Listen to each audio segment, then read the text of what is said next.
Murder in My Backyard by Anne Cleeves. Read by Gordon Griffin. Side 1. Stephen Ramsay moved into the cottage in Heppelburn on March the 1st. When the estate agent first sent him the property details, he dismissed the place out of hand. He did not want to live in Heppelburn. The village had been the scene of a disastrous period in his career, and he thought he would always be reminded of failure. Then, on a cold Sunday afternoon in January, he went to look at the place, just out of interest.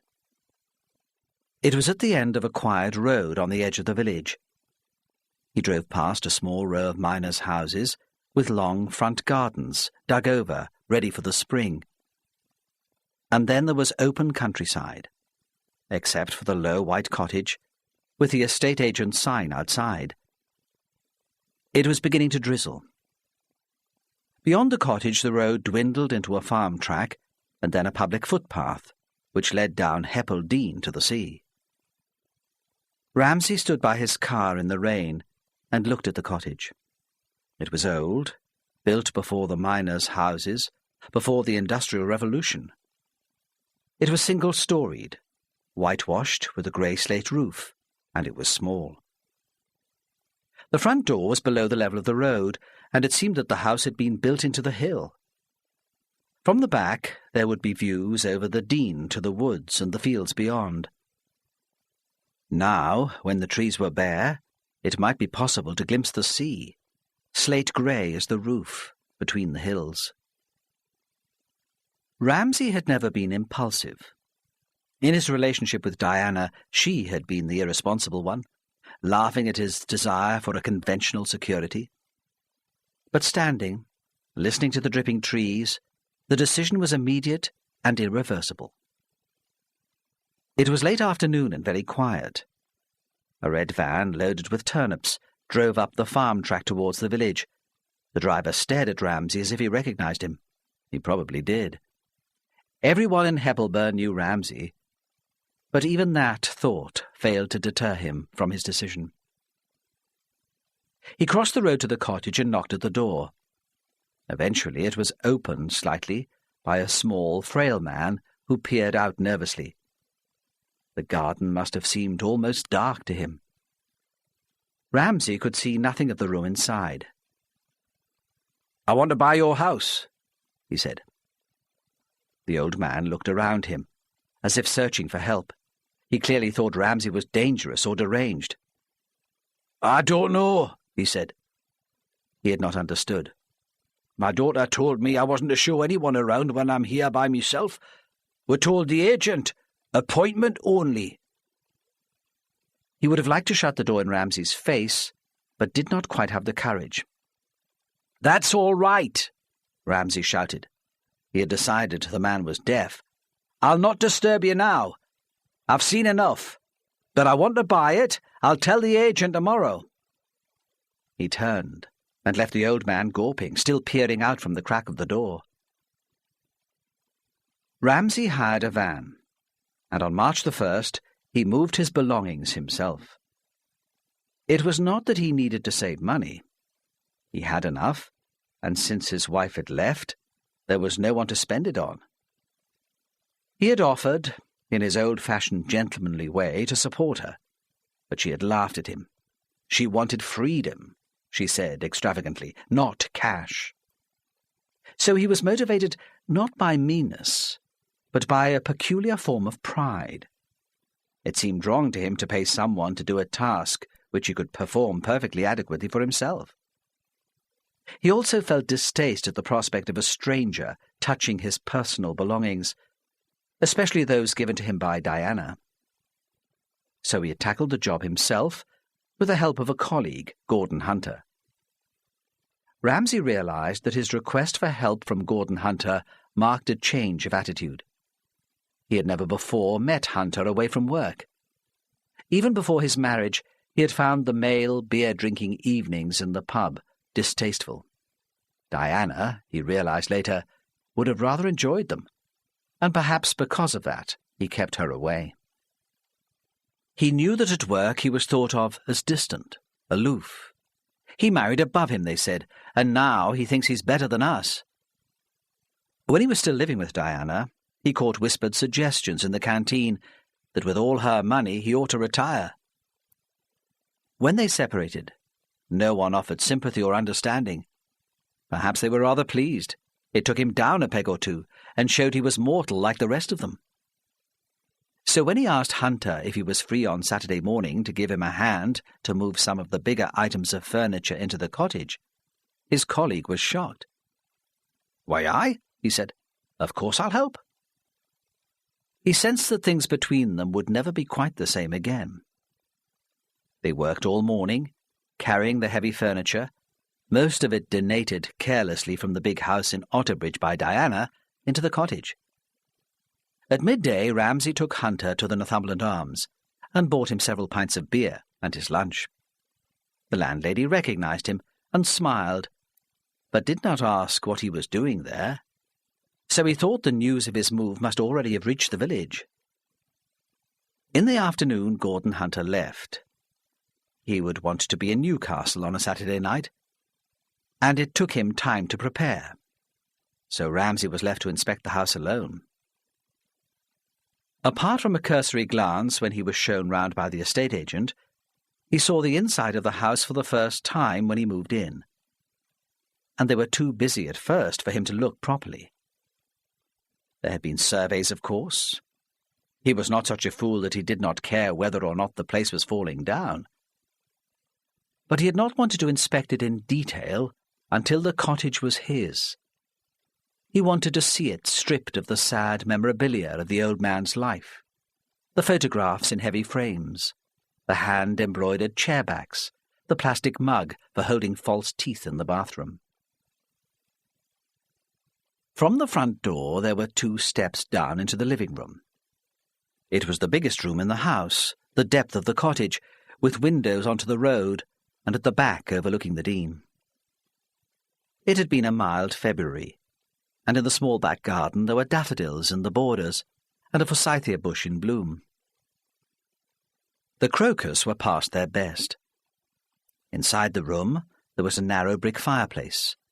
The windows were low, and the sills 2 feet deep. At opposite ends of the room, facing each other, were 2 doors. One led along a narrow passage to 2 bedrooms and a tiny bathroom, the other to the kitchen, which had been built as an extension.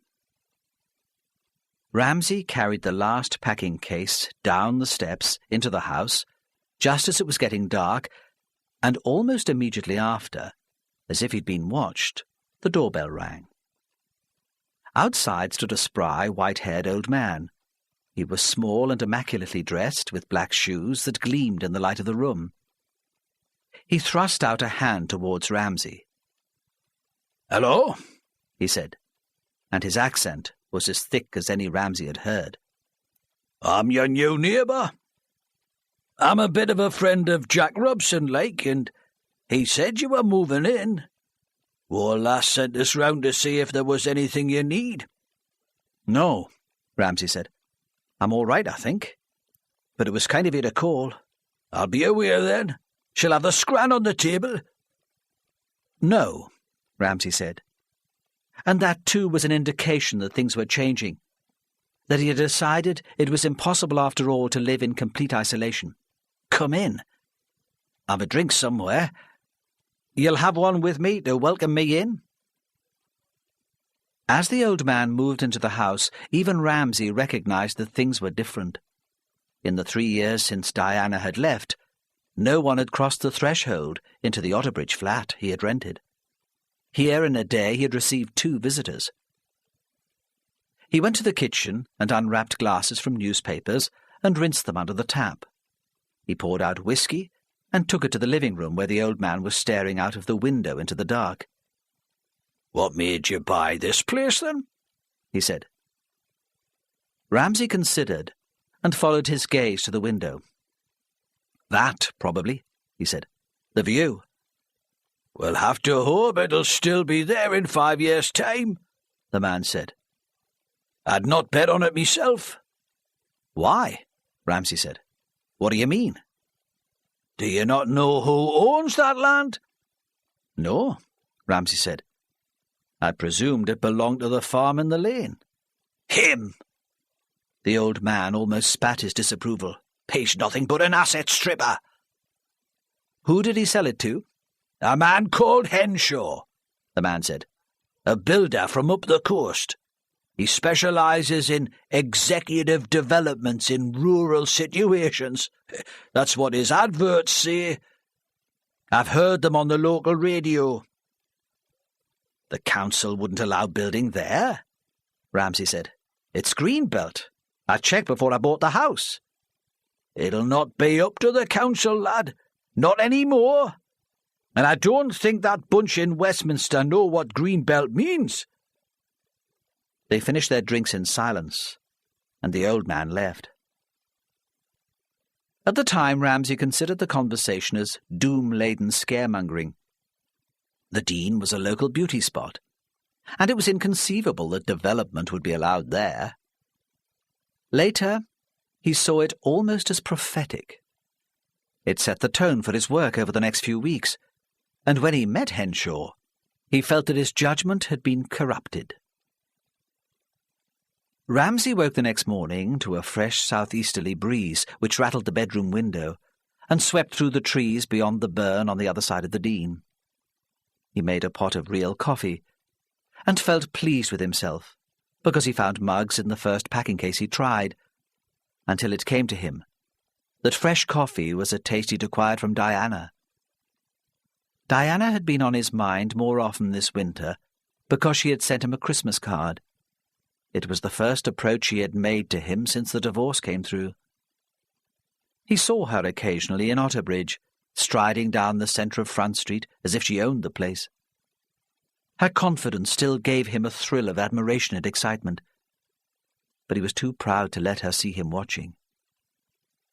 He wondered if the card meant she was already bored with her new husband, but the notion gave him no pleasure.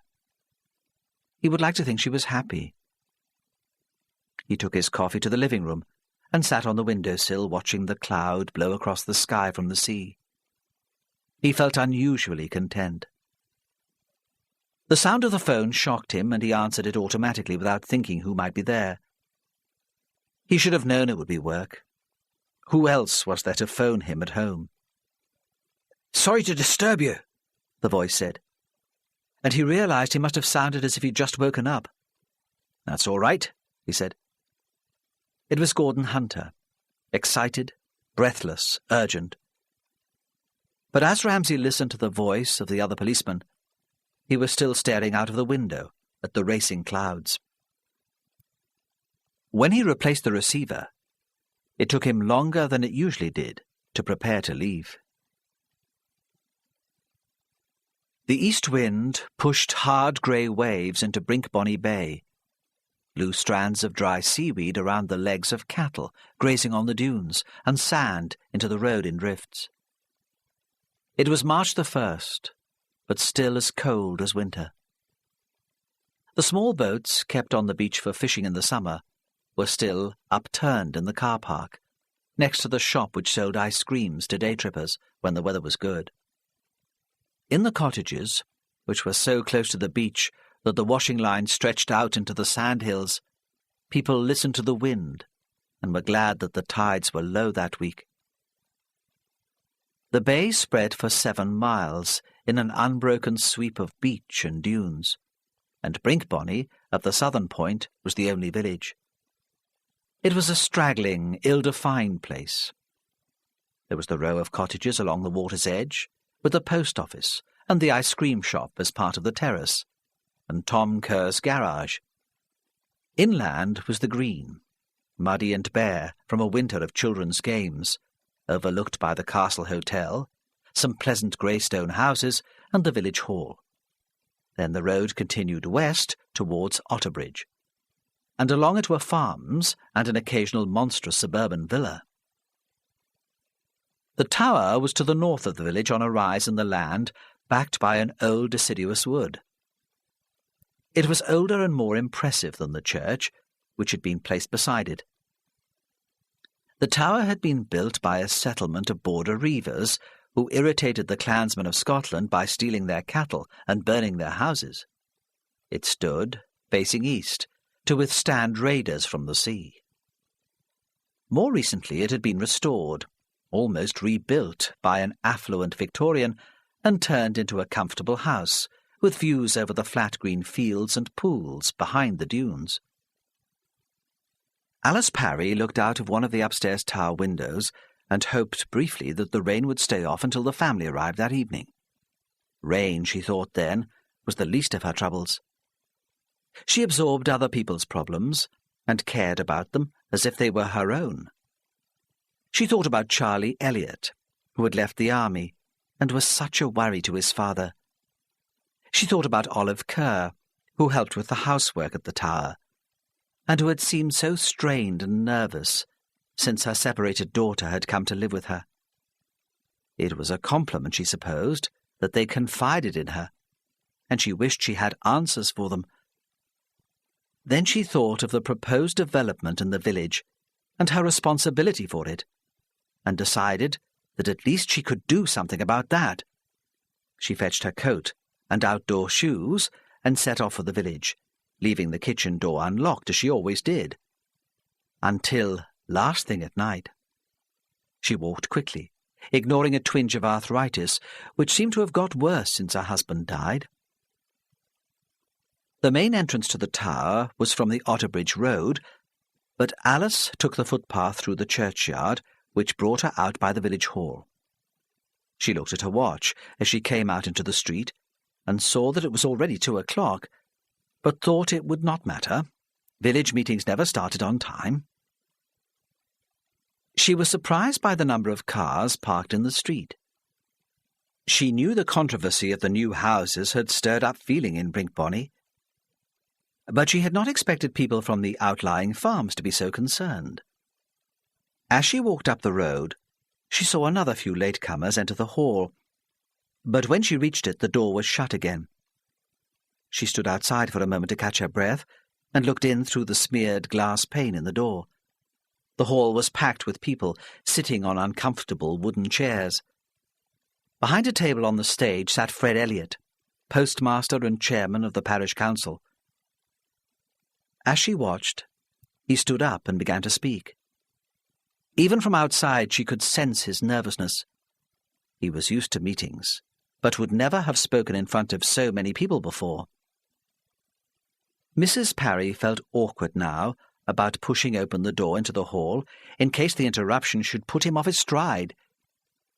Before she could decide whether to go in and listen or go away, the door was opened suddenly from inside, and she stumbled into the room. There was the sudden smell of damp, the gas fires they used to try to dry the place, and mice. "What's this, then?" said the big man who had opened the door. It was Charlie Elliot, the mechanic from Tom Kerr's garage, Fred Elliot's son. "It's a spy from the opposition." There was a little embarrassed laughter, and, encouraged, he went on. "Come to gloat, have you, Mrs. Parry? Come to see how much money you're going to make?" He looked round for admiration like a child showing off. Everyone in the hall was staring at her. She felt hot and angry. "No," she said, "not at all. I wanted to explain. I'm on your side." But he would not listen. "A development in the heart of the village? Homes for a horde of yuppies? I suppose you think that's just fine." "You don't understand," she said. "I'm on your side." He seemed to hear her for the first time. "How's that then, Mrs. Parry?" he said, still playing to the audience. "You're the one that sold the field behind the tower to Henshaw. He couldn't build all those fancy houses on it without you." "How here, man, Charlie?" Fred Elliot called from the stage.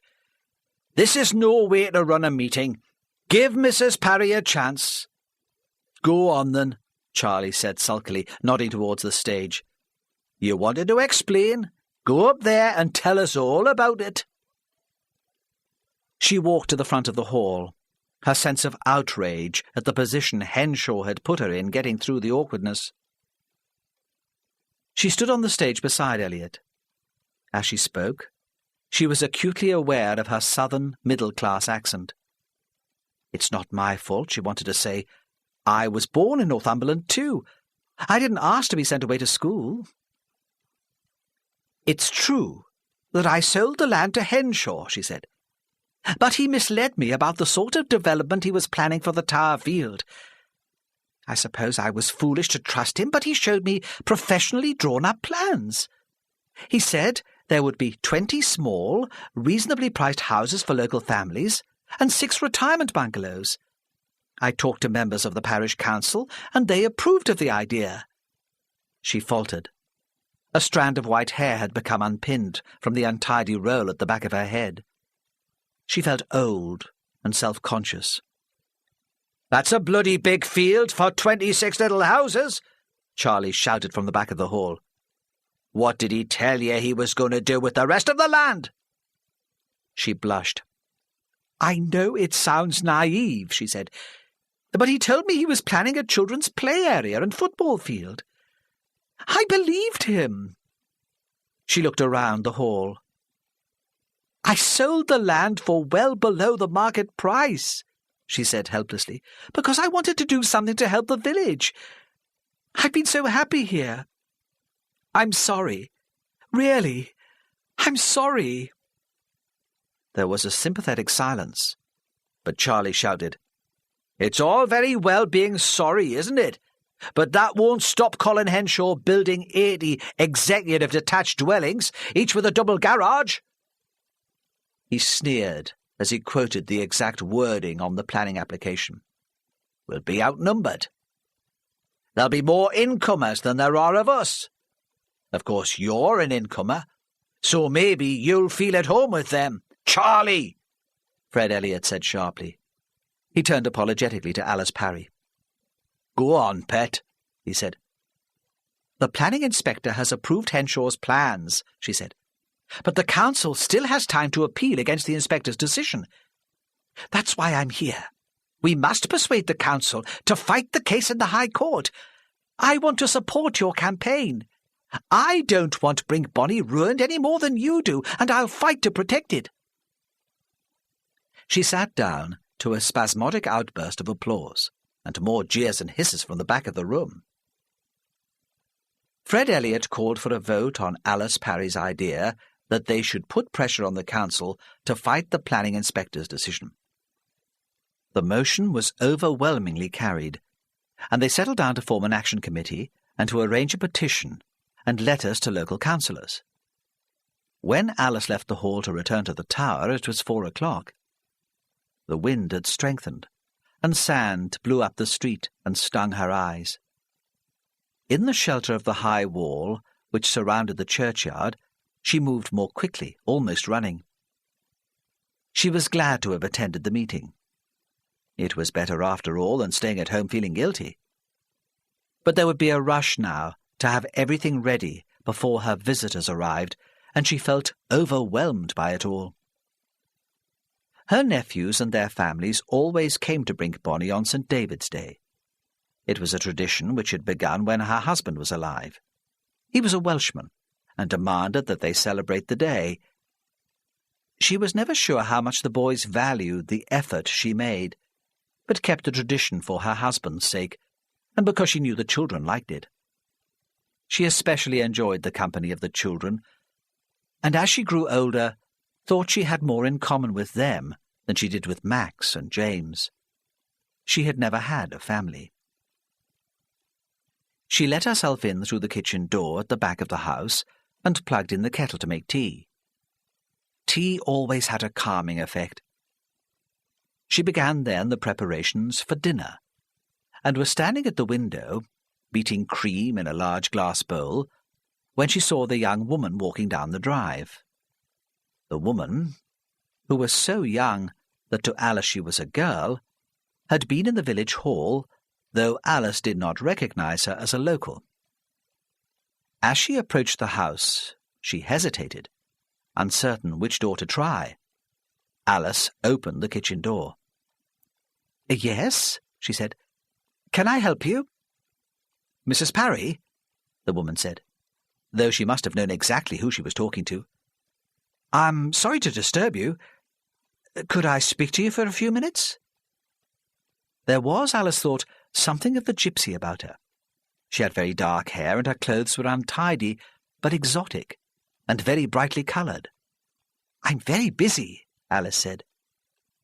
But something about the woman was familiar, and she was curious. "You'll have to come into the kitchen." "My name's Mary Raven," the girl said. "Could I talk to you? I'm a reporter with the Otterbridge Express." Olive Kerr heard the outcome to the meeting in the village hall from her daughter Maggie, who was a barmaid at the Castle Hotel and heard all the gossip. People who had left the meeting early arrived at the pub just before closing time and were eager to talk. Charlie Elliott figured largely in the stories. Maggie passed on a carefully edited version of events to her mother, but Olive was still indignant. "He was always a troublemaker, that Charlie Elliott," she said. "I don't know why your father had to take him on." The words were like a refrain. She had spoken them so often before. "He's the last person you'd think Tom would want to work with." Maggie said nothing. She knew the criticism was directed as much at her as at Tom. The two women were in the kitchen at the back of the house. Although it was only mid-afternoon, it was almost dark, and the wind blew sand onto the window, so it rattled like hail. Maggie's sons and her father were watching football on the television in another room. "I'm sorry," Maggie said. "If I could find somewhere to live, we'd move out.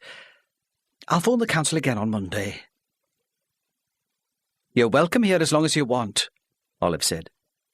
But she was tight-lipped and angry, and Maggie knew it was not only the overcrowding which made her so tense.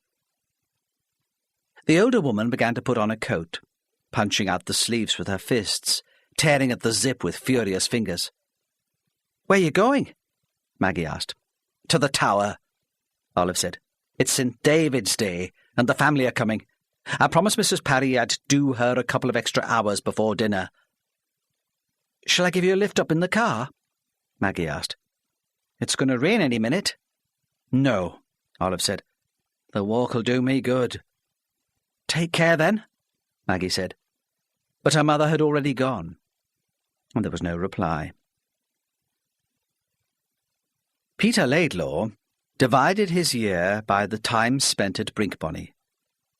When friends at school boasted about package tours to the Greek islands or Disneyland, he considered them with scorn. Nowhere in the world had the magic of his visits to the Tower. His father, Max, was a general practitioner in Otterbridge, and the family lived in a big Victorian terrace house with tricycles in the hall and gerbils in the kitchen. 9-year-old Peter was happy enough at home, but his parents were always busy, and the house was often crowded with people he did not know. His parents promised him their attention, then found excuses for not fulfilling the promise. His latest campaign was for a tree house in the ash at the bottom of the garden. The excuse for not building it was a rusting tandem which had stood outside since the twins were born. "There's enough rubbish in the garden already," his mother would say, "without making any more. When your father takes that thing to the tip, we'll think about it." Max had bought the tandem when he and Judy were students, and he was reluctant to get rid of it. It represented a time of great happiness, evenings in folk clubs, friendships, shared bottles of cheap wine. He had loved to ride with her around the Northumberland countryside. She looked so striking, a frail pre-Raphaelite beauty with red hair, and people in the streets stared at them as if they were celebrities. He was proud to be seen with her. When Peter was born, Max had fitted a small seat on the back, and they still rode out together on family outings. Then the twins arrived, and the tandem was useless, pushed outside to make room for the rocking horse Alice had given, and all the other toys. Now Judy swore at it, whenever she went into the garden to hang out washing, and nagged at Max to do something about it. The days of romantic bike rides seemed long past. It seemed to Max that Judy could not be happy now, unless she was part of a group of women. Whenever he came home from work, the house seemed full of them, or of other people's children. He never complained to Judy. That would be an uncharitable, unliberated thing to do. He had encouraged her to take part in the community activity, and presumed she enjoyed it. She had been a nurse, and she taught relaxation for the National Childbirth Trust. Sometimes he came home from running an antenatal clinic in the health centre to find rows of pregnant women lying on the living room floor. She volunteered to run a crèche for the Women Writers' Workshop, and every Wednesday afternoon she was exhausted with the effort of entertaining a dozen precocious children who ground Play-Doh into the carpet and tipped sand down the lavatory. She was a committee member of Amnesty International and Greenpeace, and the groups met in their home. It occurred to him occasionally that he would not recognize her if she were not surrounded by a group of women, a coffee mug in one hand, leaning forward earnestly to listen or make some point. He could hardly remember what she looked like when she was on her own. Even in bed, she usually had one or other of the twins beside her. She was always tired. "Dad," Peter said from the back of the car as they drove out of Otterbridge towards Brinkbonny, "what do you get if you cross a sheep with a boiler?" "I don't know," Max said automatically. "Central bleating." Max groaned. "That's very funny, Peter," Judy said. She looked at Max crossly. Humour was an essential phase in a child's development. "Will I be able to stay up for dinner tonight?" "Perhaps, if Aunt Alice agrees."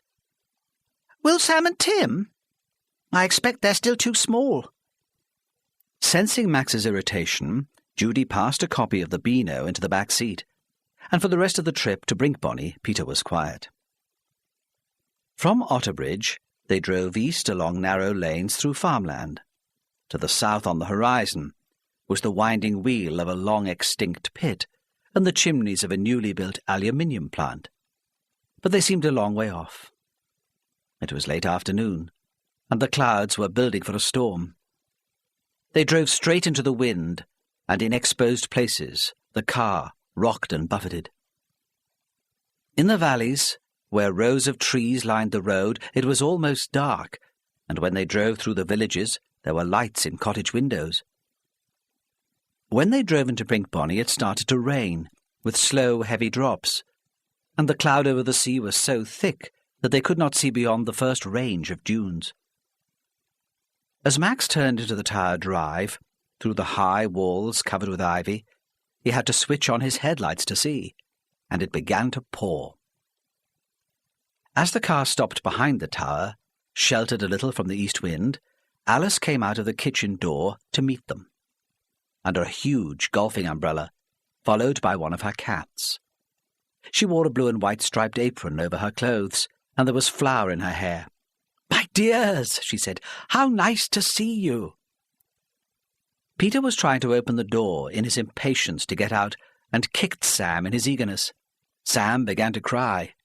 Max shouted at Peter for his clumsiness, and it seemed there would be a horrible family scene until Alice thrust the umbrella into Max's hand and scooped up the child from the back of the car and made him laugh, sent Peter into the house to wait for his cousin, and greeted the adults with a calm, slightly bemused smile. "Come in," she said. "There should be some tea."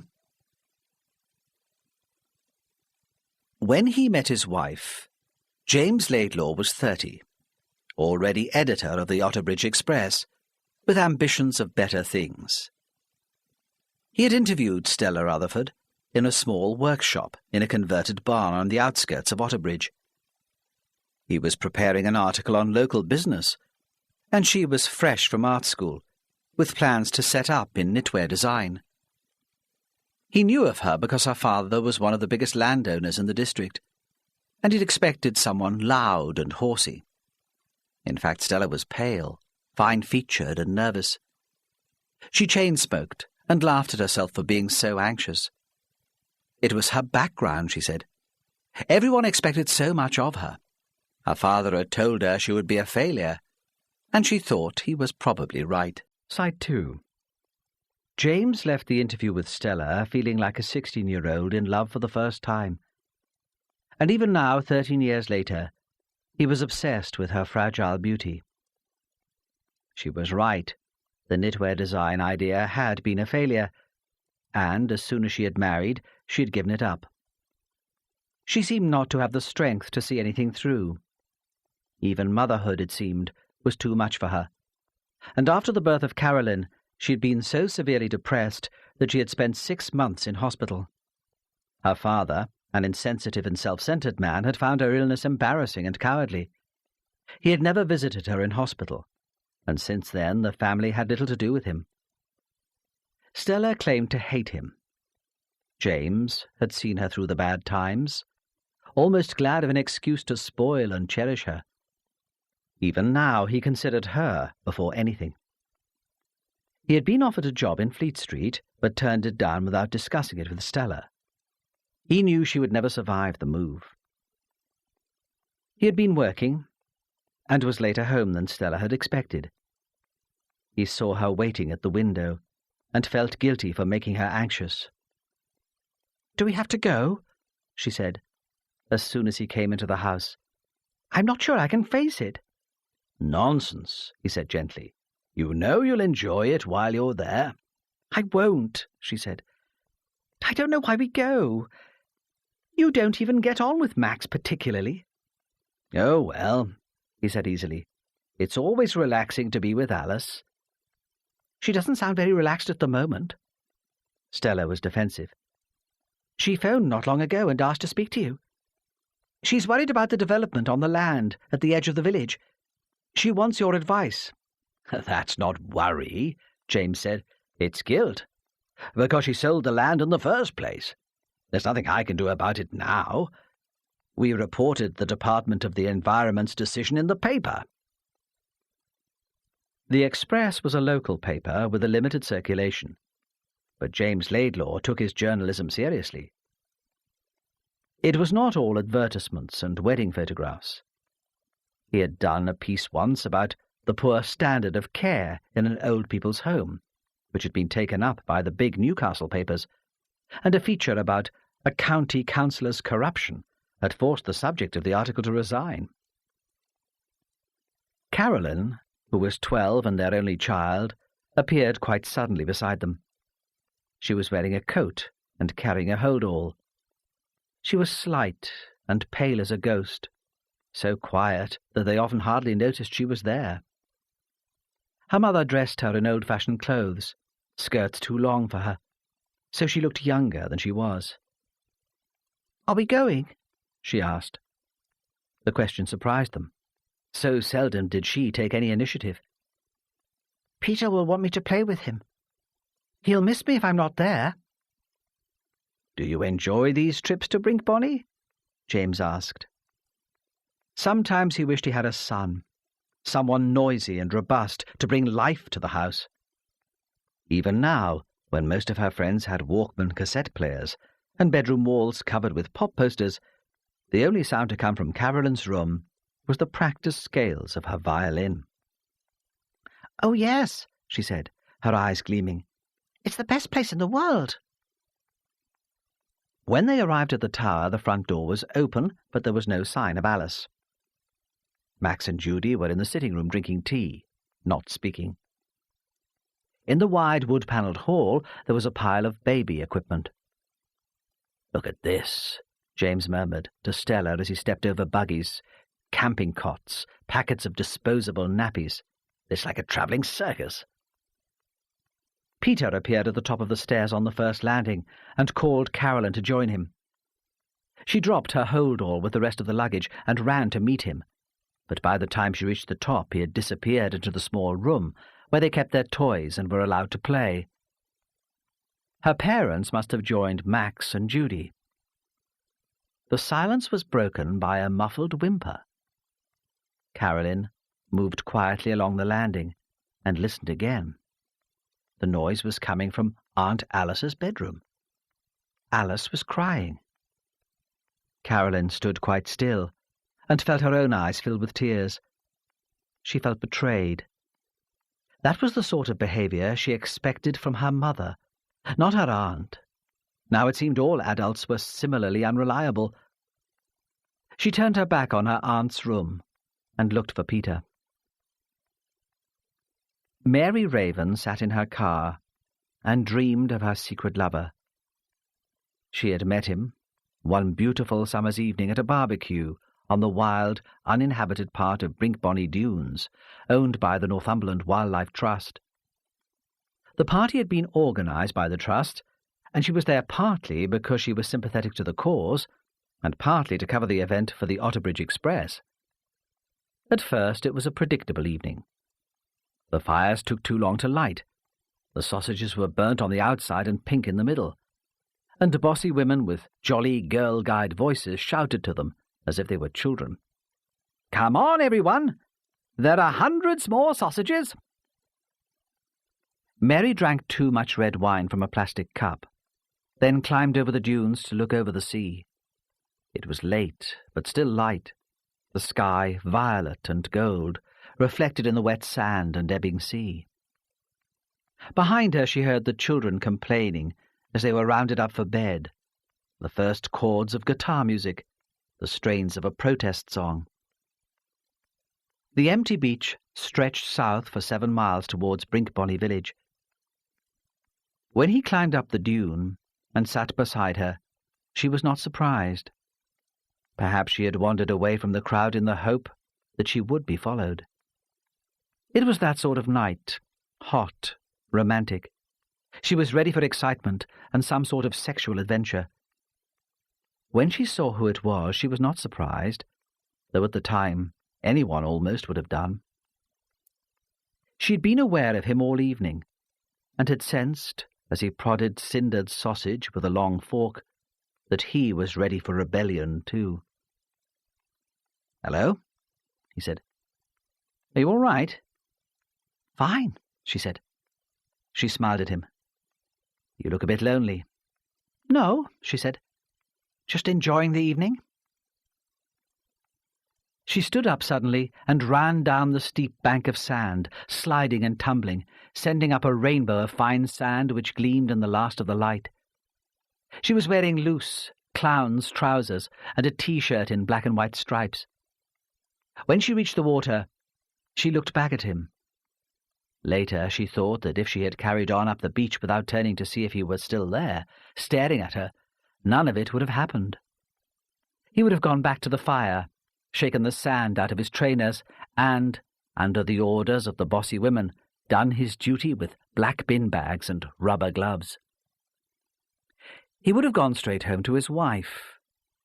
But she did turn round, and he saw it as a challenge to follow her. He launched himself from the top of the dune and ran at full tilt without stumbling. She was impressed by the run.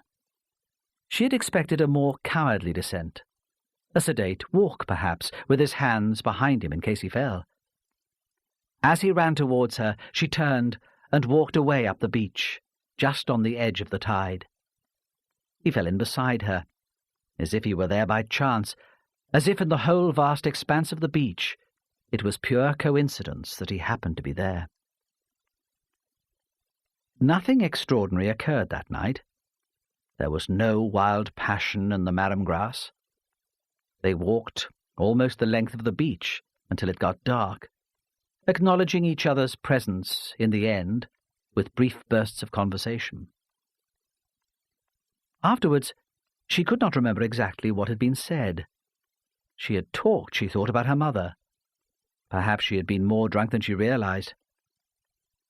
Halfway back they stopped. He put his arm around her and pointed out the shape of one of the constellations. She could not remember which. When they returned to the point on the beach where the walk had started, she could see the skid marks of her slide down the dune in the moonlight. He kissed her and ran away. "I must go," he said. "Yes," she said. "Of course. I'll be in touch," he said. "I'll see you. I'll phone you at home." Yeah, she thought, like hell you will. The extraordinary thing happened the next day. She woke up with a sense of elation and joy she had not experienced since the uncomplicated happiness of childhood. She had more energy. She felt that for the last 20 years she had been only half alive. Inevitably, the elation faded, though it lasted undiminished for almost a week, and then her craving to be alone with him again began. She dreamed about the walk on the beach. reliving it every night before she went to sleep. Yet with every rerun, its magic grew no less potent. "What's the matter with me?" she thought. "I didn't go through all this when I was 16. I'm an independent woman." The need to see him again was humiliating. She drank too much to try to forget him. "He's married," she thought. "I mean, really. I don't need this hassle." And all the time she knew it was not the man's company she wanted, but the elation and vitality that had followed it. She became desperate, like an addict, waiting for him to make an approach. Then he phoned her at home, late one Saturday afternoon. "Mary?" he said. She recognized his voice immediately. "Yes?" "I was wondering if you were free this evening. We could go out for a drink, a meal, we could go into town." Of course, she thought. Much less danger of being recognized in town. "Mary?" he repeated, and she realized that he was as desperate as she was. "Yes," she said. "I'm free this evening." She felt a sudden panic in case he was disappointed in her. That had been how it all started. They met in Newcastle, in a poorly lit wine bar, and she drank Perrier all evening, because she wanted nothing to cloud her memory. Then she had taken him back to her flat, and he had stayed all night. "What will you tell your wife?" she asked. It was 5 a.m, blackbirds singing fit to burst outside, and him naked, shambling round the room, retrieving his clothes. "She'll blame herself," he said. "We've been through a bad time lately." "So you only phoned me because you had a row with your wife?"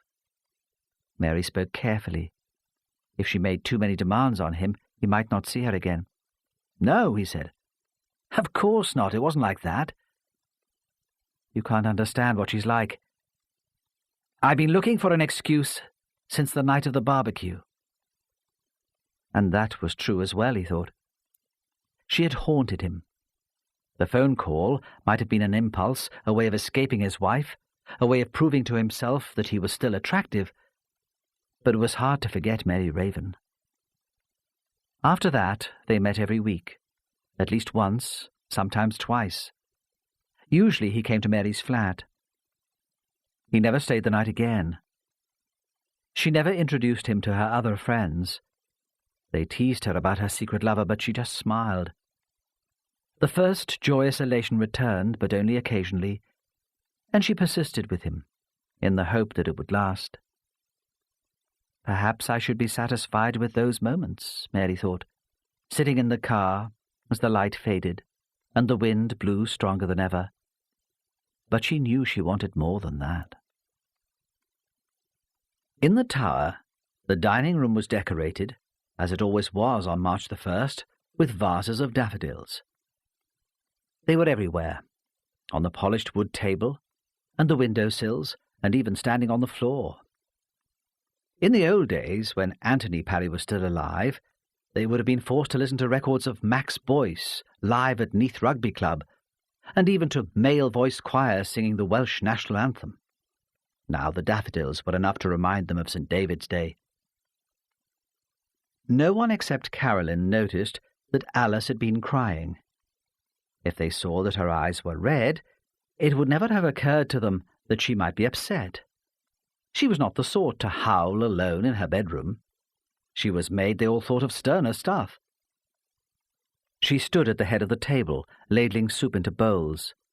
An indomitable English lady, secretary of the WI, organizer of the Village Horticultural Society, and now founder member of the Save Brinkbonny campaign. She was wearing clothes she must have had for years, flared purple trousers, which she had bought, in fact, when she had taken the boys for a trip to London in 1969, and a silk tunic her husband had brought home from a trip to Hong Kong. It was Peter's first grown-up dinner at Brinkbonny, and for the first 10 minutes he was so excited to be there, at the table between Aunt Alice and his mother, that nothing else mattered. The disappointment came slowly. He had expected a special attention from Alice, a conspiratorial joy in his achievement at persuading his parents to allow him to stay up. He thought she would listen to his jokes. But throughout the meal she was distant and preoccupied, and he wondered if he had offended her in some way. He became nervous and knocked over his mother's wine with his elbow. "Peter," his mother said, "if you can't sit still, you'll have to go to bed like the twins." Then he looked to Alice for her customary support, but she seemed hardly to have noticed the incident, and there was none of the laughter, the assurance that it was only an accident and really did not matter, which he might have expected. At the end of the meal he sat sullen and silent. He had looked forward to this weekend for months, and it was all spoiled. Immediately after the meal he was sent to bed. He had a room near the top of the tower, which he shared with the twins. His brothers were asleep in their cots, snuffling and snoring. The strong winds had blown the storm over, and the rain had stopped, but the wind was still fierce and it was cold. The noise was deafening. The gale blew around the old stonework and through the trees behind the house. Night had come suddenly, and it was dark. Peter thought it was very exciting. His mother pulled his sleeping bag around him and sat on the bed to kiss him. This attention was unusual. At home she was always in a hurry to clear up before going to a meeting or running a class, and there was only time for a quick story. Now she sat close to him and waited in the dark and noisy room. "Mum," he whispered, hoping to keep her there. "What's wrong with Aunt Alice?" "Wrong?" she said. "Nothing's wrong. What do you mean?" "She didn't talk to me," he said, "and she didn't say anything about the treasure hunt. She always does a treasure hunt on the first night." Judy laughed. "She's more important things to think about than you children," she said. She began to stroke his forehead. "Besides, there might be a treasure hunt tomorrow." "No," he said, quite certain. "It's always on the first night." "Oh, well," she said easily, "I expect there'll be other treats." She stood up. "Will you be all right?" she said, "with all this wind?" "Yes," he said. "I like it. I'm never scared to bring Bonnie." When Judy returned to the dining room, they were all still sitting at the dinner table. Alice had switched on the lights and drawn the curtains. They were drinking coffee, their elbows on the table, and as she entered the room she expected to hear the familiar family gossip, the old stories about Anthony, about other St. David's days, about James's and Max's childhood. But they were silent. She thought of Peter's whispered question, "What's wrong with Aunt Alice?" and realized that Alice had always started the after-dinner conversations, bringing the others in until the whole family were included. Without Alice, they had nothing to say to each other. As Judy took her place at the table, Alice broke the silence. "Carolyn," she said, "I realize it's not bedtime yet, pet, but would you mind going up to your room? I'm sure your mother will come up to see you later." Carolyn got up and drifted out without a word, but the adults were surprised.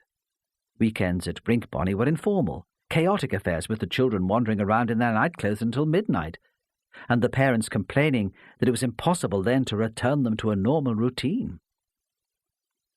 "I want to talk to you," Alice said, "about this development in the village. I feel strongly about it. I'm going to fight it." They looked at each other amused. Why was she taking herself so seriously? She was famous for her involvement with environmental issues, something of a joke, even to Judy, who supported her. Alice the Green, James called her secretly to Stella. "It's too late now," James said. "You've sold the land." "It was in good faith," Alice said. "For small, cheap houses in the village, people like Fred Elliott's son who want to stay in the area. Not executive detached residences with double garages and 2 bathrooms. She looked at James sharply. "I expect your help," she said. "There was no proper contract," James said. "There's nothing I can do. You could run a story about it in the Express. Everyone knows you're my aunt. How seriously would that be taken?" "You wouldn't have to comment," Alice raged. "Let me put my point of view, and let the builder give his. The reader could make up his own mind who's right." "You're too late," James said, so irritated that he lost his usual politeness.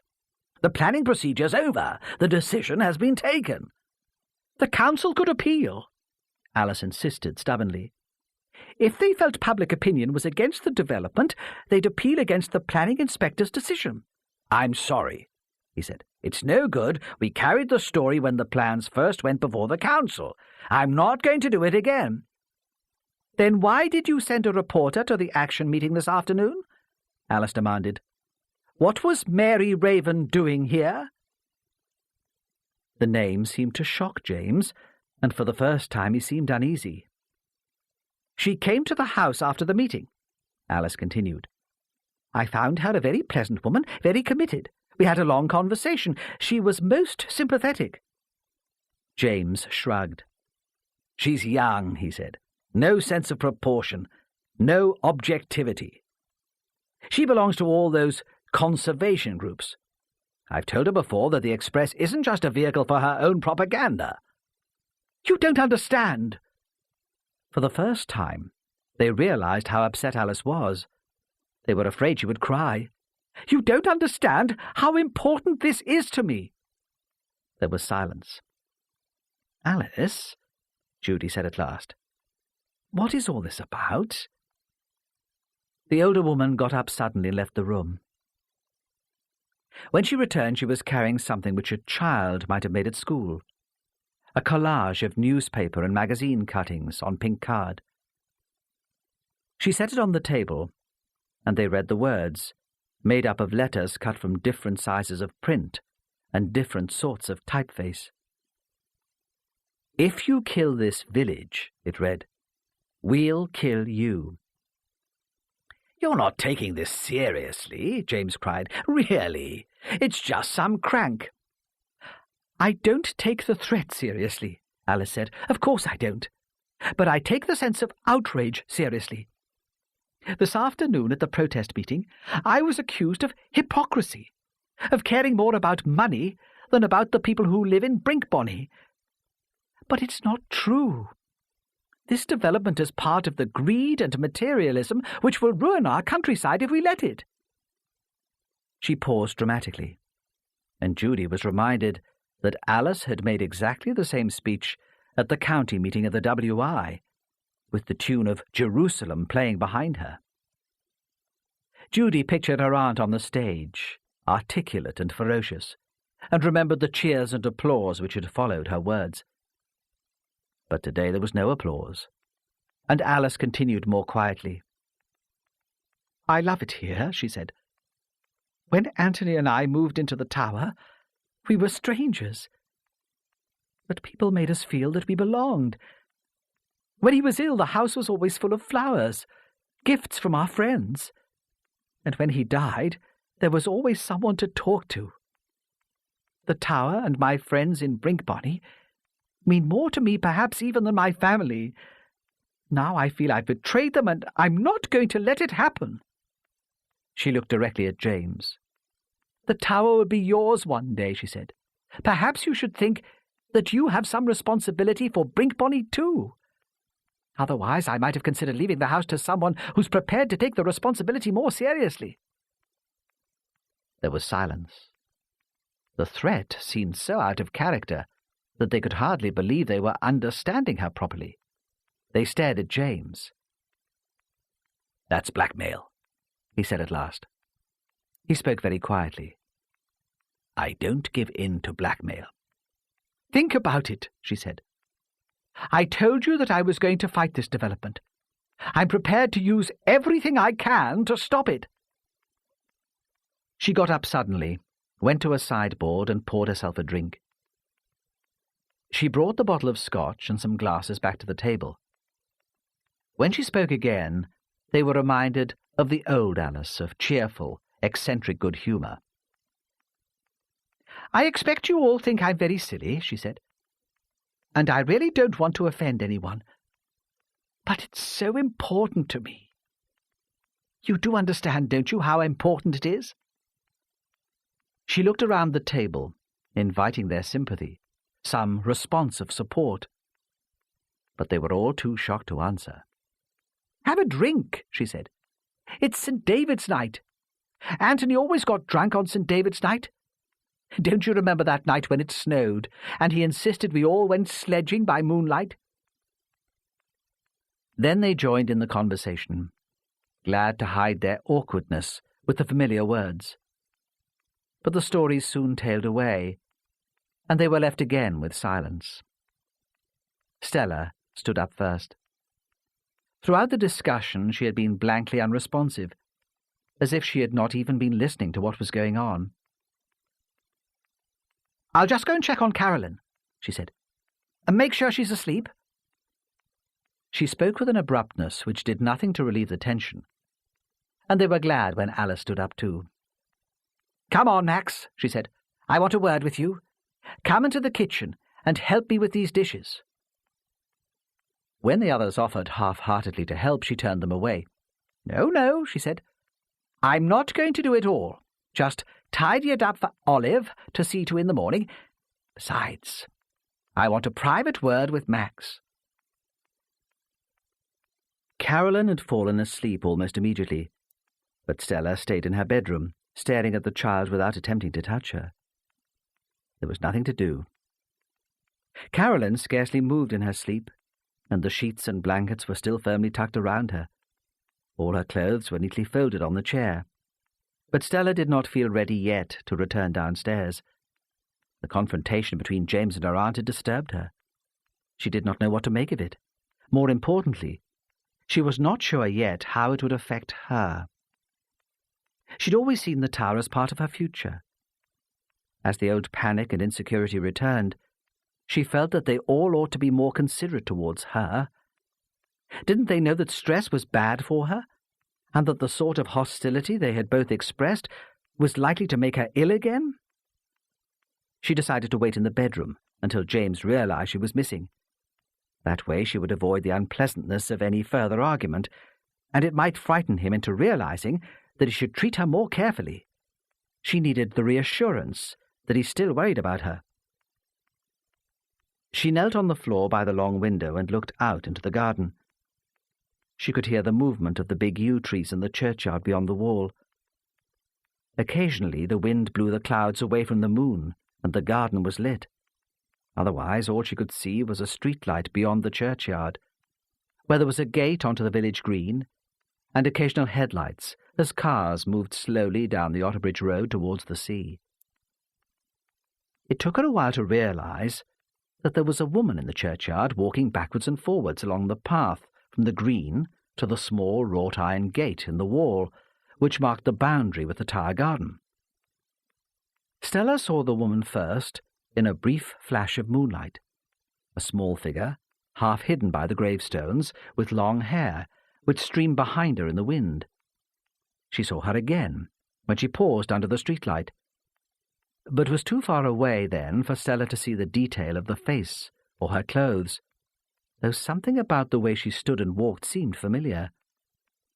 The church clock struck then, and the woman looked up at it, as if she could hardly believe the time. Then she moved away from the light to begin pacing once again up and down the path between the tower and the green. Stella did not see her clearly after that, but was aware of a movement in the moonlight, a shadow blown, it seemed, by the breeze between the white marble stones.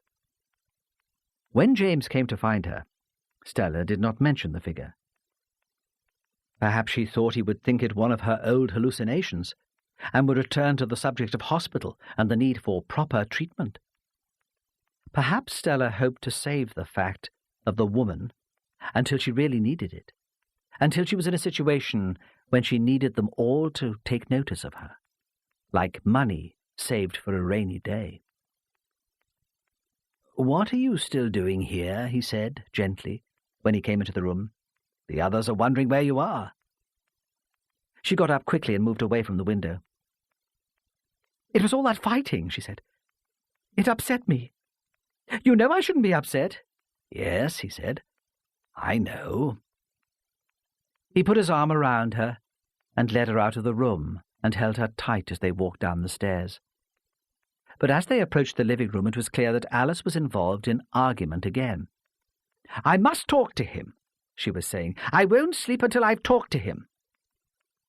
She was wearing a parka with a fur-lined hood, one of the sort that boys of 8 or 9 wear, and was pulling a pair of Wellingtons over the purple flares. "But it's late," Judy said. "Why don't you wait until morning, or phone him if you want to talk to him now?" "It's all so simple," Alice said. "It came to me when I was talking to Max. I don't know why I didn't think about it before. It's obvious. I'll have to buy back the land." "What are you doing, Alice?" James said. He stood just inside the room, his arm still around Stella's shoulder, blocking the door. "She's going to see Henshaw," Judy said helplessly, "to persuade him to sell her the land." "That's ridiculous," James said. "He spent thousands drawing up the plans. He'll not sell it back to you now." Alice sat on the carpet, so she could pull more effectively on the Wellingtons. She looked up at James. "That depends," she said, "what I offer to pay for it." "At least let me come with you," James said. "I don't like the idea of your being out there on your own." "I don't need a bodyguard," she said. "Not yet." She stood up and waited for James to move away from the door. "Don't stay up for me," she said. "This may take some time." She went out into the garden, slamming the front door behind her. Judy made more coffee, and they sat in the small square sitting room until the fire died back to its embers.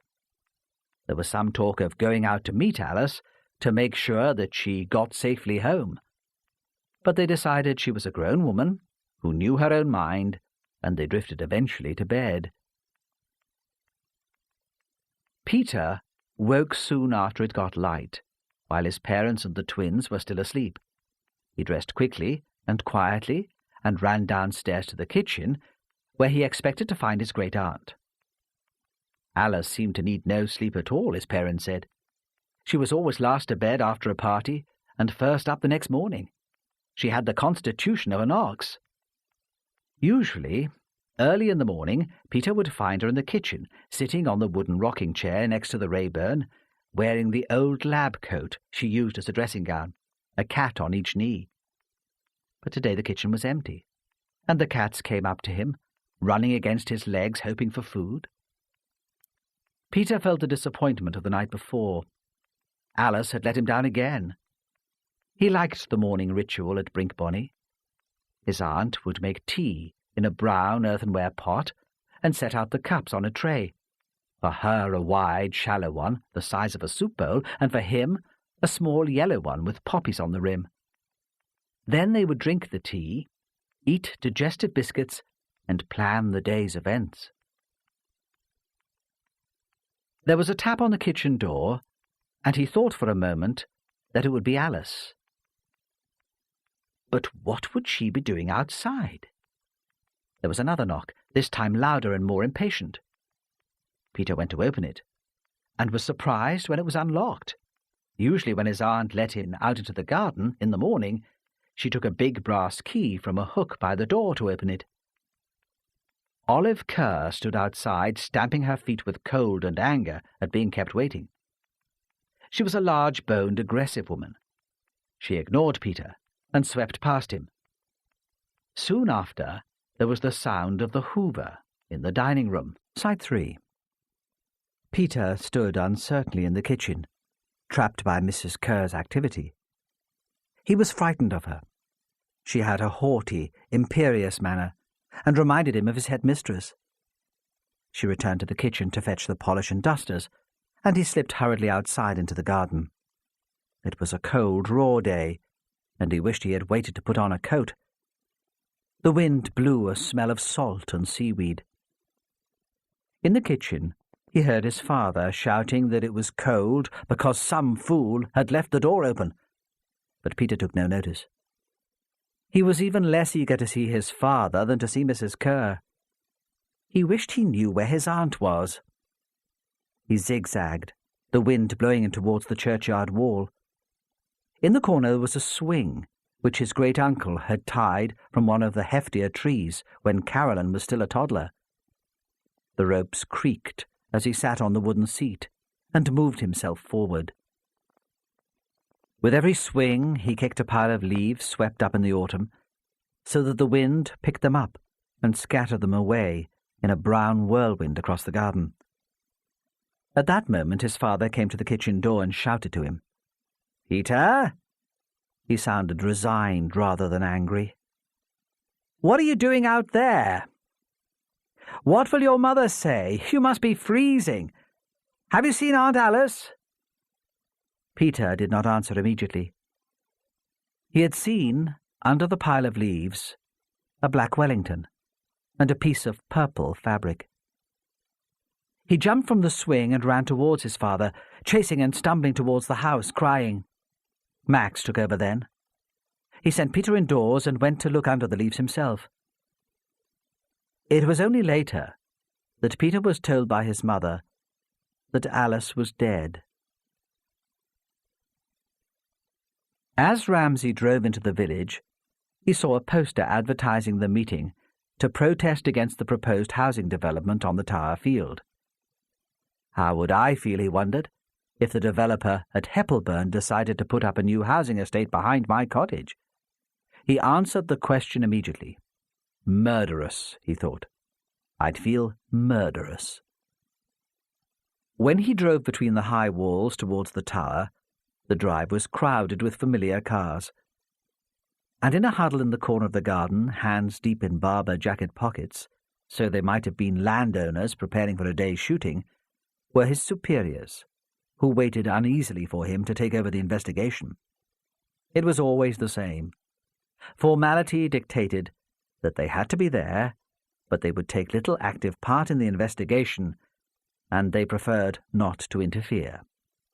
They could claim, then, not to be responsible for any mistake. When Ramsay got out of the car and approached them, he felt they were more anxious than usual. The body was still there, wet, half covered with leaves. He bent and looked carefully for a moment. The woman was lying face down on the grass. The wound was in her back, and her clothes were soaked with blood. She was stabbed, he said almost to himself, and only once. The murderer was either very confident, or he knew what he was doing. He stood up and turned away to face the group who watched him. "Who is it?" he asked. The superintendent, young, able, lazy, who had recently returned from an exchange visit to Colorado, answered indirectly. "Steve," he said, "we might have a difficult one here." "Why? Who is it?" "Her name's Alice Parry. Does that mean anything to you?" Ramsay shook his head. "She's a magistrate, and a well-known lady. Her nephew's James Laidlaw, editor of the Otterbridge Express." "Yes," Ramsay said. "I know James Laidlaw. Does that matter?" "Steve, does it matter? Remember Heppelburn? We need the press on our side." "Yes," he said. "Of course. This is all I need," he thought. "The press will be here watching every move we make." "Has the murder weapon been found?" he asked. "No, and we've no information yet on what we're looking for." Then the superintendent went away, telling Ramsay to be careful and that he would deal with all press inquiries, and Ramsay was left alone with the smell of ivy and wet leaves. By then it was 11 o'clock, and the congregation for parish communion was coming out of the church. The vicar, his cassock billowing about him in the breeze, stood at the door to greet his parishioners. There had been a christening, and the mother stood proudly, holding the baby in its long robe, while admiring friends took photographs. Then there was the giving of the amice, the napkin wrapped around coal, bread, salt and money, which in Northumberland churches is given to the first child the baby meets, and more photographs. Ramsay wished they would all go, but some of the congregation must have heard about the murder, because they came up to the wrought iron gate and stared at the policeman searching the garden. He found his sergeant, Gordon Hunter, in the kitchen talking to Olive Kerr. "How are you settling in?" Ramsay said nothing. He disapproved of Hunter's easy familiarity. Perhaps it had been a mistake after all to invite him into his home. A murder inquiry needed tact and gravity. Yet he noticed that even the straight-backed, straight-laced woman was responding to the sergeant's attention. Hunter would be making her feel special, playing the part of the attractive, rather wayward son who needed looking after. Soon she would be making him tea and telling him to wrap up warm before he went out because the wind was cold. When Hunter saw Ramsay, he whispered something to Olive, which made her smile, then stood up. "We need screens," Ramsay said. "There are already people in the churchyard staring. They can't see the body from there. But it'll not be long before we have the press in the garden." "The press is here already," Hunter said. "In the house. One of Mrs. Parry's nephews is the editor of the Otter Bridge Express." "I know," Ramsay said. He was already feeling depressed. "Tell me who else is here." "Laidlaw's wife Stella, and their daughter Carolyn, and his brother and his family. They're all in here." Hunter led him through the hall to the square, warm room where the family had waited the night before for Alice's return. As soon as he saw them all, Ramsay knew that these were Diana's sort of people, and the thought triggered a profound unease and an excitement. They could easily have been friends of Diana's, invited to her dinner parties, sharing evenings in the theatre, meals in dimly lit foreign restaurants. He recognized the style. Although the women wore jeans and hand-knitted sweaters, their wardrobes were probably full of clothes which Diana might have chosen to wear. It had always surprised him that Diana would admit quite happily to having found a bargain in a charity shop or jumble sale, a real silk shirt, and only £5, but refused to go near the cut-price chain stores in the high street, where his mother shopped.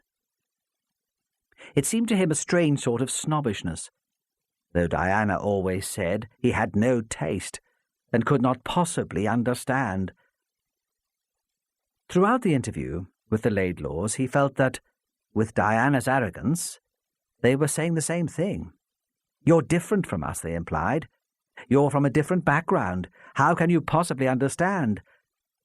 Yet he felt from the beginning that because they were Diana's sort of people, he did understand them. It was his secret weapon, that understanding.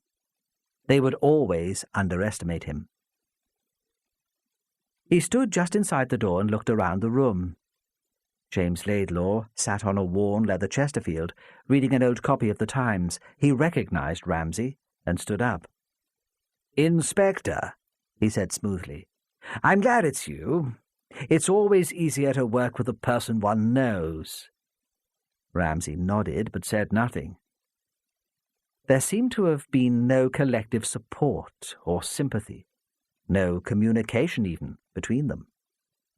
Max Laidlaw was sprawled on the floor. He was tall like his brother, but younger, good-looking in a dark Celtic way. He seemed too inexperienced, Ramsay thought, to be a doctor. It was hard to imagine him taking responsibility. He was too careless of other people, too self-absorbed. He took no notice of Ramsay. It was the women who held Ramsay's attention. Their sophistication stirred memories which disturbed him. A fair, fine-boned woman sat on a small chair close to the fire smoking a cigarette. Her wrists were so thin and long that it seemed they would snap as she moved the cigarette to her mouth. She wore a white mohair sweater with a huge collar, and in contrast her eyes were very dark. She was so pale that he wondered if she were ill or had taken some medicine. He had seen addicts with the same drawn pallor. But perhaps she was only scared, he thought, moved by her beauty. James Laidlaw saw Ramsay looking at the woman and introduced him. "This is Stella," he said. "My wife." In the few words he gave the impression of great pride. She turned towards Ramsay. Her neck was very long, and the hair was tied back so tightly that her head seemed small. She smiled sadly. "Good morning," she said, and returned her gaze to the fire. The other woman was quite different in colouring and stature. She had a round face like a child's and copper-coloured hair. He thought she would easily be raised to anger. When James introduced her as Judy Laidlaw, she did not speak but glared at him. Ramsay thought she was probably the sort of woman who disliked policemen as a matter of principle. At a coffee table away from the fire, 2 children were making a jigsaw picture. They worked in silence, in a dreamlike absorption. "I'm sorry," Ramsay said. "You'll be upset, but you realize I'll have to ask some questions." "Of course," James Laidlaw murmured. "Anything we can do to help?" Judy stood up and walked quickly to the playing children.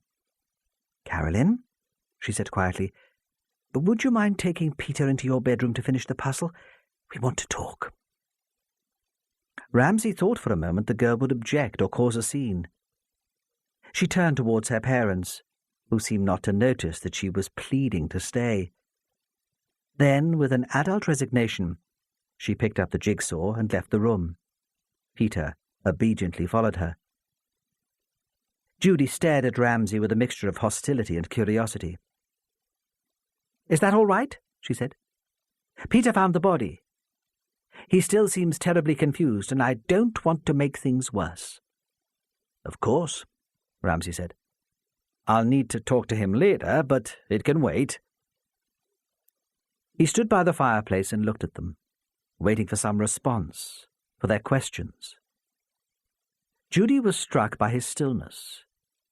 He must be very confident, she thought, to stand there quite immobile, watching us, waiting for someone to break the silence. For the first time she considered the police not as despicable, but as frightening. Suddenly the silence was too much for her. "Max said Alice had been murdered," she said. "Is that true? I can't believe it." "Yes," Ramsay said. "Mrs. Parry was murdered. She was stabbed. It probably happened quite close to where Dr. Laidlaw found her. The murderer must have covered her body with the leaves. He, or she, might have thought it would take longer for Mrs. Parry to be found. If Peter hadn't gone to play on the swing, it would have taken several hours, I should guess." "She?" Judy cried. "You don't think a woman would do anything like that?" Ramsay looked at her seriously. "Why not?" he said. "It wouldn't have taken any great strength, you know, especially if the murderer was known to Mrs. Parry." He realized he was trying to shock them and checked himself. It was time for the moment to stick to fact. He directed his questions to Max. "When you found the body," he said, "was the wrought iron gate between the garden and the churchyard open or shut?" "Shut," Max said. "Definitely shut. When I saw that she was dead, I noticed the vicar coming from the green towards the church. I shouted to him for help, though I don't know exactly what I expected him to do. It was so windy that he didn't hear me. It was like one of those nightmares, you know, when you shout and no sound comes out. In the end, I ran to fetch him. The catch on the gate is very stiff, and it seemed to take hours to get it open. He didn't realize that anything was wrong and just stood on the path, smiling." When Max stopped talking, there was another silence. Ramsay looked at them all again. They were shocked, of course, but still very self-composed. If anyone was lying, it would be hard to find out. Yet, if anything, the shut gate indicated that the murderer was a member of the household. Would someone who had just committed murder stop in his flight to fasten a difficult catch on the gate? Then he remembered Olive Kerr and made a mental note to ask which way she had come into the house. "Now," Ramsay said, "tell me what you're all doing here and what happened last night." "We always stay with Alice on St. David's night," James Laidlaw said. "It's a family tradition. Her husband was Welsh, and she liked to entertain." "You arrived yesterday?" James nodded. "Late in the afternoon." "Did your aunt seem concerned? Worried?" James hesitated. "Not really. She was angry about a new development planned for the edge of the village, but that was nothing unusual. She was always fighting for some cause or another. I'm afraid she was rather a crank." "No," Judy said. "That's not true. She was well-read, intelligent, concerned, especially about environmental problems." She turned to Ramsay. "Alice was a scientist," she said, "a chemist. She met her husband at Newcastle University, where they both worked. He was a historian and quite famous. You might have seen him on television. Alice may have dressed rather strangely and been a bit eccentric, but she was no fool." "Perhaps you could explain about the new houses and what they had to do with Mrs. Parry?" Ramsay asked. "Alice originally owned the land where the housing development is proposed," Judy said. "She sold it to a builder on the understanding that it would be used for cheap starter homes for the village people. Then she found out that the development would be much bigger than she'd been led to believe, and that he was going to build big executive homes for people prepared to commute into Newcastle. Of course, the villagers are furious and think Alice sold out, though she let the land go to the builder for well under the market value." "What is the name of the builder?" The interruption was gentle, and she hardly paused. "Henshaw," Judy said. "Colin Henshaw." Ramsay recognized the name immediately as the builder who owned the land behind his cottage. He said nothing, and Judy continued. "There was an action meeting in the hall yesterday afternoon. Alice went to it, and apparently it got very nasty. Later in the day she received a threatening letter. It really upset her." "Were you at the meeting?" Ramsay interrupted again. "Can you tell me exactly what happened?" "No," Judy said. "We didn't arrive until it was all over. But one of your reporters went, didn't she, James? She would be able to tell the inspector what went on." "Yes," James said absently, "though I'm not sure how reliable she is." "What is her name?" Ramsay asked. "Raven," James said. "Mary Raven." Ramsay turned to Judy. "You mentioned a letter," he said. "Could you tell me about that?" "It was delivered here some time after the meeting," Judy said.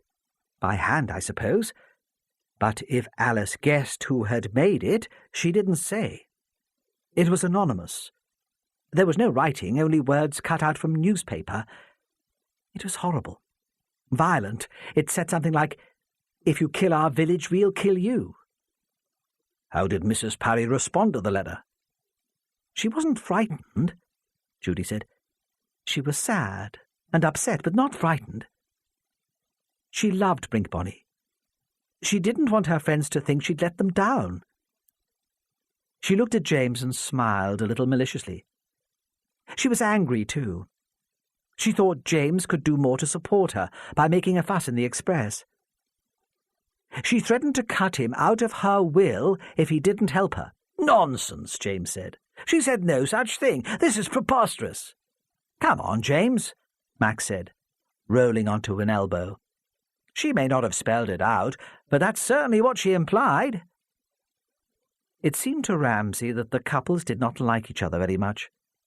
The brothers seemed to have little in common, and the women had not acknowledged each other's presence since he had been in the room.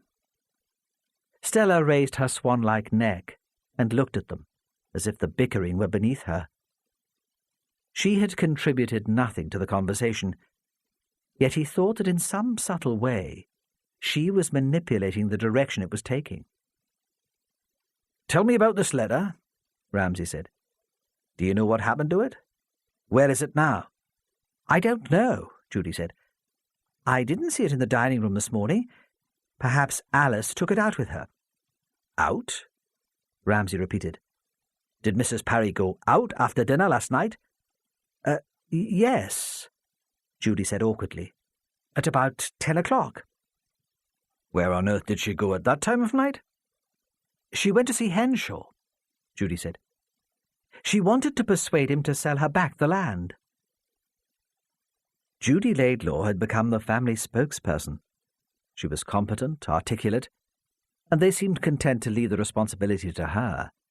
Yet occasionally, as she spoke, she glanced at Stella with undisguised spite, as if she were pleased to have the opportunity to put her and James in the wrong. If James had promised her more support in the Express, she might never have felt it necessary to go. But you let her go, Ramsay said. On her own? She was a very independent woman, James said. Of course, we tried to dissuade her, but she wouldn't listen. What time did she come back? They looked at each other, ashamed and defensive. She told us not to wait up, Max said lamely. Ramsay looked at each of them in turn. Did anyone see Mrs. Parry after she'd been to Henshaw's last night? He demanded. No one answered. Who went to bed first? He asked. How long did you wait for her? I went first, Judy said. I didn't hear Max come in. I fell asleep very quickly. I was watching a late film on television, Max said. It didn't finish until midnight. James and Stella went up before me. And it didn't occur to you to worry about Mrs. Parry? Ramsay looked at them all in astonishment. Why did they feel so little guilt? They were, in a way, responsible for their aunt's death. They should have taken more care of her. Max shook his head. I had a lot to think about, he said. Problems at work, you know. I expect you'll find it hard to believe, but I'd forgotten even that she was still outside. You didn't lock any of the doors?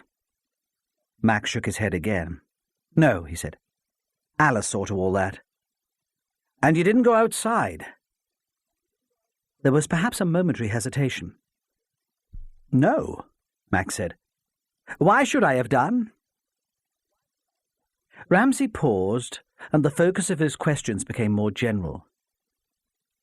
He could sense their relief, but was unsure if it was because one of them had been implicated in the murder, or because, after all, they felt some shame in having let an old lady wander about alone so late at night. Did any strangers come to the house yesterday evening? He asked. Not while we were here, Judy said. Olive Kerr was here until we sat down for dinner. Alice asked her to join us, but she said she wanted to go back to her own family. I suppose the letter must have been delivered by someone, and of course that reporter was here in the afternoon. The reporter from the Audiobook Express? She came to the tower as well as to the meeting in the hall? I think so. Judy looked round at the family for confirmation. Isn't that what Alice said? That she had a discussion with Mary Raven after the meeting? But the others, it seemed, could not remember. You didn't see any strangers from the house? Ramsay persisted. There was no one hanging around the drive or in the churchyard. Stella Laidlaw smiled suddenly and spoke for the first time. Only those teenagers who hang around the bus stop on the green, she said. They were there, I think. Can you see the green from the house? Oh, she said. You can see most of the village from our bedroom window. She remembered the moonlit figure, pacing between the gravestones, and smiled again, hugging the information to herself. Ramsay saw the smile and thought how heartless the woman was. She had nothing, after all, to be pleased about. All 4 Laidlaws would be under suspicion, and subject to intrusion and prying questions until the investigation was over. Every family had secrets, and he would know most of the Laidlaws before the thing was finished. The thought gave him no pleasure. Will both Max and James benefit under Mrs. Parry's will? He asked, and, as he'd expected, the question provoked righteous indignation. Could he really think, they said, that they would hurt Alice? They all loved her. "You see why I have to ask," Ramsay said mildly.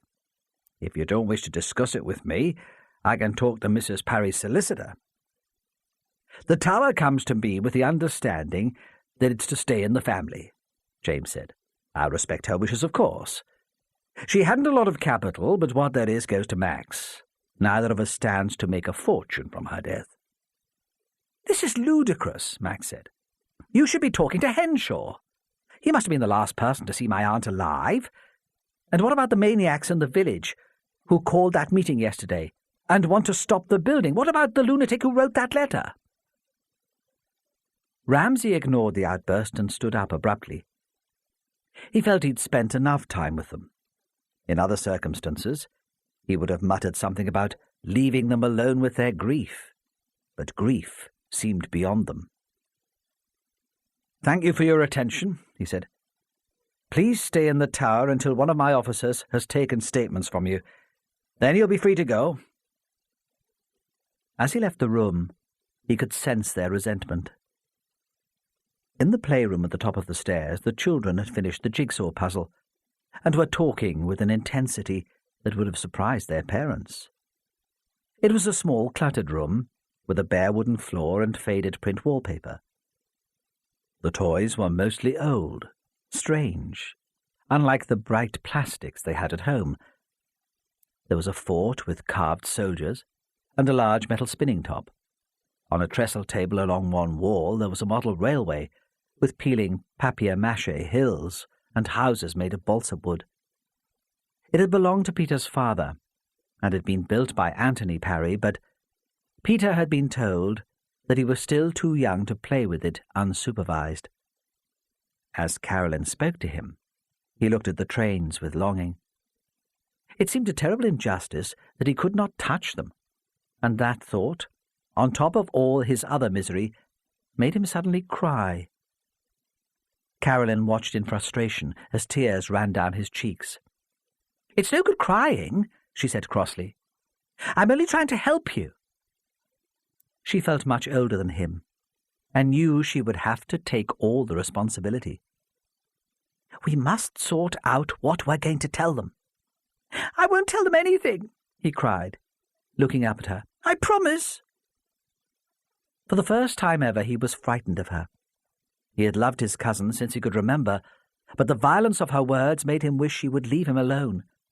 Yet he still wanted to please her. "Of course you'll have to tell them something," she said. "They won't ignore us just because we're children, not this time. You found the body. The police will want to talk to you." "Will they?" She seemed so clever. He knew he would trust her judgment. She'd always protected him from unpleasantness. He stood up and wandered to the window. A pile of old annuals was stacked on the sill. Before he had started school, Carolyn had read them all to him. Outside, the policeman who had spoken to his parents appeared on the grass. Frightened, Peter turned back to the room and his cousin. "Answer all the questions about finding Aunt Alice," she said. "Tell them just what happened. That won't matter. But when they ask you about last night, this is what you must say." She took his hand and pulled him close to her so he could feel her fine hair on his cheek. He listened carefully as she repeated her instructions. Ramsay had banned them all from the kitchen until it had been checked forensically. If Mrs. Parry had been stabbed, he said, the murderer might have gone into the kitchen to clean himself up. And the knife. They were to look for bloodstains on the floor and by the sink. Banished from the kitchen, Hunter took shelter in an open shed, which was attached to the house. Logs were stacked against one wall, and there was a heavy saw hanging on a nail. Ramsay found him in there, drinking tea from a flask, with the civilian scene of crime officer. When the Socko saw Ramsay, he melted into the garden, and Hunter was left to explain. "It's bloody cold outside, sir," he said. "You can't blame him. The village PC is keeping an eye on the site." Ramsay said nothing, and Hunter continued. "He's got a police house in the village. You'll be welcome to use it as a base, he says." "Thank him," Ramsay said. "I'll see him later." "Do you want some tea?" Ramsay shook his head. "I've finished with the Laidlaws now," he said. "You can take their statements. Where's Olive Kerr?" "Upstairs in the bathroom washing her face." She was a bit upset. Outside, the scene of crime officer was bending diligently over the body. Hunter had been right. It was very cold. "Can you give me any information about the murder weapon yet?" Ramsay asked. The man looked up, eager to be helpful. "We're looking for a smooth, wide-bladed knife, I think," he said. "The sort you'd find in any kitchen for cutting meat, something sturdy but not at all unusual." "Anything else of use?" The man shook his head. "Not yet." Ramsay went back into the house and found Olive Kerr, standing uncertainly in the hall. Her eyes were red from crying. "Come on," he said. "I'll walk you home." "I can't believe it," she cried. "I was here yesterday afternoon, helping her get ready for the family. Now I'll never see her again." Gently, he helped her off with her apron and on with her coat. They went out through the front door and onto the drive. It was so cold that the bitter wind took his breath away, but Olive hardly seemed to notice it. There were more policemen now in the garden, searching along the line of the wall. "What are they doing?" she asked. "Searching for the murder weapon," he said. "Later, I'll have to ask you to look in the kitchen and see if anything's missing. We're looking for a meat knife." "I wouldn't know," she said. "Mrs. Parry was careless with her things. There's a pile of cutlery in the kitchen and more in the scullery." They came to the wrought-iron gate to the churchyard. "Do you always come to work this way?" he asked, having to shout against the wind. "Usually," she said. "It's quicker than going all the way up the Otterbridge Road and down the drive." "Did you come this way today?" "No," she said. "It was so wild, Tom gave me a lift to the end of the drive." So he thought. You didn't shut the gate behind you this morning. Either the murderer was very careful, or he left by the drive, or, he thought, it was one of the family. When they got to the green, they turned to face the weather. She walked very quickly, stiff, upright and proud. The waves beyond the cottages were huge and relentless, and Ramsay could taste the spray where he stood. "I'll be all right now," she said. "You can leave me here." "I've some questions to ask," he said. "I'll have to come with you." She nodded briefly and walked on. Side 4. In the house behind the garage, there was a smell of meat cooking. Tom Kerr must have been looking out for Olive, because he had the door open before they reached it. He was a tall man, bearded, rather serious. His hair was balding, and he made Ramsay think of a monk.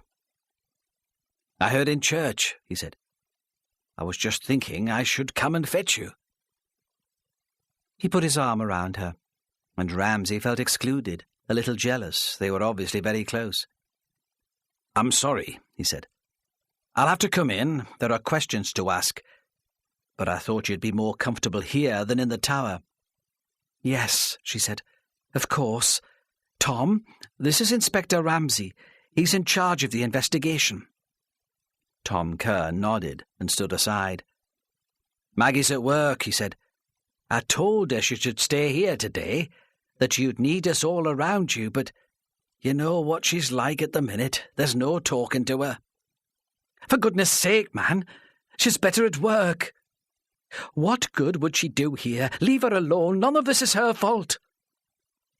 The sharpness of her words shocked Ramsay, and it occurred to him that there was a tension between them that had nothing to do with Alice Parry. He supposed that it was none of his business, unless it had a bearing on the investigation. Tom Kerr accepted the rebuke apologetically. "There's a fire in the lounge," he said. "Why don't you go in there? The boys have been playing upstairs since they came back from Sunday school. They'll not disturb you. I'll make you some coffee and bring it in." Olive nodded and led Ramsay into a small room with large, heavy furniture. She picked up a coal scuttle, rattled the fuel loose, and thrust it onto the fire. The flames were damped briefly by the coal dust, then burned again. "Tell me about Mrs. Parry," Ramsay said. He settled comfortably into one of the armchairs.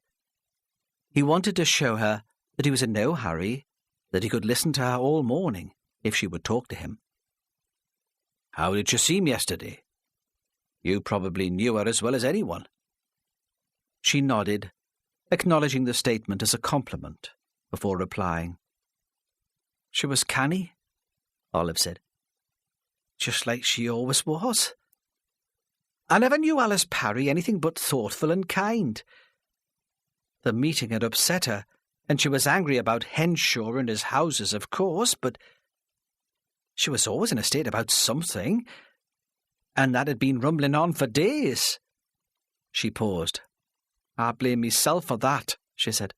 "I started it all off. My daughter's divorced, and she and the Bairns live with us. I was always complaining that there was nowhere in Brinkbonny she could afford to buy, and the council houses all sold off. I didn't know it then, but Mrs. Parry went off to talk to Henshaw about that land. I told them in the village she was only acting for the best, but they didn't believe me." "Who didn't believe you?" Ramsay asked. She looked at him stubbornly and shook her head. "I don't tell tales," she said. "Alice Parry was murdered," Ramsay said. "Whoever killed her is dangerous and must be found before it happens again. Last night she had an anonymous letter from someone in the village threatening her because of her part in the new development. I have to know who felt strongly enough to send her that letter, even if it's only to eliminate them from our inquiries." Olive Kerr sat up in her chair. "You should talk to Fred Elliott," she said. "He's the postmaster, and he's leading the campaign against Henshaw. He's a parish councillor. He'd not have sent any letter to Mrs. Parry, but his son Charlie is a difficult man, likes an argument, you know the type. My man took him on as a mechanic when he came back from the army. I wasn't happy about it. I thought there'd be trouble. But Tom is a good man. He thought it was his duty." He thought she was going to tell him something else, something personal, but she straightened her back and continued. "Charlie might have sent the letter just to stir up trouble." "Does he live with his father?" Olive laughed a sharp, bitter laugh. "Charlie can't afford a house of his own either. Mrs. Parry's scheme would have helped him too." There was a knock on the door and Tom Kerr came in, carrying a tray with cups of coffee which rattled on the saucers as he set it on the table. "I'll leave you to it," he said, and then directly to Olive. "I'll be in the kitchen if you need me." Ramsay stood up and handed one of the cups to Olive. "Tell me about the family," he said. "How did Mrs. Parry get on with them?" Olive sniffed and spooned sugar into the thick brown liquid. "Well enough," she said, "I suppose. She loved the bairns, spoiled them silly. Not my way of bringing up children, but you couldn't blame her. She never had any of her own, though she practically looked after Carolyn single-handed until she was 1. Stella was poorly, postnatal depression, they said, though she's always had trouble with her nerves. She was in hospital a lot, and her family weren't much use. So James used to bring the baby here before he went to work and pick her up in the evening." "What about the adults?" Ramsay asked. "Were they close to her?" "Close enough. When they wanted something," she said. "A nice weekend in the country, someone to mind the bairns when they wanted to be out. They never bothered to see if Mrs. Parry needed them." She liked their company, and she wasn't getting any younger. It wouldn't have hurt them to call in and spend more time with her. They say they're busy. We're all busy. She never complained. Said she had her own life to live, and that was true enough. But she would have liked to see more of them all the same. She paused, but Ramsay said nothing. He was thinking it would be dangerous to take what Mrs. Kerr was saying too seriously. She was reinforcing his own prejudices about the Laidlaws, and he needed to keep an open mind. Still, he hoped she would continue. At the beginning of an investigation, he had endless patience. I suppose she was closer to Judy than to the others, Olive went on. They had the same sort of interests, and sometimes they went to meetings together, but I don't think Mrs. Parry liked her any more. I don't know that she liked any of them, really. Are either of the nephews short of money? Ramsay asked, then wondered if he had been tactless and too abrupt. But Olive Kerr's loyalty to Alice Parry did not extend to her nephews. She shook her head, disappointed almost that she had no positive information to give. No, she said. James always seems well off. They've just bought a big new house in Otterbridge. Stella's got expensive tastes, but I expect her family says they're all right. She's a Rutherford, you know, from Rothbury. Ramsay nodded. Everyone in Northumberland had heard of the Rutherfords. Between them, they owned half of the county. Max and Judy were always moaning about money, but only in the way those sort of people do. Doctors aren't badly paid. They bought that house in Otterbridge when Max first qualified, so there can't be much of a mortgage. It occurred to Ramsay that Olive had said the same thing before, that she and Alice had often discussed the nephew's financial and domestic arrangements. He imagined the women sharing coffee and moral superiority. These young people don't know what hard work means. Opportunity handed to them on a plate. It wasn't the same when we were young. You had to make your own way then. There was another pause.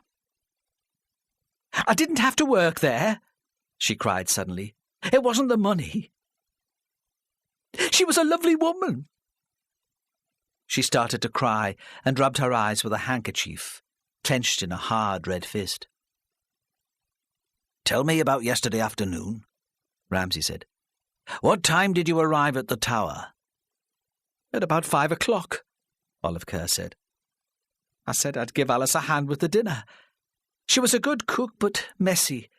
She needed someone to clear up after her. Was she on her own then?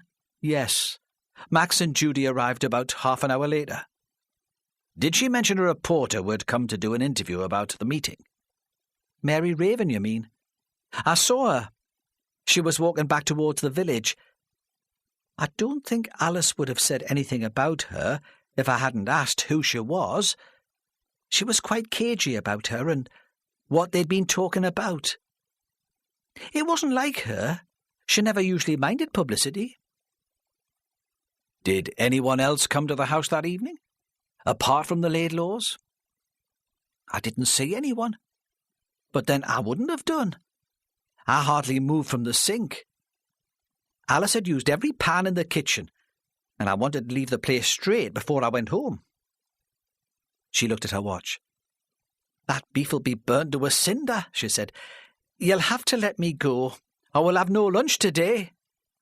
Yes, he said. I've nearly finished. She stood up in an attempt to persuade him to leave, but he remained for a moment where he was. Mrs. Kerr, he said, why didn't you have dinner with the family last night? Wasn't it usual for you to join them? Yes, she said. I usually had dinner with them on St. David's Day. Mrs. Parry always invited me. But I had my own problems. I wouldn't have been very good company. Then Ramsay did stand up and say that he would not take up any more of her time. As he left the house, he saw Tom Kerr at the end of the passage, peering out of the shadows to be sure he had gone. Ramsay walked back to the tower slowly, his hands in his pockets, taking in every detail of his surroundings. He might have been a tourist.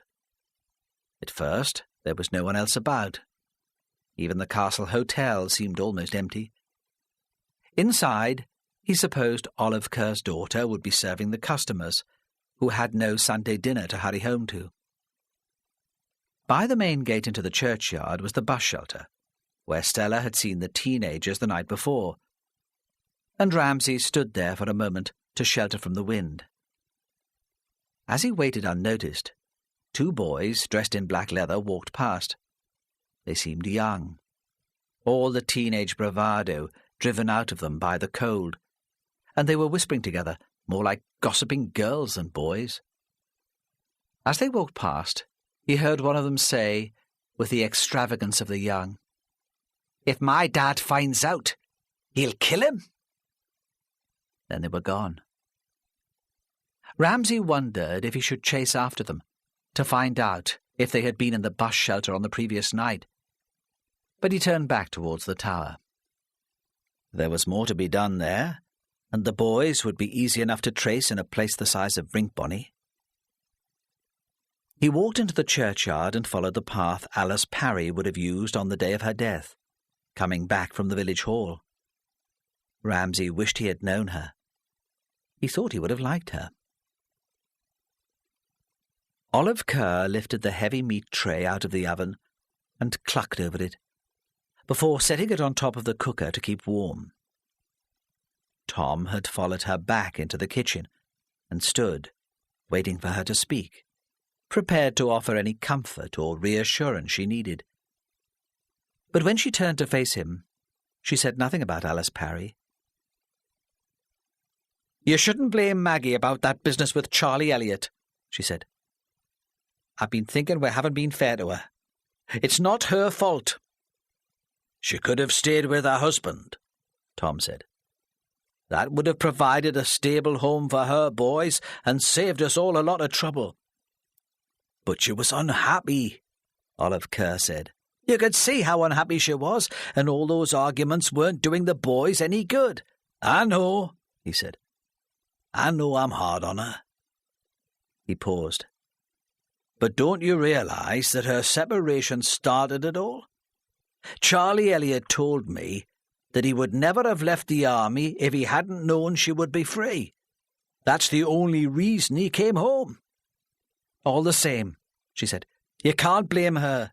She gave him no encouragement." "I can't stand him hanging around the house," he said suddenly. "I see enough of him at work. Whenever I go out, he's there waiting for her. If she wants nothing to do with him, she should tell him." "She has told him," Olive Kerr shouted back. "She was engaged to Charlie Elliot when they were both 18. She broke it off after 3 months, and she hasn't been interested in him since. She's told him so a dozen times. It's not her fault that the man's as daft as a ship's cat and won't listen to her." "Then why doesn't he leave her alone?" "I don't know," Olive said.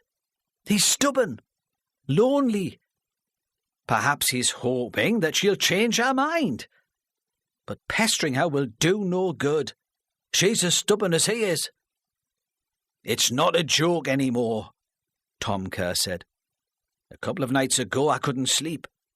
It was 2 o'clock in the morning, and he was still out there in the street staring up at our window."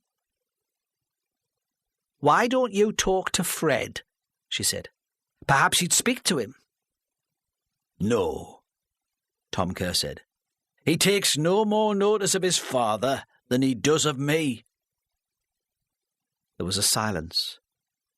She took a heavy meat knife from a drawer and began to carve the beef.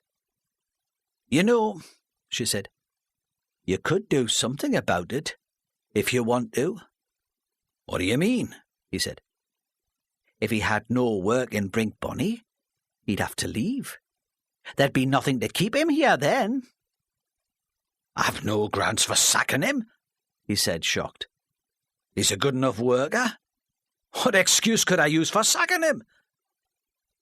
"And you know why I took him on." "You don't need an excuse," she cried. "You're the boss. Why should you feel guilty?"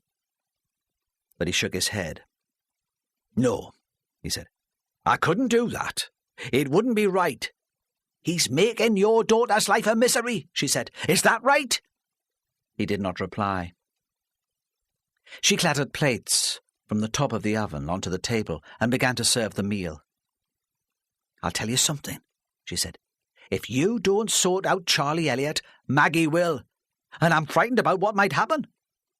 Alice Parry's death has made terrible things seem possible." "You're upset," he said. He was relieved that she had returned to the subject of Alice Parry. He found that easier to deal with. "Of course you're upset." She lost her grip of the knife she was holding, and it slipped onto the table, and then the floor, scratching a tile. "Go and tell the boys to wash their hands," she said. "Their dinner's ready." He picked up the knife, set it on the table, and went slowly out of the room. At the tower, the Laidlaws were preparing to leave for home.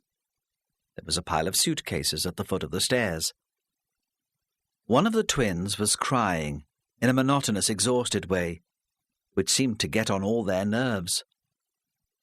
Stella Laidlaw sat on the bottom step, clutching a fat handbag to her stomach like a child with a favourite toy, only her eyes showing over the collar of her white sweater. Peter was asleep, with his head on Caroline's knee, his face white and strained. They were waiting, it seemed, for Ramsay. Hunter had said that no one could leave without his permission. "We can't face spending another night here," James said. "I'm sure you can understand that, Inspector. The children need to be in their own homes." Ramsay looked at them. They were irritated by the delay, but showed no other emotion. "Do you really have no feelings?" he thought. "Or have you spent all your lives learning how not to express them?" He raised no objections to their leaving. He was glad to see them go. Hunter helped the Laidlaws to load the car. He even stood for a while with a child awkwardly in each arm. The wind was even colder, carrying flurries of snow, blowing scraps of garden waste across the lawn. As they watched, a square of pink card flapped and lifted with the leaves, then came to rest against the bumper of James's car. Ramsay picked it up carefully by one corner and held it to show them. The card was damp, and the corners of the letters unstuck, but it was clearly Alice Parry's anonymous letter. "Where did this come from?" Ramsay turned on Hunter, aware as he spoke that his anger was unfair. It wasn't Hunter's fault. "I thought they'd searched the garden." Hunter grunted. He was thinking of the delights of the big market, the teenage girls dressed in tiny skirts, the disco music spilling onto the streets through open pub doors. Policing was only a job to him. The pleasures of his time off were more important. Ramsay's anger did not concern him. He had a date with a student nurse, and he regretted that more. "It's very blowy," he said. "It could have been dropped anywhere in the village." "Quite a coincidence," Ramsay said. "Talk to them. See if there's anywhere they might have missed." Hunter nodded, handed the twins back to their mother, and walked away without a word. The cars moved off down the drive. Ramsay stood outside for a moment, watching them disappear through the trees. It was almost dark, and he thought there would be more snow. In the kitchen, the forensic team were just finishing. The plates and dishes from the St. David's Day dinner were still piled neatly on the draining board. "Anything?" Ramsay asked. The officer shook his head. "Sorry," he said. "It's spotless. That doesn't mean that the sink wasn't used, but there's no evidence. Nothing on the floor, either." Ramsay shrugged. It was the worst sort of information. It didn't eliminate or identify anyone. He was no further forward. He filled a kettle to make coffee. "Did you look at the knives?" he asked. "Yes. We'll take one or two of the more likely ones back to the lab to check, but I don't think your murder weapon's among them." "That'll please them," Ramsay said. "They'll have to continue the search outside." "You're a hard man," the officer said. "It's practically dark out there, and it's freezing." It was cold even in the kitchen. The family must have switched off the heating. Ramsay shivered and made instant coffee in a mug. The forensic team left. He heard them calling to each other outside and the sound of their cars going up the drive. When Hunter came in, he was wearing only denim jeans, a sweater, and a thin leather jacket. He never seemed to feel the cold. "They say that card couldn't have been in the garden," he said. "They searched everywhere. They wouldn't have missed it. Is that tea?" Ramsay shook his head. "You've drunk enough tea to sink a battleship." "What do you think of all this?" Hunter shrugged. "Attempted robbery?" he said. "If she was late coming back from Henshaw's, she might have surprised someone who saw the house in darkness. The back door hadn't been locked, so there'd be no sign of a break-in if he managed to get inside. I can't see any of the family knocking her off for her money, and no one's going to commit murder for the sake of a few houses."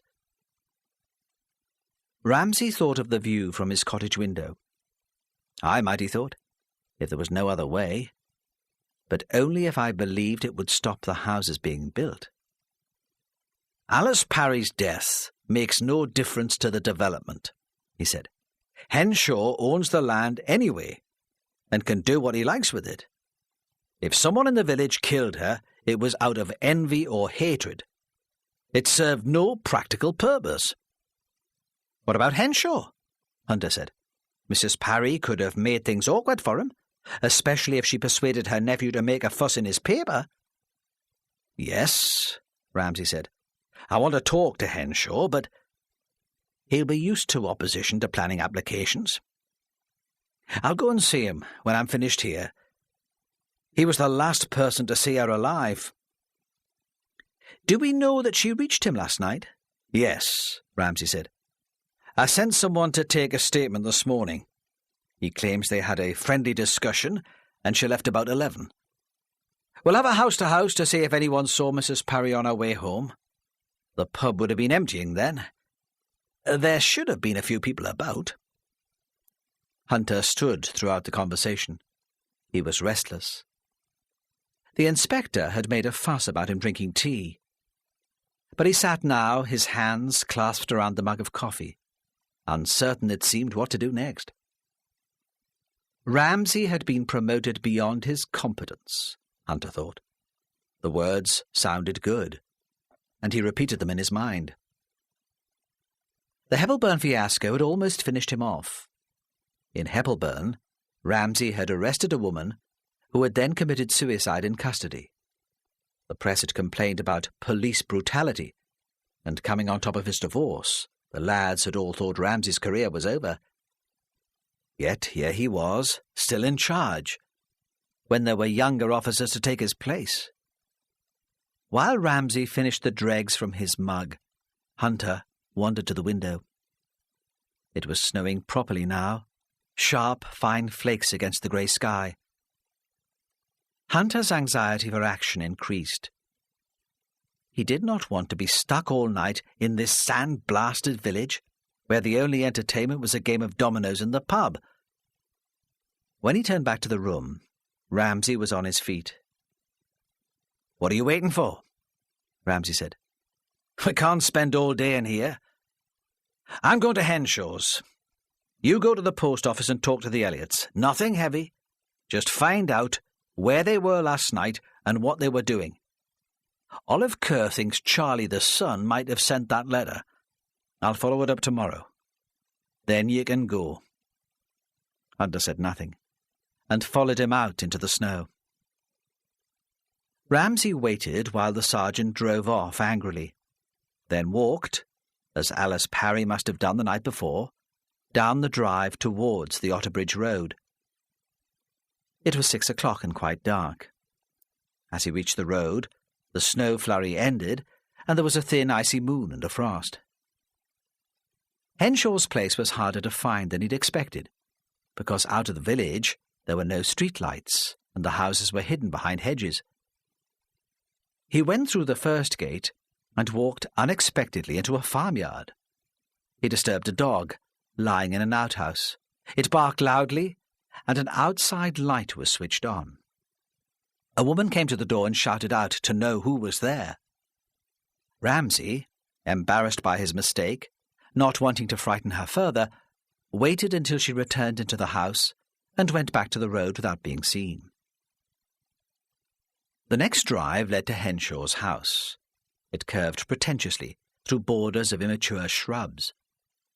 There was a light outside the front door, and many of the windows were lit and uncurtained, so Ramsay could see quite clearly to approach. The bungalow was modern, the red brick unweathered, faced in places with local stone. In front there was a large terraced garden, and set into one of the paved terraces a swimming pool, empty, the blue tiles glazed with frost. In a typical Northumberland summer, Ramsay thought, it could hardly have been used.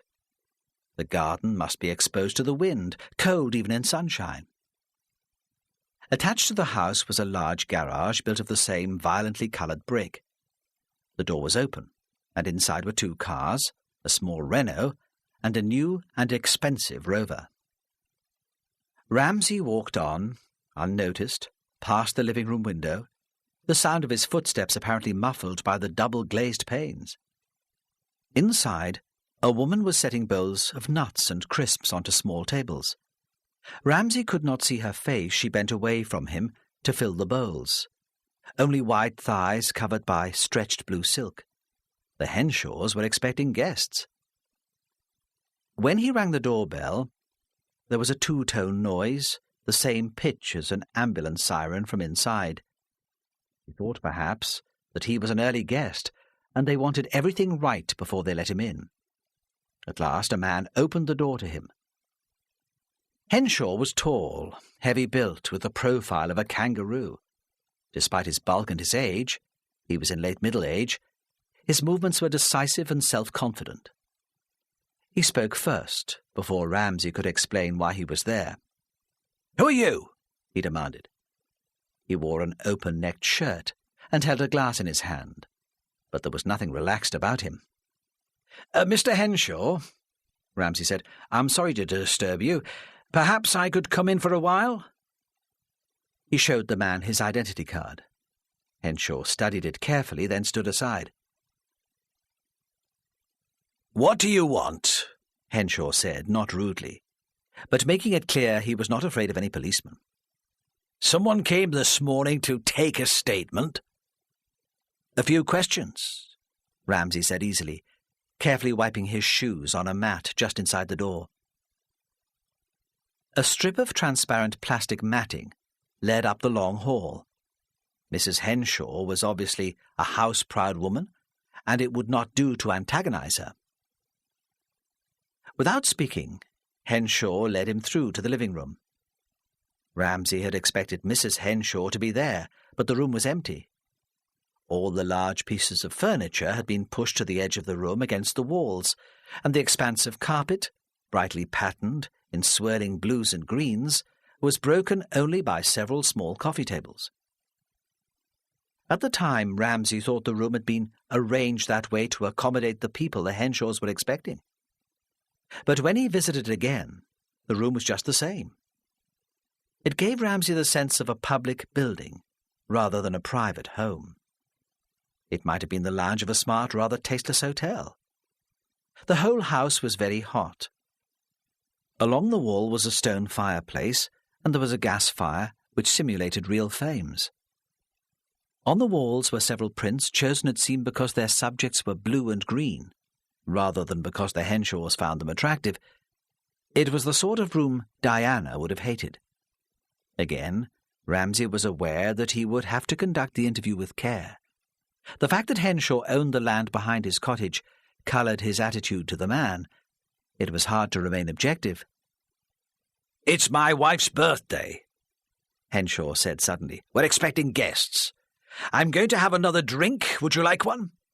Ramsay shook his head. This won't take long, he said. The policeman who came this morning told you that Alice Parry was murdered last night. Aye, Henshaw said, then added reluctantly, They'll miss her in the village. He might have said more, but they were interrupted by Mrs. Henshaw, who stood for a moment in the doorway to be admired. Ramsay guessed she must have disappeared when she heard the doorbell to put on makeup, because her face had a waxy, coloured glow. She wore a suit in blue silk, with a bow at the neck and frills at the sleeves, and her fat, fleshy feet were squeezed into high-heeled blue shoes. She smiled kindly and walked forward, arms outstretched. "I'm sorry," she said. "I don't think we've met. You must be one of Colin's friends." She had been told, Ramsay thought, to be on her best behaviour. "No, woman," Henshaw said impatiently. "He's a policeman. He's here to talk about Mrs. Parry, though God knows what it's got to do with us." To Ramsay's surprise, Rosemary Henshaw's eyes filled with tears. Her emotion contrasted sharply with Henshaw's apparent indifference, and he wondered what significance it might have. She would be the sort he thought to cry easily. "Poor soul," she said. "Such a shock to her family." And she seemed genuinely concerned by her neighbour's death. "Did you know her well, Mrs. Henshaw?" Ramsay asked. Perhaps the women had been close friends, and the awkwardness of the building dispute with her husband had come between them. "No," she said, "not well, but she was kind. When we first came to the village, she made us welcome. She took me to the W.I. Not all the old families were so friendly. It's hard to settle in a new place, especially if you have no children." "Yes," he said, "it must be." Yet her sentimentality made him uneasy, and throughout the interview he treated her carefully, afraid of upsetting her again. "Mrs. Parry came to see you last night," Ramsay said. "You were the last people we know of who saw her alive." He looked at them, expecting some response, but there was none. "She sold you some land," Ramsay said. "She came to see you to offer to buy it back." "Yes," Henshaw said. "She sold me some land." "Did you accept her offer to buy back the land?" "No," he said. "Of course not." "Did you argue about it?" "I never argue," Henshaw said. "I explained to her the facts of business. I've already got prospective buyers for some of those houses. I've spent thousands drawing up the plans and putting them before the council. I couldn't sell it now." Side 5. Ramsay continued questioning the Henshaws. "Is it true that Mrs. Parry only sold the land to you on the understanding that the houses you built would be small and inexpensive and available to local families?" "No," Henshaw said firmly. "That was a misunderstanding. I never gave any such commitment. Even Mrs. Parry accepted she'd been mistaken by the end of the evening." "Are you sure?" Ramsay asked. "There was a protest meeting in the village yesterday afternoon, and Mrs. Parry was very angry." "She was angry when she got here," Rosemary Henshaw said. "She was quite rude. I didn't want to let her in." Ramsay looked directly at Henshaw. "What did you say to persuade her that she'd been mistaken about the houses?" he asked. "There was nothing in writing," Henshaw said. "She was an old lady. They get muddled. Besides, it suited her purpose, didn't it, to let the village think I'd cheated her? Let me be the bad guy. I'm used to it. That way she'd get her money, and they'd all still love her. Can you prove that's the way it happened?" "No," Henshaw said. "I told you, there was nothing in writing." "I see." Ramsay stood up and walked towards the window. The room was so stuffy that he felt he would fall asleep. He did not know what to make of the builder who stood before the gas fire with such confident certainty. "What time did Mrs. Parry leave here?" 11:15, Henshaw said. "Are you sure?" "I looked at the clock," Henshaw said. "I knew it was late. I offered to drive her home, But she said she'd rather walk. Did you go out after she went? No, Henshaw said shortly. I've told you. It was late. We went to bed. There was a silence. Ramsay felt he was getting nowhere with the builder. Henshaw would have an answer, whatever question was asked. Ramsay felt tired and incompetent. Hunter, he thought, would have bullied something out of him. Rosemary Henshaw let Ramsay out of the house.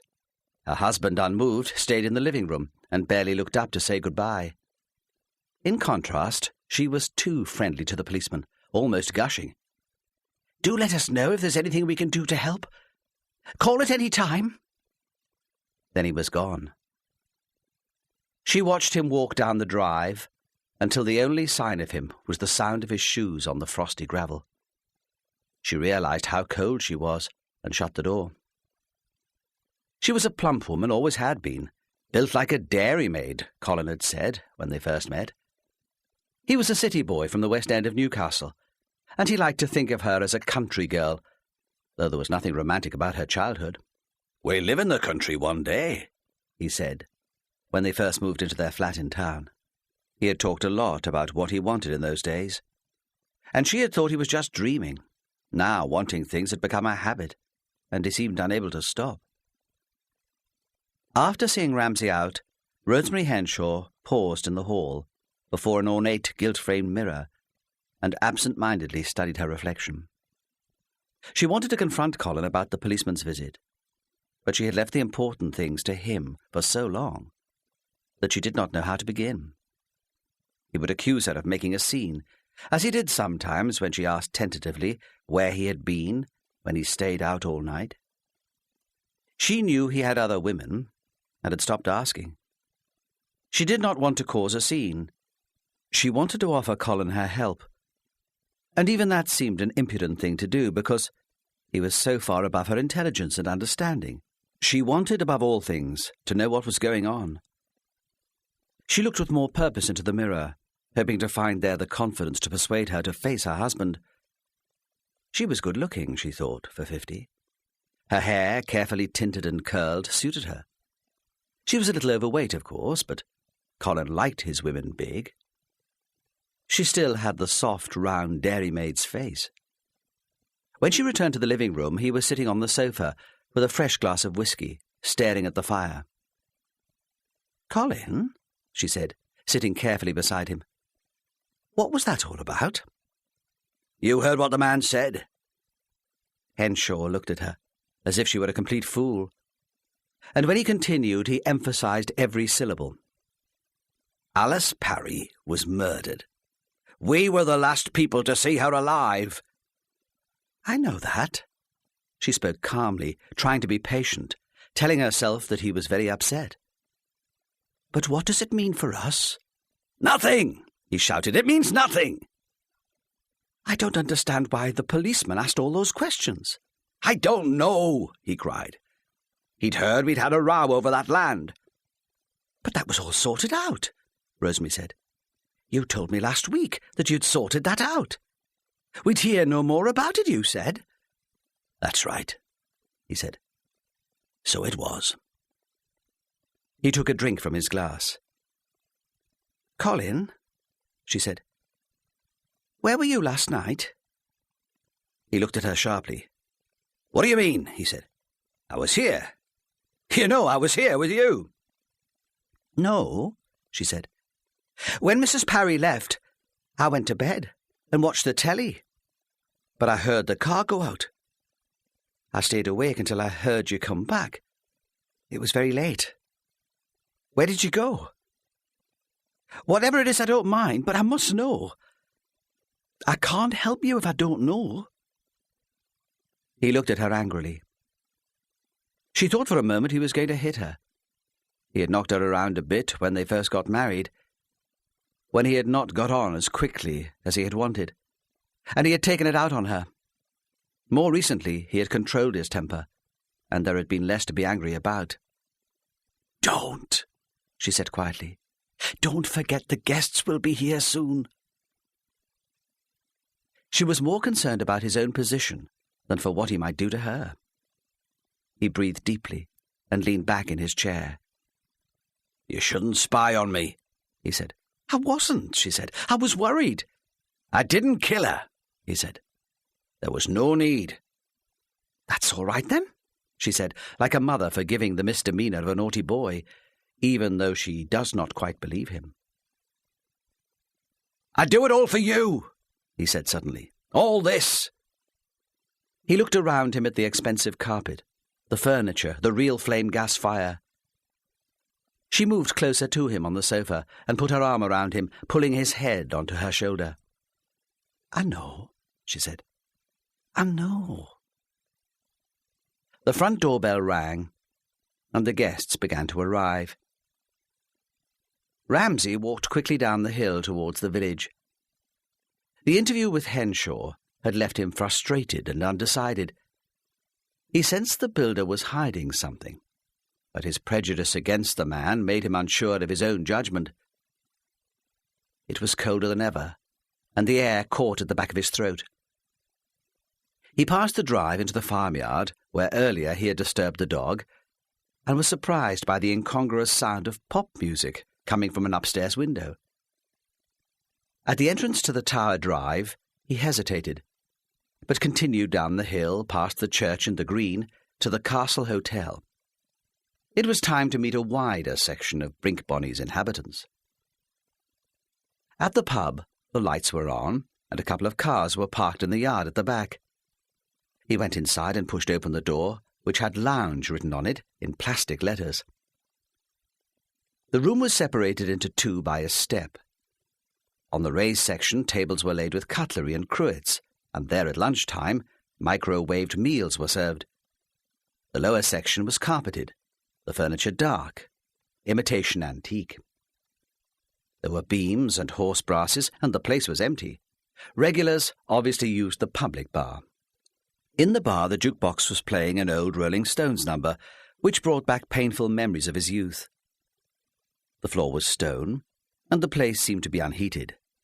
There were a couple of high-backed settles, the wood dark and splintered, where 3 old men were playing dominoes. 2 teenagers were playing darts. In a corner by the window, a squat red-faced man with huge hands was reading a farming magazine and drinking steadily. On a stool by the bar, a fat man, who turned out to be the landlord, seemed to be asleep. He woke up occasionally to drink brandy from a huge balloon glass. A pretty young woman in her late 20s was drying glasses behind the bar. "Come on, Frank," one of the dart players said. "What about lighting a fire? It's bloody freezing in here." The fat man stirred and stared at the boy with a cold, reptilian eye.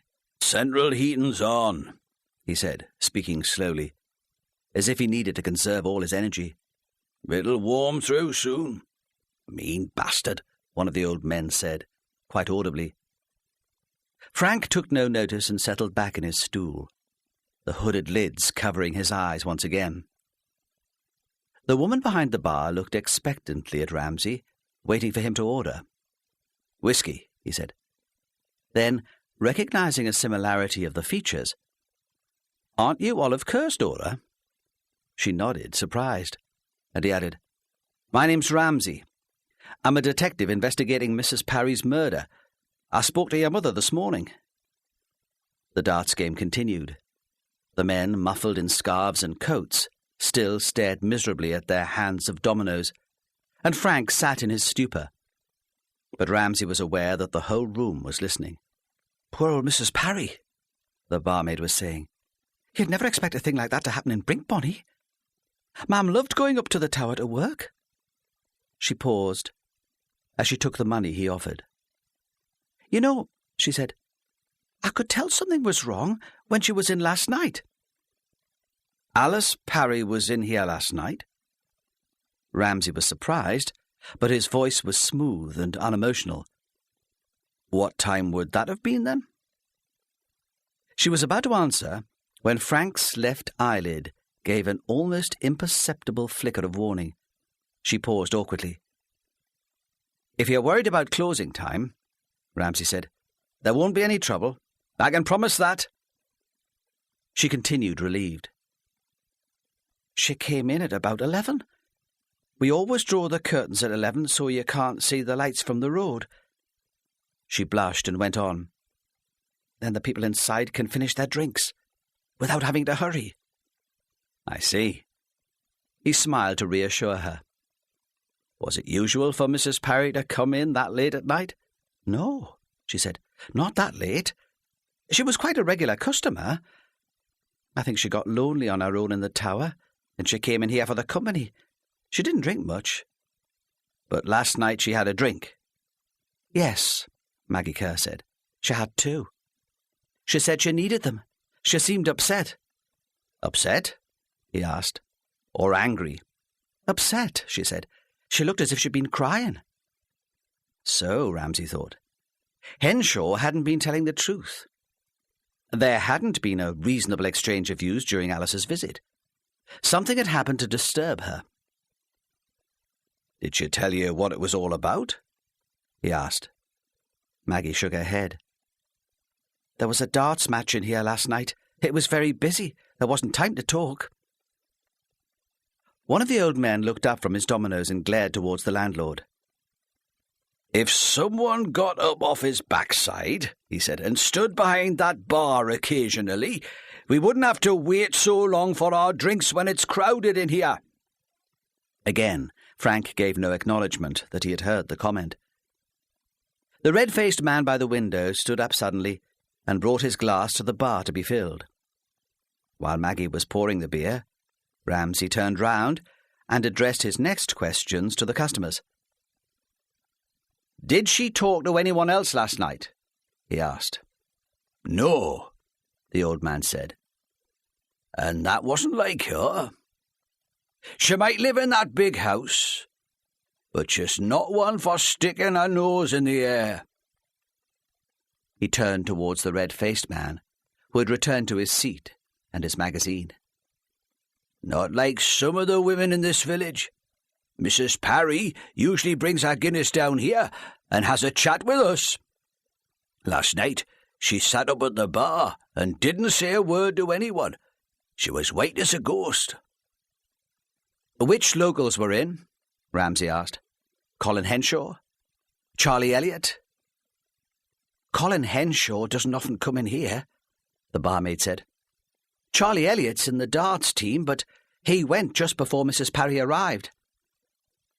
And that doesn't happen very often, does it? One of the darts players shouted. It's not often that Charlie leaves before you do, is it, Maggie? Doesn't he usually wait to walk you home? She looked suddenly angry and embarrassed, and Ramsay thought how difficult it was for an outsider to settle into a village like Brinkbonny or Heppelburn. There was obviously some attachment or tension between Maggie and Charlie Elliott, and if he reacted wrongly, he would break the mood of the whole conversation. He decided to ignore the comment and continue with his questions. If the relationship between Charlie Elliott and Maggie was relevant to his investigation, it could be explored later. I was relieved Charlie went early, Maggie said. I bet you were, the darts player shouted again. Been making a bit of a nuisance of himself lately, hasn't he? You should tell the inspector about it. Perhaps he'd be able to arrange police protection. Or perhaps you enjoy it, really. Again she ignored him. I was relieved Charlie went early, Maggie said, because I was afraid he might make a scene after the way he treated Mrs. Parry at the meeting. Were you at the meeting in the hall yesterday afternoon? No, she said. I couldn't get. But I heard what happened. Of course, Ramsay thought, the whole of Brinkbonny would have heard about Charlie Elliott's rudeness to Alice Parry. Did Mrs. Parry walk back to the tower on her own? She looked at the old men. Did anyone go up the hill with Alice? Aye. It was the old man with the almost unintelligible accent who regarded the landlord with such venom. I took her home. But that's out of your way, Joe, the barmaid said. All the same, he said. I think I'm enough of a gentleman to know what's right. I took her home. All the way? Ramsay asked. To her drive. Did you see anyone else on the way? No. You didn't see Charlie Elliott? I've told you. We didn't see a soul. Besides, Charlie would have been long home by then. Was there anyone in the churchyard? I wouldn't know, the old man said. I didn't look. Did you see Mrs. Parry enter the house? Ramsay asked. Ah, you can't see the house for the trees. I'd seen her to her gate. I thought I'd done my duty. He glared at the landlord. I'd spent an evening in here, he said. I was perishing cold. Yes, Ramsay said. I see. He finished his drink and went out into the street. He was almost at the church when he heard the sound of footsteps, rattling on the frosty pavement. When he turned round, he saw Maggie running towards him, the tails of her scarf flying out behind her. When she reached him, she was breathless, and her eyes were streaming with cold. I wanted to talk to you, she said, about Charlie Elliott. He felt a moment of satisfaction when he realised that his approach in the pub had been the right one. If he had started asking questions in front of the customers, she would have said nothing. Come on, he said. We'll walk back to my car. It'll be a bit warmer in there. Then I can drive you home. You'll be asking questions in the village, she said. I know you have to do that. You'll hear about it anyway. You might as well have the truth. It's nothing to do with Alice Parry's death. He said nothing. It was impossible at this stage to know what was relevant to the investigation. They said that I led him on, she cried suddenly. That he lost his career in the army because of me. But it's not true. When I told him I was leaving David, I didn't expect him to be so silly. Why do they talk to me like this, he thought. I have no real right to know. David was your husband, he said. Yes, and when I left him, I had to come back here. There was nowhere else to go. Couldn't stay in the house. David's a keeper on the Rutherford estate, and it was a tied cottage. I don't understand, he said, where Charlie Elliott comes in. They turned into the churchyard, and the long grass was stiff with frost. Charlie and I grew up together, she said. We were in the same class at school, and got the bus together every day. I liked him. He was a good friend. Then when we were 16, he started taking me out. Into Otter Bridge, to the pictures, to youth club dances. I thought it was just a bit of fun. Other girls had boyfriends. I had Charlie. But he took it more seriously. Yes, she said. On my 18th birthday, when we were both still at school, he asked me to marry him. They had come to the wrought iron gate into the Tower Gardens. Ramsay lifted the latch and pulled it open to allow her to walk through. But she stood to face him, wanting him to understand. I was young, she said. I was flattered. I liked him. I didn't think it would do any harm. When I agreed to get engaged, I never really thought it would end up in marriage. It was an excuse for a party, being the centre of attention for a while. You know what young girls are like. It made me special. Ramsay thought that he did not know at all what young girls were like, and shut the gate behind her. He was not wearing gloves, and the cold metal of the catch stung his hands as he struggled to fasten it. You changed your mind, he said. Yes, she said. I changed my mind. Charlie became so serious and intense. He wanted me to spend all my time with him. He was only taking 1 A-level and some resits, but I was doing 3 A-levels. I wanted to go into nursing. He seemed to think that wasn't important, not compared with spending time with him. How long did the engagement last? He asked. 3 months, she said. Then one evening we had a furious argument and I broke it off. He left school and went to join the army. She paused. I was quite proud of that, she said bitterly.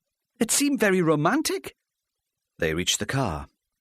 Ramsay opened the passenger door for her, then got in and started the engine so he could switch on the heater. All the windows were covered in ice. What did you do? He asked.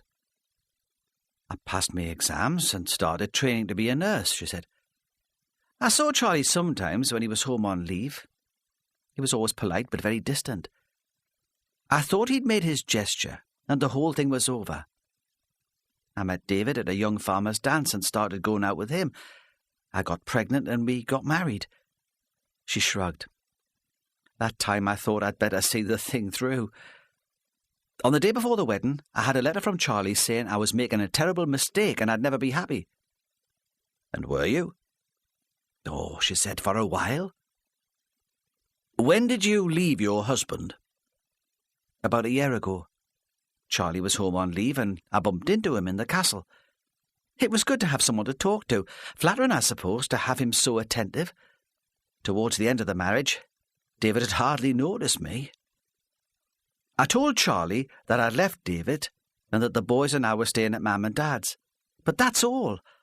I didn't give him any encouragement. He walked me home and gave me a goodnight kiss, but I didn't mean anything by it. I was just pleased we were friends again. The heater was beginning to clear the ice from the windscreen, and they could see the bulk of the tower in the moonlight. What happened then? Charlie left the army, she said. It was awful, like a nightmare. He wrote to his father to tell him, and Fred Elliot turned up at our house accusing me of leading him on. You've broken his heart once, he said. Now you're meaning to do it again. His wife had recently died, and everything seemed to upset him. I didn't know what to say or do. I wrote to Charlie telling him there was no point coming home, that I hadn't changed my mind, but it didn't do any good. Did you persuade your father to give him a job? Ramsay asked. No, she said quickly. I didn't want to have anything to do with him. My father thought that if he offered Charlie a job, there would be a reconciliation between the families. You don't understand what it's like in a place like this. The village was split in two, with half supporting me and half supporting Charlie.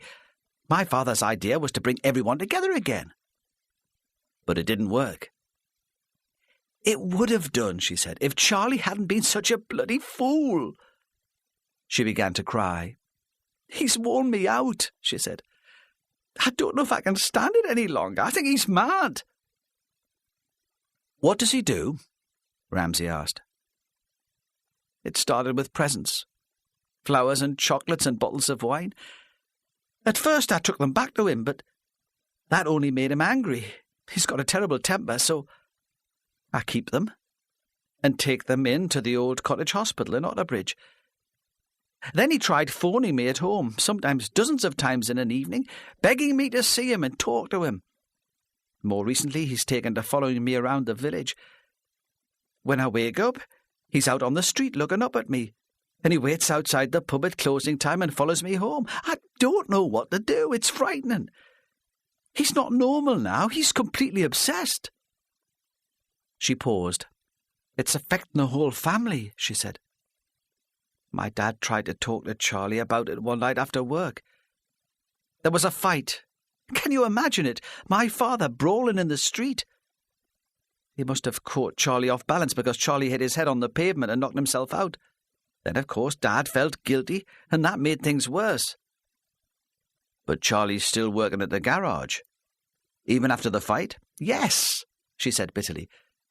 Dad's a great one for martyrdom. He wants to show the village he knows what's right, even if he finds it hell.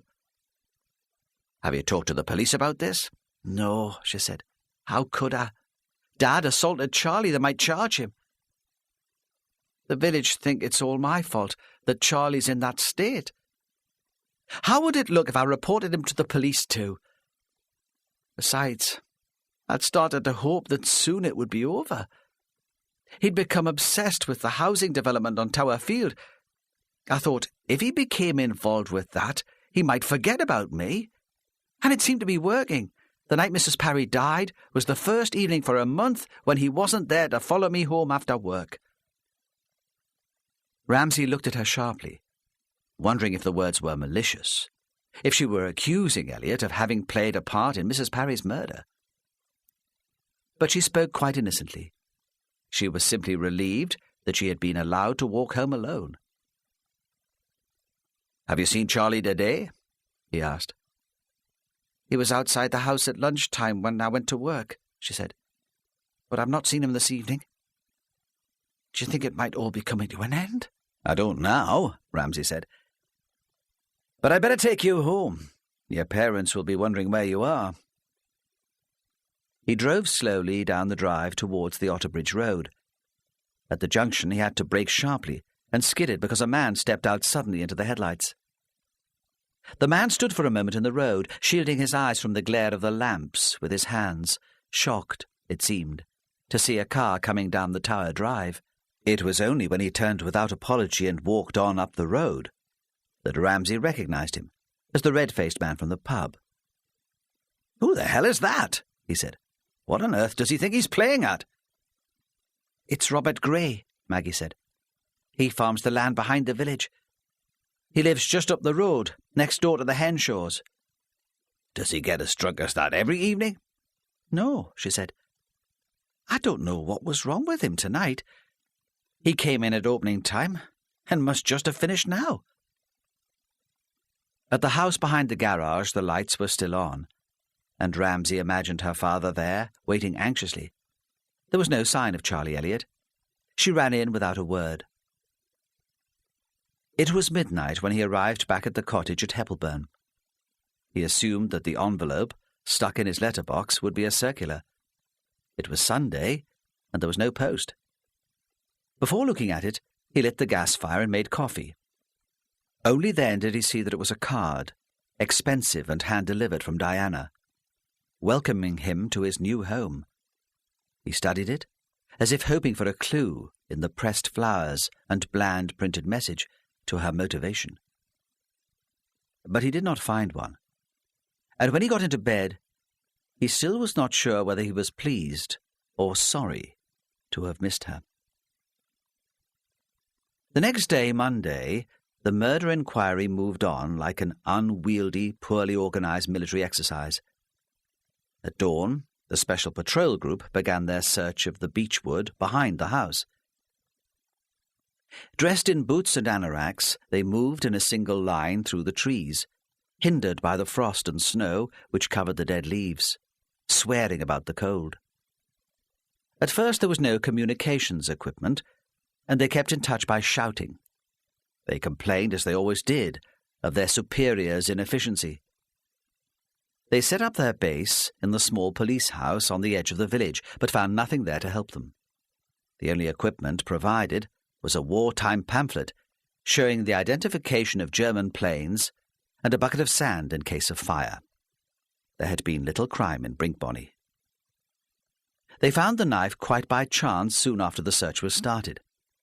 The youngest member tripped on the edge of a flat gravestone and fell face down in the snow, accompanied by laughter and jeers. As he stumbled, he knocked over a vase of dead daffodils which had been standing on the grave, and the knife emerged with the rotting stalks of the flowers. "You lucky bastard!" someone shouted. "I suppose you'll take the credit for finding it now." But they were all pleased that the murder weapon had been found. It encouraged them that they might find something else of significance. Ramsay was told about the discovery of the knife in Otterbridge. He was in the police station, supervising the setting up of the incident room, the arrival of computer terminals, extra phone lines, and piles of paper. Still no one had brought the screens to block off the corner of the Tower garden where the body had been found, and he too muttered about inefficiency. His superintendent was giving all his attention to the press, and on every news broadcast there was a shot of him pleading earnestly for information about any unfamiliar car seen in Brinkbonny on Saturday night.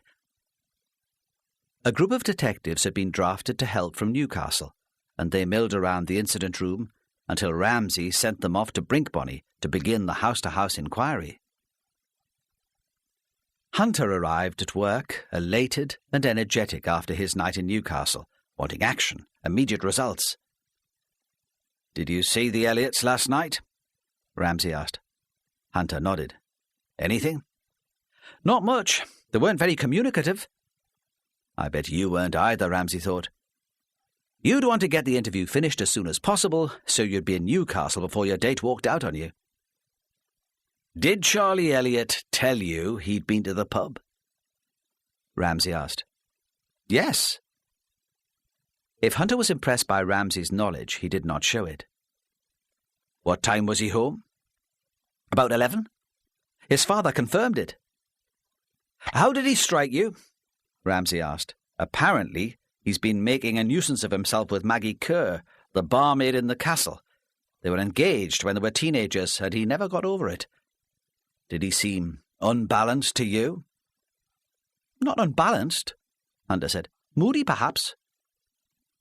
"Well," Ramsay said, "if he was home by 11, he can't have murdered Mrs. Parry.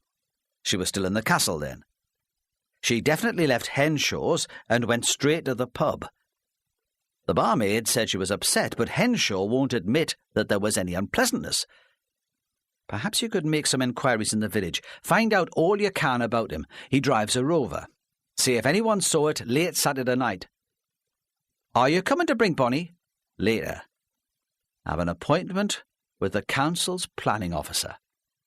I want to find out about these houses." Side 6. Despite Hunter's scepticism, Ramsay was convinced that Henshaw's development had in some way triggered the series of events which had resulted in Alice Parry's death. Henshaw's version of the confrontation with Alice Parry was false. Something had happened to distress her, and almost immediately after, she had died. The man's lying must be significant. The council offices were in a shabby building which always reminded Ramsay of a large working men's club. The planning officer was a small, solid man with a thin grey moustache. He had Henshaw's plans laid out on his desk. "I don't understand the planning procedure," Ramsay said. "It might be relevant in this case. Perhaps you could explain?" "Mr. Henshaw made his original application for Brinkbonny late last summer," the officer said. He had a brisk, clipped voice, and spoke with the formality of a man used to local politics. Previously, the land had been of marginal agricultural use, occasionally leased to a local farmer for grazing cattle. After being purchased by Mr. Henshaw, I believe that arrangement stopped. The council felt that the plans were inappropriate for a village of Brinkbonny's size and refused permission to build. Was there a lot of publicity at that time? Not a great deal. We put a notice in the local paper and received several objections, but no one seriously believed the development would be approved. Would a smaller scheme have been more favourably received? I can't speak for the council, of course, but yes, I would have thought so. What happened then? The developer, Mr. Henshaw, appealed to the Department of the Environment's inspector. The case was heard at the beginning of February. And the result of the appeal came through last week. Yes. I received the inspector's report on Monday. And he found in Mr. Henshaw's favour? The planning officer sighed. Unfortunately, yes. The inspector does seem to be taking a less restrictive view of planning rules now, and there is a move to release more of the less valuable agricultural land for building. So what was the point of the Brinkbonny residents holding their protest meeting on Saturday afternoon? Surely the planning procedure had been exhausted.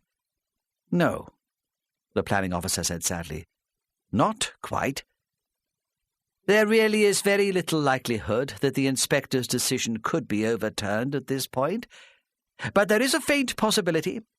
I don't think the council would want to take the action any further because of the cost, but if there was sufficient public pressure, I suppose they might feel they had to make the gesture. I'd advise them against it, but they don't always take my advice. And what action could the council take? They could appeal to the High Court. And could Henshaw proceed with the building while the appeal was being heard? Oh, no.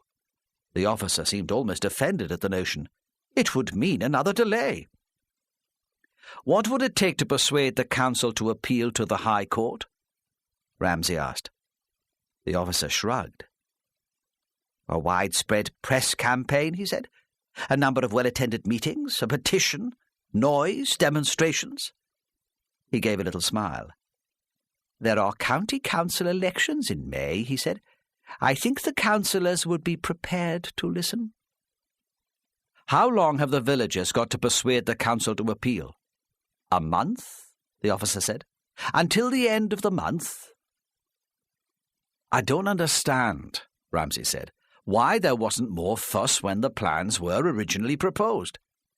"No," the officer said. "Well, I believe there was some confusion in the community about the exact nature of the development, and of course there are people who don't bother to read the planning notices in the local paper." "Is Henshaw involved in other developments in the country?" "Oh, yes," the officer said. "There have been 6 applications in the past 2 years." "Have most of these been successful?" "Yes," the officer said. "I believe 5 out of 6 were allowed. The most recently completed was at Witham." "Henshaw built those, did he?" Ramsay drove through Witham on his way from Heppelburn to Otterbridge, and had seen the buildings grow. The estate was surrounded by a stone wall with high pillars, which made him think of a decorative prison. Each house had a mock Victorian conservatory. They had seemed to him ridiculously expensive, but all had been sold. "Is that sort of success rate usual?" he asked. The officer paused. "There may have been a couple of surprising decisions," he said. "But Henshaw is very clever, you know. His developments are relatively small and not designed to upset existing communities, so it's hard for objectors to get the level of support they need." "You never suspected corruption," Ramsay said. "Henshaw doesn't have any special friends on the planning committee." "Oh, no," the officer said. "There's never been any question of that sort of dishonesty." But Ramsay would have believed anything of Henshaw, and the planning officer was a loyal civil servant. He would hardly pass on rumours of fraud. Ramsay needed other, less partial information. The council offices were stuffy, overheated with waves of warm air from the open doors into the corridor, where Ramsay was walking, and he reached the street with relief. Outside it was still cold and grey. There had been an inch of snow overnight, and in the market square people stood in groups and talked about the weather. He collected his car from the police station, then was stuck for 20 minutes in crawling traffic. When at last he was out of the town, he drove first not to Brinkbonny, but to Heppelburn. When he had worked on an inquiry in Heppelburn, he had met Jack Robson, a county councillor, and it occurred to him now that Jack might be willing to help with information about Henshaw. Jack would have no affection for land speculators, and Ramsay was convinced of his integrity. Robson lived in a small estate of 30 council houses. The move to smokeless fuel had not yet reached the village, and a cloud of smoke hung over the chimneys. There were neat paths through the snow, cleared from the pavements to the front doors. 2 elderly women in long coats and furry ankle boots gossiped on the corner. As he drove past, they looked at him, wondering who he was. Whenever he came to this estate, Ramsay had the impression of going back in time. It was preserved in an atmosphere of post-war boredom and decency. Through the living-room window of the house, Ramsay saw Robson sitting by the fire. He was eating an early lunch. His feet were straight ahead of him on the hearth. There was a book on his knee and a plate of bread and cheese on the arm of the chair. When Robson opened the door to the policeman, he was brushing crumbs of bread from the front of his jersey. "Inspector Ramsay," he said. He seemed more pleased to see the policeman than he ever had in the earlier investigation. "Why, man, it's good to see you. Come in, come in. I'll put the kettle on. Or perhaps you'd rather have a beer." Ramsay was touched by the welcome. It was not that Robson was lonely and needed visitors, whoever they were. He was a busy man. "Sit here," he said, "by the fire." Ramsay allowed himself to be brought tea. He refused the offer of food. "Now," Robson said, "what can I do for you?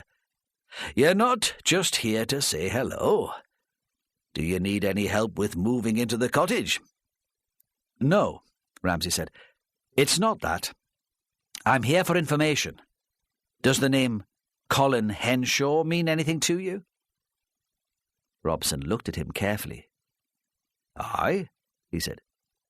"You know he owns that land behind you?" "Yes," Ramsay said, "so I understand. But it's not about that, not directly. He lives in Brinkbonny." "That's where Alice Parry lived," Robson said. "You're working on that case?" Ramsay nodded. "I knew her," Robson said. "Through the council, you know. She was a great one for charity projects. I liked her."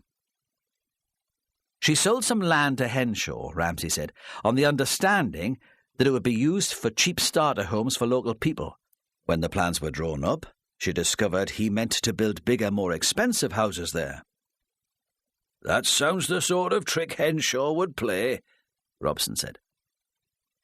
"Alice Parry was leading the campaign against the development," Ramsay said. "There was a protest meeting in the village on Saturday afternoon, and on Saturday night she was killed." "Henshaw's a powerful man," Robson said doubtfully. "He can get his own way without violence. At least he can these days." "What do you mean?" "Well," Robson said, "you'll have checked his record. I don't know whether he was ever convicted, but when he first started out, he had a bit of a reputation as a hard man." "No," Ramsay said. "He was never convicted." "He must have been a clever bugger even then," Robson said. "As he's not got a record," Ramsay said, "you'll have to tell me what he got up to." "He always liked to fight," Robson said. "So I understand. I never knew him then. He was still operating out of Newcastle. The story goes that he hired himself out to local businessmen who wanted to collect debts without the trouble of going through the courts. He was a big man.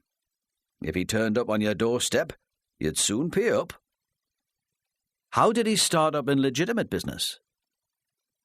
"He bought into an existing building firm," Robson said.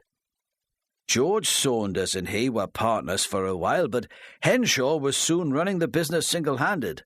Saunders was too much of a gentleman to survive against him." "You say Henshaw's a powerful man," Ramsay said. "Has he any influence over the planning committee? I understand he has an unusual success rate with his applications." Robson did not answer immediately. He chose his words carefully. "I don't know," he said. "I wouldn't have said so. I wouldn't put it past most of them, and it is surprising how he's managed to push his plans through the system.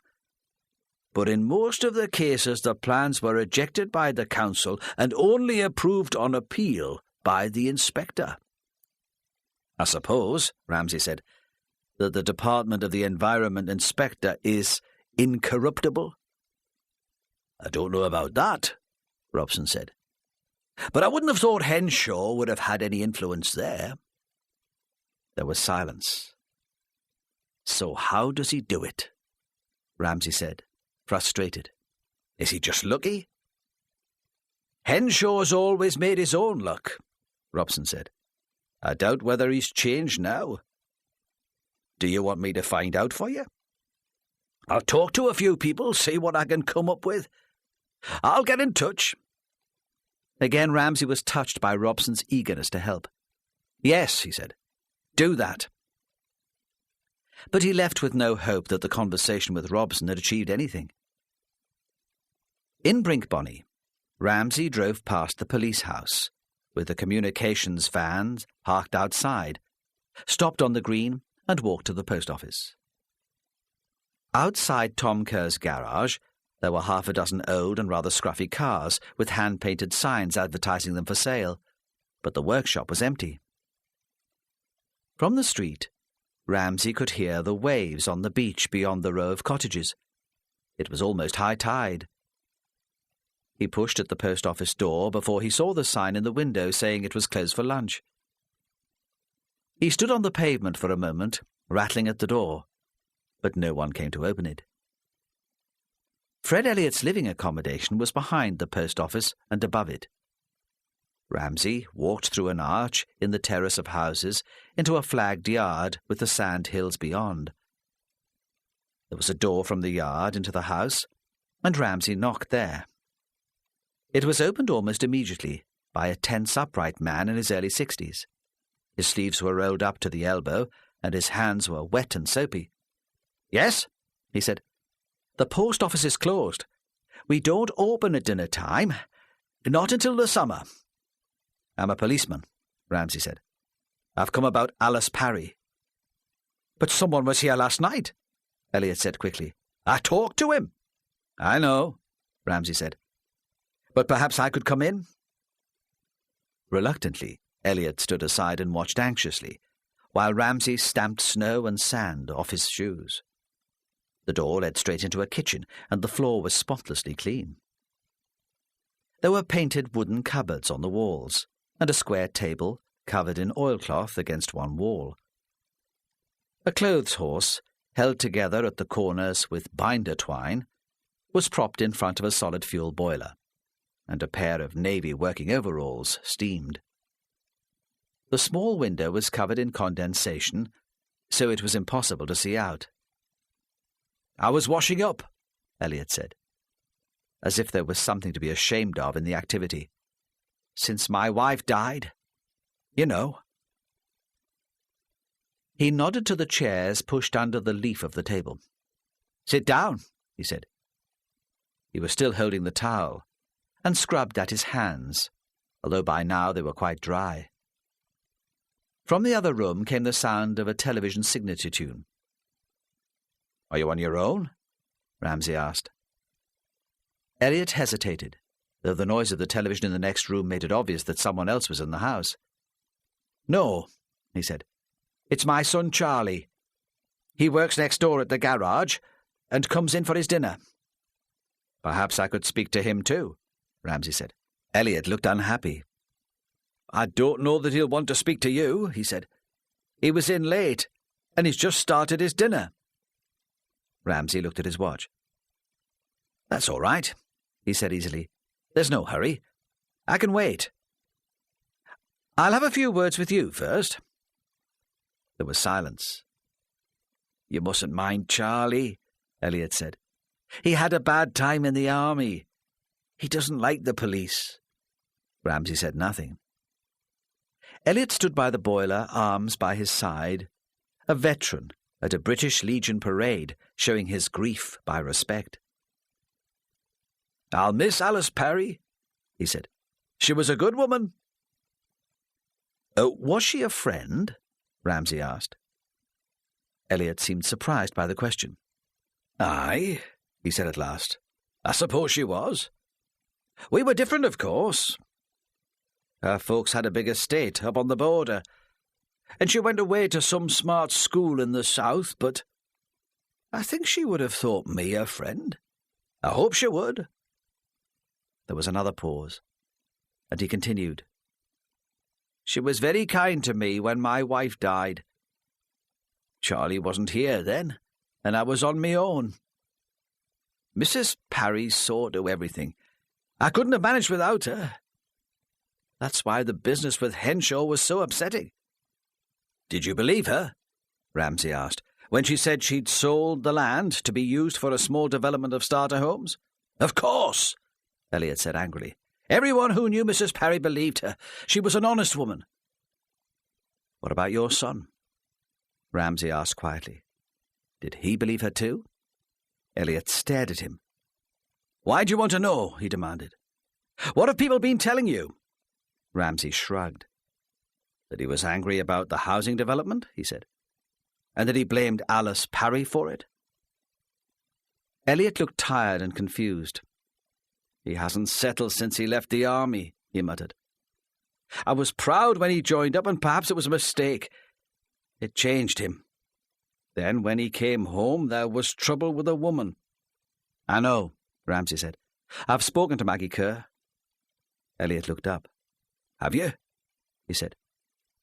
"I tried to tell myself it wasn't her fault, but I can't help thinking she led him on. He came home thinking she would marry him, but then she wouldn't have him. It's made him a bitter man. It affects everything he does. If he hadn't blamed Mrs. Parry for upsetting him, it would have been someone else. He's a good mechanic, but he doesn't get on with the boss. Tom Kerr's choir master up at the church, and he's well respected. But there's something hard about him. He's not as flexible as he might be. Charlie needs careful handling at the moment. He was well trained in the army and thinks he knows best. I'm surprised Mr. Kerr took him on, Ramsay said, in the circumstances. Perhaps he thought he had a responsibility, Fred said sharply. Charlie packed up the army because of that girl. All the same, Ramsay said. I told you, Fred Elliott said. Tom Kerr's a good churchman. He will have seen it as his duty. But he'll never let Charlie forget that he's done him a favour by taking him on. Is Charlie happy living here? Ramsay asked. He's happy with nothing at the moment. He thinks he deserves better than living with me. He'd like his own house. I don't recognise him any more. He's not the boy who went away. The words poured out in an incoherent stream, released by shock and sadness. He looked towards the door which led into the rest of the house, and Ramsay realised he was frightened of his son. What's he like in the house? Ramsay asked. He spoke gently, but he had the man's attention. His eyes moved away from the door. He's angry, Elliot said. All the time. Do you think he needs a doctor? I don't know what he needs. The words were sharp and unhappy. Then he reconsidered. Perhaps he should say a doctor, he said. But I'd never persuade him to go. Is he violent?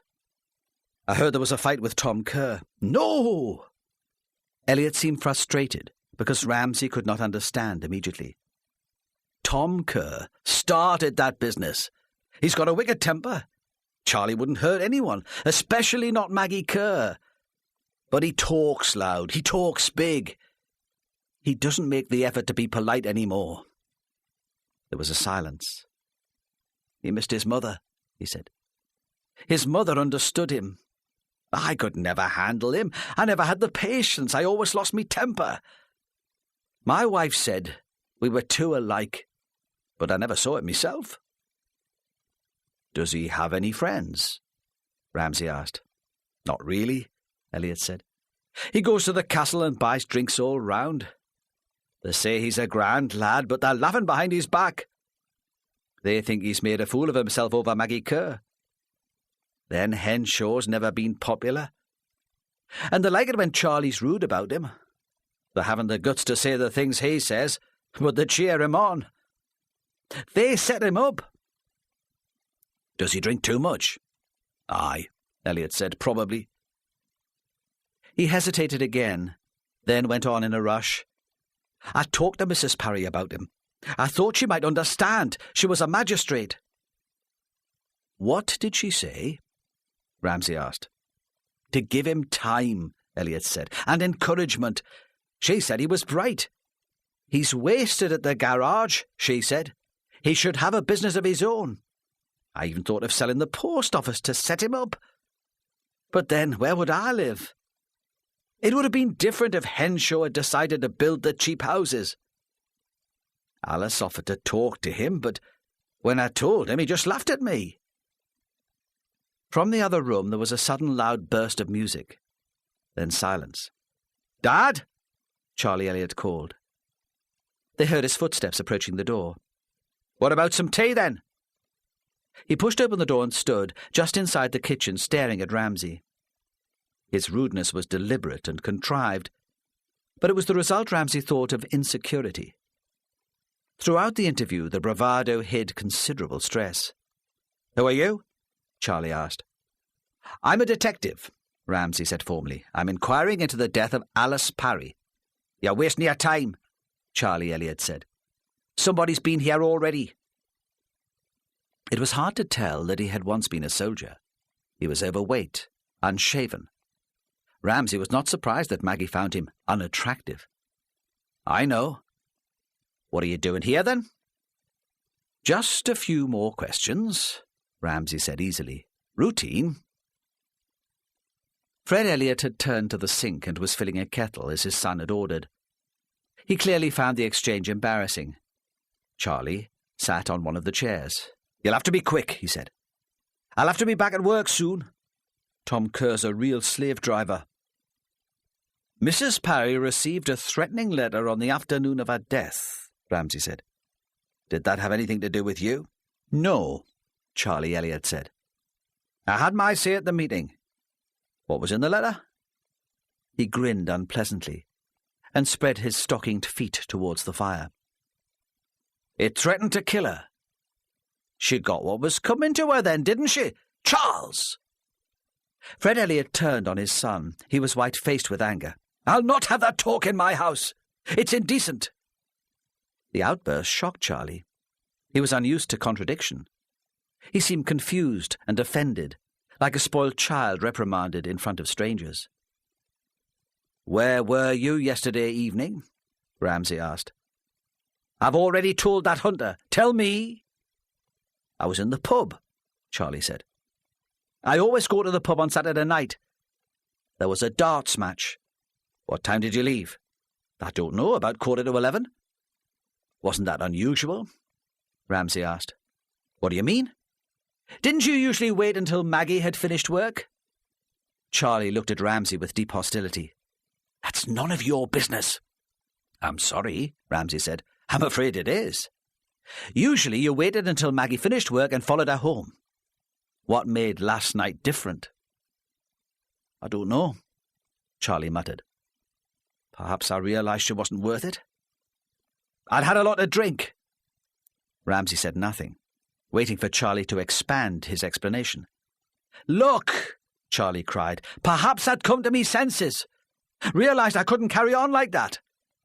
I decided to leave the village. I'm going to look for work in the south." Ramsay nodded his understanding, but gave no indication of whether he believed Charlie. He continued impassively. "What time did you get home?" "About 11 o'clock, I suppose." Ramsay turned to Fred, who was stirring the tea in the pot. "Is that right?" Elliot hesitated, then nodded. "Aye," he said. "I always wait up for him. I know it's daft." Ramsay returned his attention to Charlie. "Did you see Mrs. Parry on your way home?" "No." Charlie had recovered some of his composure and was showing off. "I didn't see her. But then I'd had 8 pints of scotch. I might not have noticed." Ramsay stared out of the misted window. "So you can't remember what you did," he said. "You were drunk. I can remember fine." "Did you stop on the way?" "No," Charlie said. "Why should I stop? It was cold." "Did you meet anyone in the street?" He spoke in a flat, courteous civil servant's voice. "No," Charlie was sneering. "Most of Brink Bonny's in bed by 10 o'clock. It was dead quiet." Then his triumph at remembering, despite the alcoholic haze, overcame his resentment of the policeman. For the first time, he contributed freely to the conversation. "There was a girl in the churchyard. I saw her when I came out of the castle." "Who was it?" "I don't know. I didn't recognise her. She was all right. Young, you know." Ramsay gave no sign that the information was of any importance to him. He turned back to the window. "Did you speak to her?" he asked. "I might have shouted to her," Elliot said. "Something about it being a cold night." "Did she answer?" "No, snooty cow. She walked through the gravestones towards the tower. She looked like a bloody ghost." "Did she go through the gate into the tower garden?" "I didn't see. I wanted to get home. I needed a piss." "What did the woman look like?" Elliot shrugged. "It was hard to tell in that light," he said. "Small? Dark? I think she had long hair." "And what was she wearing?" "How should I know? She was on the other side of the wall. I couldn't see much more than her head." "You are sure," Ramsay said slowly, "that there was a woman? This isn't a game to annoy the police." "Ah," said Elliot. "Think of what you like." He swore under his breath. Ramsay ignored him. "Did you notice a car near the green?" he said. "One not usually parked there?" "No," Elliot said. "I didn't notice anything." But he spoke too quickly to have considered the matter, and it seemed that the childish resentment had returned. "Look," he said, "how much longer are you going to keep me here? I'll lose me job." "You're free to go at any time," Ramsay said. "We know where to find you."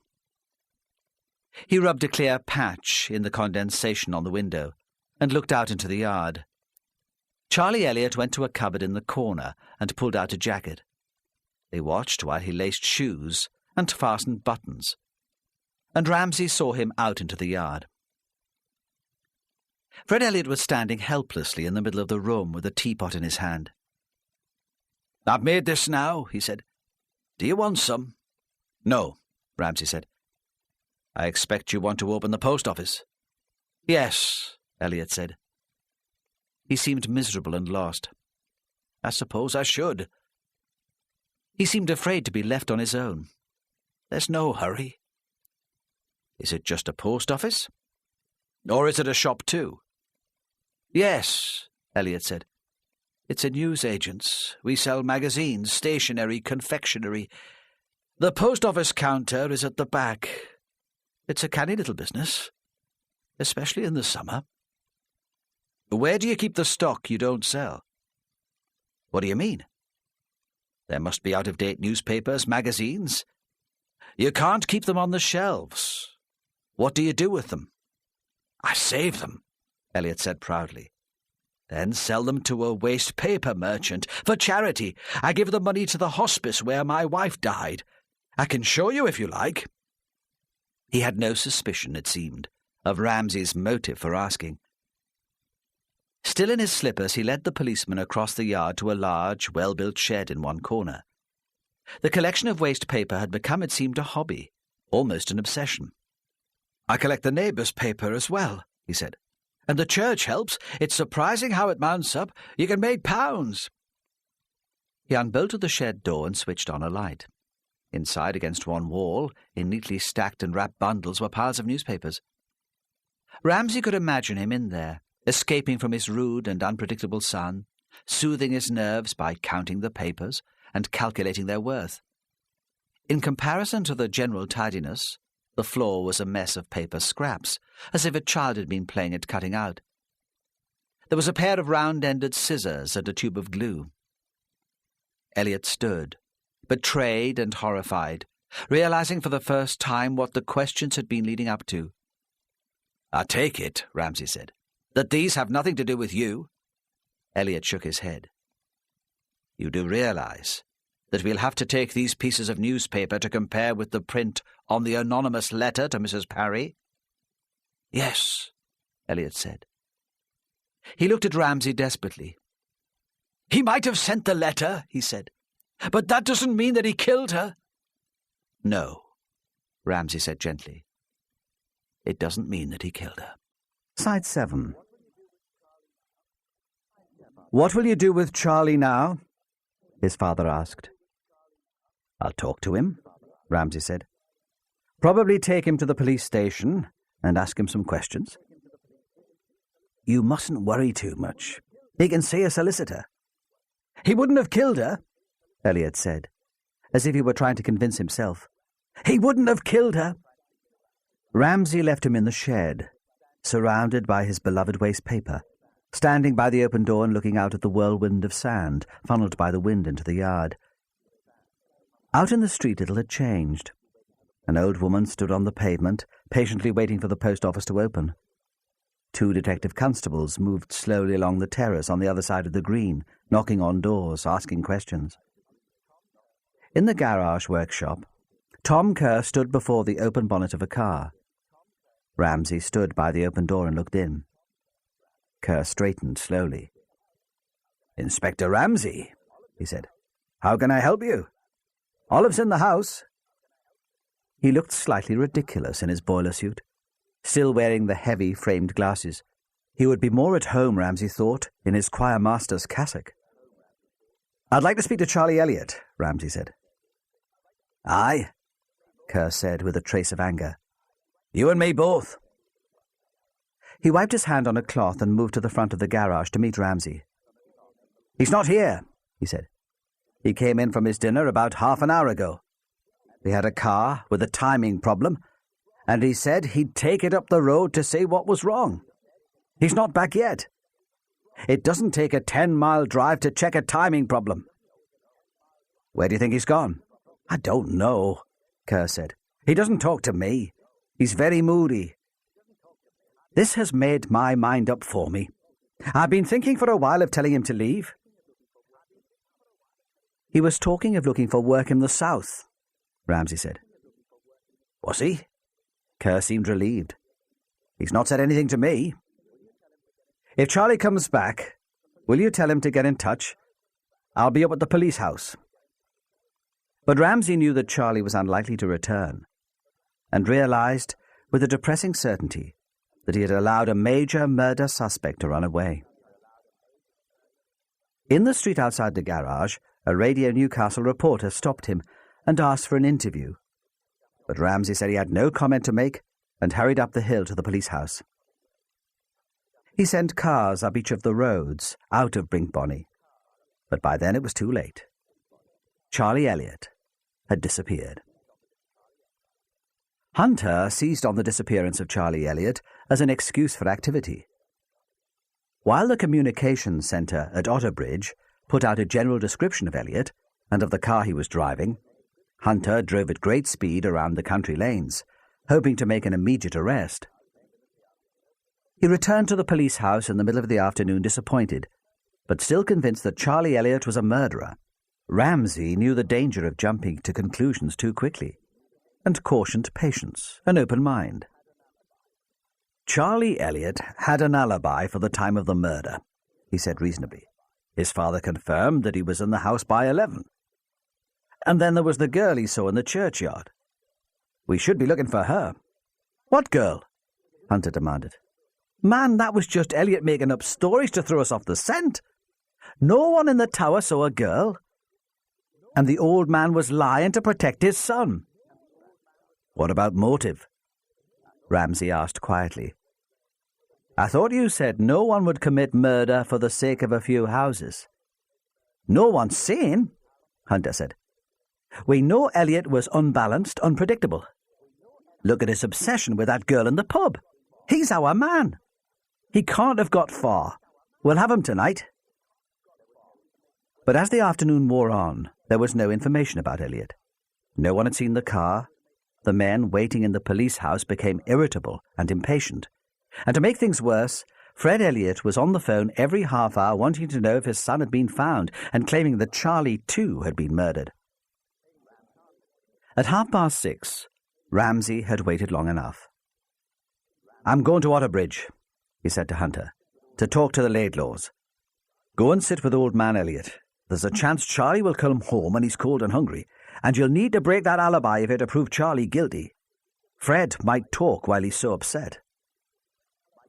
They walked together down the street to the green, where Ramsay's car was parked. Despite the cold, 2 teenage boys in black leather stood by the bus stop, smoking a cigarette, passing it between them. Poor sods, thought Hunter. What else is there for them to do in a place like this? "Nip over and get names and addresses," Ramsay said. "Stella Laidlaw saw some lads at the bus stop on Saturday night. Find out if it was them." Hunter went, sauntering towards them, indirectly over the grass. Ramsay thought Hunter had more in common with the boys than with him. The sky was clear, and there would be another frost. Ramsay shivered as he watched the 3 figures by the bus shelter. He saw Hunter take a packet of cigarettes from his pocket and hand it round. Then the 3 of them huddled together around the lighter, sheltering the flame from the breeze. He imagined the 3 in conspiracy against him. "That's my boss," he imagined Hunter saying. "But don't take any notice of him. If you've got any information, come straight to me." That's ridiculous, he thought.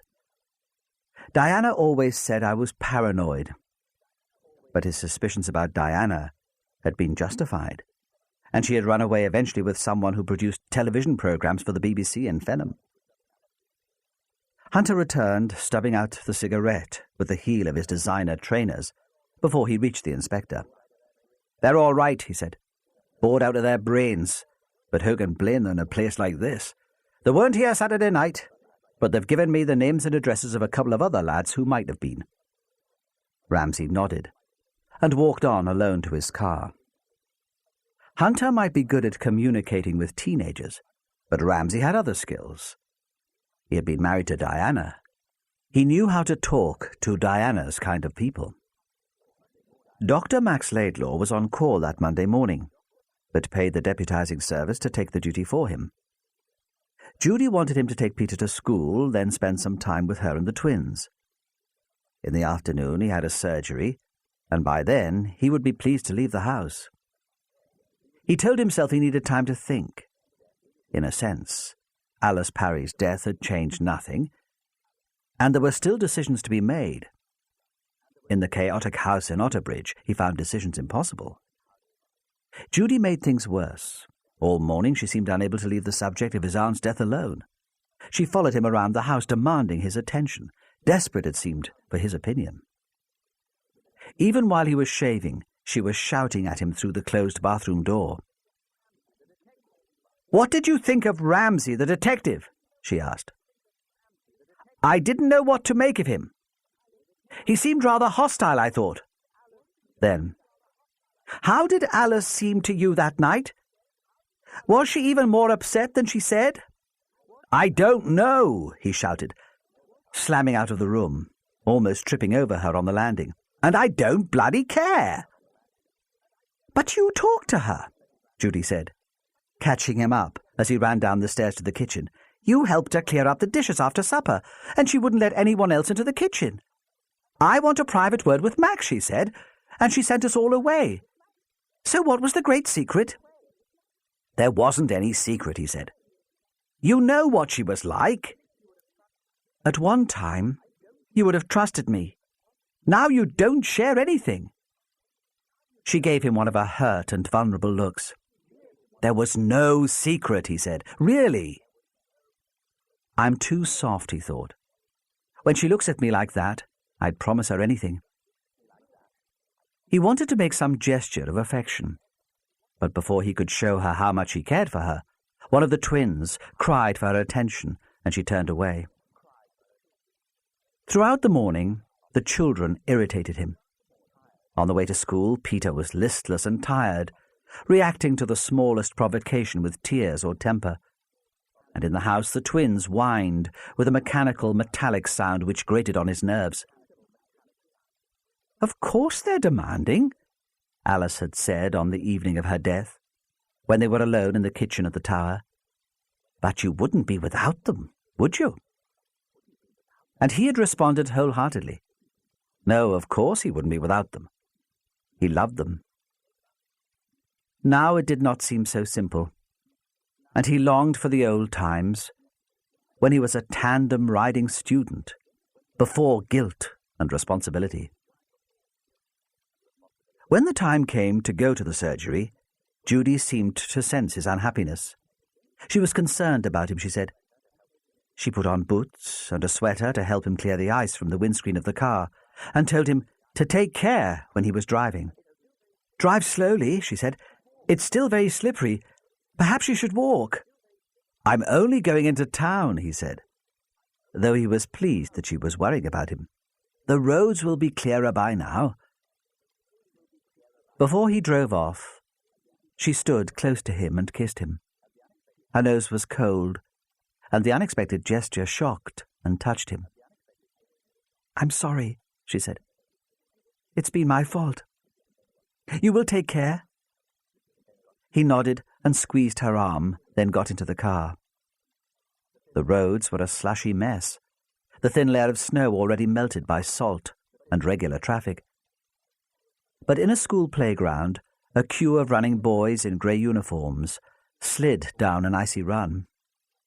Max braked too sharply at a traffic light, and the car slid forward before stopping, harmlessly against the curb. The jolt made him think of Judy and her concern for him. She was wrong, he thought. It was not her fault. But he could think of nothing which would make things right. The lights changed, and he drove on slowly. The health centre was packed. 4 buggies had been parked in the porch outside, and he had to push his way past them to get into the waiting room. Inside the room it was hot and noisy, with the damp acoustics of a swimming bath.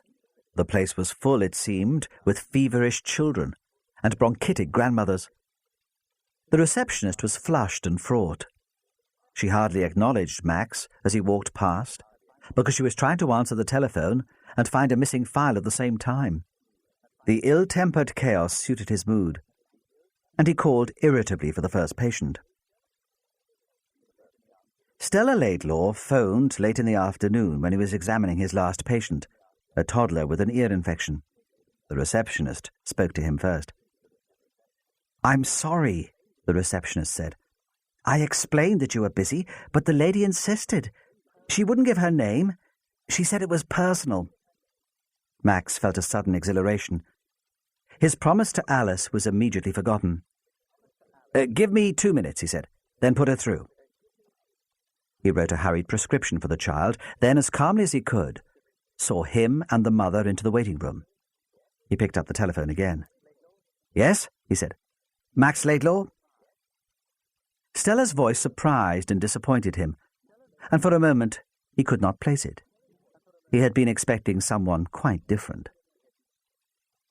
"Max," she said. "I'm sorry, Max. I need your help again." "No," he said angrily. "I told you before. That was the last time."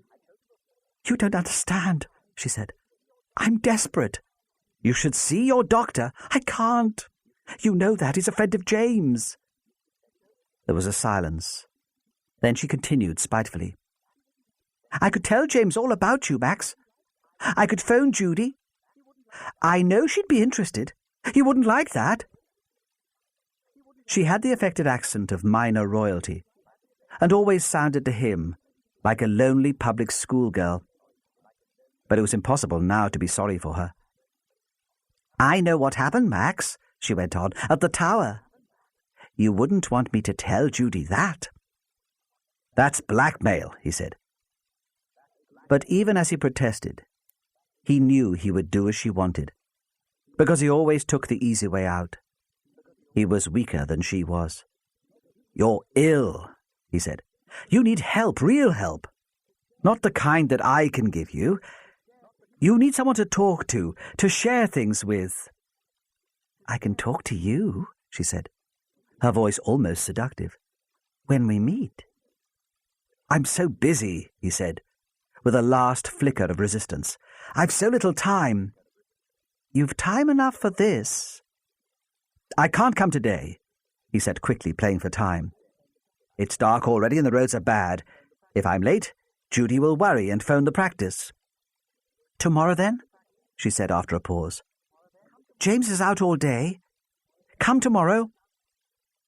She put the phone down quickly, so Max wondered if someone had disturbed her at the other end of the line. The conversation had upset him, and he felt that he needed comfort, to feel good about himself again. He dialed the telephone number of the Otterbridge Express office, enjoying the sensation that he was taking a risk by calling her at work. "Could I speak to Mary Raven?" he asked. "I'm sorry." The woman's voice was bland, uncaring. "Miss Raven has just left the office. Can anyone else help you?" "No," he said, and quickly replaced the receiver. He would have to plan some romantic gesture to make his peace with Mary. It was impossible, after all, to think he could do without her. Judy spent the afternoon in desultory clearing up.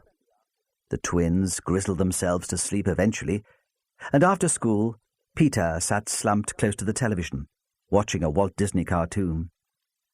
His eyes were heavy, and he refused to communicate with her. When she tried to hug him, he shrugged her away. All day the phone rang with friends offering their sympathy and help, wanting, she thought, a share of the drama. Finally, she took the phone off the hook. and when people came to the door she sent them away. Only Max could reassure her, and he was refusing to talk. She had known for months that he was worried about something, but she'd been too busy, too exhausted, too engrossed in playing the part of fulfilled and active woman to find out what was troubling him. Now perhaps it was too late. She had longed to know what Alice had had to say so urgently to her husband. Yet this morning she had handled the whole thing badly. She had wanted to force him to honesty. Instead, she had come across as a nagging shrew. She felt excluded, unimportant, a failure. The television cartoon finished, and she persuaded Peter to go to bed. He did not argue, and allowed her to undress him, moving his limbs when she told him, but making no effort himself. "Mum," he said, "when will the policeman come to see me?" "When you're ready," she said. "Tomorrow, I expect." She tucked the blankets around him, but he seemed unwilling to settle to sleep. "Aunt Alice was murdered, wasn't she? Someone killed her." "Yes," Judy said. "The police think she was murdered." "I saw her go out," he said. "She banged the door and went off down the drive." "You can't have seen her," Judy said. "You were asleep." "I wasn't," he said. "I was pretending." "So you saw Aunt Alice walk down the drive to the road?" He nodded. "Did you see anything else later? Did you see your aunt coming back?" Perhaps the urgency of her voice distressed him. He seemed suddenly frightened and pushed his head into the pillow. She held him and turned him gently to face her. "You're quite safe here," she said. "You can tell me. Did you see anyone else late that night?" But his loyalty to Carolyn prevented him from sharing his fear. "No," he said, almost hysterical. "No!" She held him tightly until he sobbed himself to sleep. The kitchen was in the basement. It was the length of the house. At the front it was below the level of the street, but at the back there was a door into the garden. On one wall hung a red, cream and black rug, which they had brought home from a holiday in Portugal. There was a small sofa, covered in an Indian bedspread, bought in an Oxfam shop when Max was a student, and a long oak table, which had been made by a friend. There was a notice board made of cork tiles, where the children's painting and drawing was pinned, together with postcards, magazine articles, concert tickets. Max walked into the silent house and down the bare wooden stairs to the kitchen. He was later than usual, and tried to think of some excuse if Judy should ask him where he had been. The room was lit only by a spotlight over the table, and another near to the cooker where Judy was standing. The mess of unironed clothes and half-completed models had become invisible in shadowy corners. The table was laid for dinner, with cutlery and a wooden bowl of salad. There were wine glasses. It was all quite different from what he expected. They seemed to live now on a children's diet of sausages and baked beans. He shut the door behind him and pulled across a heavy curtain, which shut out the drafts from upstairs. He wanted to acknowledge the effort Judy had made. "This looks nice," he said, realizing at once how trite and inadequate it sounded. Judy lifted a tray of baked potatoes from the oven and prodded one to make sure it was cooked. "I put them to bed early," she said. "They were so tired." He took off his coat and put it over a chair. "There's some wine in the fridge," she said. "Would you like to open it?" Why do we have to be so polite to each other, he thought. Do we have to start from the beginning again? "Did you have a busy afternoon?" she asked. He took white wine from the fridge, opened it, and poured her a glass. Not too bad. He expected her then to ask why he was late, but she said nothing. "Do you want to eat now?" "If it's ready." He sat at the table, and she brought out the food. She had changed into a loose brown top, and her hair was brushed out in chestnut curls. If only it were always like this, he thought. But he realized it could not be that easy. Now there were other complications, deeper anxieties, and he could not think clearly. They ate for a while in silence. "Peter was very upset tonight," she said. "Did you realize he was still awake when Alice went out to see Colin Henshaw? He watched her from the window." Max looked up sharply. "No," he said. "I didn't realize." "How long was he awake? Did he see Alice come back?" "No," she said uncertainly. "He says not. But he was so distressed it was hard to tell." There was another period of silence. Judy's attempts to please him had confused him. He supposed she would want something in return for her efforts, some reassurance that he still cared for her, but he no longer knew what he wanted. Suddenly the doorbell, which was worked by an old-fashioned pull, jangled above them. Max jumped to his feet, glad of an excuse to leave the table. He expected it to be one of Judy's friends. They turned up regularly, often in tears, with tales of insensitive husbands, uncaring boyfriends. Sometimes he overheard the women talking together.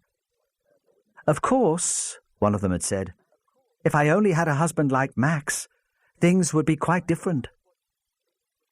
He wondered what Judy could have told them about him. Was it loyalty which prevented her sharing her dissatisfaction, or pride that would not allow her to admit that she had made a mistake in her marriage? He was so certain that he would find a woman on the doorstep, probably a distraught woman with a child, that he greeted Ramsay almost with pleasure. "Come in," he cried. "It must be cold out there." "I wondered," Ramsay said, "if I could talk to your son. I thought it might be better to do it now, so he can return to normal as soon as possible." "He's in bed," Max said. "He was worn out." "Oh, well," Ramsay said, "don't disturb him. I'll come back tomorrow." But he did not move from the doorstep. "Come in anyway, now you're here," Max said. "Judy's making coffee." "Thank you," Ramsay said. "There are a few questions." Through the door he had the glimpse of a warm and tidy house, and he wondered how he could have found the Laidlaws so unappealing at the Tower. The cottage in Heppelburn was empty, and uninviting in contrast. He was in no hurry to return home. They walked down the stairs from the brightly lit hall, and the kitchen seemed dark and gloomy. "Let's have a bit more light in here," Max said, and switched on the central electric light. The muddle and dust were illuminated, and the sense of intimacy was lost. Even Judy looked different. He could see the dark rings under her eyes and the sharp nose and pinched chin. The chestnut curls looked matted and untidy. He stood behind her with his arm on her shoulder, aware that they looked to Ramsay a perfect, happily married couple. "I came to talk to your son," Ramsay said, "but your husband says he's asleep." "Yes," she said. "We don't have to wake him, do we?" "No," Ramsay said. "Perhaps tomorrow?" He sat on the sofa, still wearing his overcoat, to show them that he did not intend to take up too much of their time. He was jealous of their companionship, their home, their children. If he sensed any tension between them, he put it down to the shock of their aunt's death. "We've discovered that Mrs. Parry returned to the Tower at about midnight," Ramsay said. He turned towards Max. "You were the last person to go to bed," he said. "Were you still up at midnight?" Max seemed uncertain and confused. "Yes," he said. I think so. I told you I was watching the television." "But you didn't hear Mrs. Parry come into the house?" "No," he said. "I suppose she might have come in through the kitchen. I wouldn't have seen her then." That was possible, Ramsay thought. If Alice Parry came back into the house after her meeting with Henshaw, she might have wanted to avoid the family, especially if she was upset. But what had so distressed her about the meeting with Henshaw, a meeting he had described as a friendly discussion? "She went to the pub on her way back from the Henshaws," Ramsay said. "Did she go there regularly?" Almost every night, Max said. She claimed she had to go to catch up with the village gossip, but I think she liked the company. She never had a lot to drink. A young woman was seen in the churchyard on the night of your aunt's death, Ramsay said. Have you any idea who that might have been? No, Max said. I can't imagine. He looked at Judy. What about you, love? Did you see anyone? She shook her head. No, she said. She turned away to pour coffee into tall blue mugs. I expect it was one of the girls from the village hanging around the bus shelter for the lads. She handed coffee and sugar to Ramsay, and they waited for him to speak again. There was a discussion on Saturday night about Mrs. Parry's will, he said. If she'd carried out her threat and refused to leave the tower to James, presumably you would have benefited. Yes, Max said vaguely. I suppose we would. That must have put some stress on your relationship with your brother. I don't know, Max said. We've never been particularly close. He's 10 years older than me. When you're a child, that's too big a gap for friendship. He was always like an uncle, a bit prim and pompous. I resented him rather. We used to go to the tower together when Alice asked us, because it pleased her, but we rarely meet each other socially otherwise. Can you explain his reluctance to help Mrs. Parry in her campaign against the new house in Brinkbonny? Oh, yes, Max said. It would have been a matter of principle to him, of ethics. He's a great one for editorial independence. There was a moment's silence while Ramsay drank coffee, then set the mug carefully on the table. We've discovered who wrote the anonymous letter to Mrs. Parry, the inspector said. It was Charlie Elliott. Did you know him? I'd met him in the pub a couple of times. Has he been arrested?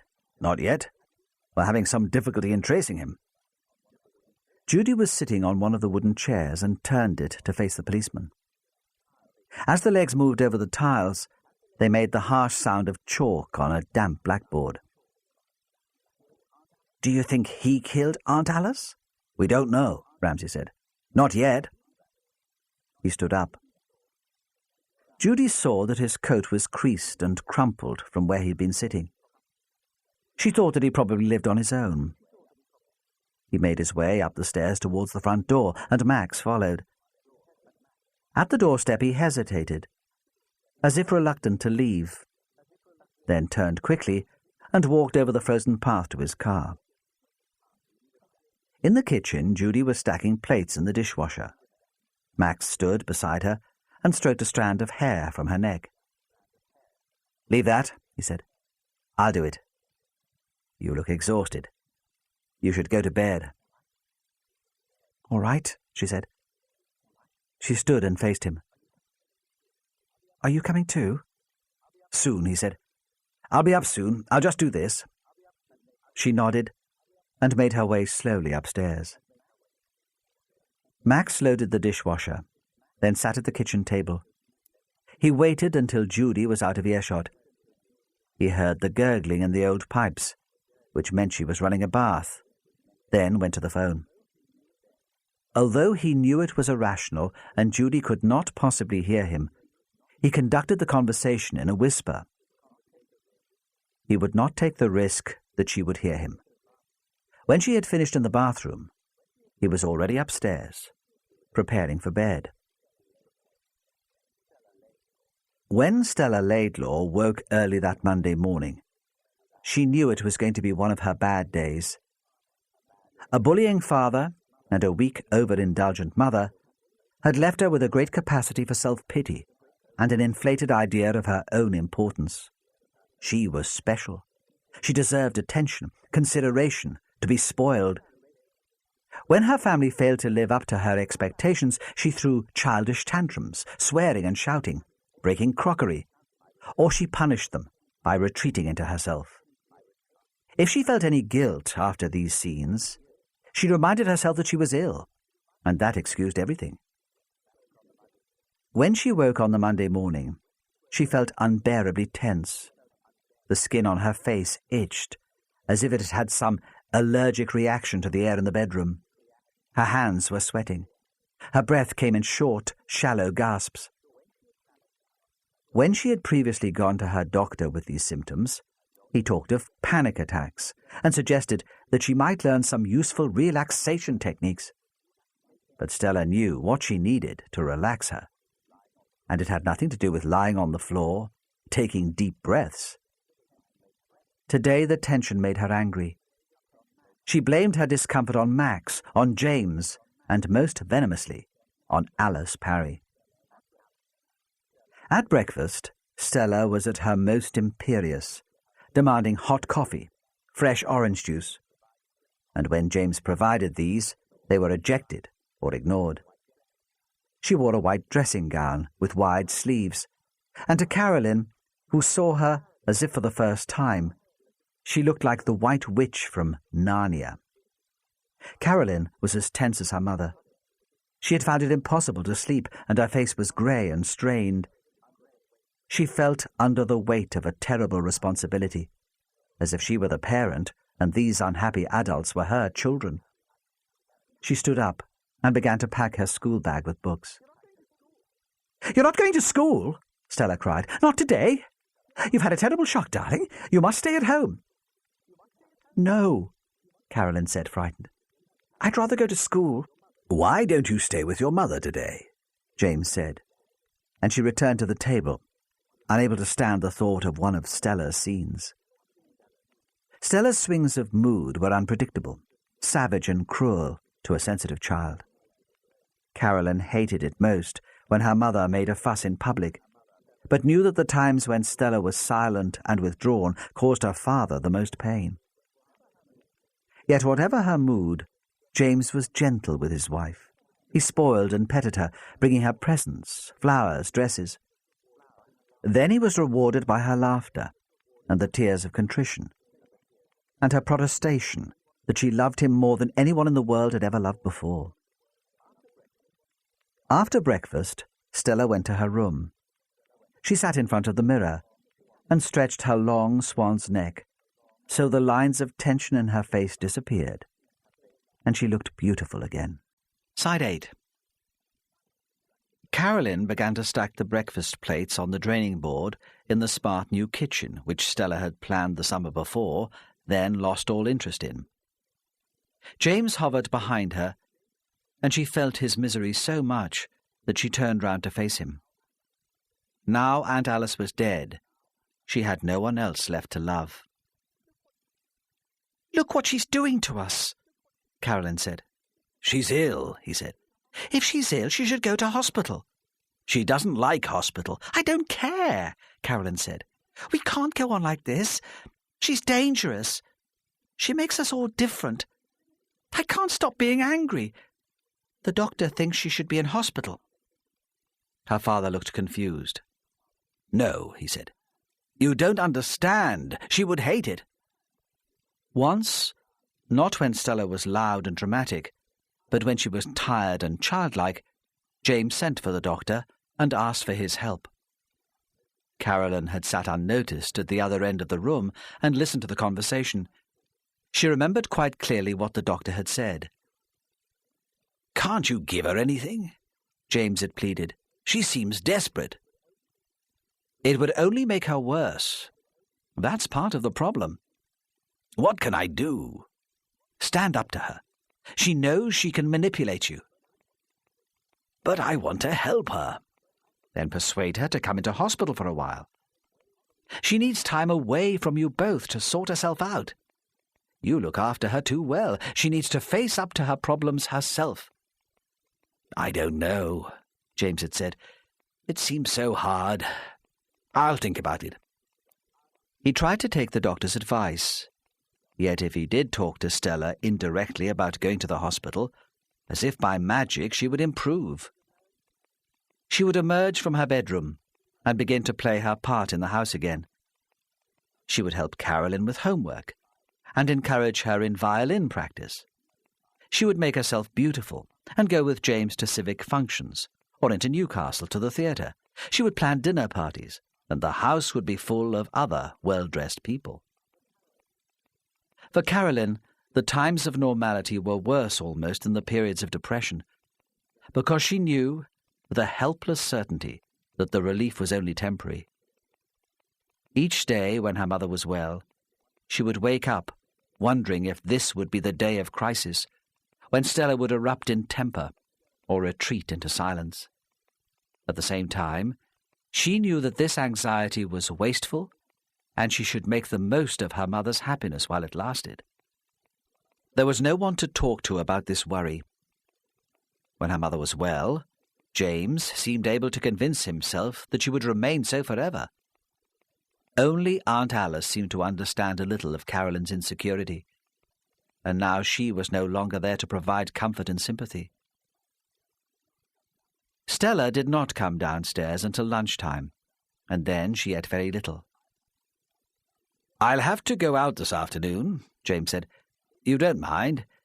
It's work. I'll not be long." Stella looked at him incredulously. "But no one will expect you to be there today," she said.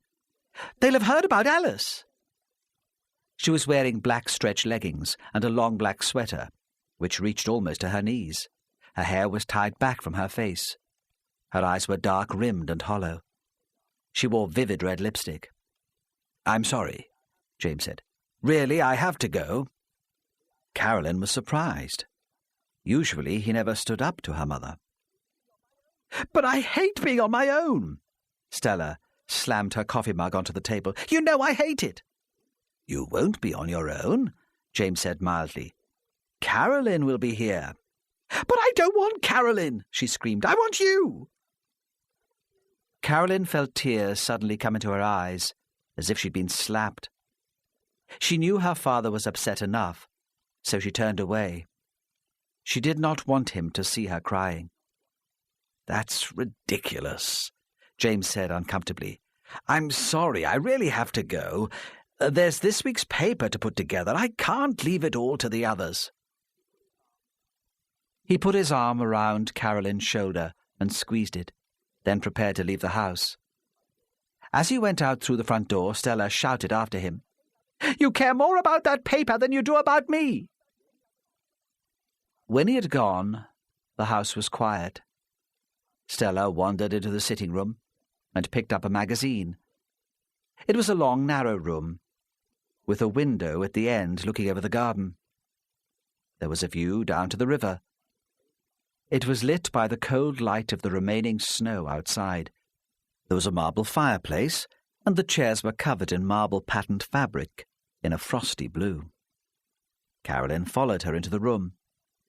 She never liked her mother's company when she was in this mood, but if Stella was left alone, she worried. Carolyn laid out pieces of jigsaw on a low white table and knelt on the carpet to do it. "I'm sorry about that scene," Stella said suddenly. "I don't know what came over me. I was upset, I suppose, about Alice." "That's all right," Carolyn said. "Don't you want to watch television?" Stella said. "There are some good children's programs on this afternoon." "I don't mind. If you want to go to your room to watch it, I'll be fine," Stella said. "I don't mean what I said to Daddy. I was just upset. I don't mind being on my own." "Well," Carolyn said, relieved to be released. "If you're quite sure," Stella smiled. "Of course." As Carolyn was on her way out of the room, Stella stretched out her hand, palm down, like a princess waiting to be kissed. Carolyn took it and held it for a moment. Then she ran upstairs. When she came down a little later to fetch a drink from the kitchen, her mother was in the hall on the telephone.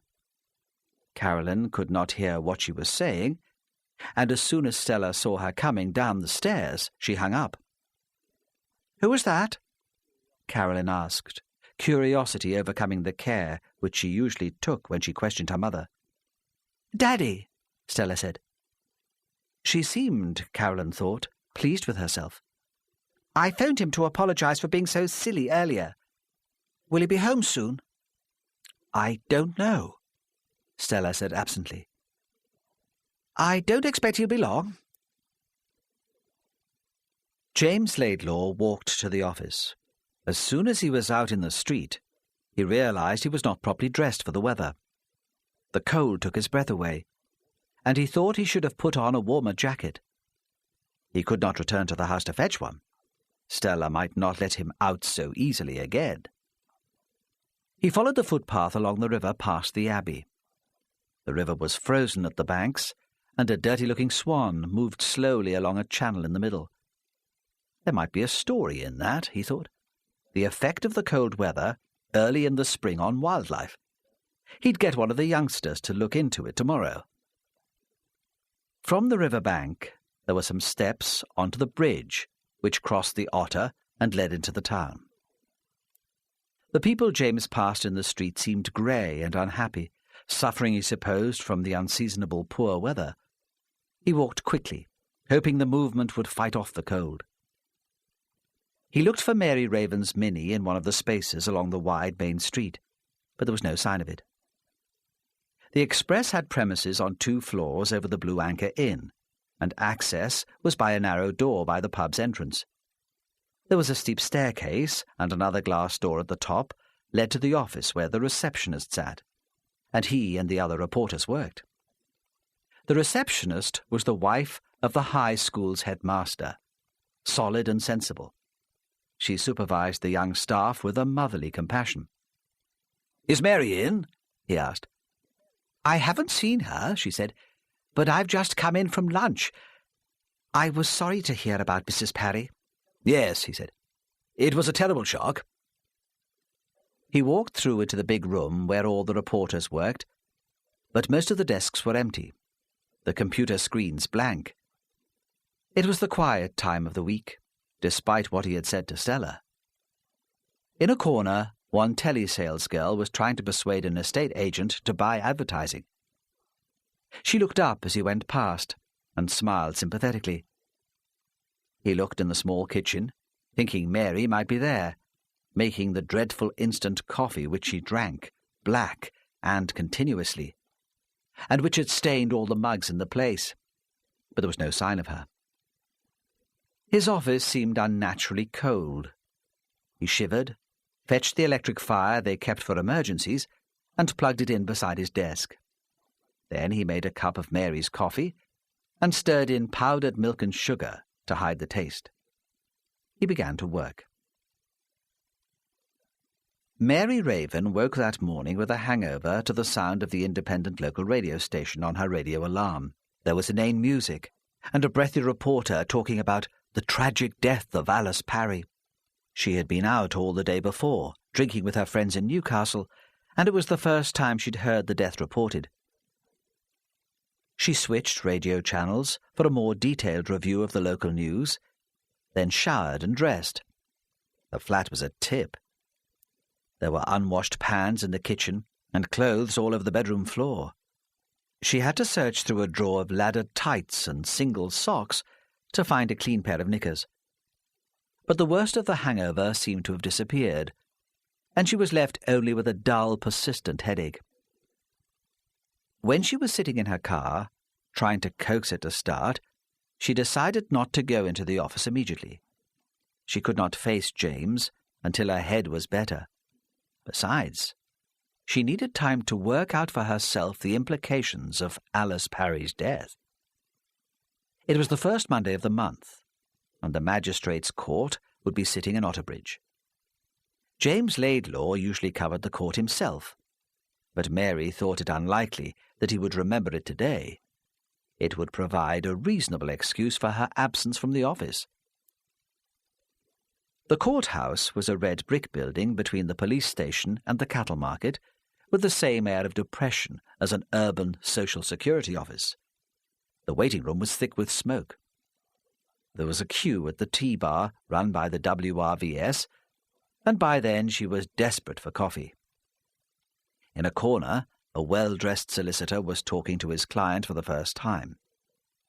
Occasionally, there were shouts of recognition, as defendants waiting to go into court called to old friends. Mary left her coat in the office of a friendly probation officer and slipped into the court, into the press bench behind the prosecuting solicitor, just as 3 elderly magistrates came into the room. In the warm, calm, wood-panelled room, Mary Raven listened to the cases and dozed until early afternoon. When the court finally rose at 2:30, she felt she could not put off returning to the office any longer. On the way out, she was stopped by an anxious businessman who had been convicted of drink driving and was convinced that he could persuade her to keep his name out of the Express, but she arrived at the High Street at 3 o'clock. From his desk in the Express office, James Laidlaw heard Mary's car and walked to the window to watch her arrive. The car's exhaust had been giving trouble for days, and she claimed not to have the time or the money to get it mended. He wondered sometimes why he had ever employed her. Her lack of organization was legendary. He watched her climb clumsily out of the small car and heard her come up the stairs. Then she burst into the office, dropping scarf, keys, files onto the floor. "Don't look at me like that, Marge," she said to the receptionist. "You've got to be kind to me. I've got a hangover." "Where have you been?"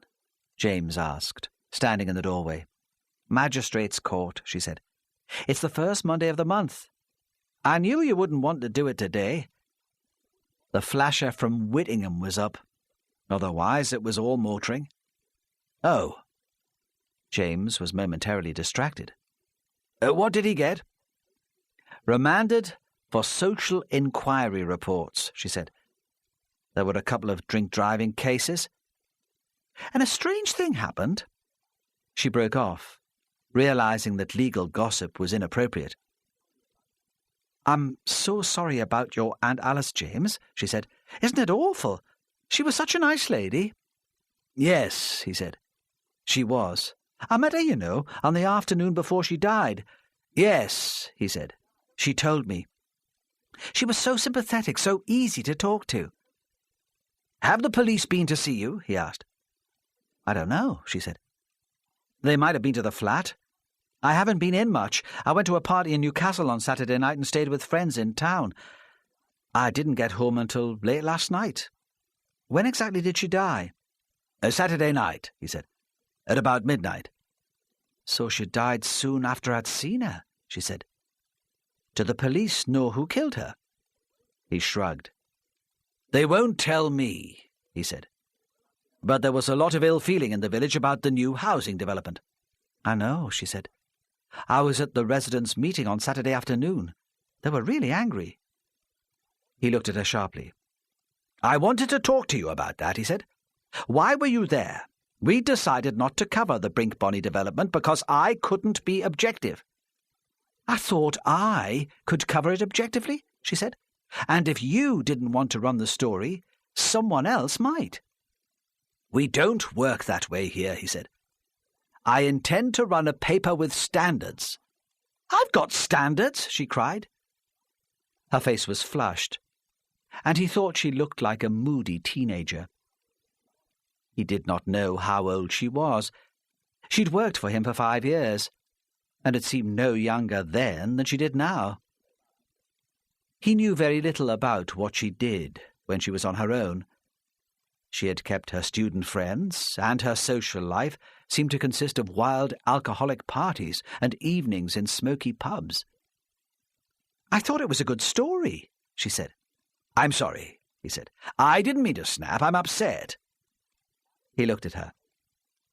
"Alice didn't say anything which might help the police find out who killed her? They'll want to talk to you anyway." She shook her head. "We ended up talking about personal things," she said. "She was so easy to confide in." "I'll miss her," he said, and returned to his desk to work. They left the office together at 5 o'clock. He wondered if he should phone Stella to tell her that he was on his way home, but decided against it. He had been half expecting her to ring him, to demand his presence back at the house, but there had been no call, and that was a good sign. He pulled the glass door tightly shut behind them and went down the stairs into the street. There was a smell of stale beer from the pub next door. "Where are you off to tonight?" he asked, as he walked her to the car. "Home," she said bitterly. "To an empty flat." He waited until she got into the Mini and revved it into life. Then, with grating and erratic lurches, drove it away up the street. By now it was very cold. With the darkness, the temperature had dropped. He thought for a moment of the plight of the swan on the river, trapped as the ice spread, then started quickly home, resisting the temptation to go into the Blue Anchor for a drink to warm him up first. As Mary Raven drove from the express office to her flat, the depression, which she had kept at bay with alcohol and frantic activity since Saturday night, returned. Persistent and awkward questions repeated themselves in her mind, and she was very tired. She saw the lights of a large supermarket, which stayed open late in the evening, and realized she was hungry and there was no food in the house. She turned sharply into the car park. The motorist behind hid his horn, and she mouthed obscenities to him in her mirror. She took a trolley and began to wander aimlessly down the aisles. The place was almost empty, and the few shoppers she met intimidated her with their efficiency. They were well-dressed women on their way home from work, with lists in their hands and a detailed map of the shop in their heads. They would have, she could tell, strong views on artificial additives, and she imagined that they looked at the contents of her trolley with disapproval. Defiantly she lifted pies, ready-cooked meals, and several tins of rice pudding from the shelves. What was the point in eating healthily when you felt like dying? At the off-license beyond the checkout, she bought 2 bottles of wine and 4 cans of lager. Outside it was dark, and the trolley had a wheel jammed. When she got into the car, she felt like crying. She saw Max's car, empty, parked outside her flat when she arrived there, and she read the number plate by the streetlight with disbelief. She'd been dreaming about Max for 2 days and had thought she would never see him again. The sight of the car, solid and familiar, made her think she had been a fool to be frightened. After all, she knew Max. He was a doctor, caring and gentle. He wouldn't hurt a fly. Her fears had been caused by lack of sleep and an overactive imagination. One of the other tenants of the house had let him into the hall, and he stood there by the ugly Victorian sideboard, clasping an armful of flowers. He looked worried and very serious, and she thought he would put on a face like that when he was telling one of his patients that they had some dreadful illness. "What are you doing here?" she said roughly. She would not allow herself to seem pleased to see him. She could not forget the days of anxiety. "I had to see you," he said. "Can't you let me in?" She had a carrier bag in each hand and set them on the floor while she felt in her jacket pocket for her keys. A can of lager rolled out, and he stopped it with his foot and picked it up. She opened the door and led him into her living room. It smelled damp and stale. He took both bags from her in one hand and carried them through to the kitchen, while she lit the gas fire and drew the curtains.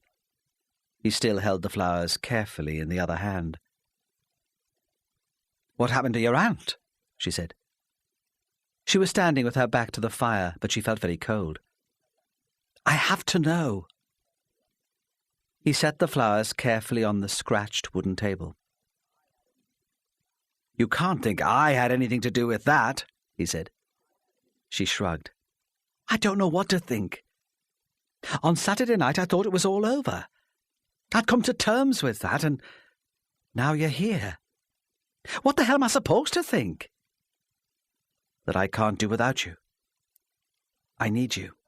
"Don't give me all that crap," she said. But as the fire warmed her feet and fingers, she felt her resistance melting too. She longed for the old elation, and felt that after all it was still possible. Would it make any difference to her, she thought, if she found out he was a murderer? In her confusion and her pleasure in his company, she came to no conclusion.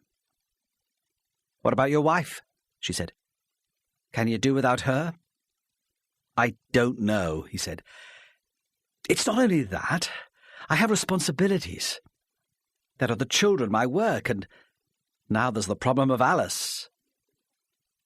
So you've still not made the choice, she said. You're here, but you've still not decided. How can I decide? He cried. I care for you both. That's impossible, she said. Really, it's impossible. He moved away from the kitchen door and walked towards her. She knew she should be strong and tell him to go back to his bloody wife and bloody kids. But she said nothing. He stood very close to her. I need more time, he said quietly. You don't understand. Things have changed. Someone saw you in the churchyard on Saturday night. It could be very dangerous. If the police find out... Stella was so unreliable, he thought. I know someone saw me, she said. I recognized him. There was that man from the meeting, Charlie Elliott. But don't worry, he was drunk. He won't remember anything. And if he does, the police won't believe him. He saw you? Max demanded. He was shocked. How could you let that happen? I didn't know then, she said, that it would be so important. How can you say that? He said. Then, seeing the surprise on her face, wanting to reassure her, he continued more reasonably. No, of course not. How could you? You can't think I had anything to do with your aunt's murder, she said. His reaction to learning she had been seen in the churchyard frightened her. I liked her. I wouldn't do anything to hurt her. No, he said flatly. I know you had nothing to do with that. He reached out and stroked her face and her neck, just under her ear, where he knew she liked it. She could not respond to the caress and turned away. Look, she said, this business has made me feel really uptight. Why don't we open some wine? I don't know, he said, tempted. I don't think I should stay. Judy will be expecting me home. She's worried about the kids. Peter found the body. Oh, fine, she said, suddenly angry. You were feeling guilty because you put me in such a bloody awkward position on Saturday night. So you bring me flowers and think everything's hunky-dory. Now you can go back to your wife and children and forget about me again. It's not like that, he said. Really. It seemed like that on Saturday, she said. While I was waiting for you. I'll phone you tonight, he said. When Judy's in bed. Will you be in? Yes, she said. Of course I'll be in. Where the hell am I likely to go? But she allowed him to put his arms around her and kiss her. And it was only after he had gone, and she was arranging the flowers haphazardly in water, that she felt she had been deceived. Max drove slowly home. When James arrived home, he found Stella calmer, returned almost to her normal self, though he could tell by her restlessness that she was still under considerable stress. She seemed to find it impossible to sit still. She had lit a fire in the living room and made him stand in front of it to thaw out, while she brought him whiskey and slippers. You're losing all the heat into the garden, he said, nodding towards a window. Why don't you draw the curtains? But she refused. The ice in the moonlight was so beautiful, she said, and lasted such a short time. They should make the most of it.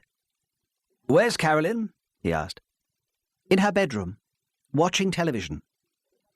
You should be more careful what you say in front of her, he said. You heard her at lunchtime. Nonsense, Stella said. She didn't say anything. She's a tough little lady. No, he said. She's not as tough as she makes out. She keeps all her feelings bottled up, and that's dangerous. We expect too much of her. He was genuinely worried about Carolyn. Since the weekend, she had not mentioned Alice, and he found her silence unhealthy, even if it was easier for him than tears or difficult questions. He wondered if he had gone too far in talking about the girl. Stella usually reacted to any implied criticism of her ability as a mother with tears. But now she seemed strong enough to cope with anything. I expect you're right, she said. She's so grown up now. I sometimes forget how young she is. Ramsay went to speak to the James Laidlaws that night without any clear idea of what he hoped to achieve. He had nothing to ask them, which would not wait until the following day. He was grasping for some shred of evidence which would move the investigation forward. From his car, he contacted the communication centre. There was still no news of Elliot. He admitted to himself later that he also went because he had been so affected by the warmth of Max and Judy's home. He needed evidence that marriage was not always as happy as there seemed to be, that he was not really missing out on anything of value. Perhaps he hoped to find that evidence in the elegant house in Otterbridge. There was also an element of needing to propitiate James Laidlaw of what Hunter would call sucking up to the press. When he first entered the large house behind the Abbey, it seemed to Ramsay that he would be disappointed. He was met with an image of domestic contentment. Stella was curled up in a large armchair in front of the fire reading a book, and the little girl was on the floor playing with a jigsaw. James opened the door to Ramsay and showed him into the room, taking obvious pleasure in his family. Yet throughout the conversation, Ramsay felt uneasy. Stella talked too much and too quickly, and this was odd in comparison with her silence of the previous day. James watched her protectively. He answered Ramsay's questions quickly, before Stella could come in, as if he were afraid of her making a fool of herself. More disturbing to Ramsay was the child, who watched him with an intense and unblinking stare, motivated, he thought, either by hatred or fear. "Will you have a drink, Inspector?"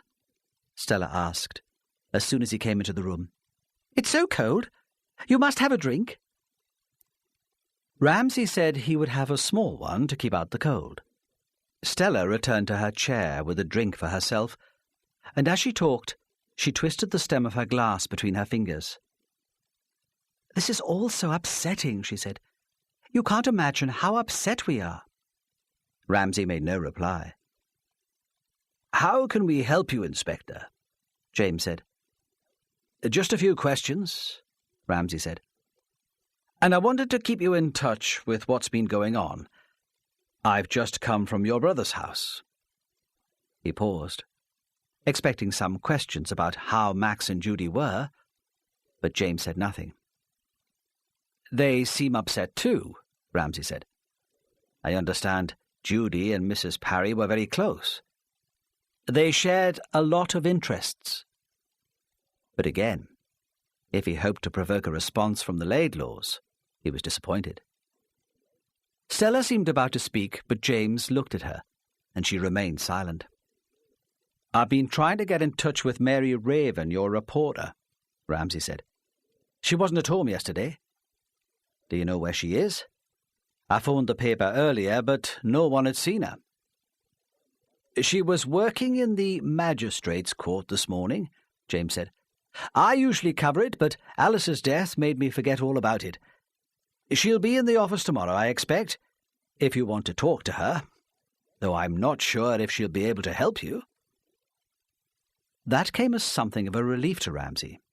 One disappearing witness was quite enough. "We have a little more information about Mrs. Parry," he said. "She left Henshaw's quite safely and arrived home at midnight." "We were both in bed by midnight," Stella said quickly. "Weren't we, darling? I was fast asleep. I always sleep so much better at Brinkbonny than I do here." "I was certainly in bed," Laidlaw said, "though I was probably still reading then." "You didn't hear anything?" "Nothing." "Where was your room?" "In the northwest corner of the tower." "So you would have had a view of the churchyard and the drive?"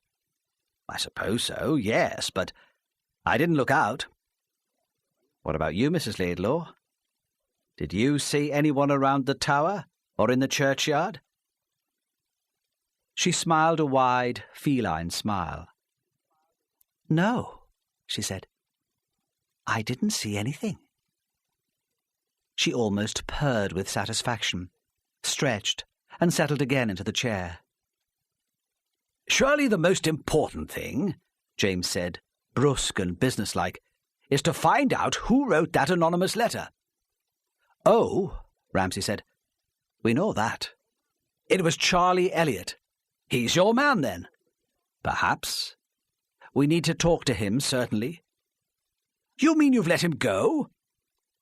Ramsay felt a familiar irritation. "It's important, you know, to keep an open mind," he said mildly. "All the same, there'll be some serious questions about how this investigation's been handled." There was the sound then of a car pulling up on the drive outside the house, and the front doorbell rang.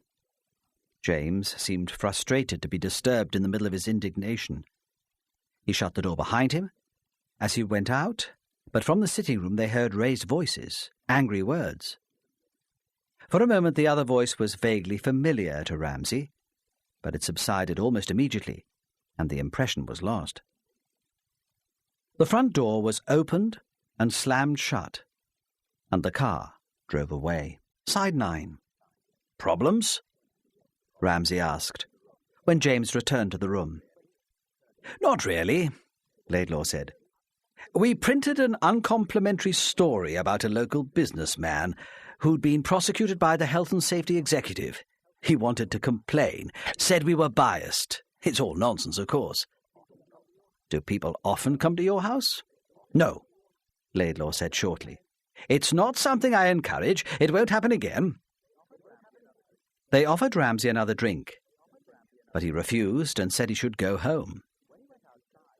When he went outside, the air was milder, and droplets of moisture hung in the air.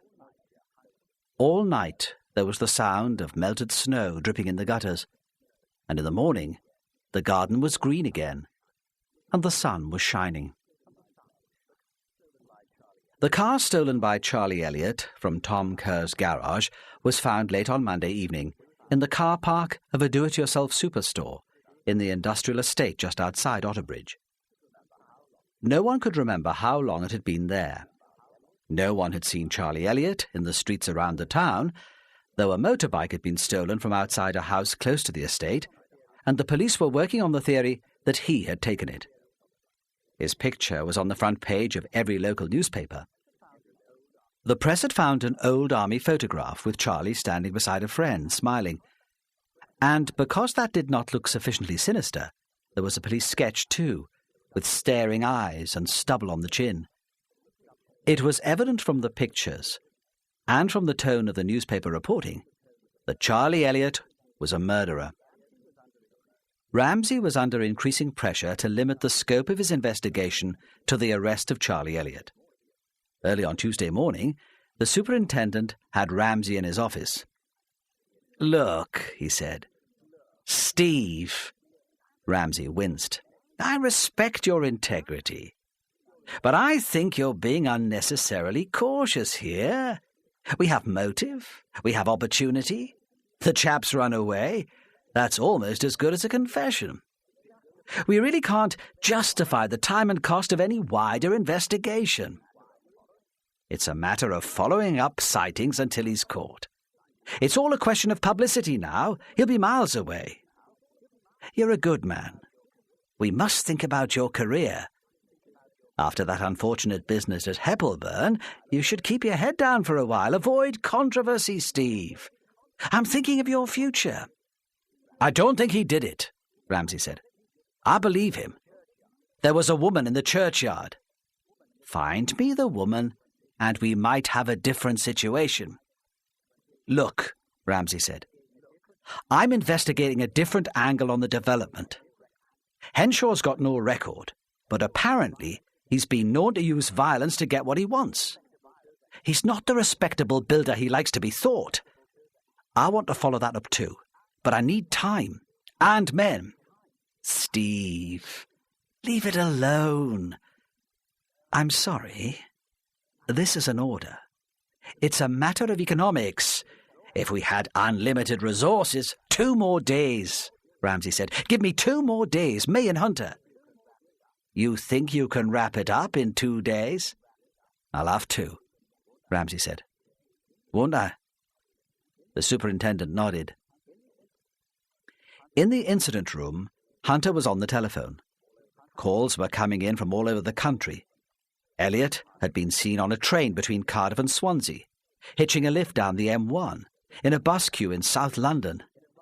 "Fantasies," Ramsay said, when Hunter showed him the reports. "Nothing worth bothering about there." He dialed Jack Robson's home number, but though he let it ring, there was no reply. The lack of response made him irrationally angry. "Come on," he said to Hunter. "You can't stay in here drinking tea all day. There's too much work to do. We're going to talk to Mary Raven." Mary Raven slept badly, and while it was still dark, she got up and wandered about the flat drinking from a mug of black coffee, trying to decide what she should do about Max. The sensible thing would be to stop the affair now. It had caused enough hurt. He had treated her abominably, and had appeared at the flat the night before because he wanted reassurance and information. She was a fool to think he would leave his wife and his precious family for her. He did not care that much. Then the romantic excitement of his appearance at the flat, uninvited, shy, moved her almost to tears.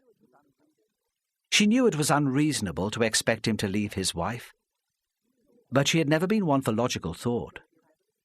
She'd always been attracted to danger and extremes. When other girls at school misbehaved, they kept open an avenue of retreat, of apology. In arguments with parents, they were prepared to compromise. Mary Raven was expelled from school, and at 16 she left home to live in a squat, until the life there became too uncomfortable, and she returned, still defiant, to her parents. She had never been reasonable. When it was light, she went to the kitchen and poured out a bowl of cornflakes. There was no milk, and she padded barefoot through the entrance hall to the front door to fetch it. Outside it was warmer, and the sky was clear. She felt restless and optimistic. Perhaps she should drive to the health centre, she thought, and wait for Max. It would be a pleasure just to see him, to exchange a few words with him. But she rejected the plan almost immediately. Max might be irritated by the attention, and besides, it would be too dangerous.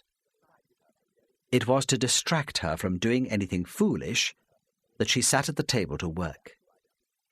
She began to write up the court proceedings of the day before, banging on her second-hand typewriter, waking up the student who had the bed sit in the next room.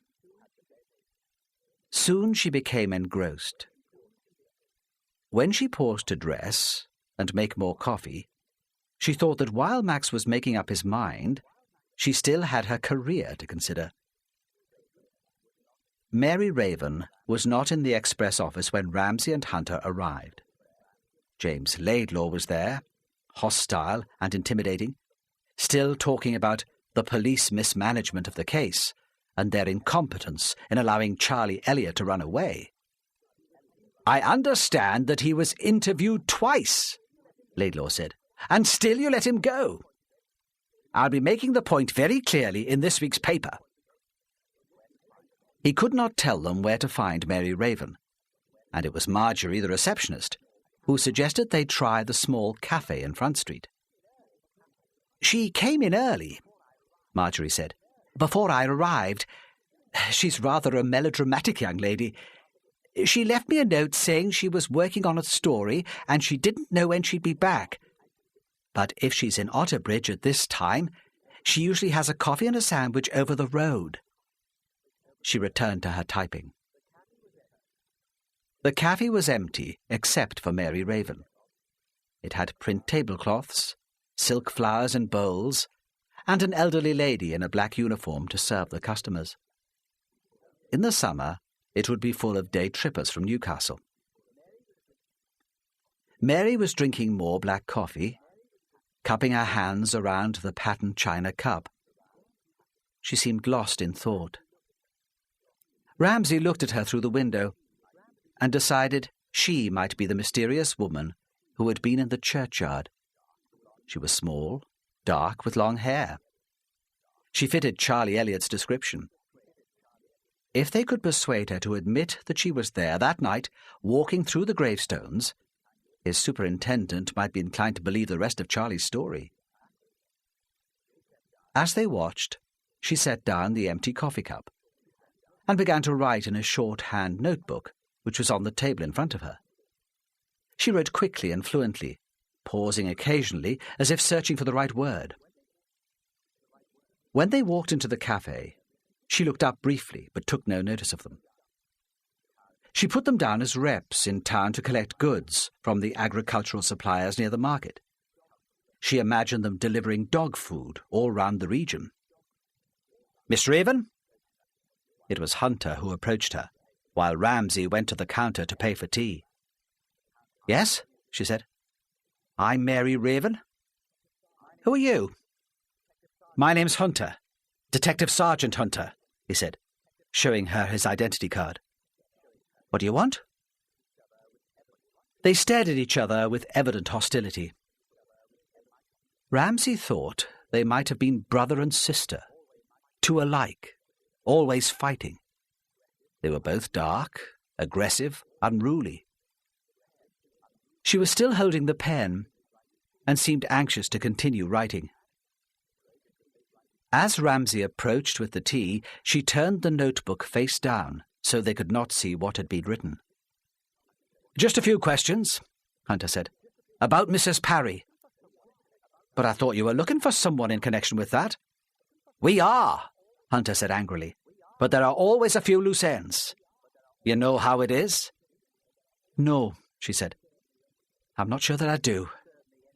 But if you're going to disturb me anyway, you can buy me another coffee." She waited while Ramsay bought coffee from the counter. "Who are you?" she asked. "His sidekick?" "Something like that," Ramsay murmured. He sat back in the chair, out of her line of vision, and watched her while Hunter asked her questions. "You met Mrs. Parry on the afternoon of her death?" "Yes," she said. She lit a cigarette. Ramsay thought she looked very tense, very tired. His optimism increased. "Why did you go to Brigbonny?" "You must know that already," she said. "To cover the residents' meeting about the proposed new development." But Mr. Laidlaw had made it clear that he did not want to follow the story any further. "Yes," she said. "Well, perhaps James has too many scruples."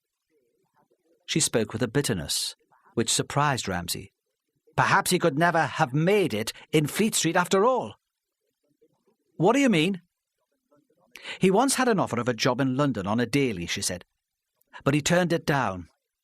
He claimed it was because his wife wouldn't want to move. But I'm not so sure. I don't think he could have handled it. He's been a big fish in a little pond for too long." I must be tired, she thought. I'm just being bitchy. "But you could handle it?" Hunter said. "Yes," she said. "Why not?" "I need a break. I don't want to stay on the Otterbridge Express for the rest of my career." "And that's why you went to Brigbonny?" "Partly," she said. "I do stuff sometimes for one of the Newcastle papers. Henshaw's got planning applications outstanding all over the country. I thought it might make a feature. And no one had done an interview with Mrs. Parry." "And she agreed to speak to you?" "Yes. She was really nice." "What did you speak about?" "The development at first. The meeting had upset her. She wasn't a rich outsider who moves into a village and takes no part in its affairs. She'd lived there for 20 years. Her husband died there. She thought they were all her friends. Then they turned against her. That hurt her." "What else did she talk about?" "All sorts of things. Her family. She showed me photographs of her great-niece and nephews. Then I talked to her about my problems. She was dead easy to talk to." "Oh."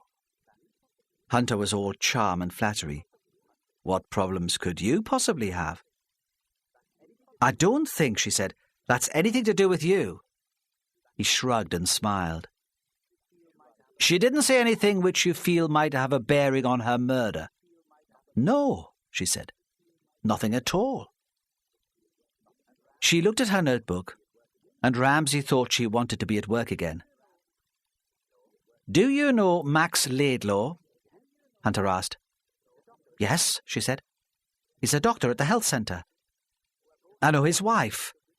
We're both involved with the Women Writers' Workshop. Did you talk to Mrs. Parry about Max and Judy Laidlaw? Only indirectly, she said. She thought her family should have given her more support over the development issue. She wanted them behind the banners, trying to stop the builder. Hunter was sneering, trying to provoke a reaction. Something like that. And not very likely, is it? I don't know, she said. Probably not. James wants to keep his objectivity. Max might be more sympathetic. What time did you leave, Mrs. Parry? I don't know, about 4:30. She was expecting her family. Did anyone come to the house while you were there? No, she said. But as I was on my way into the village, someone was coming across the green towards the tower. When he saw me, he waited until I came out before he went into the churchyard. I was a bit worried. I wondered if I should go back and check that Mrs. Parry was all right, but I thought she was probably able to look after herself. Are you sure he went up to the house? Yes, she said. I saw him walk through the churchyard to the little gate into the garden. Who was it? The fat man, who was so rude to Mrs. Parry at the meeting. Charlie Elliot, Ramsay thought, delivering the letter. Did you see him come out again? Hunter asked. Yes, she said, just as I was getting into my car. Where had you parked your car? By the green outside the church. Hunter paused, drank tea. Did you walk through the churchyard to get to your car? No, she said. I didn't like to wander through Mrs. Parry's garden. I went down the drive. Did you go into the churchyard later that evening? No, she said. It looked very interesting, but I didn't go in. You're lying, Ramsay thought. But why? Hunter was continuing with his questions. When did you leave Brinkbonny? As soon as I got to my car, she said. Are you sure? She hesitated, just for a moment. Yes, she said. What reason could I have for staying? Ramsay's head was full of questions, none of which it was possible to ask her. If she was the woman in the churchyard, where did she leave her car? No one saw any strange car on the green that night. And what on earth was she doing there? Was there an angle on the planning story she was reluctant to talk about before her article was finished? Or was the reason more personal? He spoke for the first time since the interview had started, and his soft voice surprised her. Tell me, he said, what relationship do you have with your employer? What do you mean? She said angrily. Relationship? Do you want to know if he is screwing me? He smiled, as if amused by her childishness, her lack of taste and sophistication. Let me tell you, she said. James Laidlaw and I have no relationship at all outside the office. He's besotted with his wife. You don't meet him at all socially? Occasionally, she said vaguely. We have some mutual friends. Ramsay nodded and indicated to Hunter that he should continue the questions. Where were you on Saturday evening? Hunter asked. In Newcastle, she said. At a party. She looked at him defiantly. I can give you the address if you like, she said. I got drunk and stayed the night. I slept on the floor, on me own. That would be very helpful, he said. What time did you arrive at the party? Ramsay asked. I don't know. She was almost shouting. How should I know? I went home to change first. I didn't want to get there until it had warmed up. What are all these questions about? A woman, answering your description, was seen in Brinkbonny churchyard on Saturday night, Ramsay said formally. We need to eliminate her from our inquiries. This is ridiculous, she said. Who saw this woman anyway? A reliable witness, Ramsay lied. Why are you bothering with this? Mary cried. You know who killed her. Why aren't you out there looking for him? You're just wasting time, my time. Ramsay said nothing. He knew Hunter agreed with Mary Raven. He thought they were wasting time too. Charlie Elliot had murdered Alice Parry and run away. If he was innocent, Hunter had said, he would have come forward by now. We'll find him. He might even have left the country, but we'll get him in the end. Ramsay sighed. He felt his options were closing. He could not afford another failure. It was easier, perhaps, to accept the general opinion that Elliot had killed Alice Parry in a drunken rage. It was not so unlikely after all. He stood up and then, on impulse, wrote the number of the incident room on a scrap of paper. If you remember anything, he said, or come across any information which might help, give me a ring. Inspector Ramsay.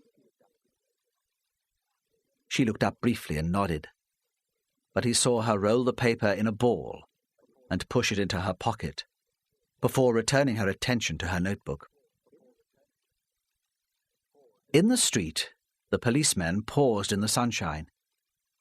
Hunter wanted to be back in the incident room, making phone calls, tracking down Elliot. But Ramsay seemed gripped by one idea. Haunted, Hunter thought, by the woman in the churchyard. I didn't believe Miss Raven, the inspector said. She was lying. Hunter stood sullen and unresponsive. He thought Mary Raven was an irrelevance. He was afraid of their colleagues stealing the glory of discovering Elliot. Go to Newcastle, Ramsay said. Check her story. Find out what time she arrived there and as much as you can about her. Hunter nodded unenthusiastically. I'll go back to Brinkbonny, Ramsay said, and check the addresses of the lads in the bush shelter. They might have seen the woman in the churchyard. He felt a renewed energy and hope. Mary Raven's denial became a challenge. He looked again through the cafe window. She was drinking more coffee and stared anxiously and absent-mindedly towards the wall.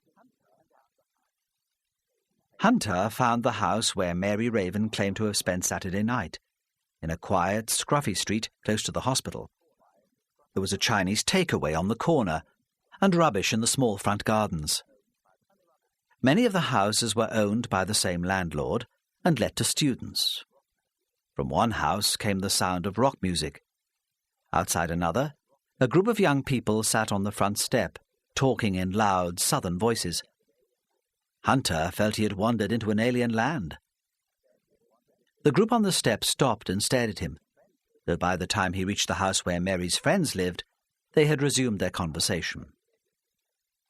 The house was near the end of the terrace, with a CND sticker in a bedroom window and a bicycle propped against the fence. He knocked at the door, hoping that he would find no one there. Weren't students supposed to go to college, after all? Didn't they have lectures and tutorials to attend? The door was opened by a pretty girl wearing a kimono. She had a towel wrapped around her hair, bare feet and pink toenails. She did not seem surprised by Hunter. Probably nothing surprised her. I didn't expect to find anyone in, Hunter said. I thought you were all at the university. He would have liked to mention grants, the taxpayers' money, but felt his disapproval would be lost on her. No, she said vaguely. Not today. No lectures. I'll be going into the library later. She looked briefly at his identification card and stood aside to let him into a poorly lit hall. The plaster was peeling onto the floor, and as she walked ahead of him into the living room, he saw small white pieces of it stuck to the soles of her feet.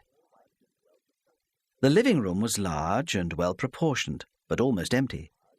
A huge Japanese paper lampshade hung from the ceiling. There was a settee with a pine frame and brown cushions, and an expensive stereo with a shelf of cassettes and a box of records. The carpet was threadbare and not very clean. Hunter sat gingerly on the settee. He could feel the wooden struts of the frame through the thin padding of the cushion. "Sorry," she said. "It isn't very comfortable." She sat on the floor, her long, smooth legs straight before her, her ankles crossed. She began to dry her blonde hair. "What do you want?" she asked. "You had a party on Saturday night," he said. "Yes," she said, unbothered, unafraid. "It was my birthday on Sunday." "Did the neighbours complain about the noise? I don't know why. We invited them all to come." "No," he said. He was finding the interview very difficult. "It's not that. Was Mary Raven at the party?" "Yes," she said. Her hair was long and fine.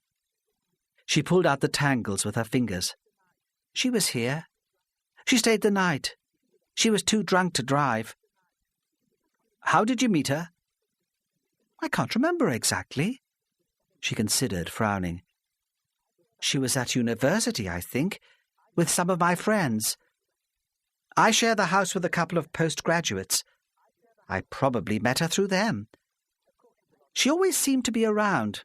Of course, she's a lot older than me." She took the damp towel from her shoulders and folded it on the floor. "What's this all about?" "Miss Raven was in Brinkbonny on Saturday afternoon.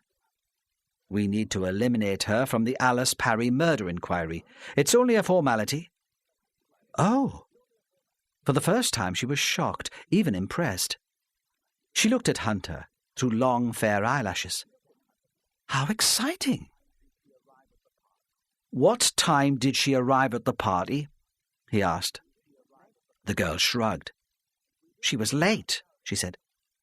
"We didn't get home ourselves until the pub shut, and she turned up soon after, perhaps 11:30, 11:45. She was definitely here by midnight. They all sang happy birthday to me when the clock struck 12, and I remember Mary joining in. She's got a terrible voice." "And she didn't leave the party after that?" "No," the girl said. "I've already told you, she was too drunk. I think she'd been drinking before she got here." "Was Miss Raven on her own at the party?" "What do you mean?" She seemed already to have lost interest and was looking vacantly out of the window. "Did she have a boyfriend with her?" The girl smiled. Her attention caught again. "Oh, no," she said. "We're never allowed to meet Mary's boyfriend. He's a deadly secret. She only talks about him when she's been drinking, and then she starts to cry." "Who is he?" Hunter asked. "I've told you I don't know. None of us has ever seen him." "But she must have told you something about him." She smiled again. "Nothing useful," she said, "only that he's handsome, stimulating, sensitive, and married." "How long has she known him?" "I think it all started last summer. She disappeared from the scene for a while then, and she's never gone out with anyone else since." "And you have no idea who this man might be?" "No," she said. "Sometimes I think Mary made him up. She can be quite strange at times, you know, a bit intense and rude. I had thought he might be a figment of her imagination." Hunter was reluctant to go. He sat on the low, uncomfortable sofa, watching the pretty young woman brush her hair like a veil across her face, hoping that she might offer him coffee, allow him to prolong his stay. But she looked up at him and smiled. "Is that it?" she asked. "Any more questions?" He shook his head, and she stood up to show him into the street. In the street, Hunter felt elated. It was 12 o'clock, and the smell of ginger and soy sauce lingered in the street, but he was no longer offended by it. If Mary Raven had arrived at the party in Newcastle by midnight, she could not have murdered Alice Parry. Now perhaps Ramsay would leave the case alone and admit that Charlie Elliott should be caught and brought to court. He would have to admit that Hunter was right. All morning, Ramsay was aware of time passing, of seconds and minutes slipping by.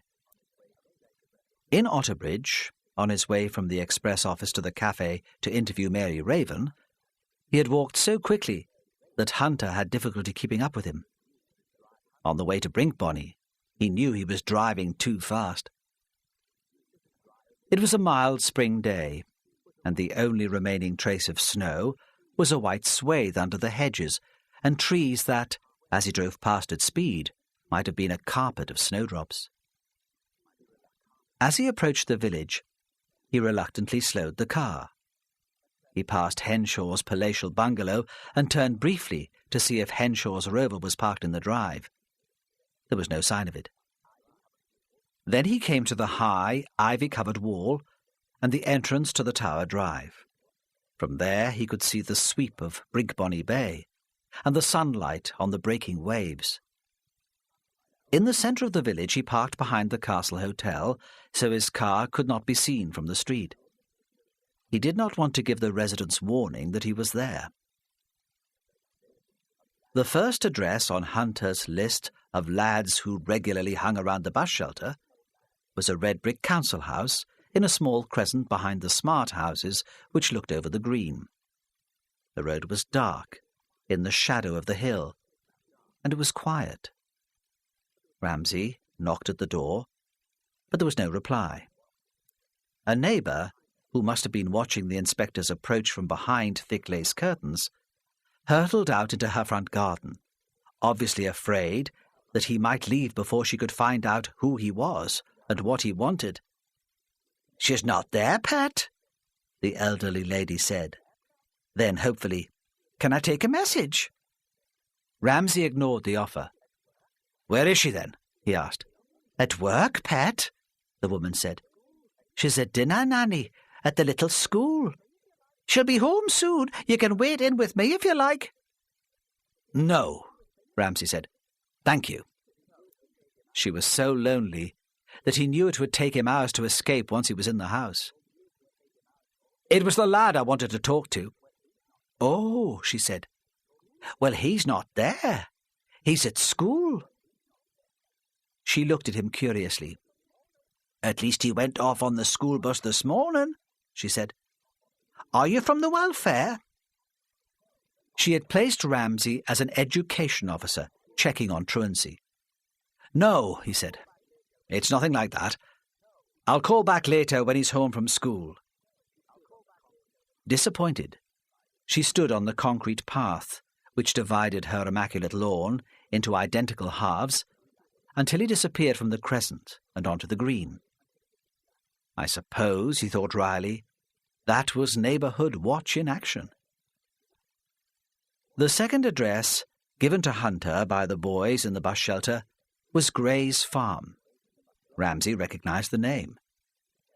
Robert Gray was the man who had been drinking heavily in the castle on the evening after Alice Parry's death, and he had turned into the farmyard by mistake in the snow when he was looking for Henshaw's bungalow. Ramsay came to a 5-bar gate and swung it a little nervously, expecting the dog to bark again. The house was square, built of grey stone, with a grey slate roof. The cobbled yard was covered in mud. By the side of the house was a barn, and, approached by a track to the side of the house, a cowshed, and a large open building containing farm machinery and an ancient tractor. An empty Land Rover with the engine still running stood in the yard. As Ramsay approached the house, Robert Gray appeared in the storm porch and almost ran to meet the policeman. He was shaking, and Ramsay wondered if he'd been drinking again. His behaviour was erratic and bizarre. "Come with me," he bellowed. "Where's your car? You can park in the farmyard, and I'll take you up in the Land Rover." "You'd not make it in a car." "By man, you were quick. I'd just left Celia in the house phoning the police." He sprinted towards the Land Rover and turned to Ramsay, expecting him to follow. Ramsay joined him, carefully trying to avoid the worst areas of muck. "Mr. Gray," he said, "what is this all about?" "Didn't they tell you then?" He had a broad accent, but he was not local. Ramsay, who had never travelled and did not have a good ear for these things, guessed he came from Yorkshire or Cumbria. "I've found Charlie Elliot." Side 10. "Where is he?" "Charlie Elliot?" Ramsay asked. "In my barn, up on the hill. I keep spare feed up there for when the weather's bad." "Does he know you saw him?" Ramsay asked. "No." The man looked at him as if he were mad. "He knows nothing. How could he? He's dead." He pushed a lever to pull the Land Rover into four-wheel drive and turned the vehicle quickly. He followed the track between the house and the shed, through two enclosed fields, and out onto the open hill beyond. The land rose steeply. On the hill there was heather and bare rocks, and the track petered out into a couple of tyre marks. As they climbed, the patches of snow spread into each other, and the sunlight was reflected from it. The barn was at the head of a small valley, sheltered from the east winds by a fold in the hill. It might once have been a shepherd's cottage. The solid stone walls had gaps for windows, but the slate roof had been replaced by corrugated iron. One wall had been taken down to allow a tractor inside, and there was a roughly made wooden door in its place. The door had been opened as far as it would go. "Was the door open when you found him?" Ramsay asked. "No. I opened it to see how much hay was left." "Did you touch anything else?" "I don't think so. When I saw him, I went straight back to the house to phone you people." "Yes," Ramsay said, absent-mindedly. "Of course." He turned back to face the farmer and spoke more briskly. "I'll not need you any more now, Mr. Gray," he said. "I'd be grateful, though, if you could bring my colleagues up when they arrive. If your wife phones Otterbridge, they'll be turning up soon. I'll need to speak to you and your family later, so it would be helpful if you could stay around the farm today." He thought for a moment that Gray would argue and insist on staying, but he nodded and drove away. Ramsay went back to the barn. There was still snow on the side of the roof, which was in shadow, but it was beginning to melt, and water dripped on his head and down his neck as he paused at the entrance to get an overall view of the scene inside. Most prominent was the powerful motorbike, stolen from the industrial estate in Otterbridge. The body was in a corner, poorly lit by a gap in one of the boarded-up windows. Ramsay took off his shoes and stepped carefully into the barn. He did not want to confuse the scene of crime team with the mud from his shoes or his prints, but he wanted a closer look at Charlie Elliot. He was lying face down on a makeshift bed of a sleeping bag spread over paper fertilizer sacks half filled with hay. He had been stabbed in the back, and the knife had been removed, so there was a lot of blood. Had he been stabbed when he was sleeping? Ramsay wondered. If so, why was he lying on top of the sleeping bag instead of inside it? He straightened and looked around the barn. Because it was the end of winter, most of the feed had gone. It had the domestic tidiness of a child's den. There was a primus stove, a saucepan, a spoon, and a tin mug. On a rough shelf nailed to the wall were neatly stacked tins of beans, soup, and beer, a box of tea bags, and small jars of coffee and powdered milk. There was even a small bucket and a bottle of washing-up liquid in one corner. He was expecting to stay there, Ramsay thought, for some time. On the floor next to the bed was the only sign of disorder, an empty beer can. Ramsay looked more closely at the shelf and realized that most of the beer cans stacked there were empty too. Had Charlie drunk them all himself, or had he shared them with a guest? Ramsay put on his shoes and walked out into the sunshine. He stood, leaning against the rough stone wall of the barn to wait for his colleagues. Above him, the brown heather moor stretched to the distance, the skyline broken occasionally by a shooting butt, where the gentry would come in the autumn to shoot grouse. Below was the improved land, grazed by sheep, the short cropped grass sprouting in damp places with juncus grass and soft reed. Beyond that, down the line of the valley, he could see the village. There was Henshaw's monstrous bungalow, Gray's farm, and to the north, as much a part of the landscape as the rock and moor, was the tower. On the horizon, a thin line of reflected light, was the sea. Ramsay could see that the Land Rover had arrived at the farm. Soon it would begin to climb the track again with Hunter and the scene of crime team. Before then, before the concentration on detail, he wanted to order his thoughts. When Hunter arrived, he was driving the Land Rover himself. He had enjoyed the trip from the farm to the hill immensely. Action was what he had joined the police for. He had imagined high-speed car chases and midnight stakeouts. He had received the call about the discovery of Charlie Elliott's body on his return to his car after talking to Mary Raven's friend. He had driven straight to Brinkbonny, jumping red lights, scaring old ladies on pedestrian crossings. Manoeuvring a Land Rover too fast up a slippery, occasionally dangerous track was action too, and provided some compensation for the hours of boredom and routine. When he got to the barn, Ramsay was still outside, deep in thought, apparently surprised to see them, though he must have heard the noise of the engine miles away. "You were right, then," Hunter said angrily. "Charlie Elliott didn't kill Mrs. Parry." "I don't know," Ramsay said. "I don't think we can be certain of anything at this stage." He saw that Hunter was wearing green Wellingtons, which had remained miraculously clean. "What do you mean?" "That we must keep an open mind."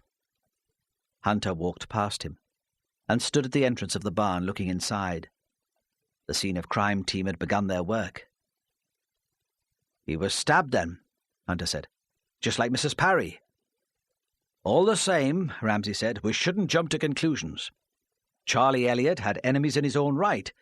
It could be a copycat murder committed by someone with an alibi for the time of Mrs. Parry's death. The murderer might have thought we'd assume both were killed by the same person."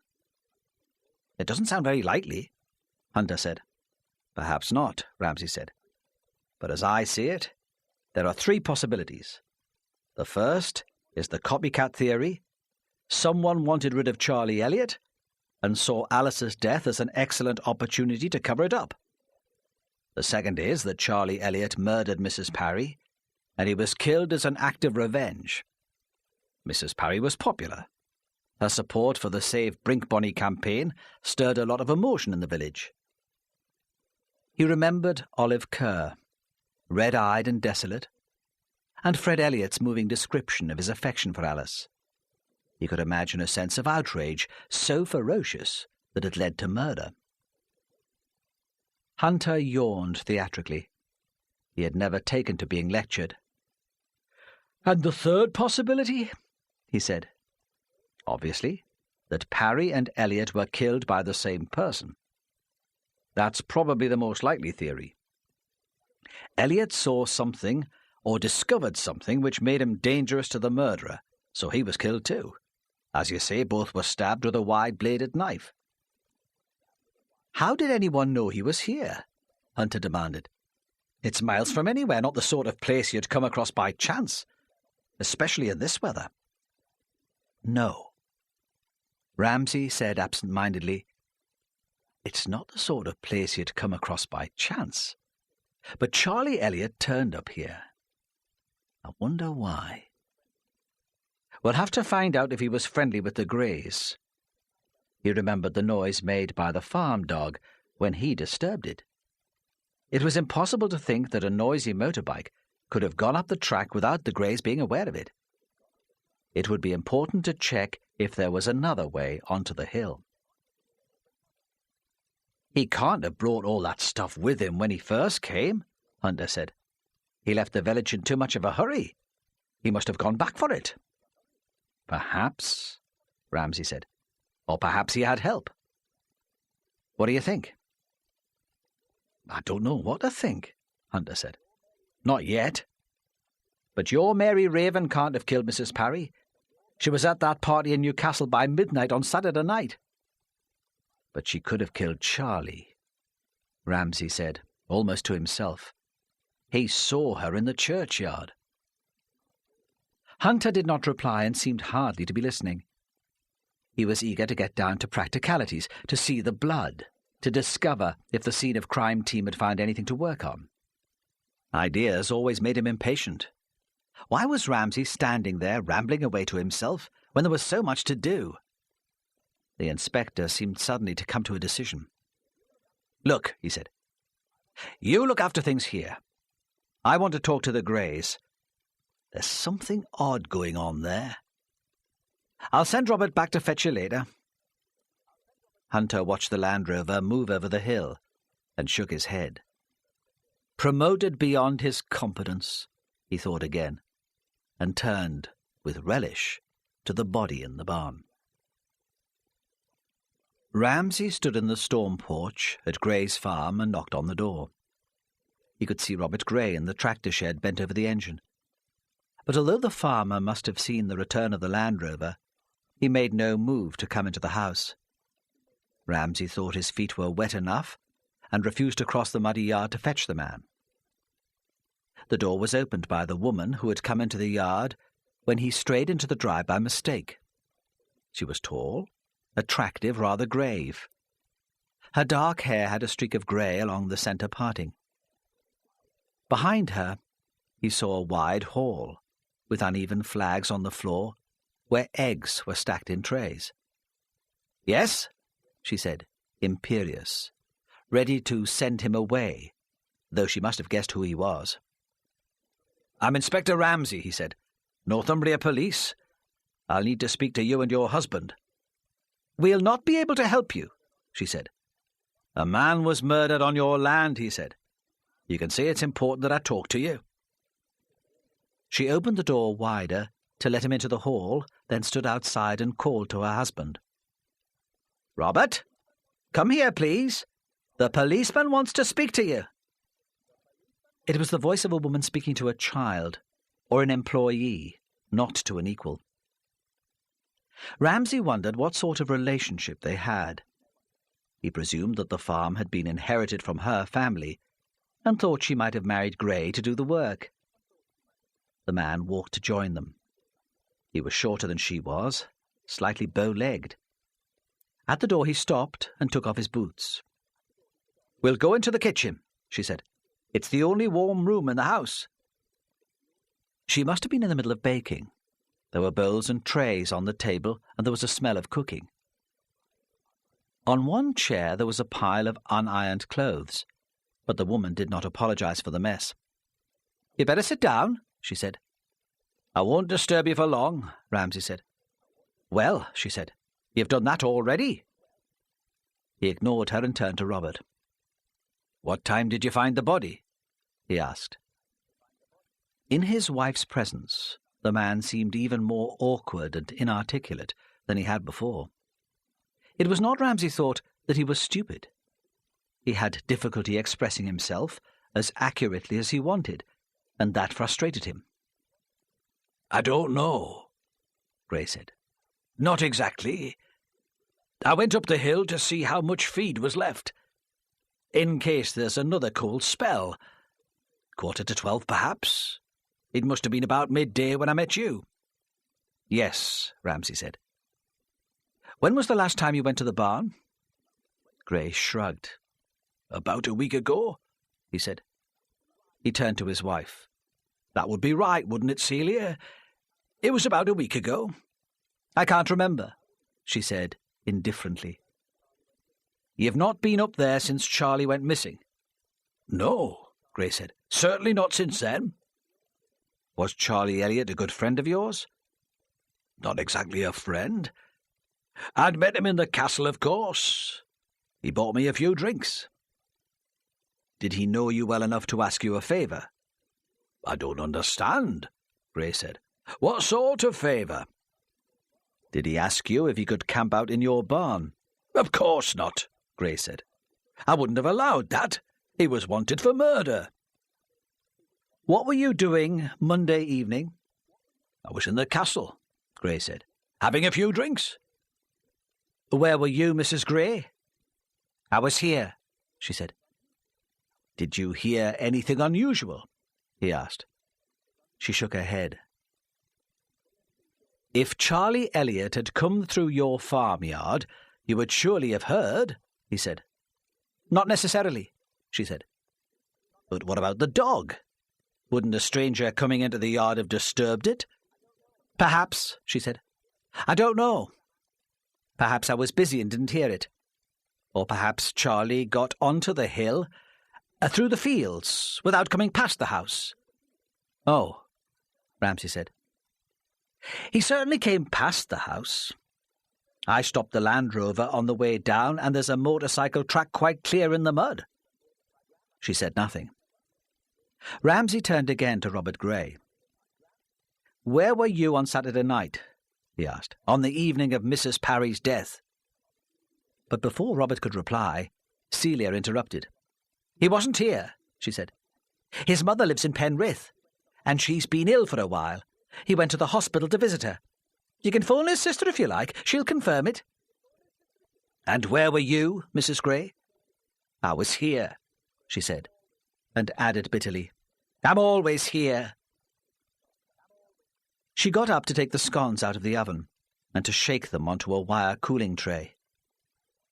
How well did you know Mrs. Parry? Ramsay asked. The question was directed at both of them, but again Celia answered. Quite well, Celia said. We were both on the committee of the W.I. She was a good woman. I liked her. Everyone seems to have liked her, Ramsay said. But she was stabbed to death. Have you any idea why? For the first time, Celia Gray's composure seemed shaken. No, she said. Of course not. Unless it had anything to do with the development on Tower Field. Have you never considered selling any of your land for building, Mr. Gray? And this time, Robert did answer, stammering in his attempt to get the words out. I'd sell nothing to that bastard Henshaw, he said. Nothing! He got to his feet. Look, he said, I'm busy. I've a lot to do. I'll be in the shed if you want me. When Gray left the room, Celia turned back to the oven. She lifted a fruit cake onto the table and put a skewer into the centre, then replaced the cake at the bottom of the oven. Ramsay might not have been there. I wanted to talk to your son, he said, but I expect he's still at school. She looked at him seriously. Why do you want to speak to Ian? She said. He's got nothing to do with this.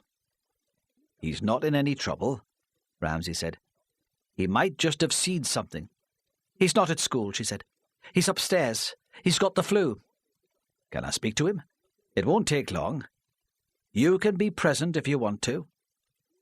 She shrugged and disappeared from the room. She came back some time later, followed by a teenage boy. He was pale and seemed genuinely unwell. Ramsay recognized him as one of the boys who had passed him while he was standing at the bus shelter on the first night of the investigation. He sat next to the big old-fashioned range and huddled into his polo neck sweater. I'll get on with this washing up, Celia said, while you talk to him. You won't mind that? No, Ramsay said. Of course not.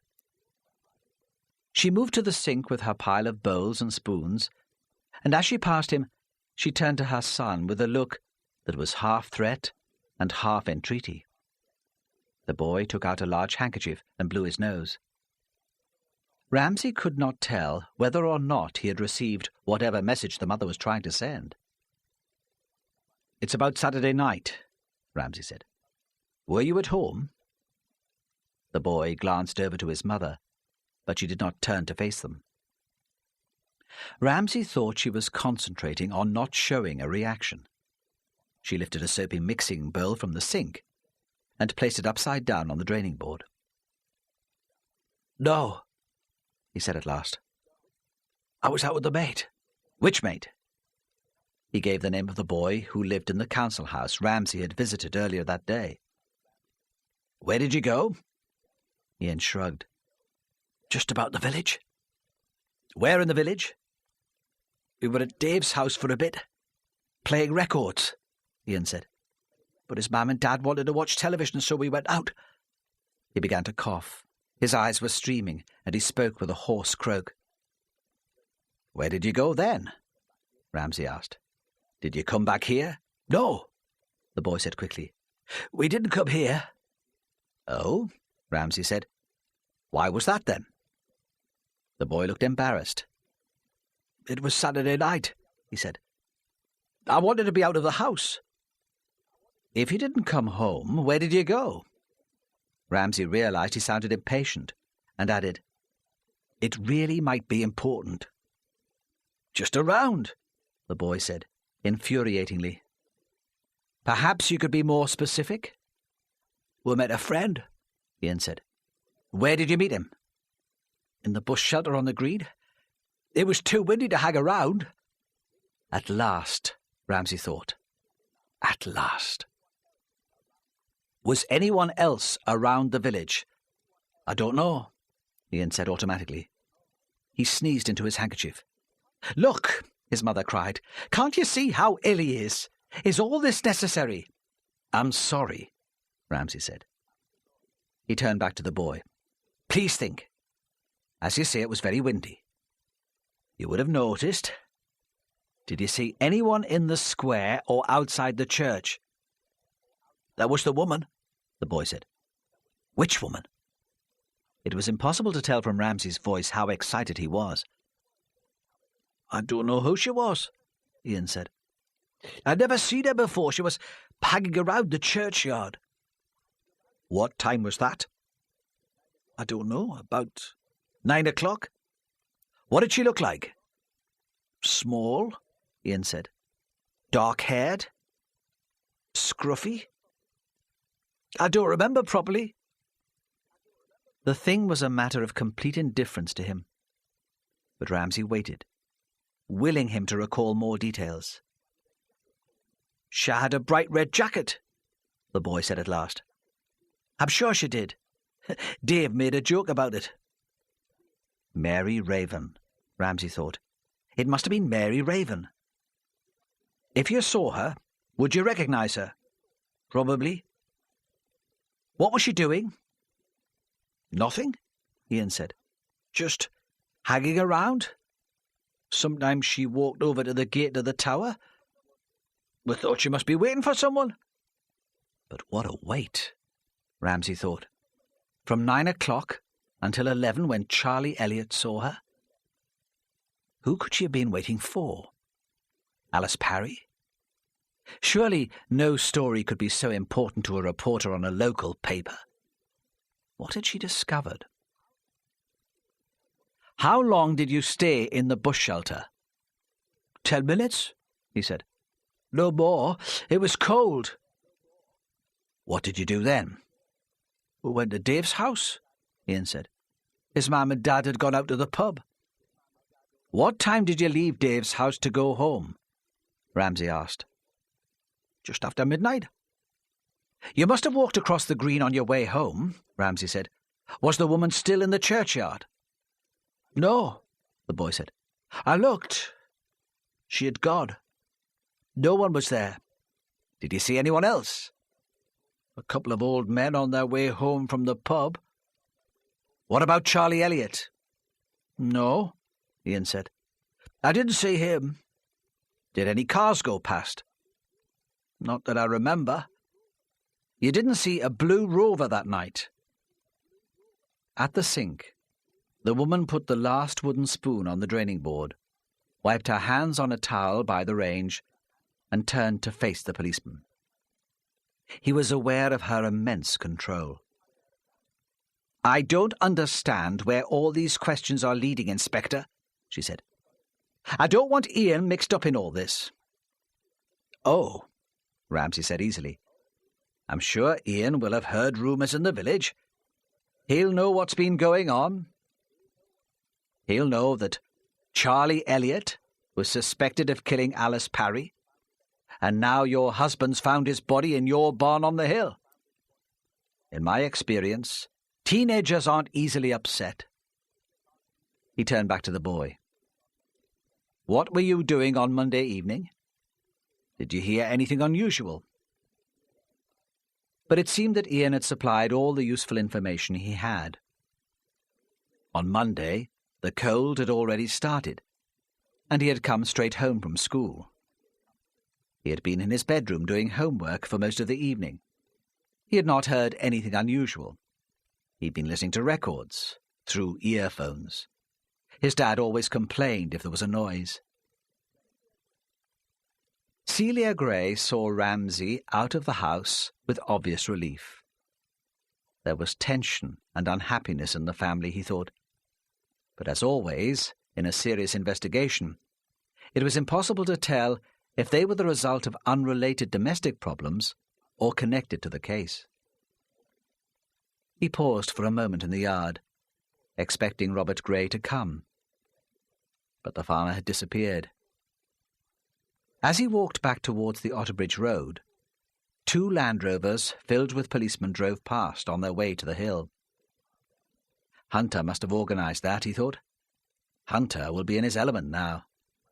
He imagined the crowd of them working together, the banter, the shared drinks at the end of the day in Otterbridge, and felt lonely and left out. But I was right about Mary Raven, he thought. She was in the churchyard that night, and Charlie Elliott saw her. I was right about that.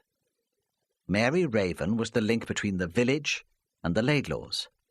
She worked for James, and had been haunting the village all that day. He knew she must be involved. Ramsay walked down the Otterbridge Road, intending to collect his car, but saw Colin Henshaw in his uniform of waxed jacket and Wellingtons ahead of him, and followed him on, past the Castle Hotel, towards the sea. A group of women was standing on the pavement, some with pushchairs and children, waiting for the school bus to bring the older children back from Otterbridge. Ramsay became aware that they were excited, angry. There were raised voices. As he walked on down the hill behind Henshaw, he saw the object of their hostility. In the Tower field, between the houses and the dunes, a surveyor and 2 assistants were working with a theodolite and tape. The women saw Henshaw and surrounded him, blocking his path to the field. "You can't start building," one of them said. "Not until the council's come to a decision about taking an appeal to the High Court." "I'm not building," he said. "What are you doing then?" The woman was a farmer's daughter, fearless, unintimidated. "That's my business," he said. "No," she said. She was red-headed. "It's our business. Village business." He pushed past the women and climbed the stile into the field. He stood calf-deep in mud, separated from the farmer's daughter by the fence. "If you don't like my plans for the village," he said quietly, "what are you going to do about it? Murder me to keep your precious village intact? That's what Charlie Elliott did to Alice Parry, after all." "You don't know that," the girl cried. "It's your greed that was responsible for her death." "Greed?" he shouted back. "You're a fine one to talk about greed. Don't tell me that you're worried about scenic beauty. The only thing that bothers you is that a new development would bring your house prices down." The redhead saw the school bus coming down the hill and controlled herself. "I'm not going to descend to your level by having a public slanging match," she said. "But you'll not get away with it. I can promise you that." The children spilled out of the bus, and the mothers moved away. Ramsay walked on down the street to the stile. "Mr. Henshaw," he called. "Could I have a word, please?" The builder turned and scowled, but moved back towards the fence. "What do you want?" he said. "I've had enough disruption for one day." I've got to make a living. Not like those bloody women with their fancy talk.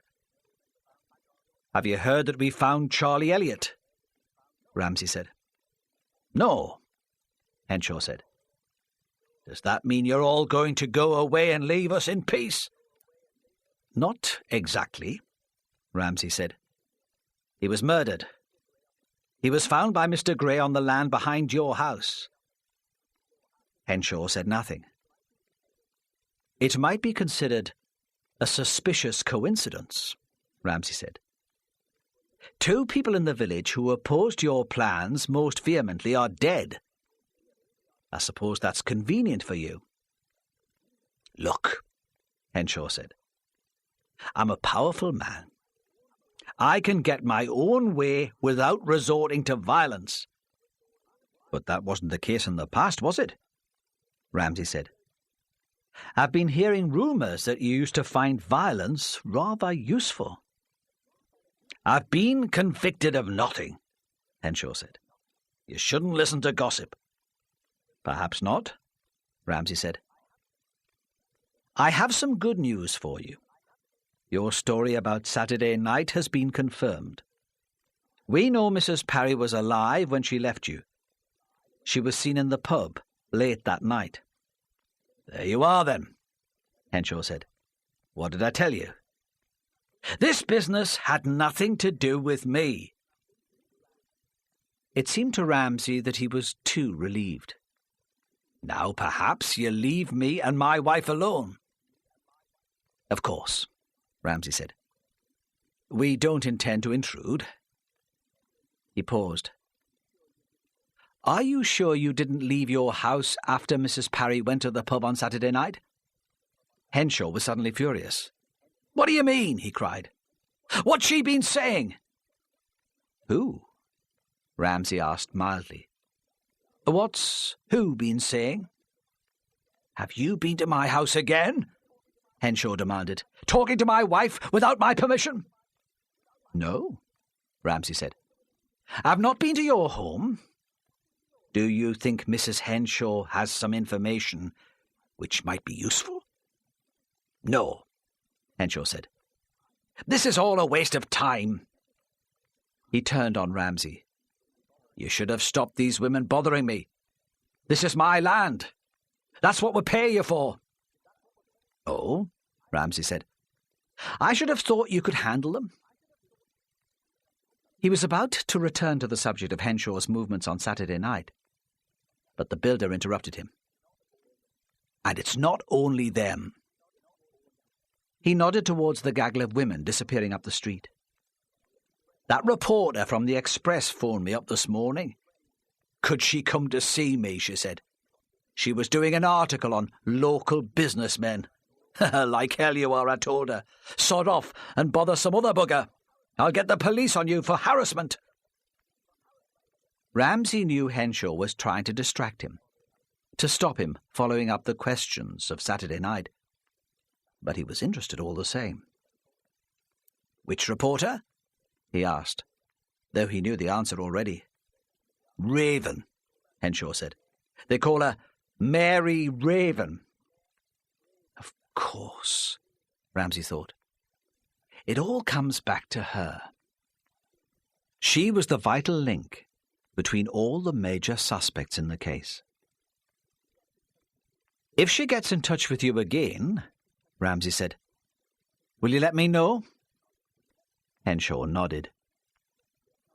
He had recovered his composure, and Ramsay allowed him to turn and walk away to the surveyors. Then he went back to the castle to collect his car. Side 11. When it was dark, Hunter and Ramsay met in the police house.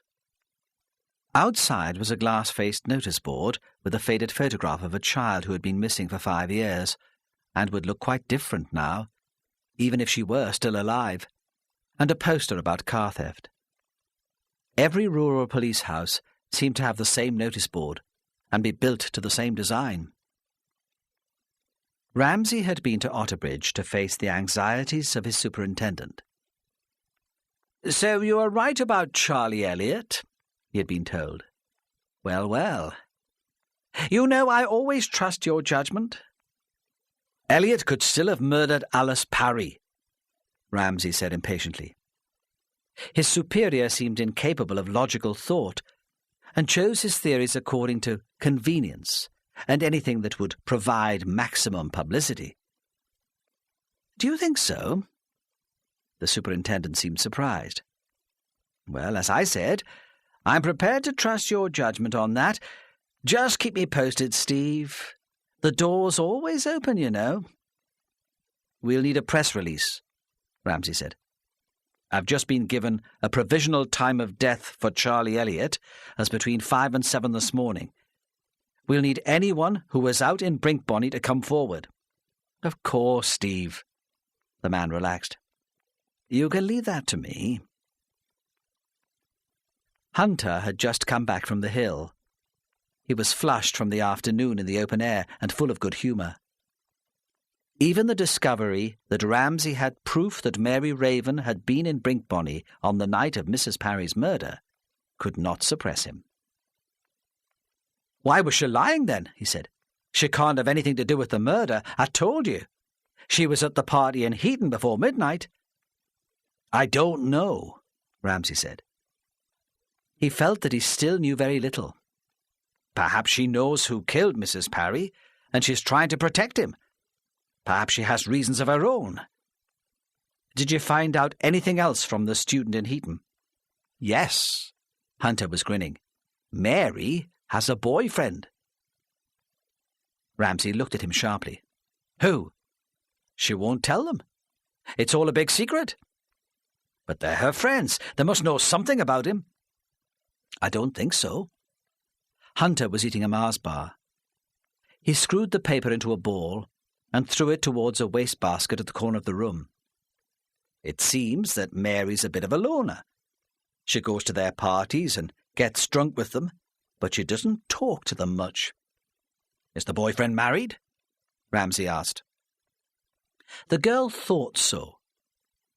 Perhaps she was waiting for him in the churchyard, Ramsay said. But why Brinkbonny? Because he lives here? Or perhaps he was staying at the tower, Hunter said. It could be Max Laidlaw or James. We'll go to her flat this evening, later, when she's likely to be in, Ramsay said. She's approached Henshaw too and worried him. I'd like to know what that's about. Blackmail? I don't know, Ramsay said. If so, she's putting herself in a lot of danger. I've been thinking blackmail might have been the motive for the Elliot murder, Hunter said tentatively.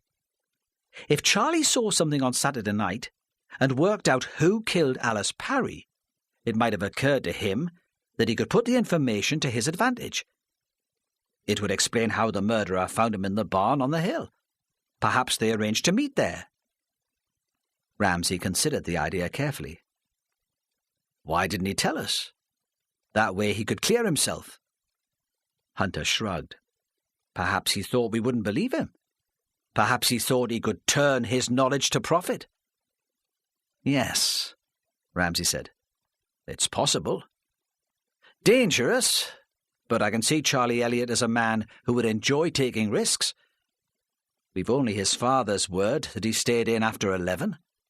He could easily have gone out again and seen Alice Parry on her way home from the pub. Did you inform Fred Elliot of his son's death? Hunter asked. Ramsay shook his head. I got the village policeman to do it, he said. They'd been friends for years. It seemed better.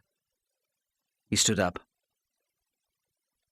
We'll go and see Fred now, he said. Get it over with. Then I want a word with Maggie Kerr. On the way to the post office, Ramsay was tempted to send Hunter immediately to wait for Mary Raven. It was not only that he was afraid of missing Mary, but also that he was irritated by the other man's presence. He would have preferred to work alone. Hunter chatted about the conflicts and power struggles within Otterbridge Police Station, turning the trivial gossip, which comes out of any workplace, into high drama. Ramsay wanted to concentrate. The kitchen behind the post office was much as it had been when Ramsay had last visited. There was washing, airing in front of the stove, and clean pans on the table. Fred Elliot was tidily dressed, with black shoes immaculately polished. Yet there seemed to be no connection between the postmaster and the physical world around him. In his grief, he had become clumsy. And when Ramsay walked into the room, he seemed at first not to recognize who was there. The village policeman opened the door and sat quietly in one corner while they talked. It seemed to Ramsay that he had been crying. Brinkbonny was a close village. "Oh," Elliot said. "It's you." "I'm sorry," Ramsay said, "about everything that's happened." "He didn't do it," Elliot said. "He wouldn't have murdered Alice Parry. You'll have to believe that now." Ramsay did not answer directly. "When did you last see Charlie?" he asked.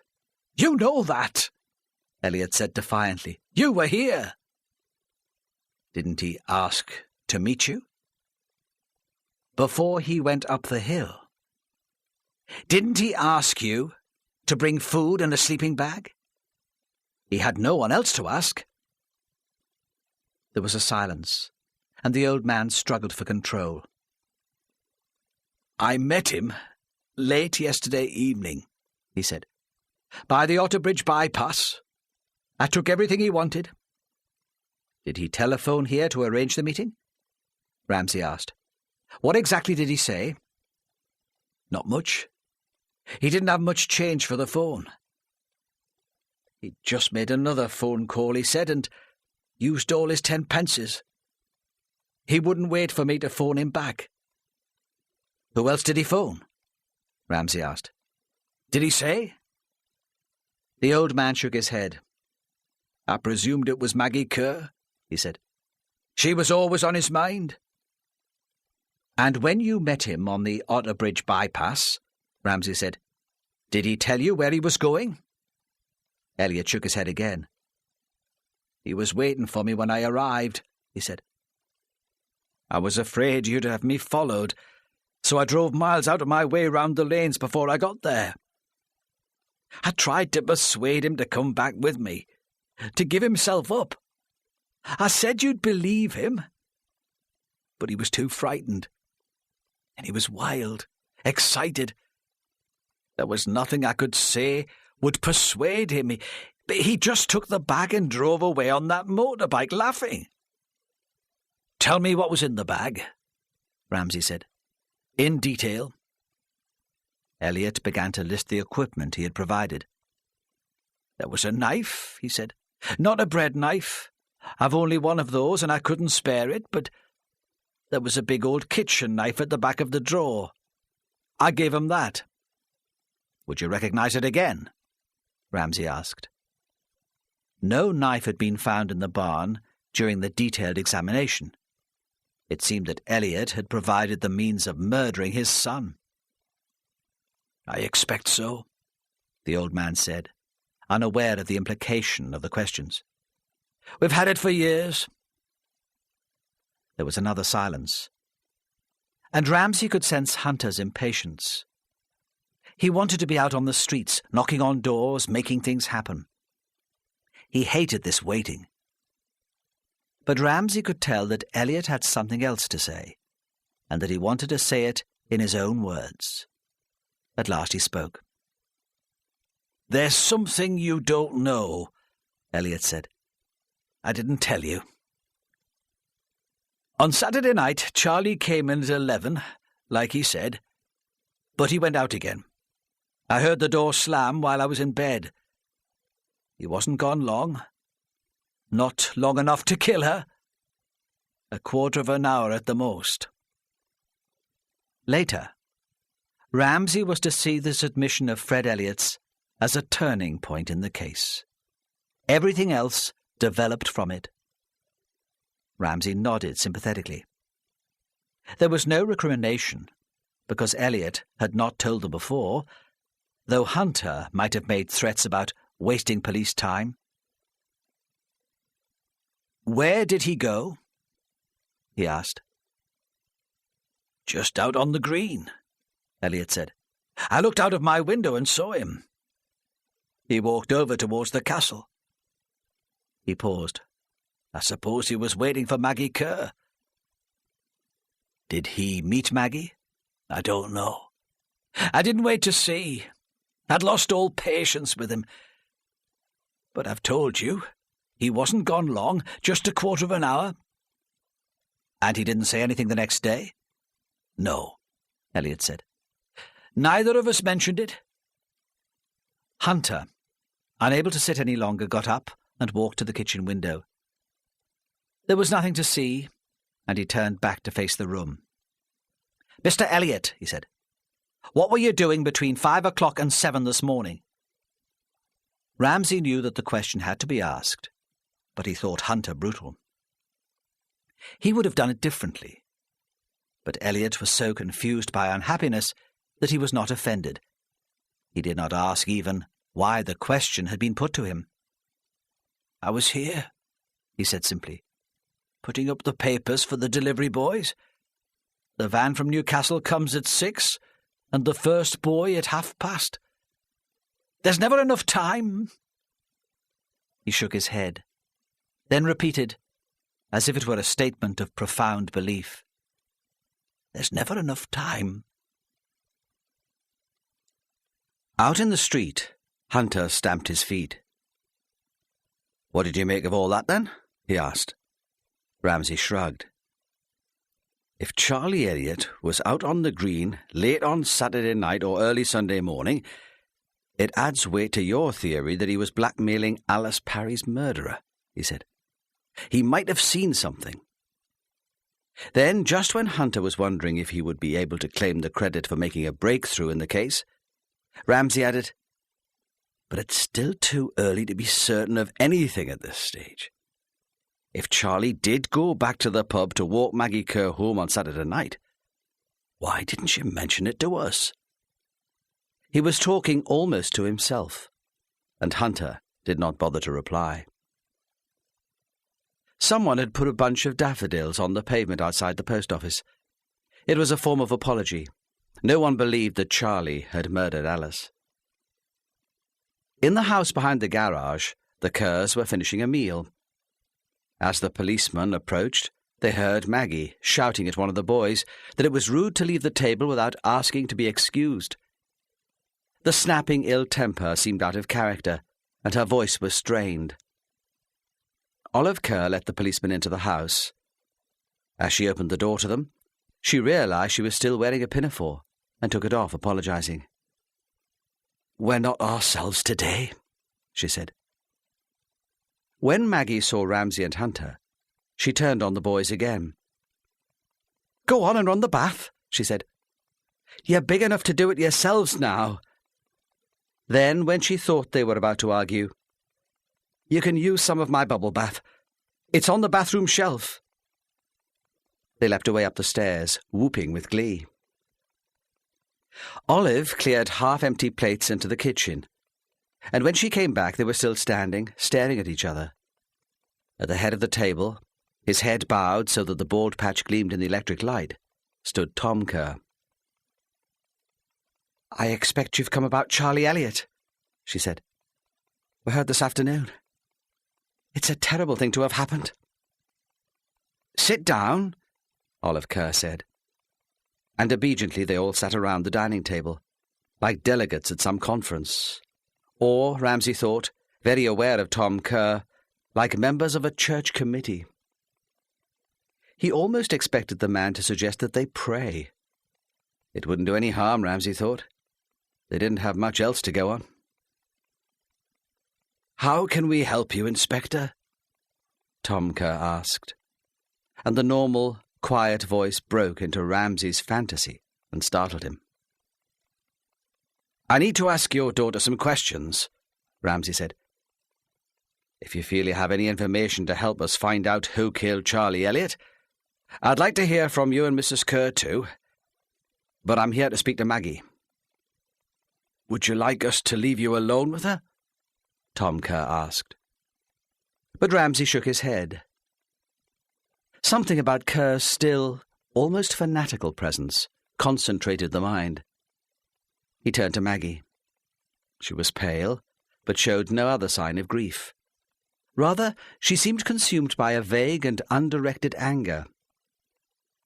She controlled herself sufficiently to answer his questions, but made it clear that she resented them. "What time did you get home on Saturday night?" he asked. "I spoke to the regulars at the pub, but you didn't tell me what time you got back." "It was late," she said. "Gone 1 o'clock. "Did you see Charlie Elliot as you came back from the castle?" "No," she said. "He'd left the pub much earlier. I think I told you. It was a relief." "We know he arrived home at about 11, Ramsay said, but his father tells us that he went out again later. Fred presumes that he'd gone back over the green to walk you home." "No," she said. "Really? I didn't see him." "Did you see anyone else?" "No," she said. "Not until I was almost home. Then I saw me father." Tom Kerr looked up. "It was so late that I was beginning to worry about her," he said. "I'd gone out to see if I could see her coming. I could see that she had just left the pub, so I waited for her. I didn't see anyone else either." "You knew we were looking for witnesses who had been out on Saturday night," Ramsay said. "Why didn't you come forward before?" "I wasn't out," Kerr said. "Not strictly speaking. I was only several yards from the front of the garage, and I've told you I saw nothing." "When I saw Dad waiting, I began to run," Maggie said. "It was very cold. Although he was so wrapped up, you'd have thought he was out for an Arctic expedition. I didn't see anything." "Did you notice if there was a light on in Fred Elliot's cottage?" Ramsay asked. She shook her head. "I was just glad not to see Charlie," she said. "I didn't see anything else." There was a silence. "Did Charlie Elliot try to get in touch with you after he left Brinkbody on Monday afternoon?" Ramsay asked. "No," she said. "Of course not." "We know he made a phone call on Monday night," Ramsay said. "It wasn't to you?" "No!" she cried. "And anyway, I wasn't here on Monday night. I was working." Ramsay turned to Tom and Olive. "Was there a phone call here on Monday night?" he asked. "Perhaps from someone who did not answer when you picked up the receiver?" But they shook their heads. "We were here all evening," Olive Kerr said, "and the only call was for Tom from the vicar." Then Ramsay began to share Hunter's impatience. This talk wasn't getting them anywhere, just leading them round in circles. He should have trusted his original instinct and concentrated on getting Mary Raven to talk to them. He knew that if he could persuade her to tell them why she was in the churchyard, at least some of the confusion would disappear. So they left the Kerrs in a hurry, almost rudely, refusing offers of tea and food, and they drove to Otterbridge. But when they arrived at Mary Raven's flat, it was dark and empty, and the other tenants claimed not to have seen her all day. The policeman waited in the car for hours, with Hunter ranting about search warrants, and if that was impossible to arrange, breaking down the door and feigning a burglary. By midnight, Ramsay was so desperate that he thought he might give in to this folly, and knew it was time to go home. On Wednesday morning, Stella Laidlaw had still not seen Max. She had expected him to arrive the day before, and had been prepared for him from early morning, expectant and smartly dressed as a lover. She imagined that every car that approached the drive belonged to him, and by late Tuesday afternoon she was in a frenzy of anxiety in case James would come home from work before Max arrived.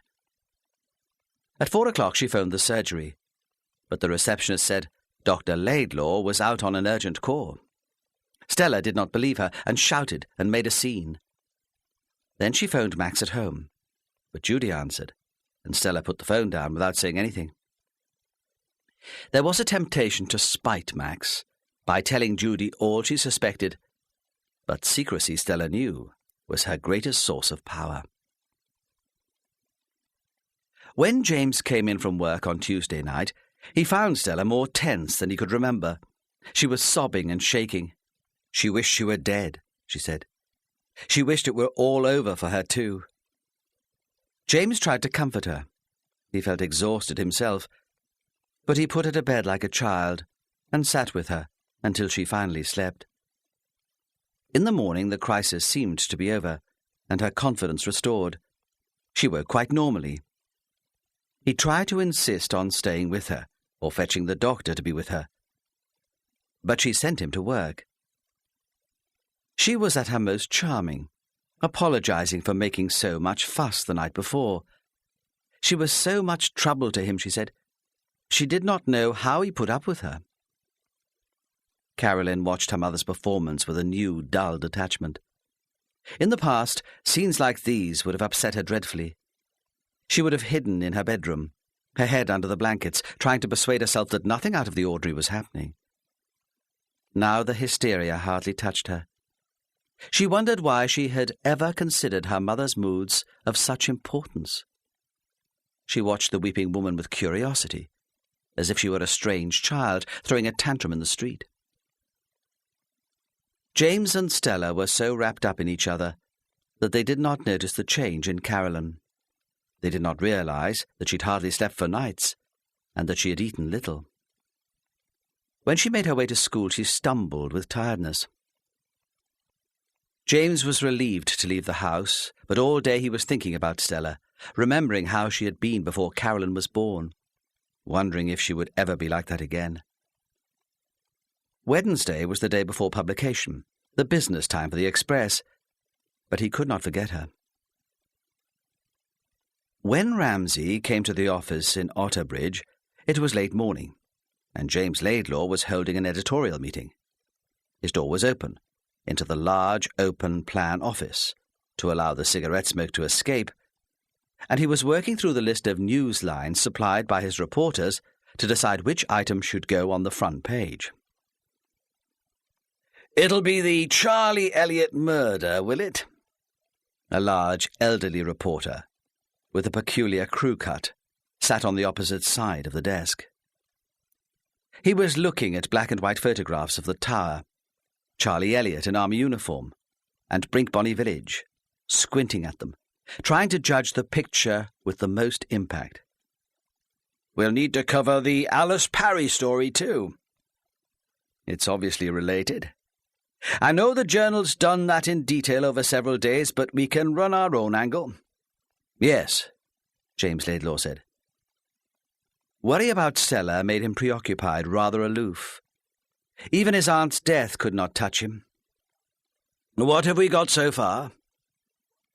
"A look at the facts as we know them, with details of Charlie Elliott's last movements and a map of the area.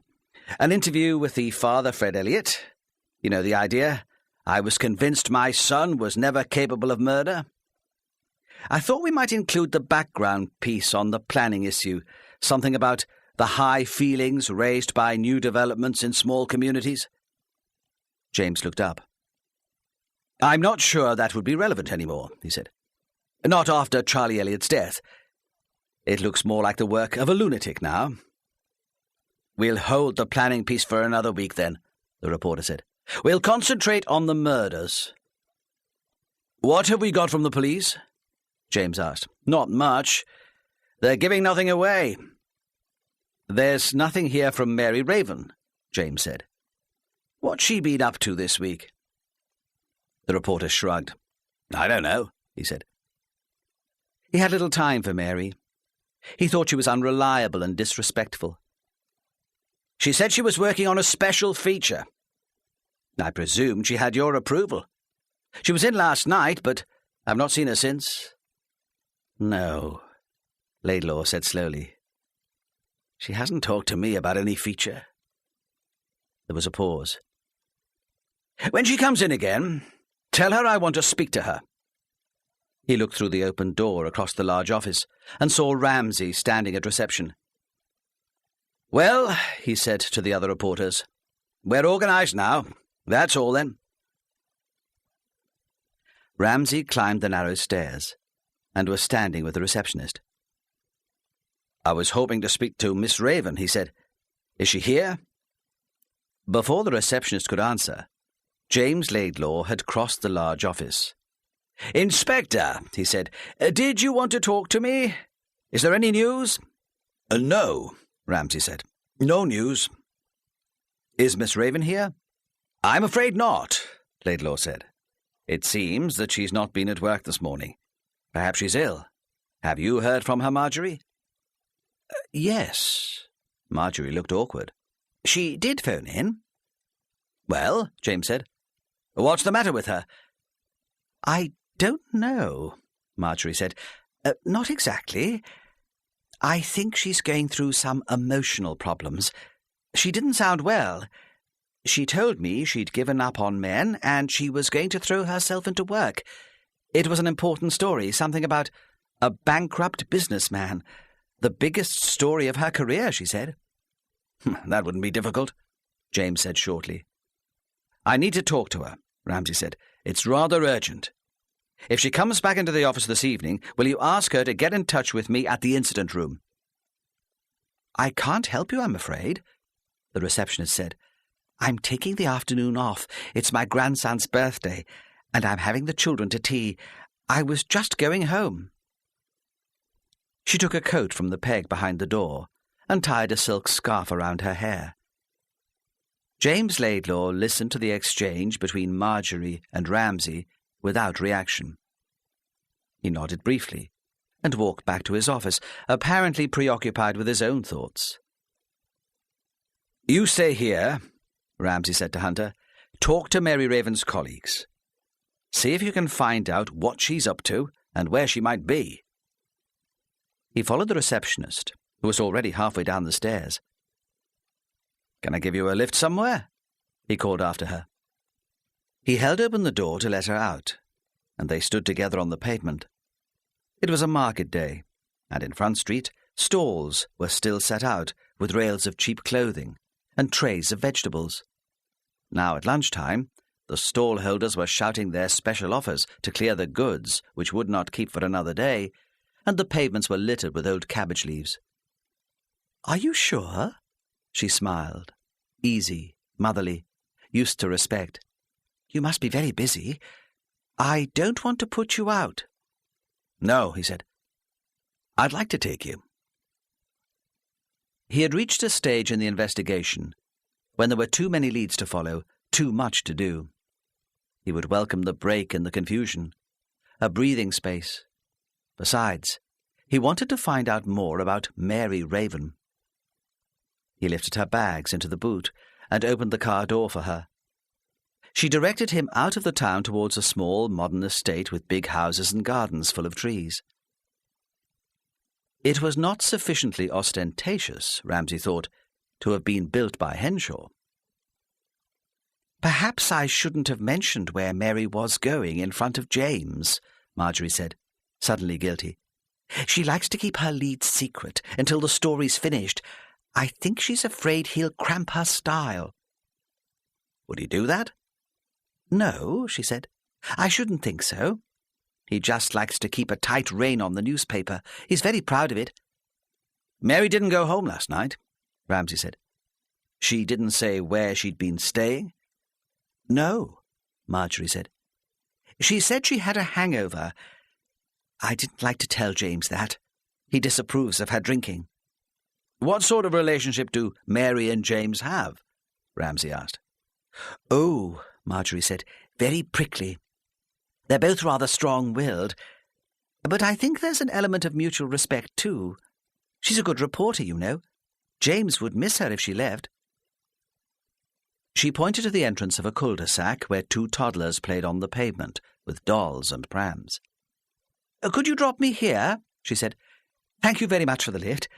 It's a long walk. There's a lot to do this afternoon before the grandchildren come to tea." He felt jealous of her calm domesticity. He wanted to invite himself to tea, too. He knew there would be homemade cakes and chocolate biscuits. He was 40. Soon he would be old enough to have grandchildren of his own. But even when he and Diana were very close, she had made it clear that children were out of the question. Perhaps she was right. It would never have worked. Marjorie climbed out of the car and declined his offer to carry her bags to the house. He acknowledged her thanks and drove smoothly away. The decision to talk to Stella Laidlaw was an impulse, like the impulse to drive the receptionist home. James made it clear that he would be working all afternoon on the express, and Ramsay had never talked to Stella alone. The discovery that Mary Raven had a secret lover made it important to check James Laidlaw's movements. He was the most likely candidate, and if James were having an affair with the young reporter, Stella might have guessed. That might explain Mary's nervousness, her lapses into silence, her brittle bursts of conversation. He drove through the affluent suburbs of the town towards the river. The houses were older, mock Tudor mansions, with long sloping gardens and high walls to ensure privacy. Here the children would not be allowed into the street to play. Diana's sister lived in one of these houses, close to the Otterbridge Lawn Tennis Club, and even approaching the area made him uneasy. He was reminded of awkward, tedious evenings of conversation, when his main objective was to say as little as possible, and Diana, as bored as he was, became increasingly more outrageous. Diana had always laughed at his discomfort. She told him to relax and be himself. She loved him, she said. Her family would too, if he allowed them to get to know him. Besides, they were too boring to bother about. He did not have her confidence, and had never found it that easy. Ramsay drove onto the gravel drive and waited in the car for a moment, collecting his thoughts, deciding the most important questions to ask. When he walked towards the front door, he saw Stella Laidlaw staring at him from an upstairs window. She must have recognized him, but even after he had rung the doorbell and stood back onto the drive to wait, she did not move. Their eyes met, and she stared at him with horror. When at last she came to open the door, it might have been a different woman. She was smiling, gay, almost flirtatious, but managed just to miss the right tone. She asked him to sit by the fire, suggested that she make him coffee, with an insistence that was embarrassing. She was trying too hard to make a good impression. "Now, Inspector," she said, "how can I help you?" But as she spoke, she glanced at the small gilt clock on the mantelpiece, and he thought that despite her hospitality, she wanted him gone as soon as possible. "You will have heard that Charles Elliot was murdered," he said. "Yes," she said, and she giggled nervously. "And we all blame poor Charlie for Alice Parry's murder. You must feel rather foolish, Inspector, to have allowed another tragedy to occur." Ramsay ignored the comment and continued. "We must assume that there was some connection between both murders," he said. "So I'm talking again to everyone who was in Brinkbonny on Saturday night." Side 12. "How well did you know Charlie Elliot?" Ramsay asked Stella Laidlaw. "Not at all," she said. "I'm not even sure that I ever met him, though I go to Kerr's garage for petrol sometimes, and he might have served me there." "But you knew of him?" "Oh," she said, "I knew of him. Staying with Alice was like taking part in a soap opera. We had to listen to the story of everyone who lived in the village over and over again. Charlie Elliot was infatuated with Maggie Kerr, and had dropped out of the army when he found out she'd separated from her husband. Then he and Tom Kerr had a fight, and Tom punched him on the nose. That was a real scandal because Tom's a pillar of the church, and it was supposed to be a deadly secret, though most of the village must have heard about it in the end. According to Alice, he felt so guilty that he didn't feel able to sack Charlie from the job in the garage. Although he was being such a pain in the arse and making Maggie's life hell, it was quite romantic, but very tedious." "Did Alice have any idea how the situation between Elliot and Maggie Kerr could be resolved?" Ramsay asked. "Endless ideas," Stella said. "All totally impractical and rather interfering. She wasn't the saint the others have made her out to be, you know, just a nosy old woman. She even talked at one time of having Maggie and the boys to stay as lodgers at the tower, though goodness knows what damage that would have done." "Did she ever talk to Charlie about Maggie?" "Probably, though she never said. She wouldn't have told me anyway. She'd know I'd not approve. I expect Charlie would have told her to mind her own bloody business, and quite right too." Again, as she finished talking, she glanced at the clock. Ramsay paused and changed the subject of the conversation. "I must ask you some questions about yesterday morning," he said. "Charlie Elliot was killed between 5 and 7. I have to know where everyone involved in Mrs. Parry's case was at that time. It's a matter of elimination, I'm sure you understand." "I don't know where James was," she said. "Asleep, I presume. We slept in separate rooms on Monday night. He was very sweet about it, but said I was so restless I kept him awake. I was in rather a state on Tuesday morning. I have trouble sometimes with my nerves, and it was a bad day. He was there when I woke up." "Were you in your room all night?" Ramsay asked. "No," she said. "If you must know, I find it so damned hard to sleep. I got up in the early hours and went for a drive. I thought the speed might relax me and help me sleep. It usually does." "But it didn't work?" "No," she said. "It didn't work." "What time did you go out, and when did you get back?" "I don't know," she said. "And I don't know where I went either. I just drove." "Do you and your husband each have a car?" Ramsay asked. She nodded. "And you took your car?" "Yes, of course. It was parked outside the house. James keeps his in the garage." "So you didn't notice whether your husband's car was there or not when you left the house?" "Of course it was there. Why wouldn't it be there? What would James be doing driving round in the middle of the night?" "But you didn't see it," Ramsay said. "No," she agreed. "I didn't see it." "Do you have any social contact with your husband's colleagues?" Ramsay asked. "As little as possible," she said. "You don't get on with them?" "Oh," she said, "I get on with them. I get on with most people. But when they're all together, they just talk about work, and I find that tiresome. James is almost obsessive about the Express. I tell him he should delegate more, and that he cares more about the bloody paper than he does about me. But it doesn't make any difference. It still takes up all his time." "Does James discuss his stuff with you?" "He discusses everything with me," she said angrily. But he doubted if she stopped thinking about herself long enough to listen. "There's a young reporter," he said, "Mary Raven. We'd like to talk to her, but she's proving a little elusive. You have no idea where she might be." Stella smiled and seemed pleased with herself. There was little indication that she was jealous of the girl or that she resented her. "No," she said. "I don't know where she is. She's got something of a reputation, you know. She drinks a lot, and I'm afraid she might be a little promiscuous. James can be rather pompous and doesn't like it. I tell him it does him good to have someone young in the place. It stops him getting boring." She looked at the clock again, and this time Ramsay had no excuse to stay. He felt frustrated at having achieved nothing from the interview.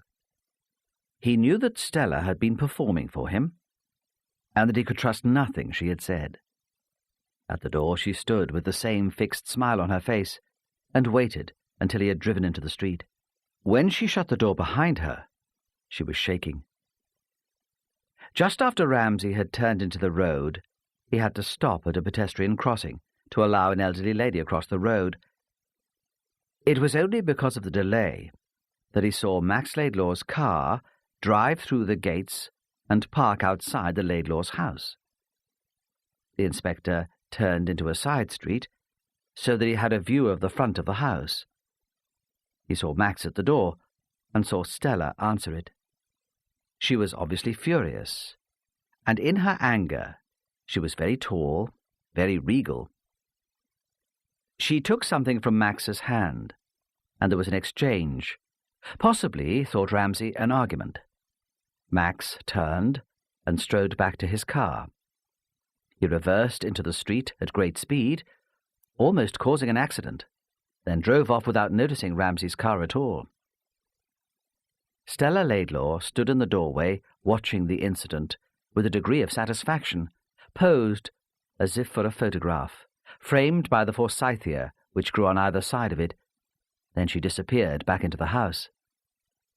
Before Ramsay could start the car, Stella ran out into the street, tying the belt of a full-length beige mackintosh as she went. She began to hurry towards the centre of the town. Ramsay waited for a few minutes, but she was walking so quickly that he was afraid he would lose her. He locked his car and began to follow her. Max Laidlaw waited for 2 days after the phone call before making a decision to see Stella.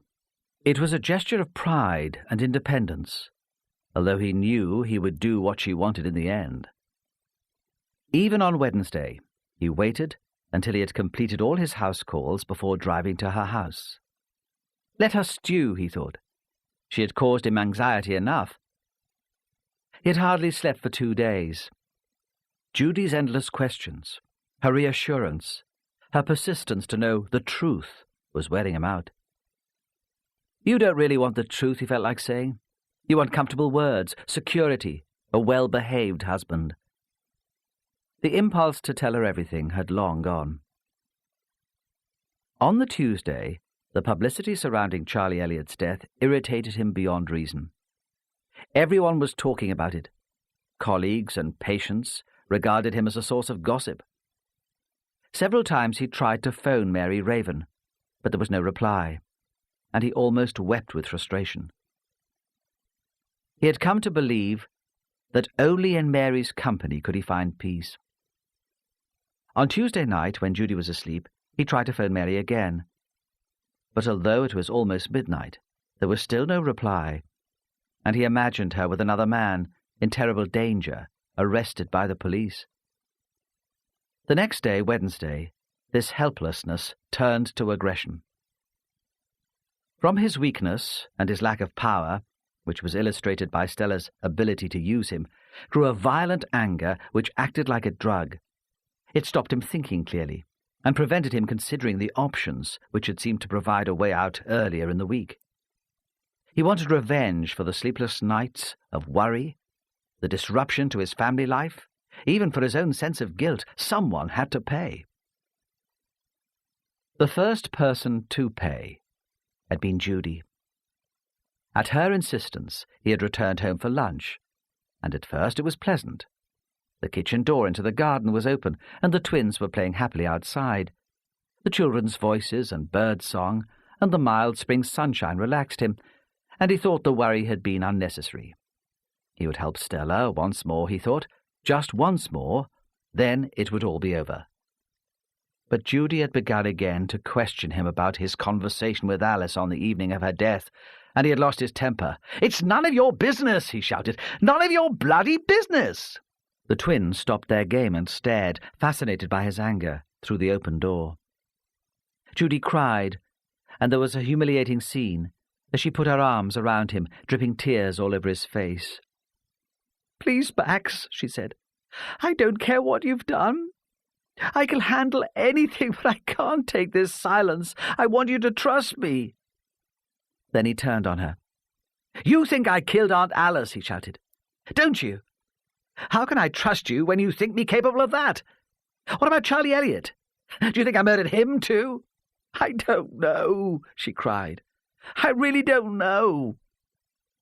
I want to know where you were on Tuesday morning. I got up to see to the twins, and you weren't there. What am I supposed to think?" "I'm a doctor," he yelled. "I get called out in the middle of the night. You should be used to that by now." Then he had left the house, only half hearing the voice behind him, calling him to come back, begging him to talk to her. He was pleased that he was hurting her. He had one house call to do, and to his surprise, he completed it calmly and efficiently. It was only as he drove to the other side of Otterbridge that the sense of imminent violence returned and grew. He drove automatically, because he knew the road well, and when he arrived at the Laidlaw's house, it was with surprise, because he could not remember how he got there. He walked across the gravel and thumped on the door with his fist. Stella opened the door immediately, and he did not realize at first how angry she was. She looked quite cool and elegant, dressed in primrose yellow, a linen skirt and a fine woolen cardigan buttoned to her neck. Playing the part of the country lady again, he thought bitterly. If only her posh friends knew. "Max!" she said. But her surprise was an affectation. She had been waiting for him for 2 days. She added, tight-lipped, "I was expecting you this morning. Or yesterday." Yet despite her temper, she was beginning to relax and grow more confident. He was here now, and the agony of waiting was over. "I had a surgery this morning," he said. Her imperious performance had put him off his stride. He knew he sounded defensive. "I'm a doctor, with real patients. I've more important things to do than run after you." "But Max," she cried, "I am a real patient, a private patient." She looked at him greedily, but the well-bred voice did not change. "Have you brought my prescription?" "How kind!" Her delicate fingers, as fine as claws, reached out for the envelope Max was holding. "Thank you," she said. "How much do I owe you?" It was as if he were a tradesman. He tried to show his disgust. "I wouldn't take your money," he said. She shrugged. "Well," she said, "that's very generous." With the envelope in her hand, her tension and ill temper had disappeared. She had lost the edge of desperation in her voice and could tease him. She smiled. "Don't look so cross, Max," she said. "I won't be bothering you again, and not for a while." "You won't be bothering me again at all," Max said. "You can do what you like. You'll get nothing more out of me." "Max," she said, "darling, don't be so petulant. We've always been such good friends. You help me, and I'll help you." "Not any more!" he was shouting. "I don't need your help. I can look after myself." He was aware suddenly that he sounded childish, just like Peter in a temper, and he felt silent. She looked at him triumphantly, pleased because she had roused him to temper, aware of her power.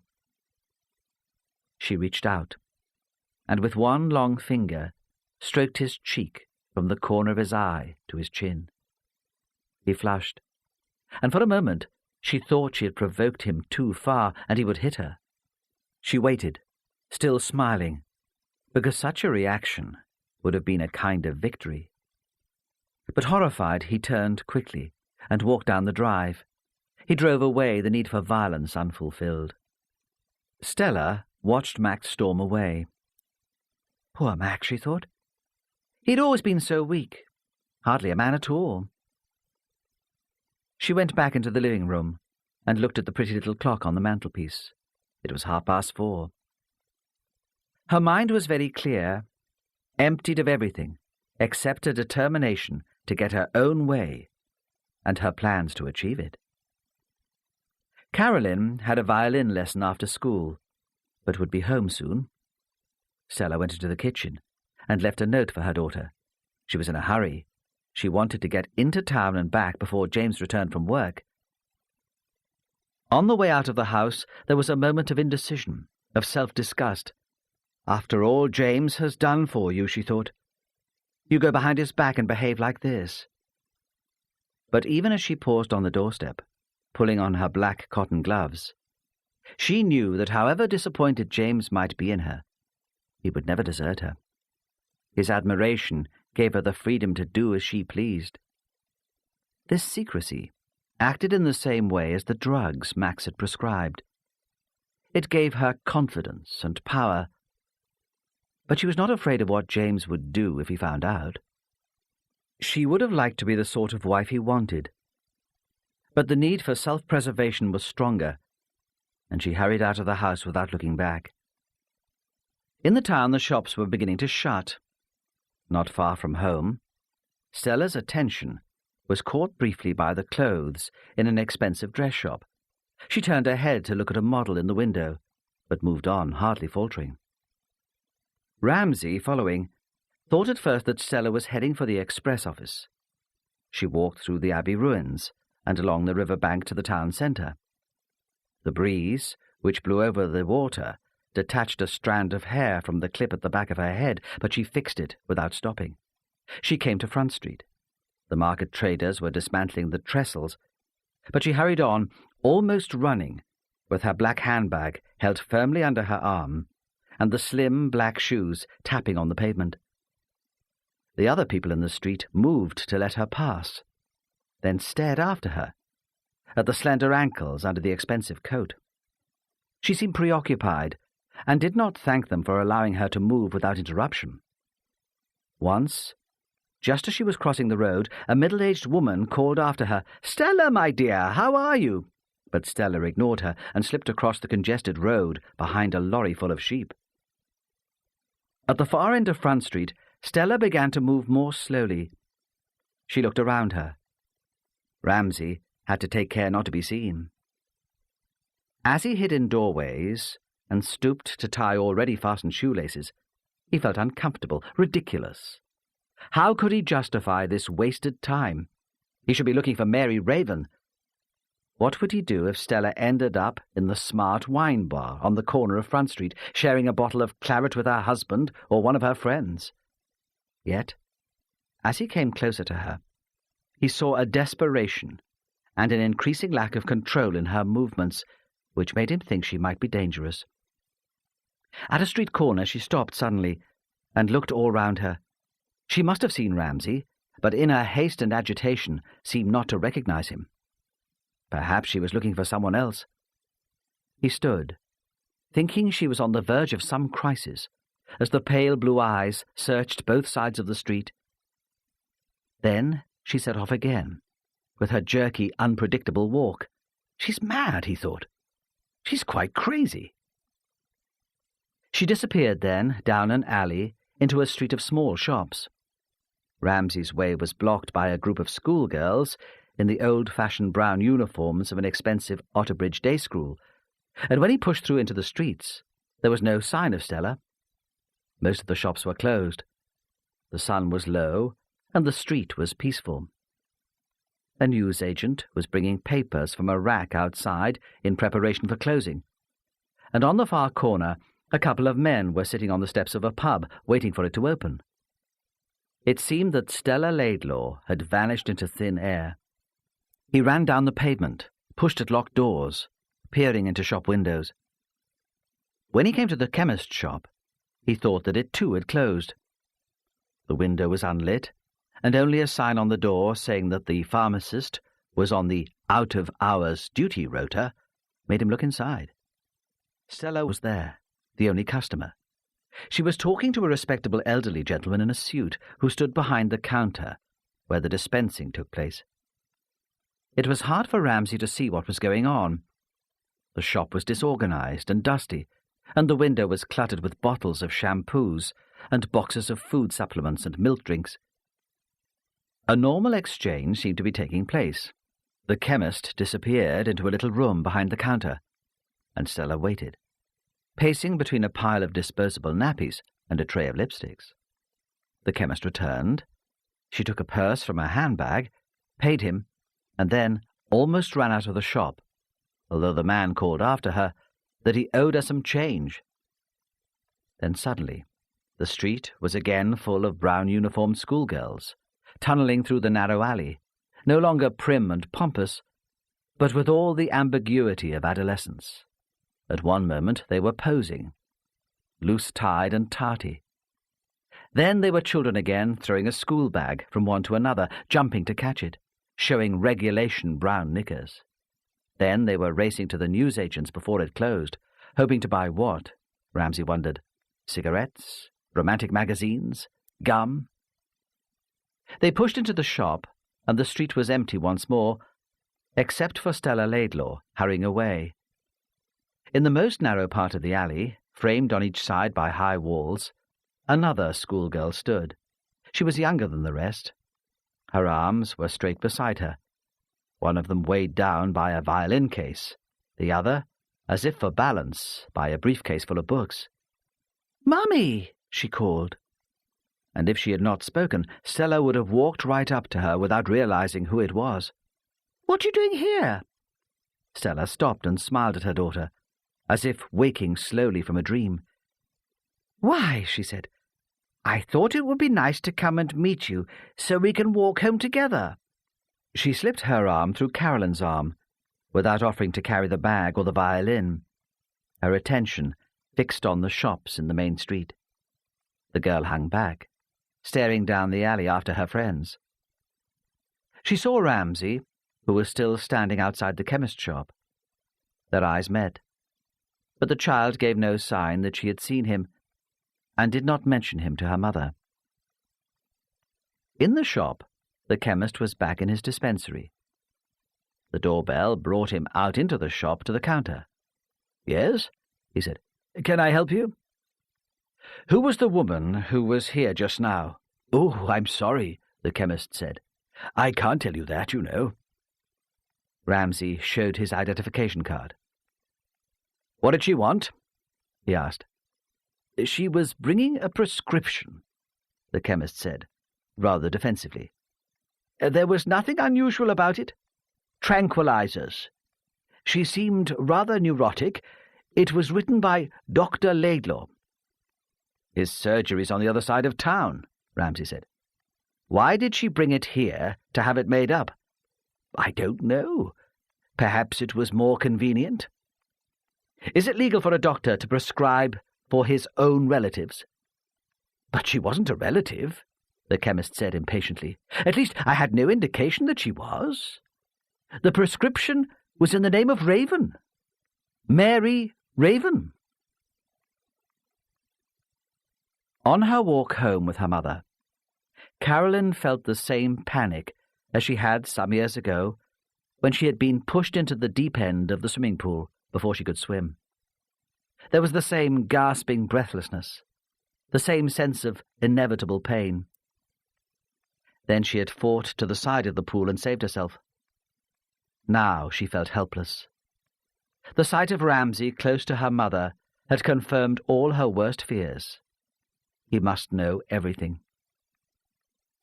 In the house, her mother suddenly became kind and solicitous. Carolyn wasn't looking well, she said. There was a lot of flu about. Perhaps she should go to bed. But Carolyn was frightened to leave her mother alone, and sat with her in the kitchen. Stella's apparent concern for Carolyn's well-being made her feel sick and angry. But it was better to put up with that than to be in bed, not knowing what Stella was up to. "When will Dad be home?" she asked at last. Her mother was frying onions and mushrooms in a pan, and there was a smell of garlic. "I don't know," Stella said. "He should be here by now. Perhaps he's working late." She seemed quite unconcerned, and Carolyn marvelled at adults' capacity for deceit. She was desperate for her father's return. "Haven't you any homework to do, darling?" Stella asked. "Or violin practice?" But Carolyn shook her head.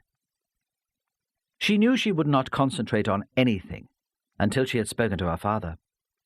Stella began to chop parsley with a wide-bladed knife, holding the handle with one hand and hitting the back of the blade with the palm of the other.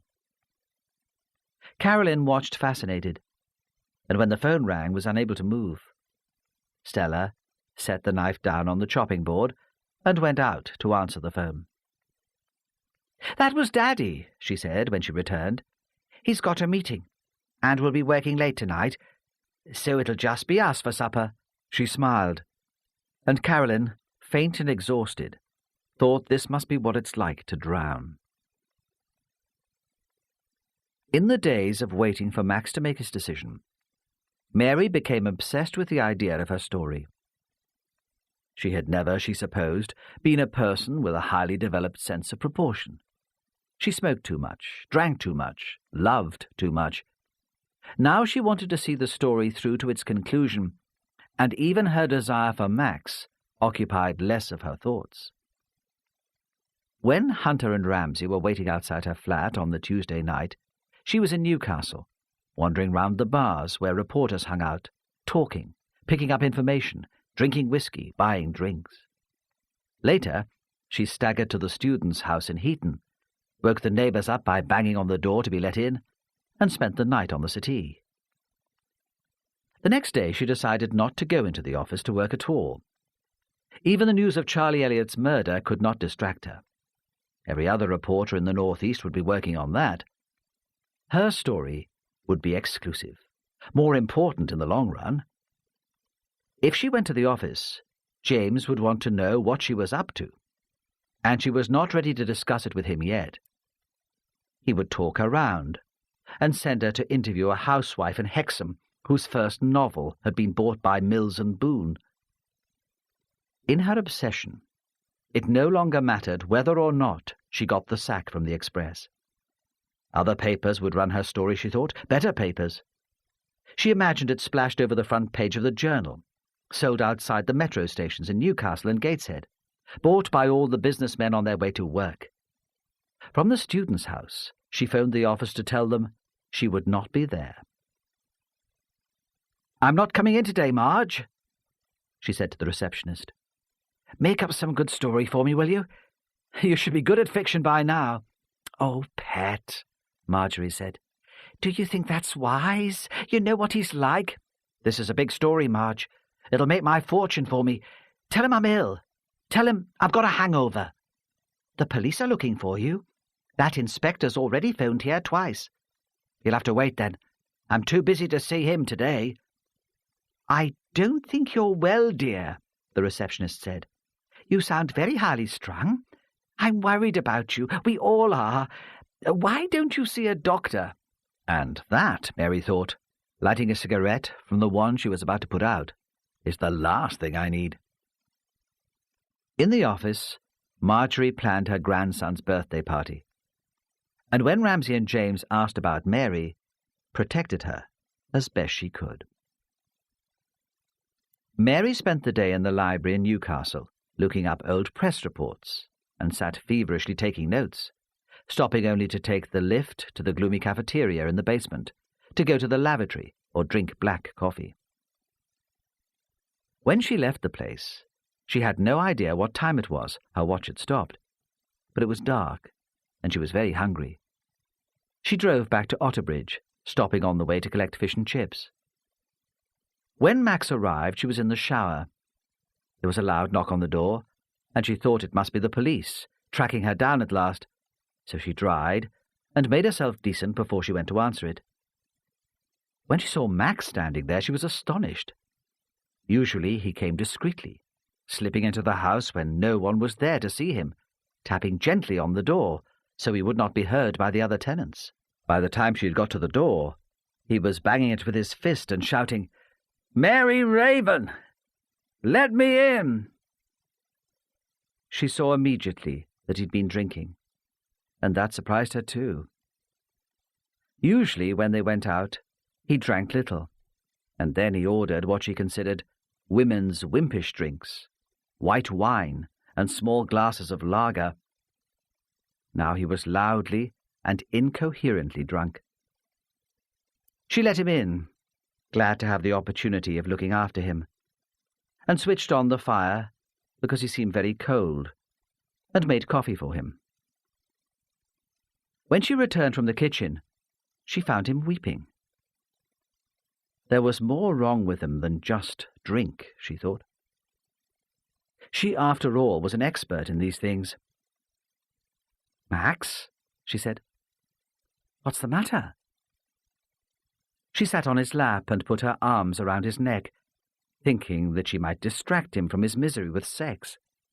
But he seemed only to want her for comfort, and clung to her, his head against her shoulder, still crying. At any other time, she might have tried to laugh him out of it, but he seemed quite distraught, and she began to be frightened. "Max," she she said. "What have you done?" But that seemed only to distress him more. "I'll find somewhere else to go," he said. "You don't want me here." "Don't be silly," she said. "Of course I want you. I always want you. Why don't you spend the night here? You can't go back to your wife like that." She took his hand, as if he were a big and backward child, and led him to the bedroom. There she undressed him gently, wishing he were more himself, so that he could appreciate the care she was taking of him. She sat him in a chair while she made the bed, smoothing biscuit crumbs from the sheet onto the carpet, shaking the pillows so that he'd be comfortable. Then she kissed him gently and left him to sleep. In the morning, she thought, when he's sober, we'll talk about this and make love slowly. And at least, when he was in trouble, he came to me and not to his wife. She made more coffee for herself and sat in front of the gas fire to drink it, satisfied because Max was under her roof again. She was still there when Hunter arrived to invite her to the police station for a few questions. "What questions?" she demanded. "I've told you everything I know." But she did not make too much fuss, because she was afraid Max would wake, and she knew that at all costs Max must be protected from the police. Ramsay saw Mary Raven in his office instead of in the interview room next to the cells. He thought she was stubborn and would react to confrontation with rudeness or an awkward silence. He needed to persuade her that he did not suspect her of either murder and that he needed her help. Yet throughout the interview he was surprised by her determination to give nothing away. She seemed to be trying to be obstructive, and he could not understand it. He grew frustrated by her attitude. She was an intelligent woman, wasn't she? Couldn't she see that she would land herself in trouble if she did not tell the truth? He could not tell that she did not care what happened to her, that she had a naive belief in English justice and knew she was innocent. But she had Max to protect, and as the questioning progressed, his alcoholic agitation seemed more significant and sinister. Side 13. "Miss Raven," Ramsay said, "we have evidence that you remained in Brinkbonny last Saturday after seeing Mrs. Parry. Why didn't you tell me before?" It was not what Mary had been expecting, and she looked at him before answering. She could not tell whether or not he was bluffing.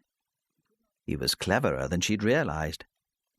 She decided that the only thing to do was to stick to her story. "Sorry," she said. "I don't know where your information comes from, but you've made a mistake." "I don't think so," he said. "I heard that your mate went and spoke to Sophie in Heaton," she said. "You know I can't have murdered Mrs. Parry. I was at Sophie's birthday party." "But you might have seen something," Ramsay said. "You could be an important witness." "Sorry," she said again, implying that she was not sorry at all. "I can't help you." "Someone saw you," he insisted.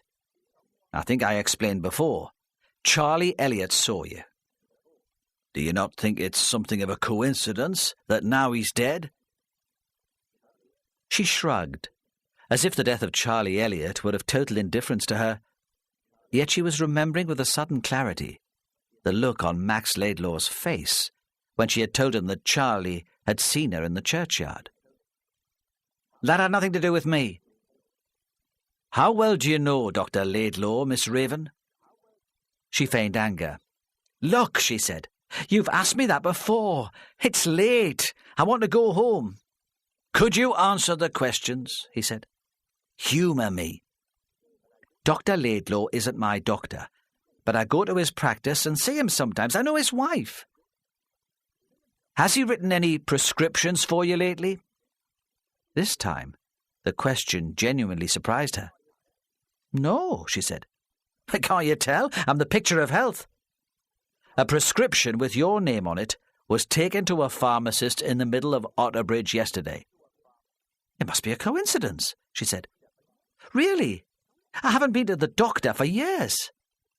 "It was a fictional prescription," he said, "made out for someone else entirely. But Dr. Laidlaw chose your name. Why was that, do you think? Why, of all the patients in the practice, was yours the first to come into his mind?" "I don't bloody know," she said, but was secretly delighted. "When did you last see Dr. Laidlaw?" "I can't remember." There was a pause. Mary lit another cigarette. It was very late, and she had not slept well on Sophie's sofa. She yawned. "We've had some difficulty in finding you during the last few days," Ramsay said. "Can you give me some idea of where you've been?" "Be more specific," Mary said, playing for time. "What about Tuesday morning?" Ramsay said. "That's when Charlie Elliot was murdered." But if he hoped to frighten her, he did not succeed. She seemed to take a keen interest in the questions. She was wary, but she did not feel under any personal threat. "I talked to you," she said. "You came into the cafe in town, and I saw you there." "What about early that morning?" he said. "Between 5 and 7? Where were you then?" "I was at home," she said. "I was restless and couldn't sleep. I started to do some work." What's wrong with all these women, Ramsay thought, remembering that Stella Laidlaw too had complained of being restless. Do they all suffer from insomnia? "Can anyone confirm that you were at home?" he asked. "I was typing," she said. "Someone else in the house might have heard it." "Why have you spent so little time in the office?" he asked. It was a final question. He expected to get nothing else out of her. He was profoundly disappointed. She was tempted just for a moment to tell him about her story. It would have been a relief to have something to tell him without pretense. Then she remembered Max, sobbing and overwrought, and knew this was just another trick to put her off her guard. "Work," she said. "Just work." Ramsay told Hunter to take Mary home. But as he had just started a bacon sandwich in the canteen, she had a long wait for him. It was 1:30, and the town was quite quiet. Hunter said nothing as he drove through the empty streets. Mary Raven wasn't his type. She waited until the car had pulled away before she went into her flat. She moved quietly because she did not want to draw attention to herself and did not want to disturb Max. She pushed open the door into the bedroom, expecting to hear his drunken, heavy breathing. But Max had gone, and the only sign that he had been there was the crumpled bed. Her first impulse was to rush out into the street to look for him, but she realized that he had probably been gone for hours. She climbed into the bed and fell asleep, exhausted. When she woke, she switched on the radio immediately, half expecting to hear that Max Laidlaw had been arrested for murder. There was nothing. She phoned his home, but Judy answered the phone in a tight and tearful voice, and she replaced the receiver without speaking. It was too early for him to be at the surgery. Again, to escape her growing anxiety, she returned to her story. She looked back in her shorthand notebook for the name and address of the man she had seen in the magistrate's court, who had been convicted for the second time of drink driving, and went out, intending to find him. In the street outside her flat, she thought at first that the Mini would refuse to start. It spluttered and choked, and she explained to it more loudly and obscenely with every twist of the key in the ignition that she needed this story. She really needed it. At last the engine turned over. As she looked in the mirror before driving off, she thought she saw the back of someone in the front garden of the house where she had her flat. She thought for an instant that it was Max, but when she looked again behind her, the figure had gone. Then she told herself she was losing her mind. She was tired, and she had made the image up. It was the postman, or that strange man who lived on the ground floor, who always went into the garden to clean his shoes. But all day, as she drove around the region, following her story, asking her questions, becoming more alarmed and triumphant about the answer she received, She had the sense of shadow behind her. She never saw anyone. She did not even think that she was being followed. It was as if someone knew where she was going and arrived there first, that he was following the workings, the logic of her mind.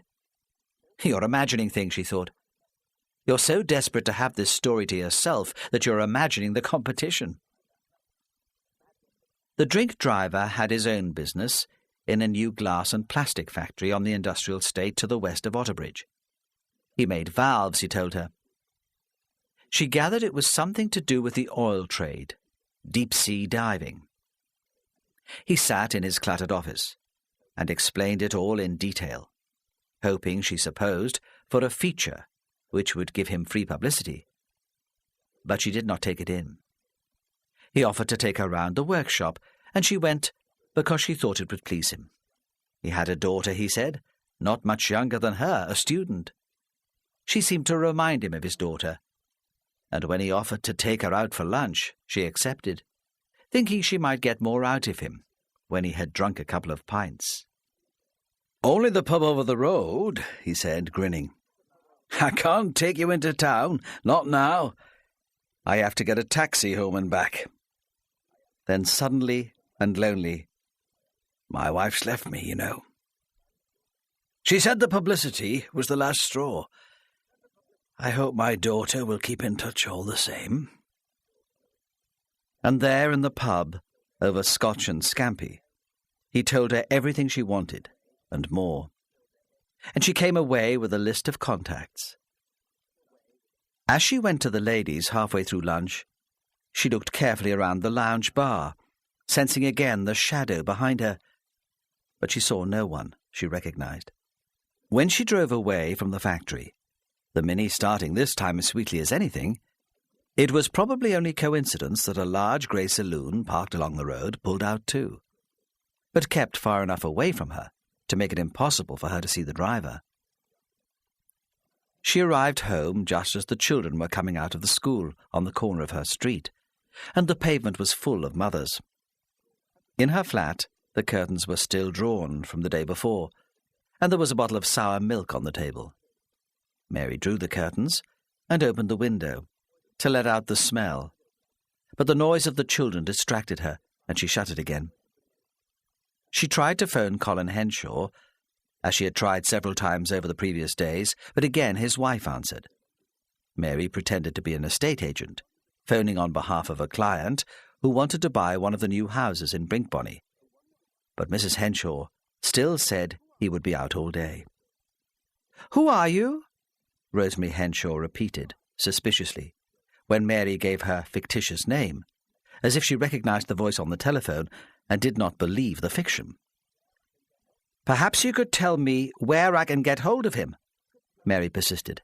"No," Rosemary Henshaw said shortly. "I'm sorry. I've no idea." So Mary went back to the list of contacts and, encouraging the Minnie with soft words and endearments, set off round the region, feeling the shape of the story growing more solid with every interview she did, already seeing her name on the front page of the London dailies. When she got back to the flat late that night, triumphant, needing coffee, whiskey, the biggest Chinese takeaway in the world, there was a note from James Laidlaw asking her to make sure she reported to the office the next day. "Sod you," she thought. "One more day, and I'll have this cracked. Then I won't need you any more. You'll be finished." Of Max, there was no word. Ramsay was in the kitchen drinking coffee, spreading some of his aunt's homemade marmalade on a piece of toast, when Jack Robson appeared at the cottage. The interview with Mary Raven the night before had depressed and frustrated Ramsay. He'd expected more from her. He had thought she would provide all the answers he needed. If she had not killed Alice Parry, why was she being so obstructive? Ramsay was sure Max Laidlaw was her secret lover, and his failure to persuade her to tell him had left him feeling incompetent. She was hardly the sort to be coy about sex. He could not help feeling that Hunter would have made a better job of it. When the knock came on the front door, it was still early, before 8 o'clock, and Ramsay supposed it was probably the postman, with a circular too big to fit through the letterbox. Instead, it was Jack Robson, his face glowing after the walk from the other end of the village. He stood, his hands in his pockets, waiting to be let in. "Hey, man," Robson said, "you're a hard person to get hold of. I was here several times yesterday evening, and I couldn't catch you in." "No," Ramsay said. "I was working late." He did not know what to make of Robson's visit. In a serious investigation, there was always the pressure of time, and once he let him into the house, it might be hard to get rid of him. Yet there was always the possibility that he had useful information. "Come in," he said. "I'll make you some tea." "Well," Robson said, "if you're sure you've time." He scrubbed his boots on the doormat and stepped in, looking around him with unembarrassed curiosity. "You've a nice place here, and a canny view." "Aye," Ramsay said, "unless Henshaw gets planning permission, and there's a new estate built at the end of the garden. There'll not be much of a view then." "You don't want to worry about that," Robson said. "Building out there would extend the boundary of the village, and that's not in the structure plan." "The structure plan didn't count for much in Brinkbonny." "No," Robson said. "Well, I'm here to talk about that." Ramsay took Robson into the kitchen and made strong, sweet tea the way Jack liked it. "Have you come up with anything?" Ramsay asked. He felt suddenly optimistic. Surely Jack would not be here so early in the morning if he did not think he could help. Robson sat on a painted wooden chair. "I've no evidence," he said. "Nothing I can lay my finger on, but I've got a theory." Ramsay was disappointed. He wanted something more concrete than theories. "Go on," he said. "I've been through all the records," Robson said.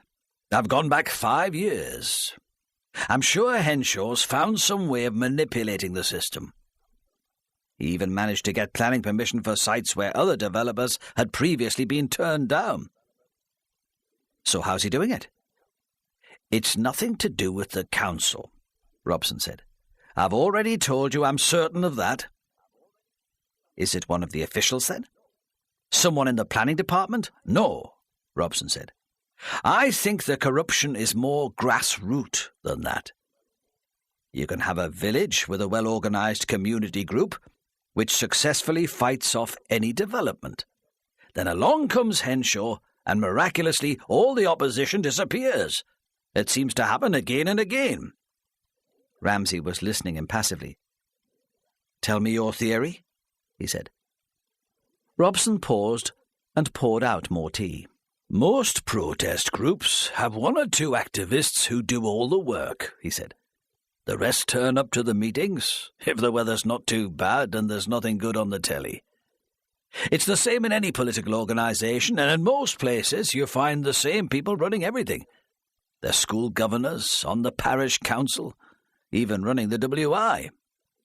If Henshaw managed to threaten, bribe or blackmail the activists in each group, there would be no real opposition left.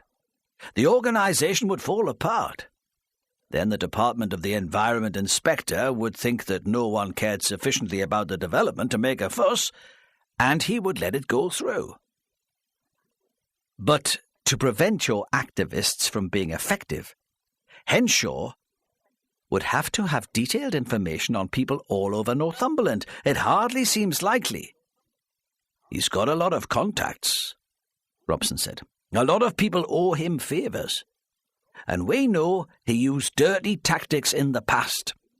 Besides, he wouldn't have to do it in every case, only when it seemed likely the other methods wouldn't work."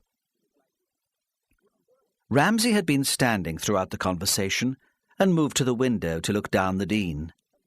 His mind was working very quickly, and he felt suddenly light-headed. For the first time, he had a plausible motive for Alice Parry's murder. She had the confidence of everyone in the village. If Henshaw had chosen leading members of the Save Brinkbonny group as victims of his persuasion, it was quite possible that Alice would have heard about it. Perhaps when she went to see Henshaw, in an attempt to buy back the land, she had tried some gentle blackmail of her own. Ramsay imagined her standing up to the developer. "Sell me the land, or I'll tell everyone what method you've used to get your own way. My nephew's a newspaper editor. He'll be glad of the story." Rosemary Henshaw had said Alice was angry when she came to the house. Nothing could be more daunting, Ramsay thought, than a middle-class lady spurred on by righteous indignation. But perhaps Henshaw called her bluff. Perhaps he pointed out to her that the people most likely to suffer from exposure were the people whose indiscretions had made them potential victims of blackmail. That would explain her distress in the pub after she had left him. Then perhaps he decided that her knowledge was too dangerous, and he followed her and murdered her before she reached home. There was a lot of conjecture in the theory, but it fitted the facts. Ramsay was attracted to it too, because it made Henshaw the most likely suspect. If he were convicted of murder, Ramsay's view would be safe. "Well," Robson demanded, breaking in on his thoughts, "what do you think?" Ramsay turned back slowly to face the room. "It's very interesting," he said noncommittally. "I'm grateful for all your help." "I don't want gratitude, man. I want to know if you think I'm right." "I think it might be worth following up," Ramsay said. Jack was thrilled. What do you want me to do?" "I'm a well-known man in this county. I could speak to a few people." "No," Ramsay said. The last thing he wanted was Jack Robson frightening off Henshaw before they had proof. "We have to be discreet, you know. And it's a police matter now. But you can help all the same." "How?" Robson said. "Just tell me, man. I'll do anything I can." "I'll need a list of names," Ramsay said. "Members of residents' associations or community groups living in the area where Henshaw's recently won a planning appeal. The activists you were talking about. The people who do all the work. Can you do that?" Robson was disappointed. He'd expected something more exciting. He wanted a challenge. "Aye," he said. "I can do that for you. I can think of someone now who led the group in Witham before those houses went up. Her name's Jane Massey. She's involved in everything that goes on in Witham. I'll write down her address for you. She lives in that big house opposite the new estate. You can have a longer list later if you need it." Ramsay nodded gravely. He stood on the front step and watched Robson walk quickly down the road on his way to work in the school. In the kitchen, Ramsay emptied the teapot and rinsed the mugs. He preferred to have things tidy to return home to. He was determined in his new home not to descend into bachelor squalor. As he tidied the room, he was testing Robson's theory against the facts. It might work, he thought. It might just work. But who would Henshaw have approached in Brinkbonny to influence the opposition? Charlie Elliott? Fred Elliott? Tom Kerr? All were prominent members of the Save Brinkbonny group and possible candidates. He felt he needed to spend more time in Brinkbonny, listening to the gossip, getting a feel for the place before he could make a sensible judgment. But that would have to wait. The most immediate concern was to talk to Max Laidlaw. Ramsay thought that the doctor would be less able to stand up to questioning than Mary Raven. He was weak and indecisive. Besides, the police had the illegal prescription given to Stella, and faced with that evidence, he might be persuaded to admit his relationship with Mary. An affair with one of the practice's patients would provide another motive for murder, Ramsay thought, if Alice Parry had found out about it. And, as he was always telling Hunter, it was important to keep his options open. Ramsay drove to the health centre in Otterbridge, thinking that it might be more tactful to talk to the doctor there than at home. He waited patiently behind an old woman whose joints were swollen with arthritis while she collected a repeat prescription, then asked to see Dr. Laidlaw. "I'm sorry," the receptionist said, hardly looking up. "Dr. Laidlaw's taken a few days off for his aunt's funeral." When the inspector arrived at the Laidlaws' house, he thought at first that no one was there. It was a sunny, breezy day, and he'd expected children in the garden, washing on the line. But the house was quiet and in shadow. He was about to give up and turn away when Judy Laidlaw came to the door. "Inspector," she said. His presence frightened her. "What is it?" "Come in." "I was looking for your husband," Ramsay said. Then, in an attempt to put her at ease, "It's very quiet here today. Has he taken the children out?" "No," she said. "The children are with a friend for the morning. Max is out, I'm afraid." She led him automatically down the bare wooden stairs to the basement kitchen. "Could you tell me when he'll be back?" Ramsay said. "It's quite important." She hesitated, turning away from him so he could not see her face. "No," she said quietly. "I don't know where he is. We had an argument yesterday lunchtime, and I've not seen him since." Then she turned back to face him, and he saw she was crying, her body heaving with frightened, silent sobs. "I'm so worried about him," she said. "I think something dreadful has happened to him. It's not like him to stay out all night without telling me." Ramsay stood awkwardly, not sure what to do, how to comfort her. He would have liked to put his arm around her, but was frightened the gesture would be misinterpreted. She seemed so desperate for affection. "Shall I make some tea?" he said. "Then you can tell me all about it.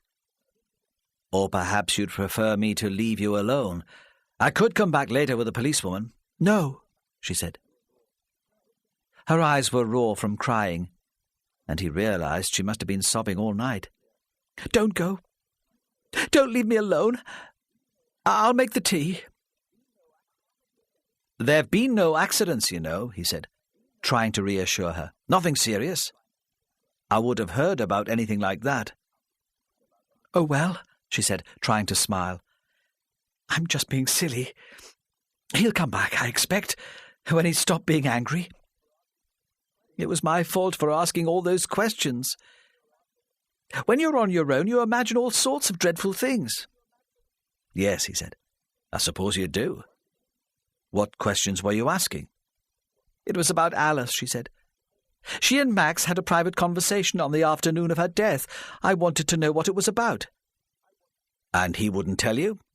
She shook her head. "It upsets him. He said it showed I didn't trust him. He accused me of thinking he killed her, but it wasn't that." "Can you tell me what you thought the conversation between Alice and your husband was about? I don't want to upset you, and I'll treat it as confidential, unless it's important, but it might help me find out who did kill her." "It wasn't Max," she said, the hysteria returning. "He wouldn't have done a thing like that." "Tell me now," Ramsay said firmly.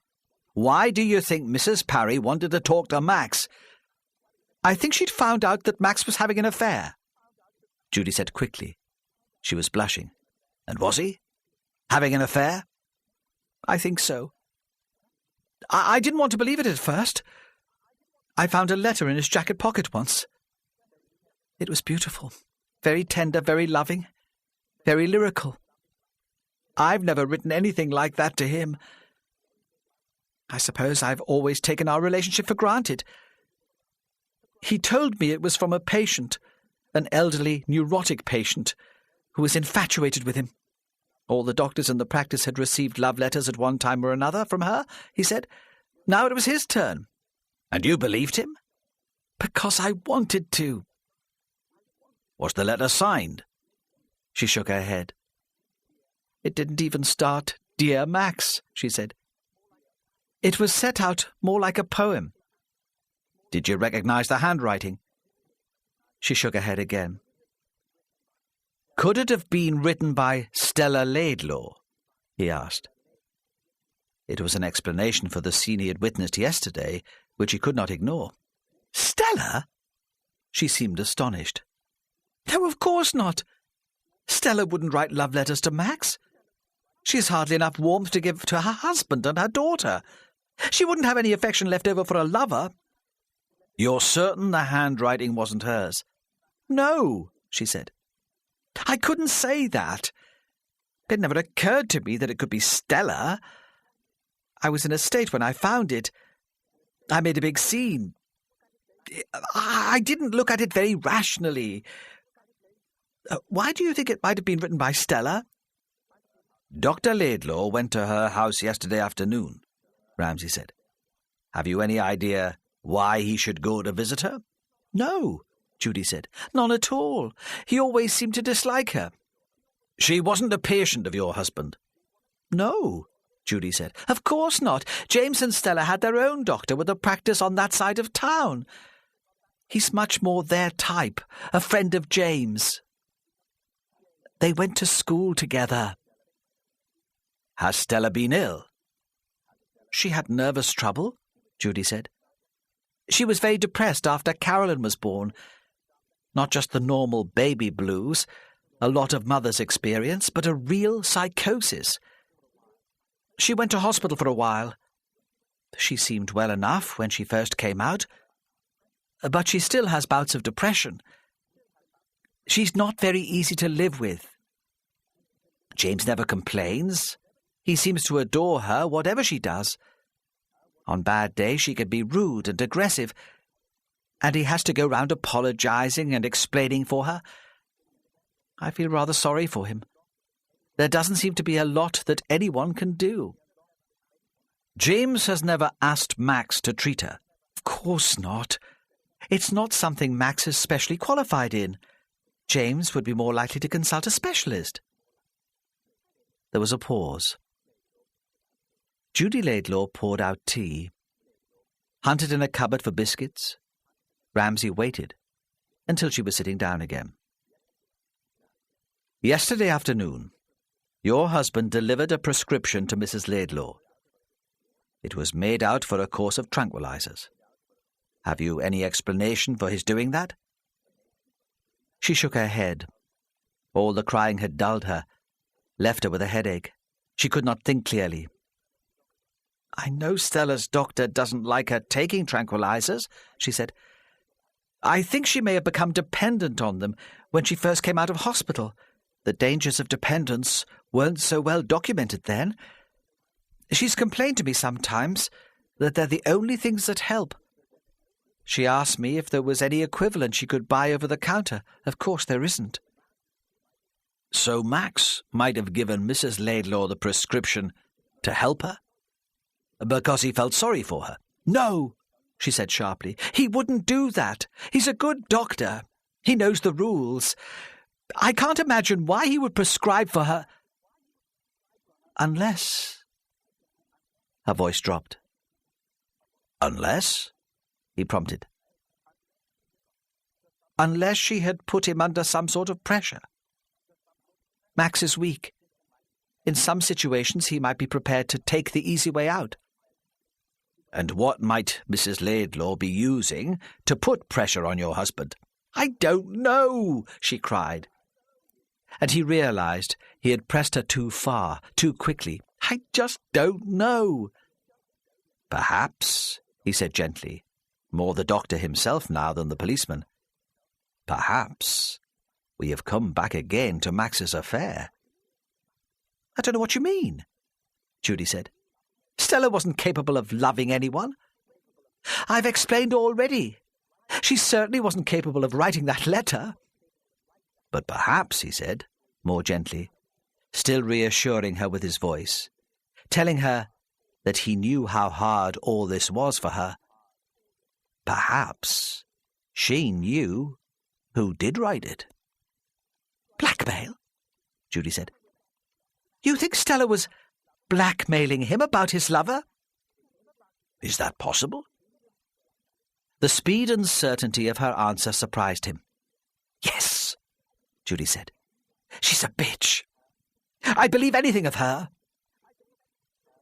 She thought then that he had finished, but he stayed on, pouring more tea for himself and for her, so that she knew his questions had not finished, and she must brace herself again for another shock, more unpleasantness. "You know who it is," she said suddenly, as if the thing would be easier to bear if it were she who took the initiative. "You know who he's been having an affair with." "I've an idea," he said. "I've no certainty." "Well," she demanded, "tell me." "There's a young reporter on the Express," he said, "called Mary Raven. She spoke to Alice Parry on the afternoon of her death. It's possible, don't you think, that she might have confided in the old lady about her love affair with Mrs. Parry's nephew, especially if the affair was at an end, going badly. Then Mrs. Parry asked to speak to Max in private. Don't you think she might have been telling him to sort himself out, to come to a decision one way or another, that he wasn't being fair to either of you? All evening, Mary Raven waited in the churchyard outside the tower. Don't you think she was waiting for her secret lover, hoping that he would leave his wife, and then there would be no need to keep him secret any more?" "I know Mary," Judy said, almost to herself. "She comes here sometimes. I like her." Then she turned to Ramsay, her voice hoarse and shrill with distress. "What are you saying?" she said. "Are you saying that Max and Mary did murder Alice? To stop their secret coming out? That's no reason. I wouldn't have made a scene about the affair. We would have sorted something out. Tell me, what do you think happened?" "I don't know," Ramsay said, aware that she needed the definite answer he was unable to give. "Perhaps nothing happened. Perhaps Max stayed in the tower watching television, and eventually Mary went away. We know she can't have killed Alice herself. She was at a party in Newcastle when the murder was committed. Did Max tell you anything about what happened that night when you'd gone to bed?" "No," she said. She looked sadly at Ramsay. "I've told you. He won't tell me anything at all." Side 14. Judy Laidlaw turned to Ramsay, suddenly angry and upset. "Max didn't kill Alice," she cried. "I know he wouldn't do anything like that. But I'll tell you something you should know. Do you know why Stella Laidlaw was taken into hospital, finally, after Carolyn was born? Because the health visitor turned up at the house one day and found her standing over the cot with a bread knife. If you ask James, he'll have to tell you. Or her doctor. If you're looking for a culprit, why don't you talk to her?" But later, when Ramsay tried to telephone James at the express office, Marjorie told him that James was out all day. She was so skilled at protecting her boss that he could not tell whether she was telling the truth or not. Brink Bonny was quiet, its people shocked and in mourning. There had been tragedies in the village before. Many years before, a young boy, the son of a fisherman, had been swept from the beach by a freak wave, and more recently, the teacher's wife had been killed in a car crash on the Otterbridge Road. But on those occasions the grief was shared. People came together to remember the dead and fight off the sense of their own mortality. After the murders of Alice Parry and Charlie Elliott, that was impossible. There was nothing left to hold people together, and households turned in on themselves, sometimes regarding members of their own family with doubt and mistrust. They spoke of Alice Parry and Charlie Elliott as little as possible, and regarded the press and the police, who insisted on prying with questions, with equal hostility. Only the very old men who saw the death of people younger than themselves as some sort of victory continued to go to the pub and talk about the case with a grim humour. In the farm on the hill, Robert Gray worked as normal until the late afternoon, when he too went to the pub and got thoroughly drunk. At home he seemed preoccupied by some secret trouble of his own, and he hardly talked to his wife and son. Ian was still at home from school and watched his father with curiosity, as if expecting some sudden, unpredictable outburst. He would have liked to go up to his father and offer his comfort, support, one man to another, but he knew that might offend his mother, and he loved her too much for that. So Ian sat in the kitchen and watched his father across the farmyard. Celia Gray was in the kitchen making bread. She stood at the table, pushing and tearing at the dough, while the smell of yeast filled the house. Ian was reminded of his grandmother, who had lived with them for as long as he could remember, but who had recently died. When he was younger, the old lady had baked every week. It occurred to Ian then that for generations, women who looked like his mother had stood in the kitchen running the farm. In the only sense that mattered, the farm belonged to her. His father's name, scratched on the 5-bar gate, was only a gesture of possession and independence.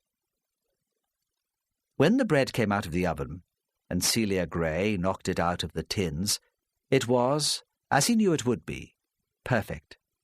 She was incapable of doing anything badly. She moved the kettle onto the hot part of the range. "Go and fetch your father," she said. "Tell him I'm making some tea." He nodded, pulled on Wellingtons and went outside. Robert Gray was in the far end of the tractor shed, in the shadow. He stood quite still, with his back to the boy. "Dad," Ian said, "Mum said you've to come in for tea." The farmer turned quickly. He was holding a wide screwdriver that looked like a knife. "No," he said. "I'll not come in. I'll just finish this. Then I'll be out of her way." "Dad," Ian said, "what are you going to do? Things can't go on like this." The farmer moved towards him, the screwdriver still in his hand. "No," he said slowly. "Things can't go on like this." He threw the screwdriver onto a grubby workbench and walked out across the yard towards the village. Since Charlie Elliott's death, the post office had been closed, and one of the major talking points in the pub among the old men was their inability to collect their pensions. "Of course old Fred has had a bad time," they grumbled, "but it's about time he started thinking about other folk." Even the news that a relief postmistress would be sent out from Otterbridge the following week did nothing to console them. It wouldn't be the same, they said. Nothing in the village would be the same.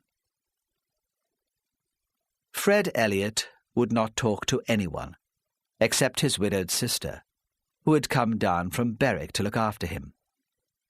And to her he spoke only in monosyllables. He could not explain to her his sense of responsibility, but he went over it again and again in his mind. He knew it was all his fault. If he had told the police about Charlie leaving the house again on Saturday night, his son might still be alive. "I only did what I thought best," he repeated to his sister, who clucked about him, not listening, not understanding. "Of course you did, pet," she said. "Of course you did." Sometimes, when his sister was busy, he would escape to the shed in the backyard to count and tidy the piles of waste paper which he intended to sell, to provide funds for the hospice where his wife had died. That gave him some comfort. But his sister always found him there and dragged him back to the fire as if he were a naughty child. "It won't do you any good," she said, "brooding on your own out there." She sat him in his favourite armchair and made him tea, and pretended not to notice that he was crying. In the house behind the garage, Maggie sometimes found the tension almost unbearable. Work was no relief, with the old men gloatingly reconstructing the crimes as they slurped their beer. Often, when the boys came home from school, she ran away with them and the dogs to the beach. There they would chase together in the wind, shouting to each other, laughing, trying to forget the solemn silence in the house, the sound of Olive crying to herself in her bedroom when she thought no one was listening.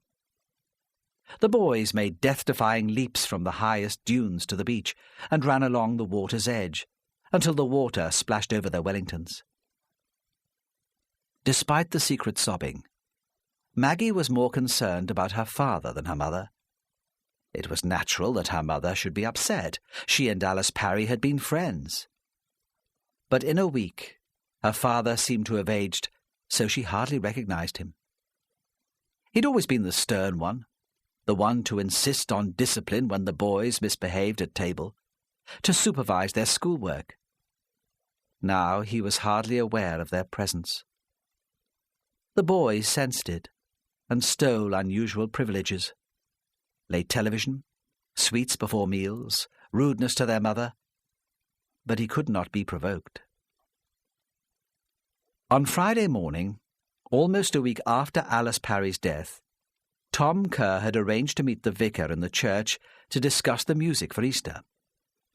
Tom was also sacristan, and he felt a major responsibility for preparing the church for the festival. But throughout the conversation, his mind wandered, and he saw the priest looking at him strangely. "I'm sorry," he said. "This terrible business has upset me. I can't concentrate on anything." "No," the vicar said. "Of course." "Let me talk to you," Kerr wanted to say. "I need help." But the moment was lost, and the vicar looked at his watch and hurried away to a mothers' union meeting in the neighbouring parish. Tom lingered in the church. Maggie found him there, sitting on one of the pews close to the aisle, not praying but staring at the light coming through the stained glass window above the altar. "Dad," she said, "what's the matter? Mam's worried about you. She saw the vicar leave half an hour ago." She squeezed past and sat beside him on the polished pew.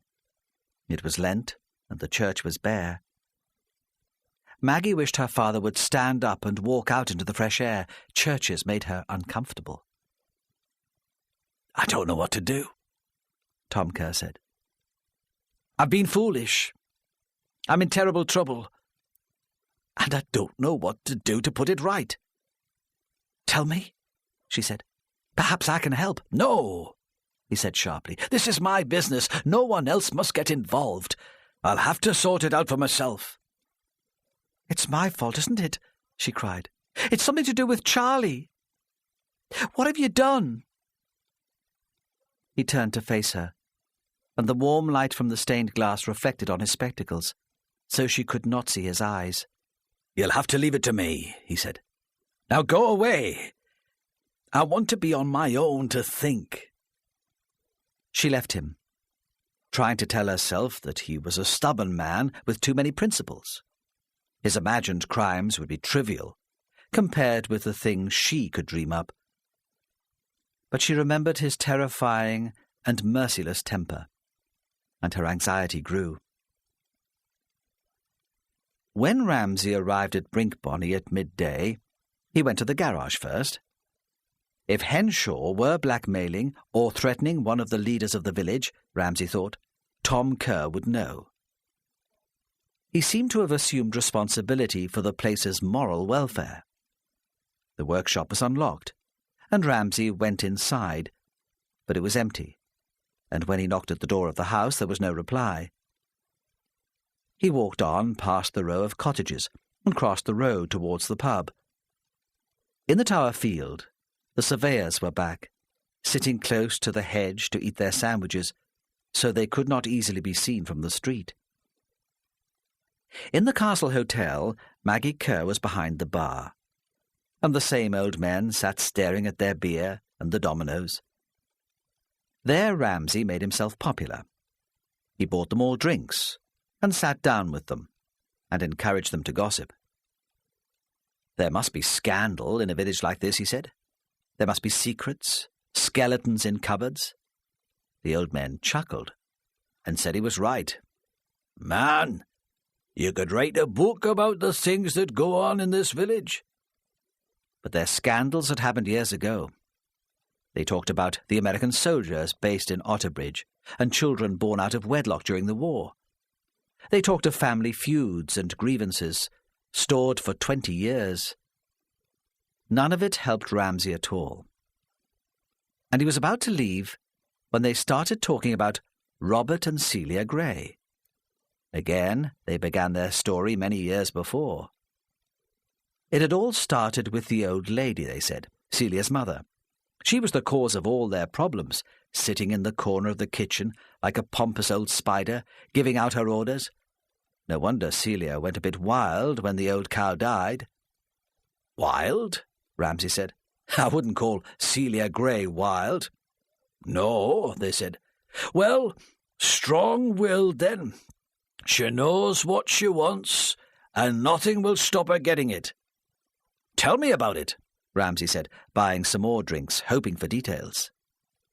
The old men accepted the drinks, but became coy when he pressed them to be more specific about the Greys' problems. They were happier talking about the past. Ramsay became impatient and left the pub for the post office. Under the watchful eye of Fred's sister, he talked to the postmaster. Mr. Elliot, he said carefully, when you first got involved with the Save Brinkbonny campaign, did Henshaw ever approach you with money to stop your objections? Fred looked up at him in wonder. No, he said. Even Henshaw knows me well enough to realise I'd not be taken in by anything like that. That was true, Ramsay thought. Fred Elliot was the last person Henshaw would approach to sabotage the campaign. He was too obviously incorruptible. What about Charlie? Ramsay said. Did Henshaw put any pressure on Charlie? But at the name of his son, Fred Elliot went to pieces. He began to cry, and his sister stood between them, holding her apron wide, as if she was protecting a child from a dangerous animal. She made strange shooing noises. Go away, she said. Can't you see he's no use to you? Leave him to grieve in peace. So Ramsay went back into the street to continue his search for information. In the churchyard, preparations were beginning for Alice's funeral. An old man leant on a spade, pressing it against the turf, as if testing to see how hard a job he would have in digging the grave. He seemed daunted by the task, because he laid the spade on the grass and began to walk away towards the back of the church. Excuse me, Ramsay shouted, and the old man turned slowly to stare at him. Have you seen Mr. Kerr? The gravedigger looked at him, giving no sign that he had heard the question. You must know Mr. Kerr, Ramsay said. He's the choirmaster. No, the old man said. I've not seen him today. He walked off. In the church porch, emerging at last to go back to the garage to work, Tom Kerr heard the exchange. He leaned against the closed door and waited until he heard the policeman move on before he scuttled home across the green. But he knew it would be impossible to hide from Ramsay forever. Ramsay moved up the Otterbridge Road towards the Henshaw's bungalow. It was likely, he thought, that Colin Henshaw would be out during the day, but perhaps Rosemary Henshaw would speak to him more freely if he saw her alone. He turned into the drive and was relieved to see that the garage was empty. The Renault was parked on the gravel, but Henshaw's Rover had gone. Rosemary Henshaw looked more comfortable, more approachable than when Ramsay had last seen her. She still wore makeup, but she was not so shiny or impenetrable as she had been that Sunday night. She was dressed in a pale green jogging suit, which stretched across her stomach. Ramsay thought he had disturbed her in the middle of her lunch. When she opened the door, she was brushing crumbs from the front of her sweatshirt. Yes, she said. Then, You're the policeman, aren't you? You were here the other night. Ramsay smiled at her. You were kind enough to tell me to drop in if I thought you could help, he said. Hunter isn't the only one who can turn on the charm, he thought. But Hunter's so much better at it than I am. Of course, she said. She seemed pleased to have the company. Come into the kitchen. I was just having a sandwich. Perhaps you'd like something? You're not expecting your husband? Ramsay said. She giggled, as if the question were a proposition. He's always busy, she said. He's working on different developments all over the country. I never know where he's working, but he lets me know if he's going to be back early. And he said nothing today. She took him through the house, which was as glossy and dust-free as her face, to the kitchen, which seemed full of electric gadgets. There was a portable television on a worktop, and an earnest young woman with a shrill Scottish accent gave consumer advice. Rosemary Henshaw switched it off. "What would you like to eat?" she asked. "I could pop something from the freezer into the microwave. It wouldn't take a minute. Or a sandwich. I could do you a sandwich." Ramsay said that a sandwich would be very nice. She sliced a stotty deftly and began to fill it with ham and tomato. "What time did your husband go out this morning?" Ramsay asked. "I don't know," she said, giggling again. "He was gone when I got up. I'm dreadful in the mornings. He sees himself out." What about Tuesday morning?"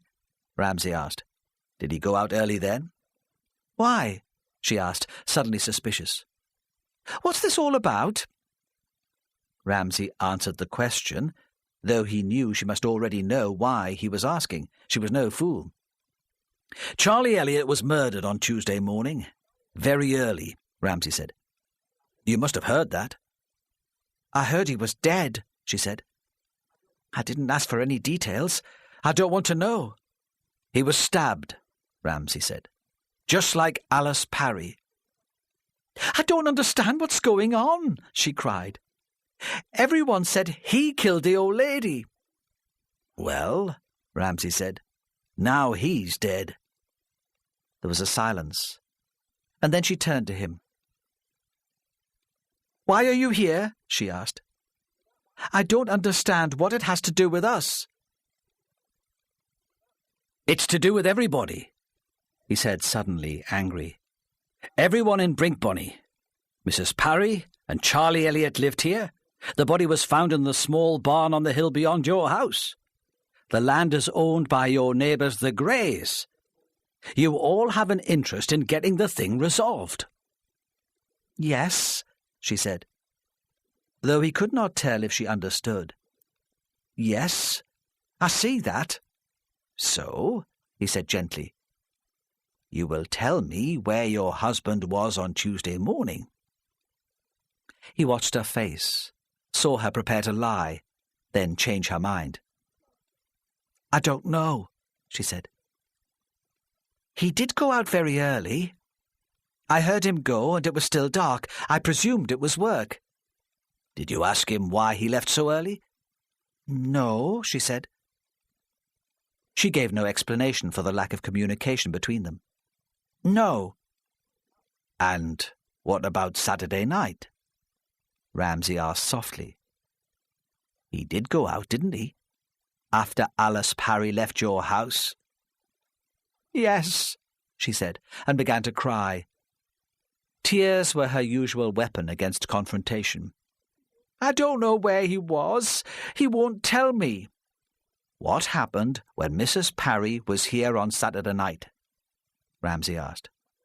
She was so distraught that he hoped she would answer without thinking, under the spell of his sympathy. It wasn't a cosy chat after all, was it? But if he expected her to be honest, he was disappointed. She looked up sharply, and he knew she was preparing to lie. "It was," she said. She seemed terrified. "It happened just like Colin told you." "There's no reason to be frightened, you know," he said. "We can give you all the protection you need." "No," she cried. "I don't need protection from Colin. He's my husband. You're mad." She was almost hysterical. and seemed not to care that he did not believe her. He sat in silence, hoping that she might grow calmer and volunteer to change her story. But she got up and fetched a packet of cigarettes from her handbag. She lit one, her hand shaking. Eventually, she did regain her composure, but her story did not change. "You must understand," she said at last, "that Colin and Mrs. Parry got on very well that evening. She was angry when she arrived, but by the time she left, things had been sorted out between them." "How had things been sorted out?" Ramsay asked. "What did your husband say to Mrs. Parry to make her change her mind?" "Nothing," she said awkwardly. But she would not meet his eyes. There was nothing to tell. She realized, I suppose, that the battle had been lost. There was nothing she could do to make him change his mind. There was a silence. Through the kitchen window, Ramsay saw the elderly gardener push a barrow of dead leaves over the patio towards the compost heap. "I'm sorry to have upset you," Ramsay said. "It's been a difficult time for everyone. Could you answer a few more questions?" She nodded. "It's about your husband's business," Ramsay said. "I'm a layman, and there are some points in the planning procedure that I don't quite understand. Quite often the local council rejects his plans, but Mr. Henshaw always seems to win an appeal. Can you explain how he does that?" She looked at him suspiciously, thinking that the question had some deeper significance. "He's clever," she said. "He knows what the planning inspector will accept." Then she smiled. "Besides," she said, "he's a lot of important contacts." "Yes," Ramsay said. "I'm sure he has. I wanted to ask you about that. Did he ever discuss his contacts with you? In Brinkbonny, for example, did he have someone to help him here?"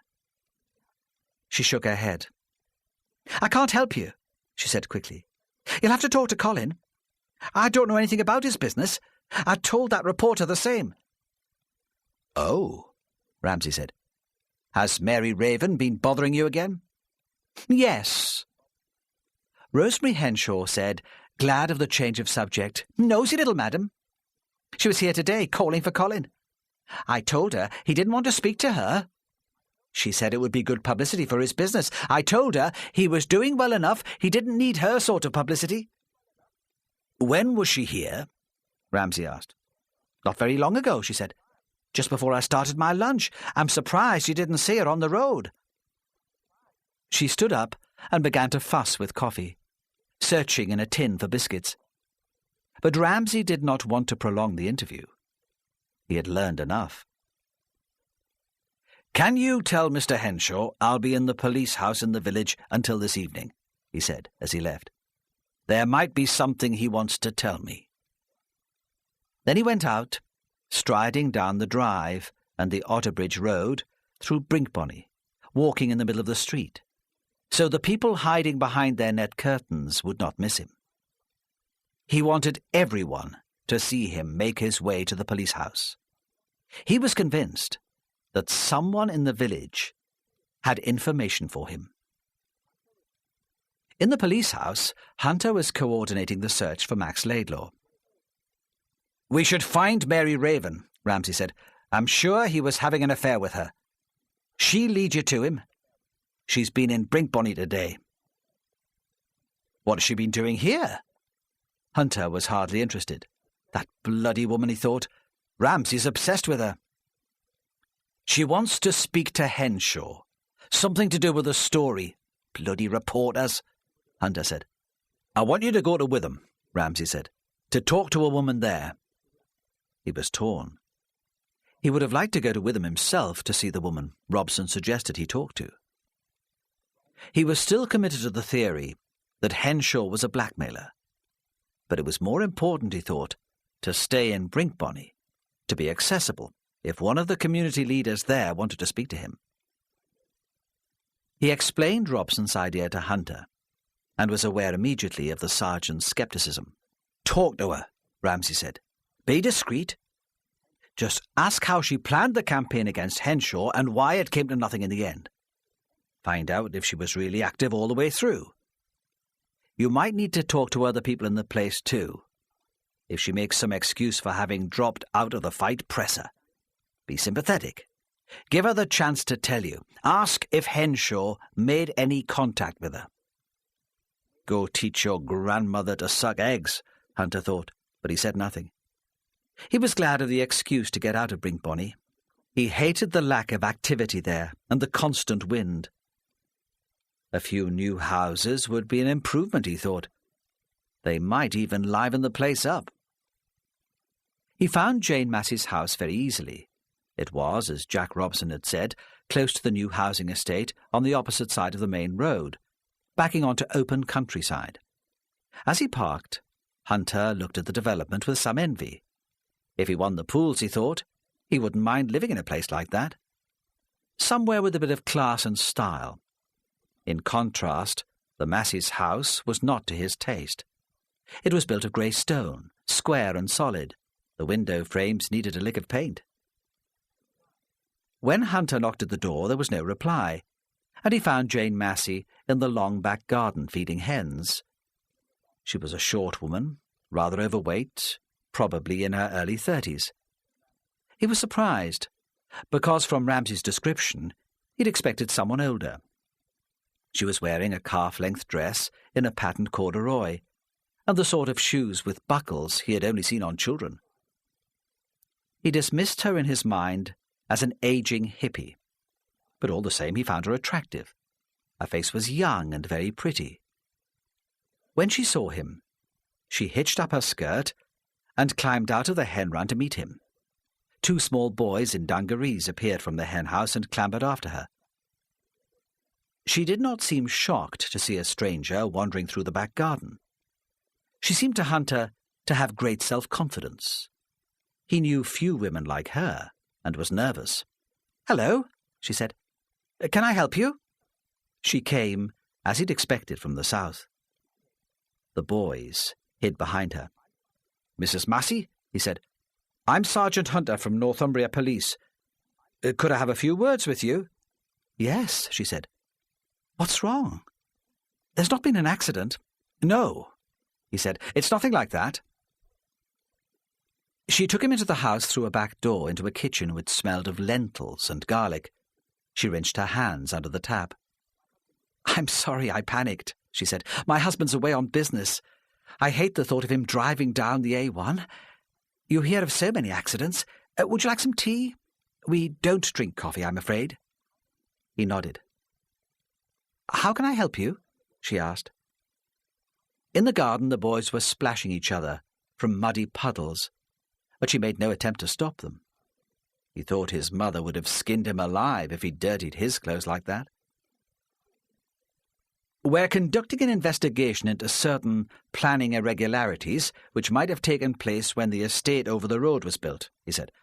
"I understand you were involved in opposing the development." "I certainly was," she said. "It's a dreadful eyesore. It's about time someone put a stop to Henshaw. It's too late for us, but it might stop some other village from being ruined." "Were you aware, while you were running the campaign, that some of Henshaw's tactics might be dishonest?" he asked. "No," she said, "not exactly.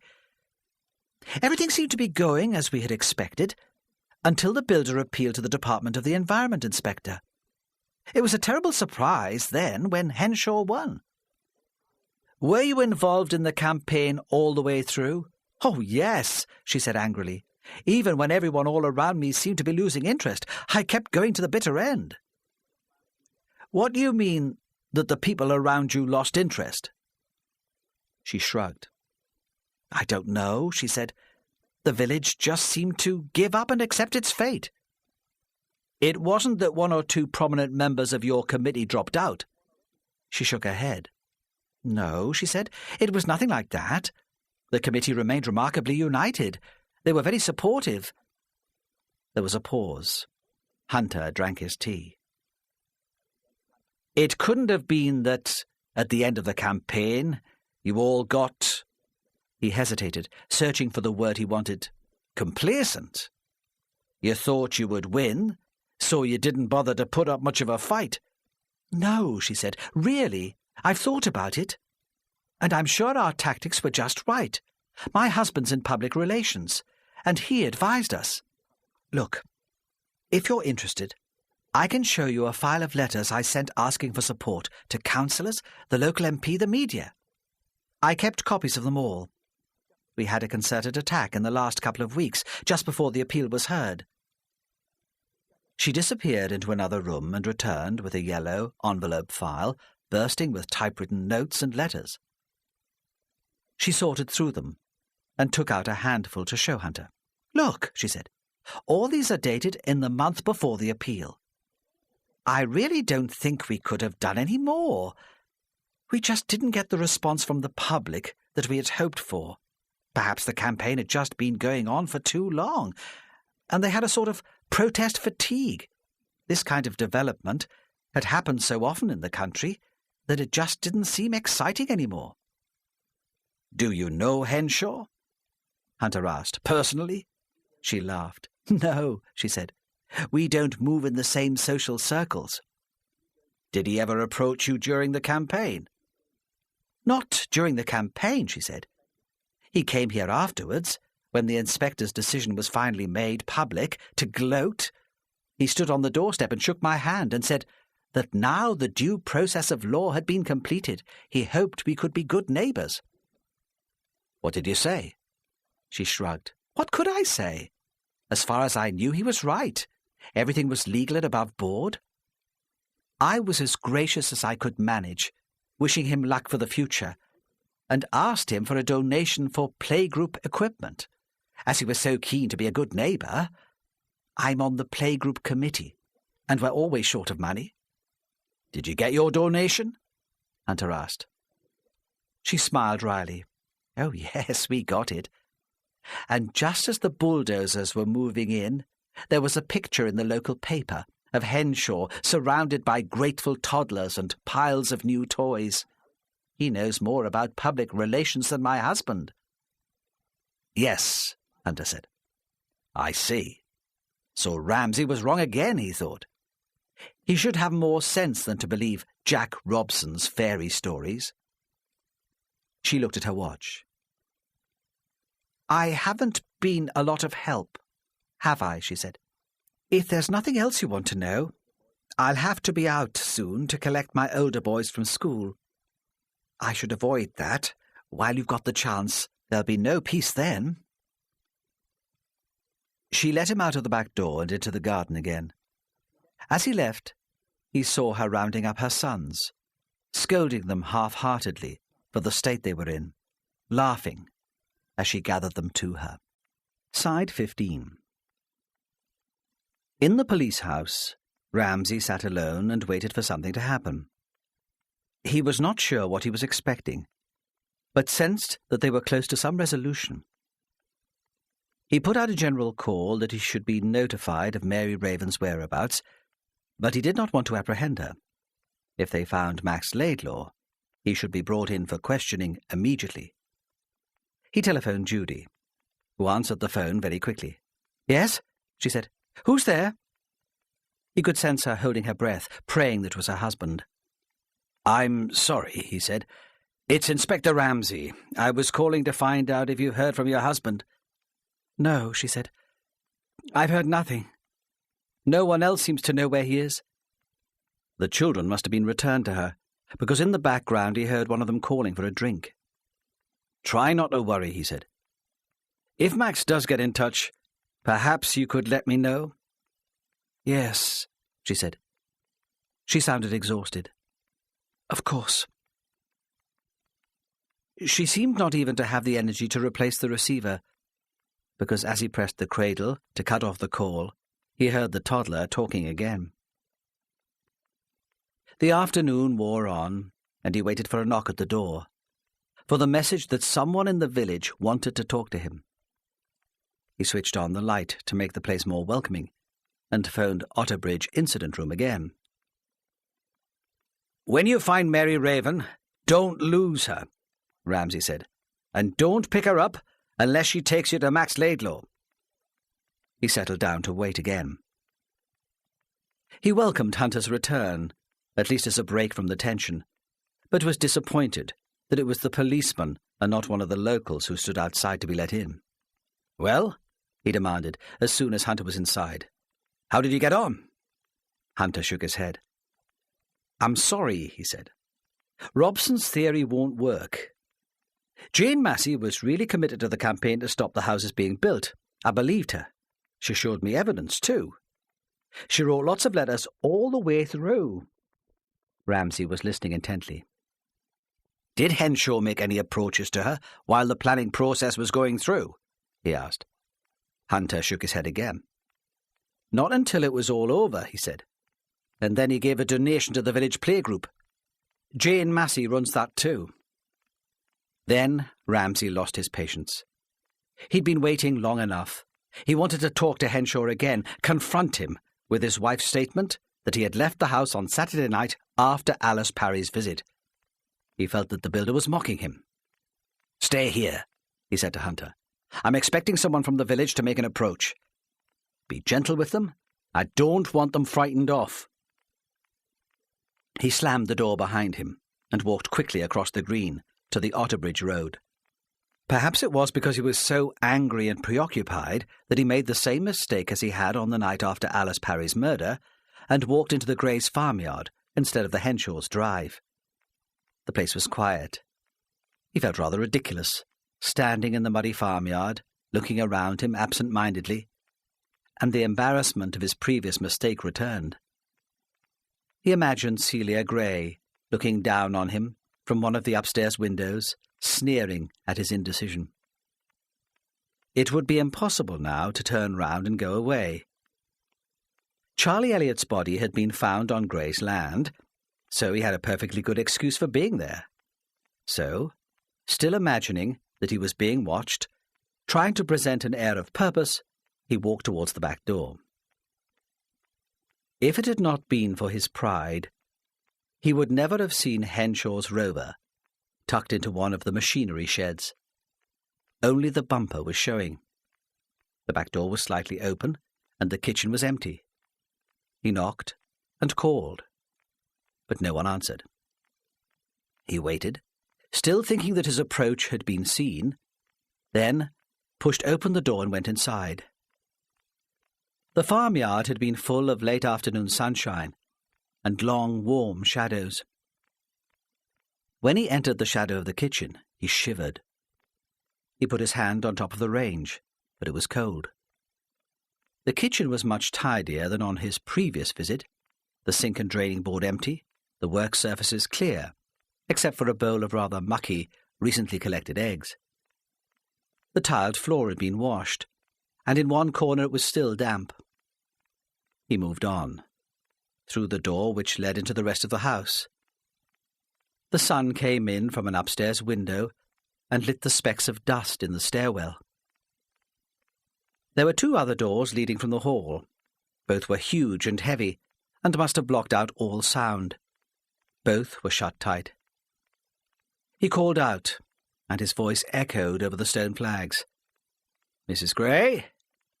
Are you there?" Immediately after speaking, he opened the nearest of the doors. They were sitting together in a small living room. Ramsay guessed that Celia Grey would consider it her own room. It would not be used by the rest of the family. It had no television, and he could not imagine a teenage boy in there. The windows were small, and it was still in shadow. There was a brick fireplace with a bowl of dried flowers on the grate. On a small sofa, Henshaw and Celia sat close to each other. Henshaw was turned towards her, holding one of her hands in both of his. When he saw Ramsay standing just inside the room, he jumped to his feet. "What the hell do you think you're doing here?" he demanded. "I thought you needed a search warrant before you did this sort of thing." "I did knock," Ramsay said mildly. "I was hoping to talk to Mrs. Grey, but it's convenient that you're here too." "You can't talk to her now," Henshaw blustered. "Can't you see that she's upset? You know what they found on their land earlier this week? It's been a terrible shock." Did Mrs. Gray have a shock on the evening of Alice Parry's death? Ramsay asked. What do you mean? You came here, didn't you? On Saturday night, Ramsay said. Without waiting for an answer, he turned to Celia Gray. I think your husband was away, he said, and you sent your son out into the village. But Mr. Henshaw was late. He had an unexpected visitor. Someone it was hard to get rid of. Was Mr. Henshaw still here when Ian came home? Perhaps we should ask your son. What are you saying? It was Henshaw again, red-faced with anger and concern. Bob and Celia are neighbours, friends. I'm here because I heard that Charlie Elliot had been found in the barn. I wanted to offer my help. He's a good chap, Bob, but not very imaginative. I thought she might need some support. Do you always park your car in the shed so it can't be seen from the road? Ramsay asked reasonably.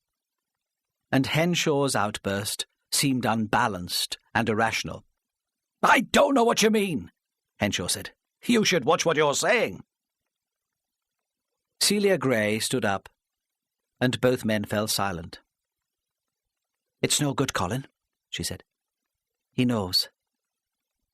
I told you it would all come out in the end. It's none of their business, Henshaw muttered. He gazed at her sentimentally. How could anyone else understand? I'm afraid it is my business, Ramsay said. Do you realize that you're a suspect in a murder inquiry, Mr. Henshaw? We believe that Charles Elliot was murdered by the same person as Alice Parry. We're still looking for her killer. If you have any information which would eliminate you from our inquiries, it would be in your interest to give it. Colin was here when Alice Parry was killed, Celia Gray said. You were right. My husband was visiting his mother in hospital in the Lake District. I'd rather you didn't ask my son. But you were right about that too. Colin was still here when he arrived home. What about Monday evening? Ramsay asked. Was Mr. Henshaw here then too? Is that why you didn't notice any noise in the farmyard? She nodded. Thank you, Ramsay said. They were a strangely matched couple, he thought. She seemed so upright and cold. He could picture her, dressed in Puritan black and white, as one of the New England settlers, motivated by principle and guilt. Henshaw, in contrast, was driven by greed and ambition, and seemed to have no sense of morality at all. Yet he looked at her now with tenderness and admiration, and he had done everything in his power to protect her. It would have been easier, Ramsay said, if you told me straight away. I couldn't have Celia bothered, Henshaw muttered. I had to consider her reputation. She has her position in the village to think about. Don't you know she's chairman of the WI? There was no irony in his voice. It seemed to Ramsay then that Henshaw was the innocent, and Celia Gray was the corrupter of souls. He wondered when and how the relationship had started. He thought it could have no future. Now I know all about your affair, he said. Perhaps you could tell me what really happened in your conversation with Alice Parry? Nothing, Henshaw said rudely. I've told you everything that happened. There's nothing more to say. Ramsay did not believe him, but time was slipping past, and he was no nearer to reaching a solution. He left them, closeted in the half-darkness, sharing their secret, frightened affection. By early evening of the same day, Mary Raven had her story. It was complex. She would have preferred to talk to Henshaw, of course. She was convinced that he played a part in it somewhere, but she had evidence enough without him. And she had not tried too hard to find him. She had rattled into Brinkbonny in the morning, staying long enough to annoy Rosemary Henshaw. then driven on to talk to other people in different places. At the back of her mind, all the time, there was a concern for Max, and as she drove along, she stared out, as if she might see him by chance walking down the pavement towards her. Perhaps the anxiety clouded her judgment, because she had no sense of danger. She had gone to the west of Newcastle to a converted warehouse, where an ex-councillor had set up a charitable trust for alcoholics.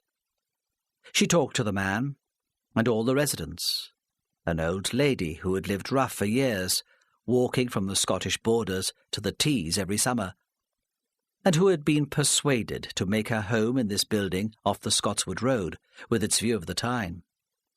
Then Mary drove back to Otterbridge, to the geriatric hospital, and talked to another old lady, her body as fine and frail as a pipe-cleaner doll, her mind as bright and clear as a child's, her memory perfect.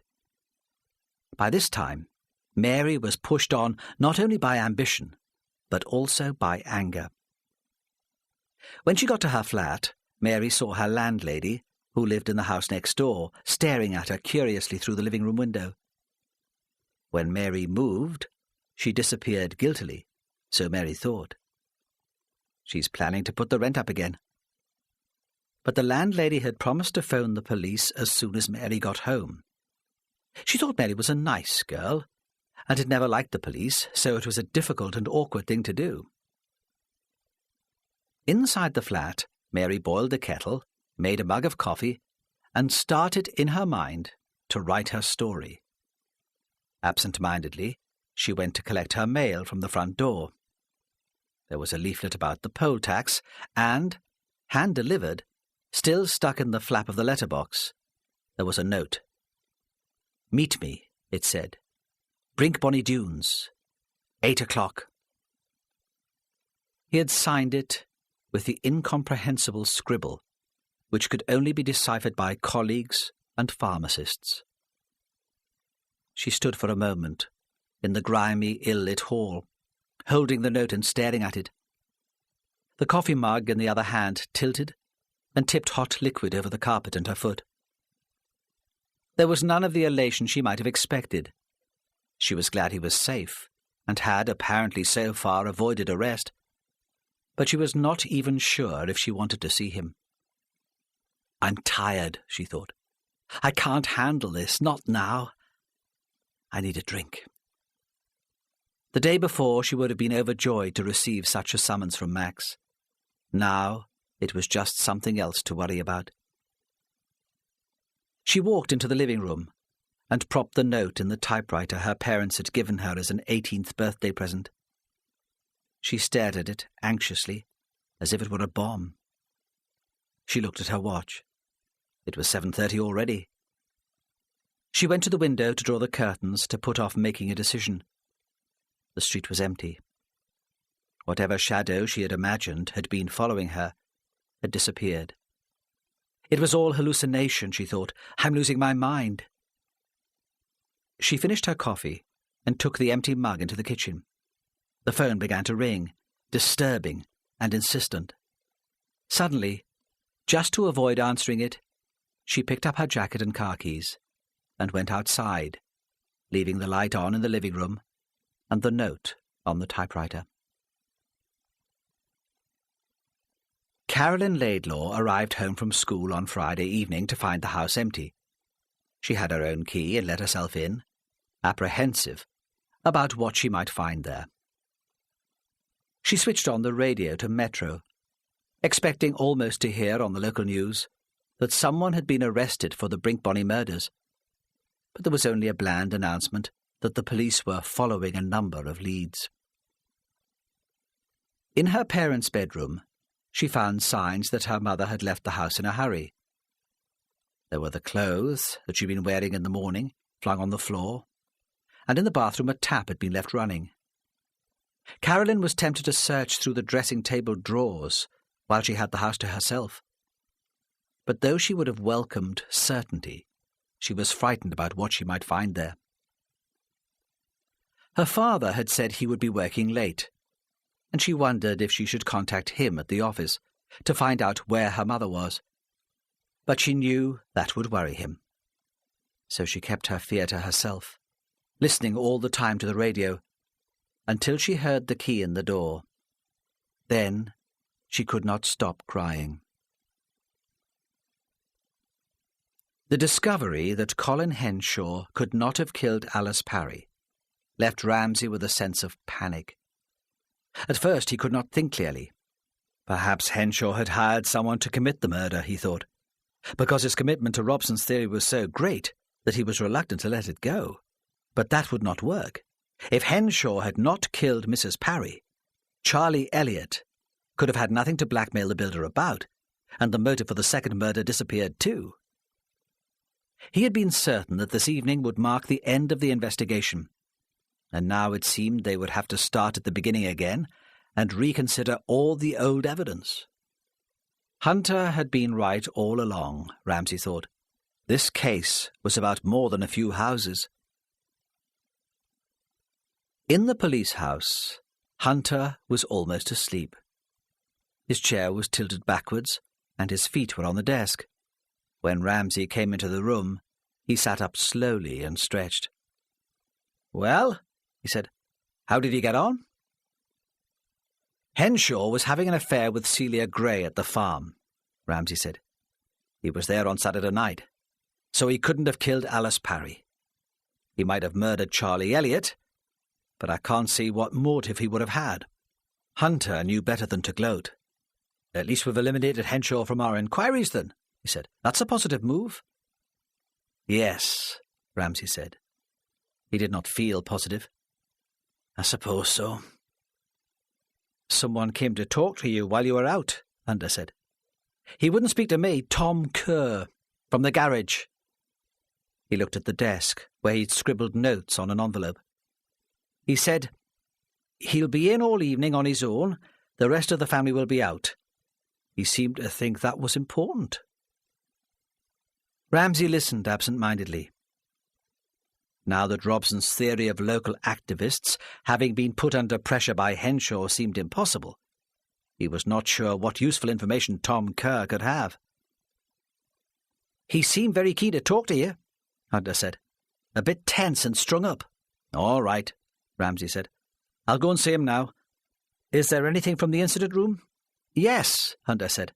"Some bright PC thought he saw Mary Raven's Mini outside the old cottage hospital in Otterbridge. God knows what she was doing there." "Well, you won't know," Ramsay said, "unless you ask. Go to the hospital and find out. Max Laidlaw is a doctor. Perhaps he's hiding out there. I'll meet you in the incident room later." At first, Ramsay thought that the house behind the garage was empty. Although it was nearly dark, there were no lights on and everywhere was quiet. When the sun went down, the temperature had suddenly dropped, and he waited impatiently on the doorstep to be let in. At last he heard footsteps on the other side of the door, and Tom Kerr opened it and waited silently for Ramsay to follow him into the house. He must have been sitting, Ramsay thought, just by the light of the fire. But now he switched on a small lamp, which revealed the tension in his face. His cheeks were drawn, and behind his glasses his eyelids seemed grey and heavy. "Inspector," he said, "it was good of you to come. Sit by the fire. You'll be cold." Ramsay sat and waited for an explanation. But the words, when they came, still surprised him. "Inspector," Kerr said, "my conscience has been troubling me. There's something you should know." Ramsay said nothing, but waited again for the man to speak. Kerr stared into the fire. "I have a temper," he said. "A terrible temper. Since I was a child, it's got me into trouble." Still Ramsay remained silent. The man needed to talk. Interruption would only distract him. "Even when Charlie and Maggie were children, I found it hard to like him," Tom Kerr said. "I was not sorry when Maggie broke off that first engagement. I found Charlie moody, unstable. I thought such an attachment was unnatural at that age. They shouldn't have been taking things so seriously." He paused, apparently in deep thought, perhaps remembering his daughter when she was a girl. It wasn't any easier when he left the army and came back. I told myself that Margaret was partly responsible, and that the boy had been genuinely misled about the way she felt. But it was hard to find any sympathy for him. Perhaps that's why I took him on in the garage. I thought that if I could not find any charity for him in me heart, I could at least go some way to meeting his practical needs. It was a mistake, a form of pride.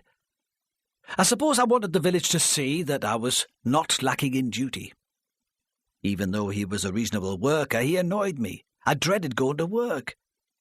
Then things came to a head, and there was a fight in the street. I lost me temper. If I'd had the chance, I would have killed him.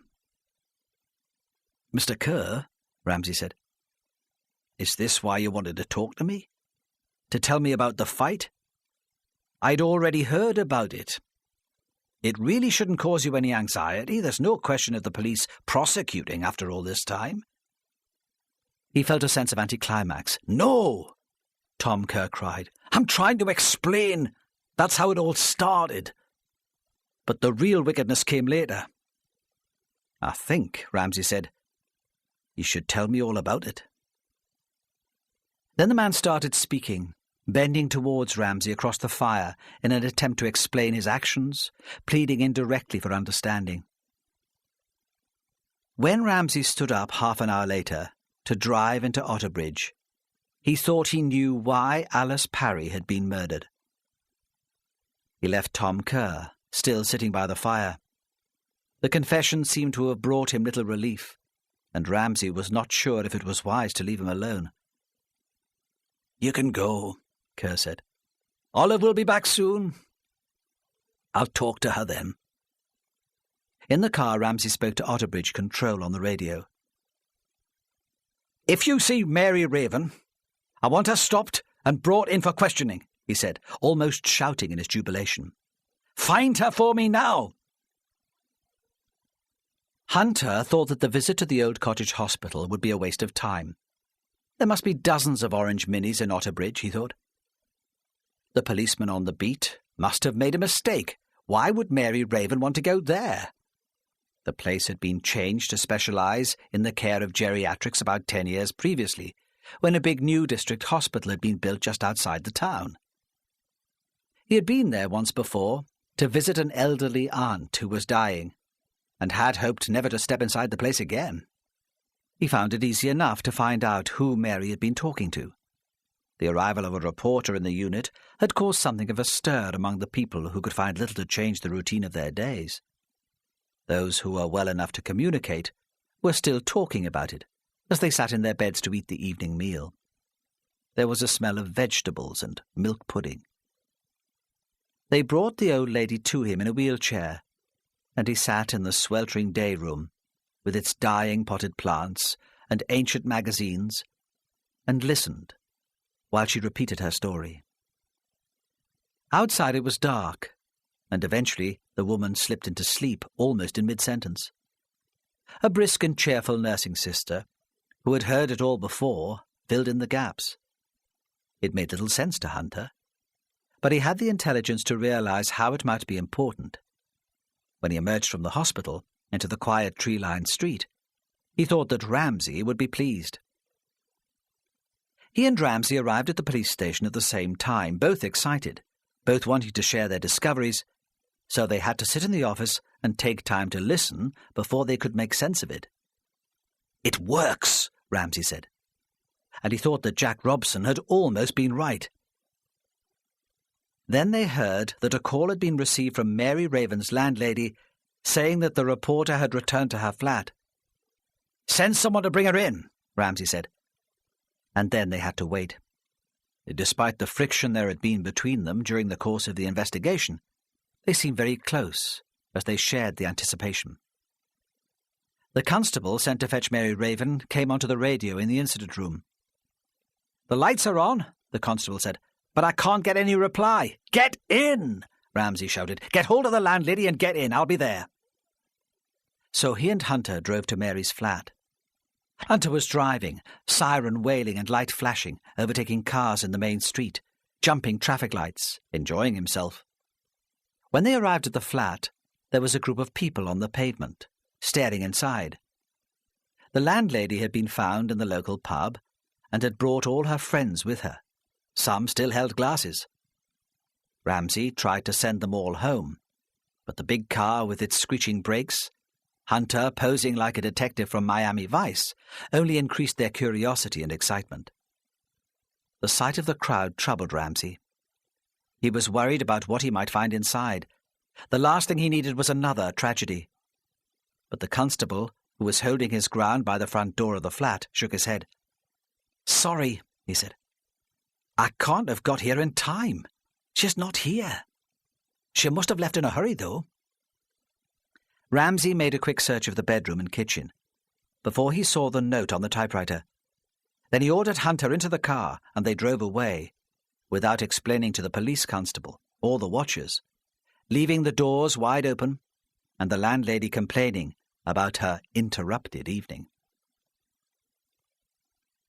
It was already 8 o'clock when Mary began to drive down the lane from Brinkbonny village.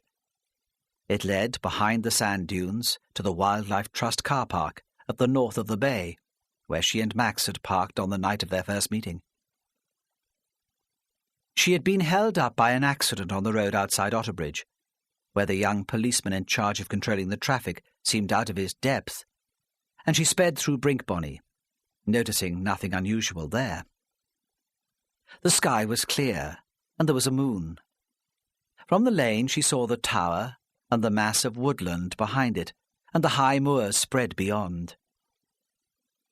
Nearer the track was a pool and flat, grassy fields. She came to the hut, where in summer the National Trust warden stood to collect money for the car park. She could not see Max's car, but knew it was there. The car park went on for half a mile, broken into sections by the dunes and thickets of blackthorn and bramble.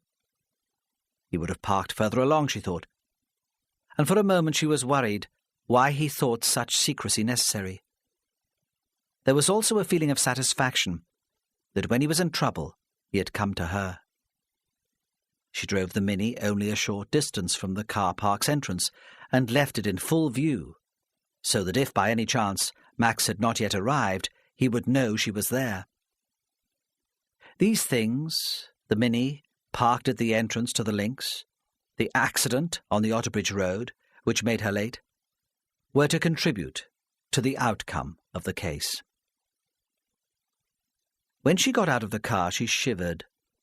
She was wearing trousers and a sweater, but there was already a frost in the air, and she'd been expecting perhaps the warmth of the night of the Wildlife Trust barbecue. She was very tired, and the evening had a dreamlike quality.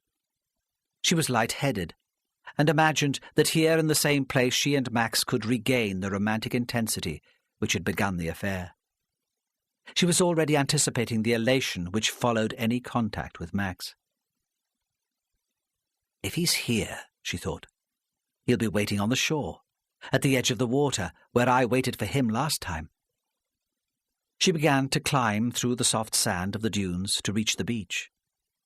The silence was impressive.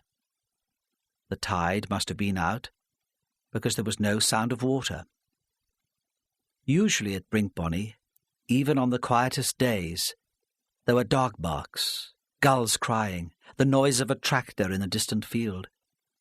Now there was only the sound of her own breathing, and the sand shifting under her feet as she walked.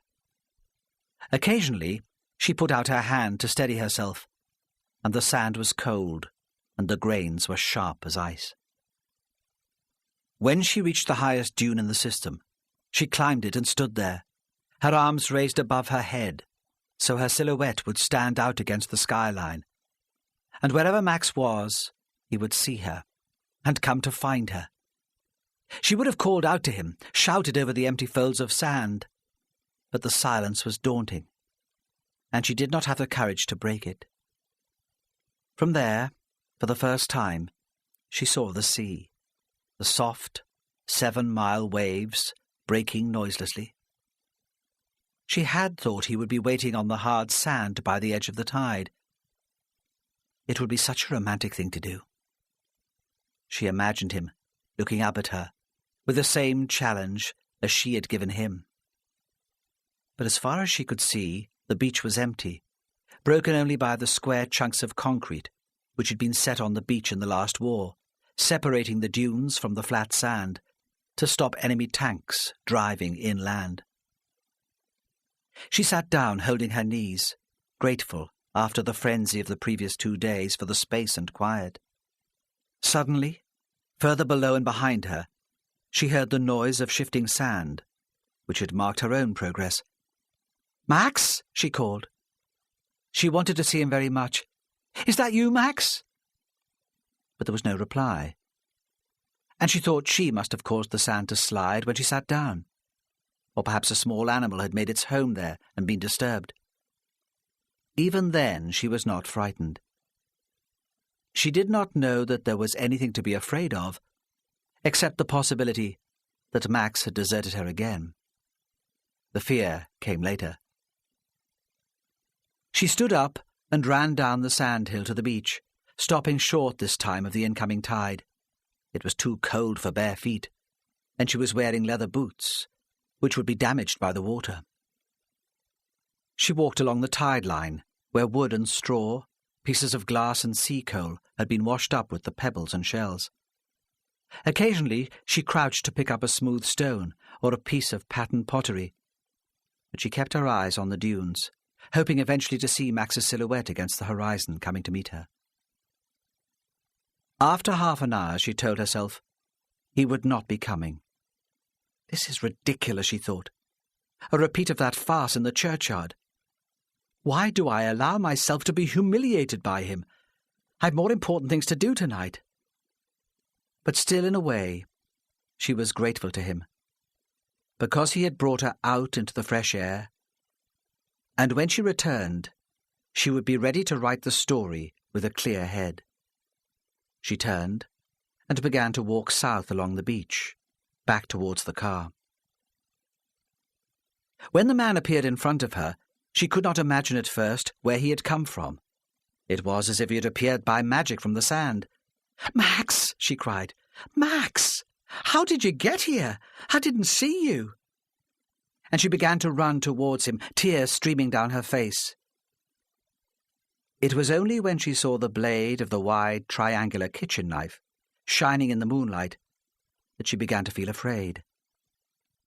It was that, and his failure to answer, his stillness and silence. Side 16.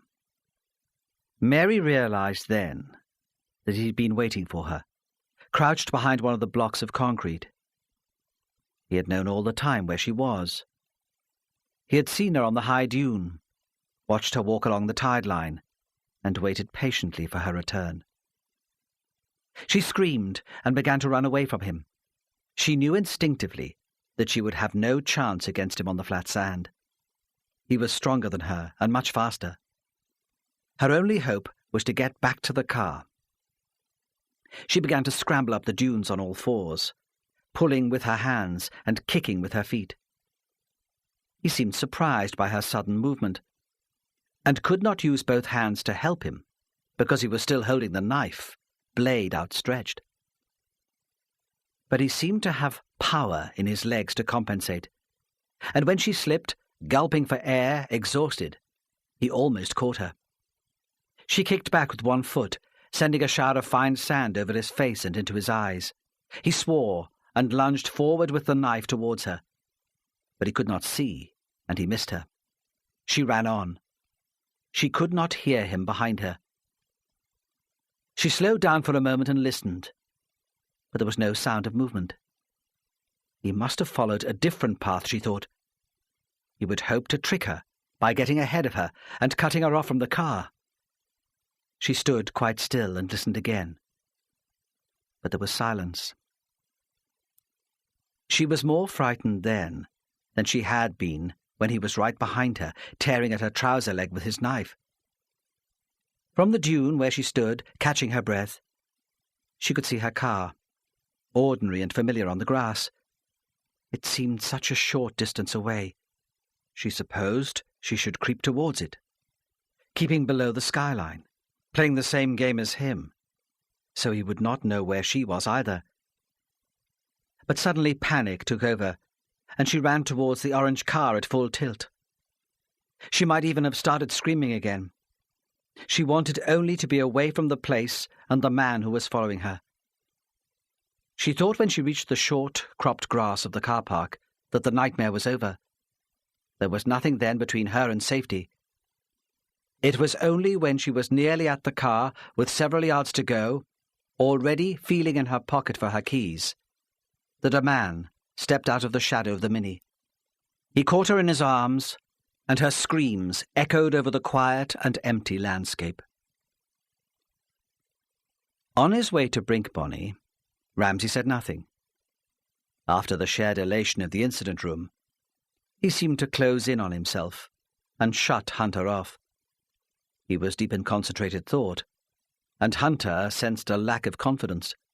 He's losing his bottle, Hunter thought. He's not up to the job. That was the trouble with these small-town men.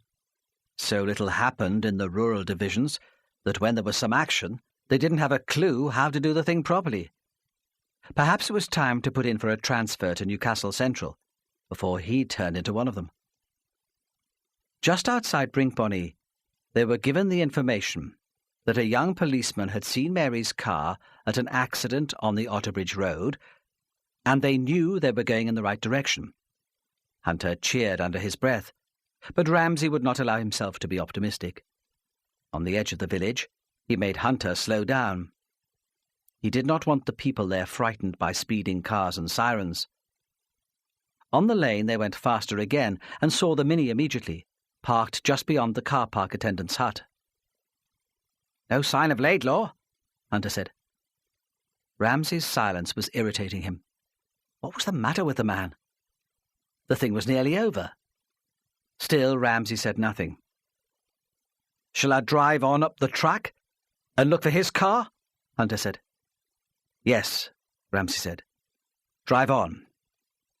But if we don't find it soon, park. We must find the girl. That's the important thing." The track was dry and rutted, and Hunter was driving slowly. There was no sign of a car, and Hunter could sense his superior's tension and impatience. "This is impossible," Ramsay said irritably. "The car could be anywhere, behind those bushes. We'll need to look on foot." Hunter drove on, unsure of what the inspector wanted. "Stop," Ramsay said suddenly. "Stop here. Something's wrong. We must find Mary Raven." He felt that they had been deceived. They got out of the car and stood in the frosty silence. Hunter shut the car doors, and the noise was loud and shocking. "Where do we start?" Hunter asked. He had none of Ramsay's sense of foreboding. They could be anywhere. He imagined them lying together in some hollow in the dunes, a pornographic fantasy of sex in the open air. He stood in the middle and grinned at the idea. "You cross the dunes to the beach," Ramsay said. "I'll walk back to her car." "What do you want me to do if I see her?" "Nothing," Ramsay said sharply. "Not if she's on her own. Wait until he finds her." "Shall I radio for help?" "Yes," Ramsay said. "You can do that. But by the time they all get here, it'll be too late." The first scream surprised them both. Hunter was only a few yards from the car. He began to run through the dunes towards the beach, swearing at the spikes of marram grass which scratched his face and the sand which filled his shoes. Ramsay stood and listened, then walked quickly back towards the car park entrance, his shadow long behind him. When Mary Raven hurtled down the sand hill and into his arms, he felt only relief. He held her, trying to calm her as she sobbed, awkward at first, then remembering what it was like to hold a woman in his arms. At first she was hysterical in her terror. She tried to pull away from him, tearing at his face with her fingernails and kicking his legs with her heavy boots. Then she recognized him. "He tried to kill me," she sobbed. "He had a knife, and he tried to kill me. It couldn't have been Max. Max would never have done a thing like that." "No," Ramsay said, his arm still around her shoulder, trying to stop the trembling. "It wasn't Max." From the main road they heard the sirens of police cars coming to assist them as they came to the end of the track. Hunter emerged from the nearest dune, his hand bleeding, his face triumphant, with his prisoner.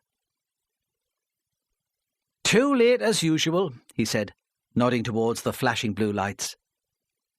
It would do no harm, this, he thought. It might mean promotion, if Ramsay didn't take all the credit. "Where's the knife?" Ramsay asked. "He dropped it in the dunes." He looked towards the reinforcements. "They'll find it." "Well then," Ramsay said, "you'd better get him back to Waterbridge." James Laidlaw looked strangely young without his spectacles. In the half-light on the dunes, Mary had mistaken him for Max. And Ramsay could see how that was possible. James had lost all the desire to fight. When they opened the back door of the police car for him, he got in without a word. He sat upright, a respectable figure. He was still wearing a suit. A policewoman had taken Mary into her car and wrapped her in a rug, pouring tea from a flask. Hunter was about to drive away when Ramsay tapped on the window. Hunter opened it with hostility, expecting another command or rebuke. "Well done," Ramsay said. "That was a good arrest." Ramsay would have liked to take Mary Raven to his cottage in Heppelburn to talk to her. He would have been more comfortable there without interruptions and telephone calls. He could have made her coffee and waited until she was ready to talk. But he knew it would not do, and the interview would have to take place in the police station in Otterbridge, with its institutional furniture, and the knowledge that somewhere in the building James Laidlaw was being questioned too. At first she refused to go with him. "It's my story," she said. "I need a phone and a typewriter. No other bugger's going to get the glory after all this work." "It will be your story," he said, coaxing her with his attention and his gratitude. "There'll be no press release tonight. All the papers will know is that James Laidlaw has been arrested. They'll be desperate to talk to you tomorrow. And you know, I might be able to give you some useful information." So she allowed herself to be helped into the back of his car, complaining only when he drove past the Castle Hotel without stopping to buy her a drink.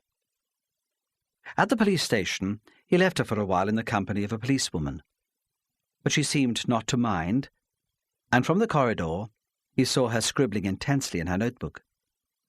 He went to talk to Hunter. Laidlaw, it seemed, had started talking as soon as the car left Brinkbonny, and nothing could stop him. "He asked to write a statement," Hunter said. "He's doing that now. He refused to see a solicitor. We'll have no problem with a conviction." So when Ramsay returned to begin his interview with Mary, he knew most of the details of the case, but he gave nothing away. He was diffident, unsure. So she thought he needed her. He let her believe that it was her story after all. "How did you find out about James Laidlaw's racket?" Ramsay asked. They drank tea with a little whiskey. They were at the top of the building, and there were no blinds at the windows. Outside, spotlights lit up the old walls which surrounded the town and the ruins of the abbey. "It was just really a wild guess at first," she said. She was more herself, excitable, proud. She was showing off. His decisions about which stories to run were so arbitrary. The Brinkbonny development was just an example. When the plans first went before the council, he wrote an editorial about the destruction of rural communities. It didn't bother him that Alice was his aunt. Then, when the village started its own campaign, he began to talk about objectivity and ordered me off. I thought it was just some weird autocracy, that he wanted to show me who was boss, until I did court duty on the morning after Mrs. Parry died. She paused to catch her breath. He waited patiently and smiled to encourage her. People who appear in court are often more worried about being in the paper than they are about the fine they receive from the magistrates, she said. James usually did the monthly magistrates' court, and that was strange in itself. Most editors think themselves too superior to mix with petty criminals. They're more likely to be taking the magistrates out to lunch. James said it was his way of keeping his finger on the pulse of the town, but of course it wasn't that at all. Ramsay interrupted gently, reluctantly, showing her that he was entertained by her conversation, but he needed all the detail. "What did happen when you were in the court that Monday?" he asked. "There was this drink driver," she said, making the most of the drama, playing up to him, watching his reaction. He'd been in court before, and he was disqualified for 12 months, but he had his own business, and was much more worried about the bad publicity than about losing his license.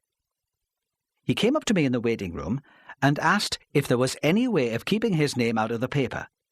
Of course, I said it was impossible. He got quite cross and said he had heard it was possible to come to an arrangement about it. He was a wealthy man, he said. Money was no object. At first I thought he was just an isolated loony who was trying it on. But when I considered it later, he seemed indignant, almost self-righteous, as if I was treating him unfairly. So James was taking bribes from people who had appeared in court and wanted the fact kept secret. "Yes," she said, and her eyes sparkled, because he was listening to her so carefully and following her line of thought so well. But that wasn't all he was doing. She paused dramatically, while he poured her more whiskey. Then, although he already knew what was coming, he waited, attentive for her next revelation. The odd 20 quid to keep a bank manager's name out of the paper was only chicken feed, she said. That wouldn't keep our Stella in designer frocks and fancy kitchens.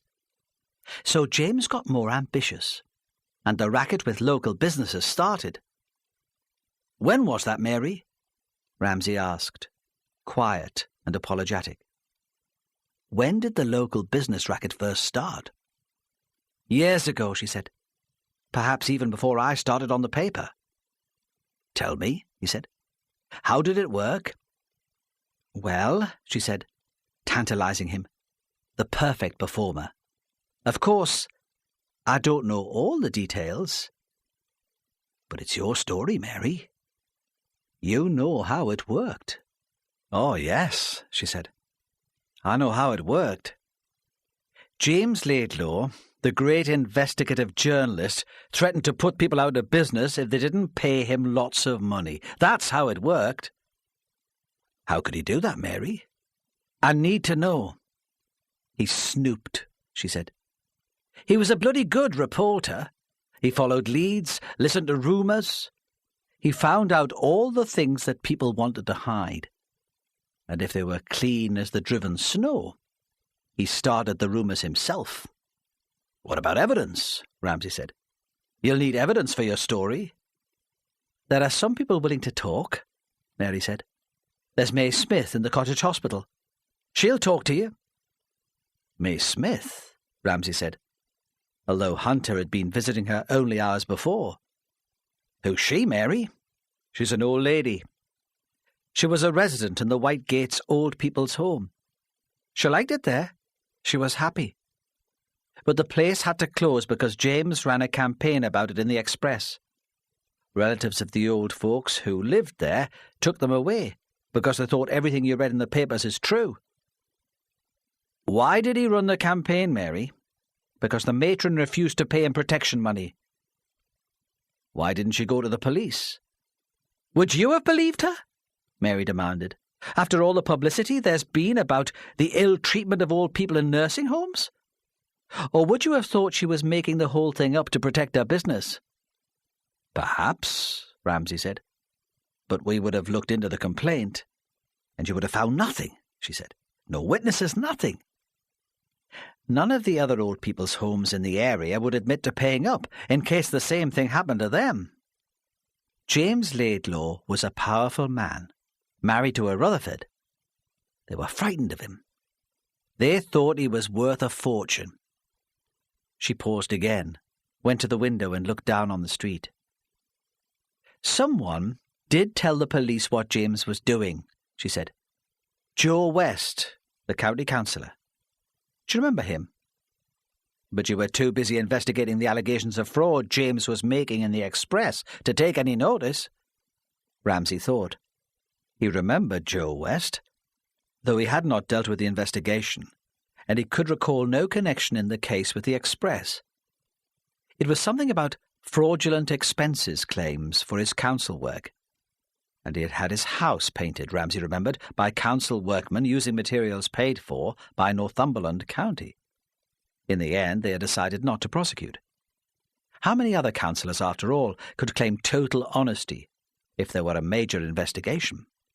Joe West resigned, and they considered the matter at an end. What happened to him? Ramsay asked. He's great, she said. Really amazing. It's the best thing that ever happened to him. He's running a project for the homeless in Newcastle down by the river. But he hates James Laidlaw.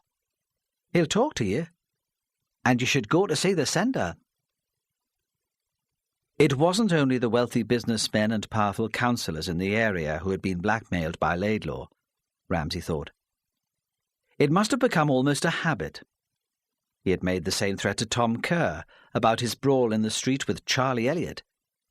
Ramsay remembered his conversation with the choirmaster in the dimly lit room earlier that evening. I could never have gone into the church again, Tom Kerr had cried. Not with a story like that splashed all over the paper. How could people have any respect for me? So what did you do? Ramsay had asked. What do you think I did?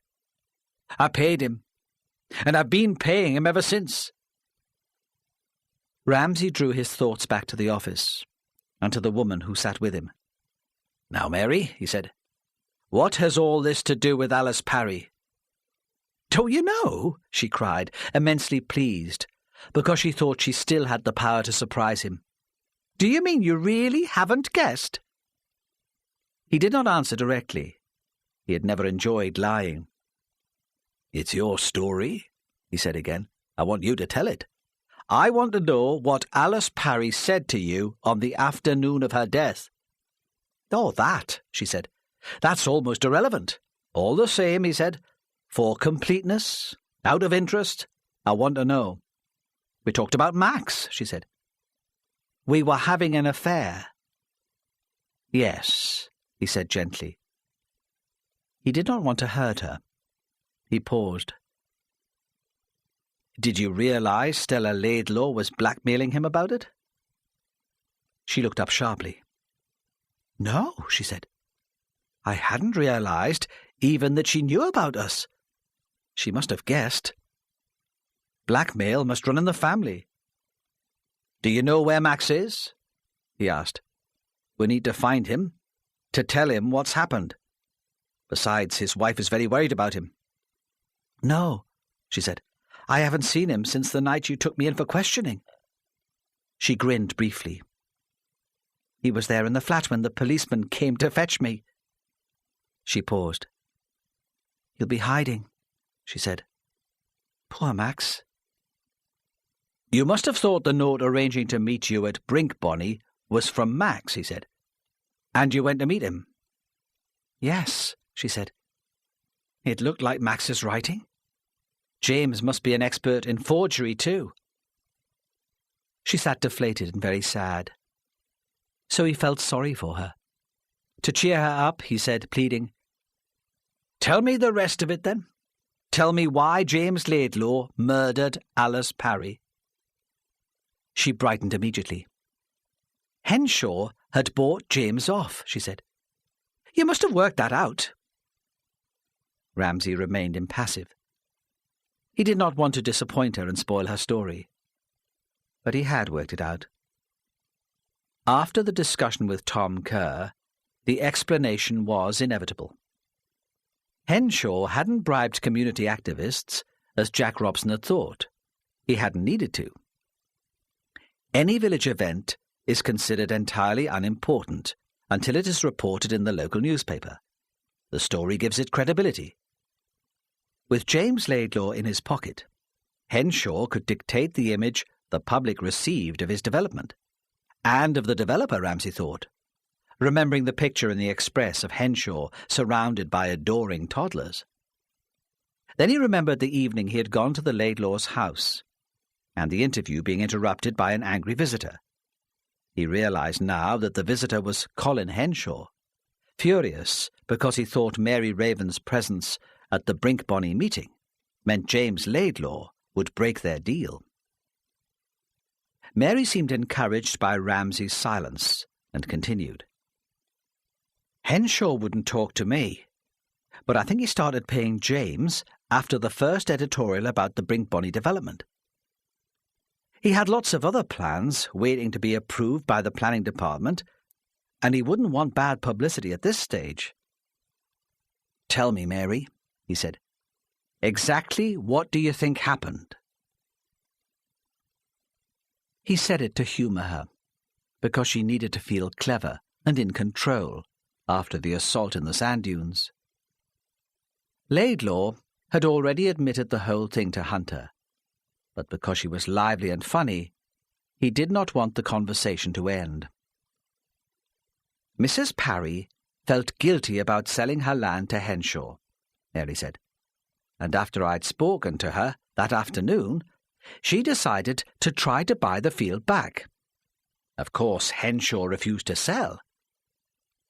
There must have been an argument, and Henshaw told Alice about James.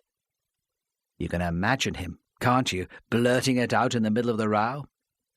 You won't get any support, you know, from that nephew of yours. I'm paying him off.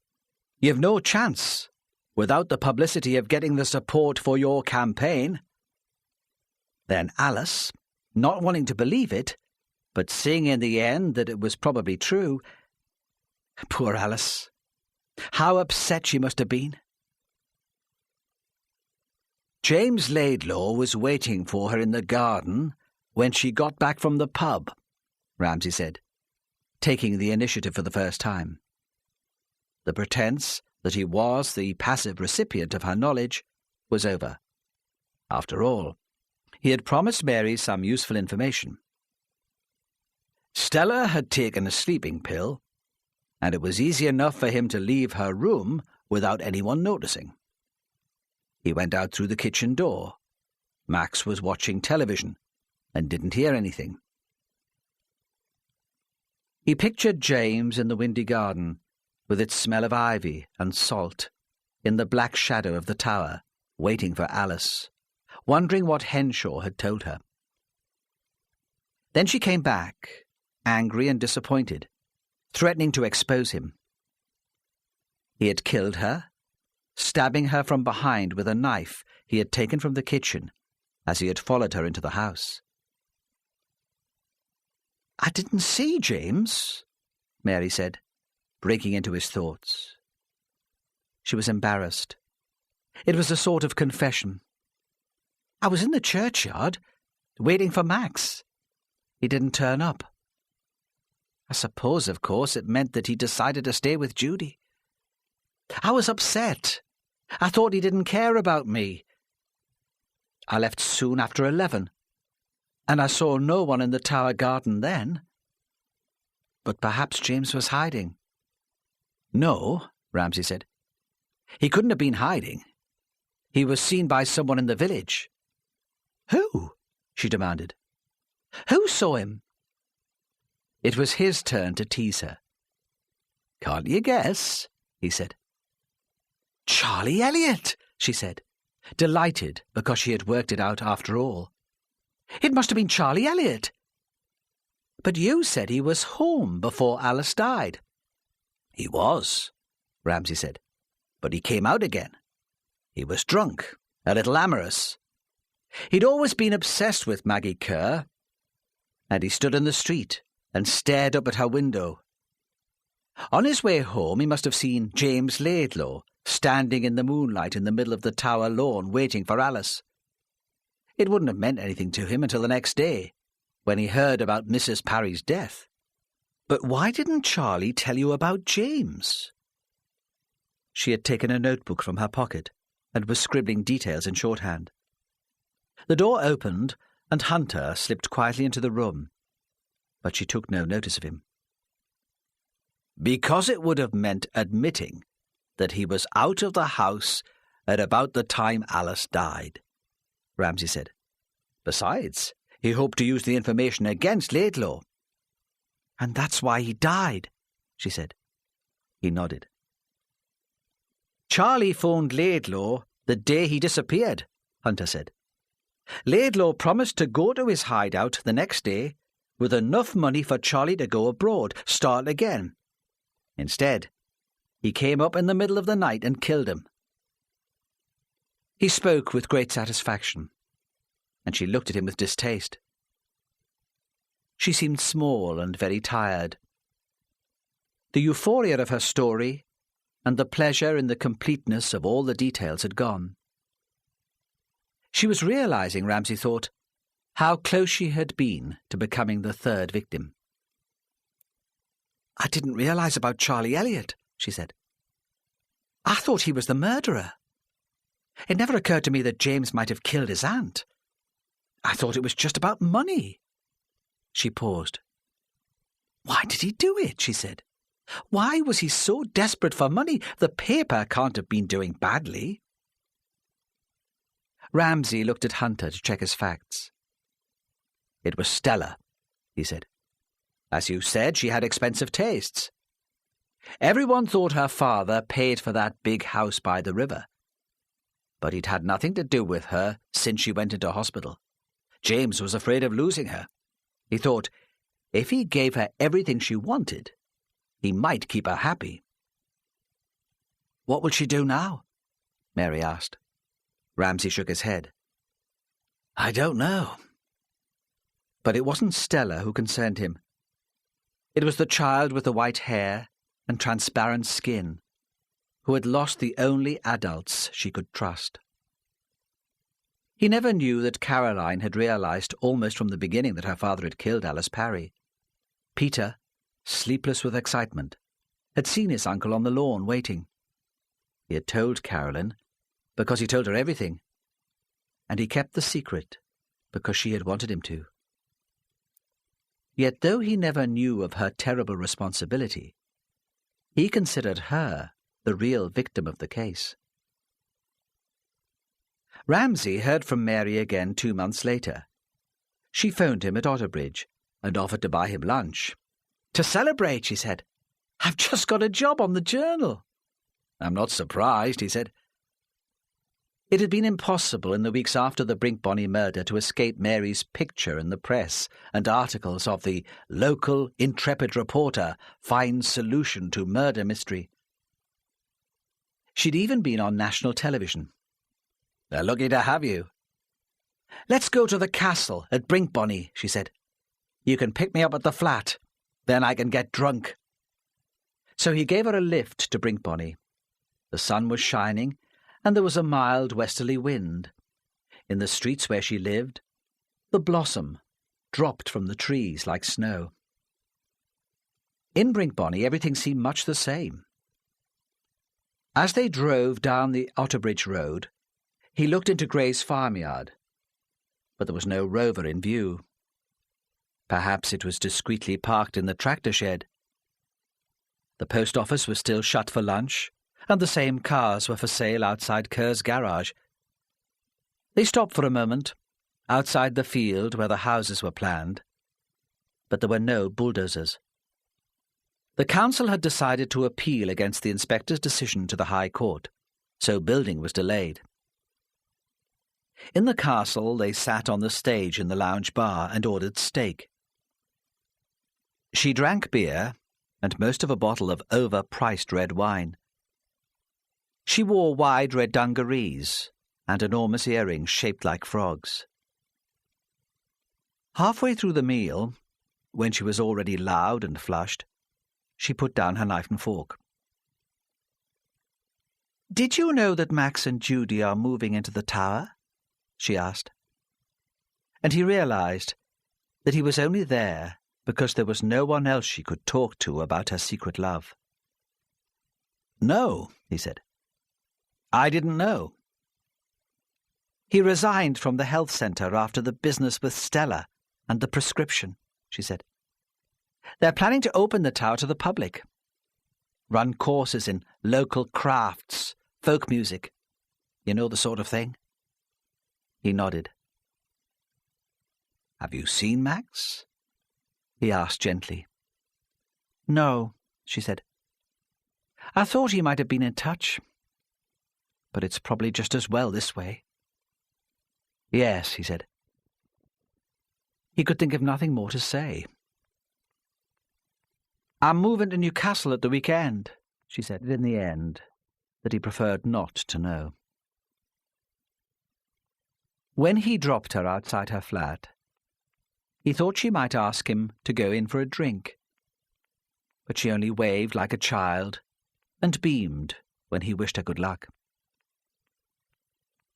He went home to the cottage in Heppelburn. In the woods in the Dean, there were bluebells and wood anemones, and the trees were green with new leaves. He made a pot of coffee, and the smell of it filled the house. He sat on the window-sill and thought that he should appreciate the view while it was still there.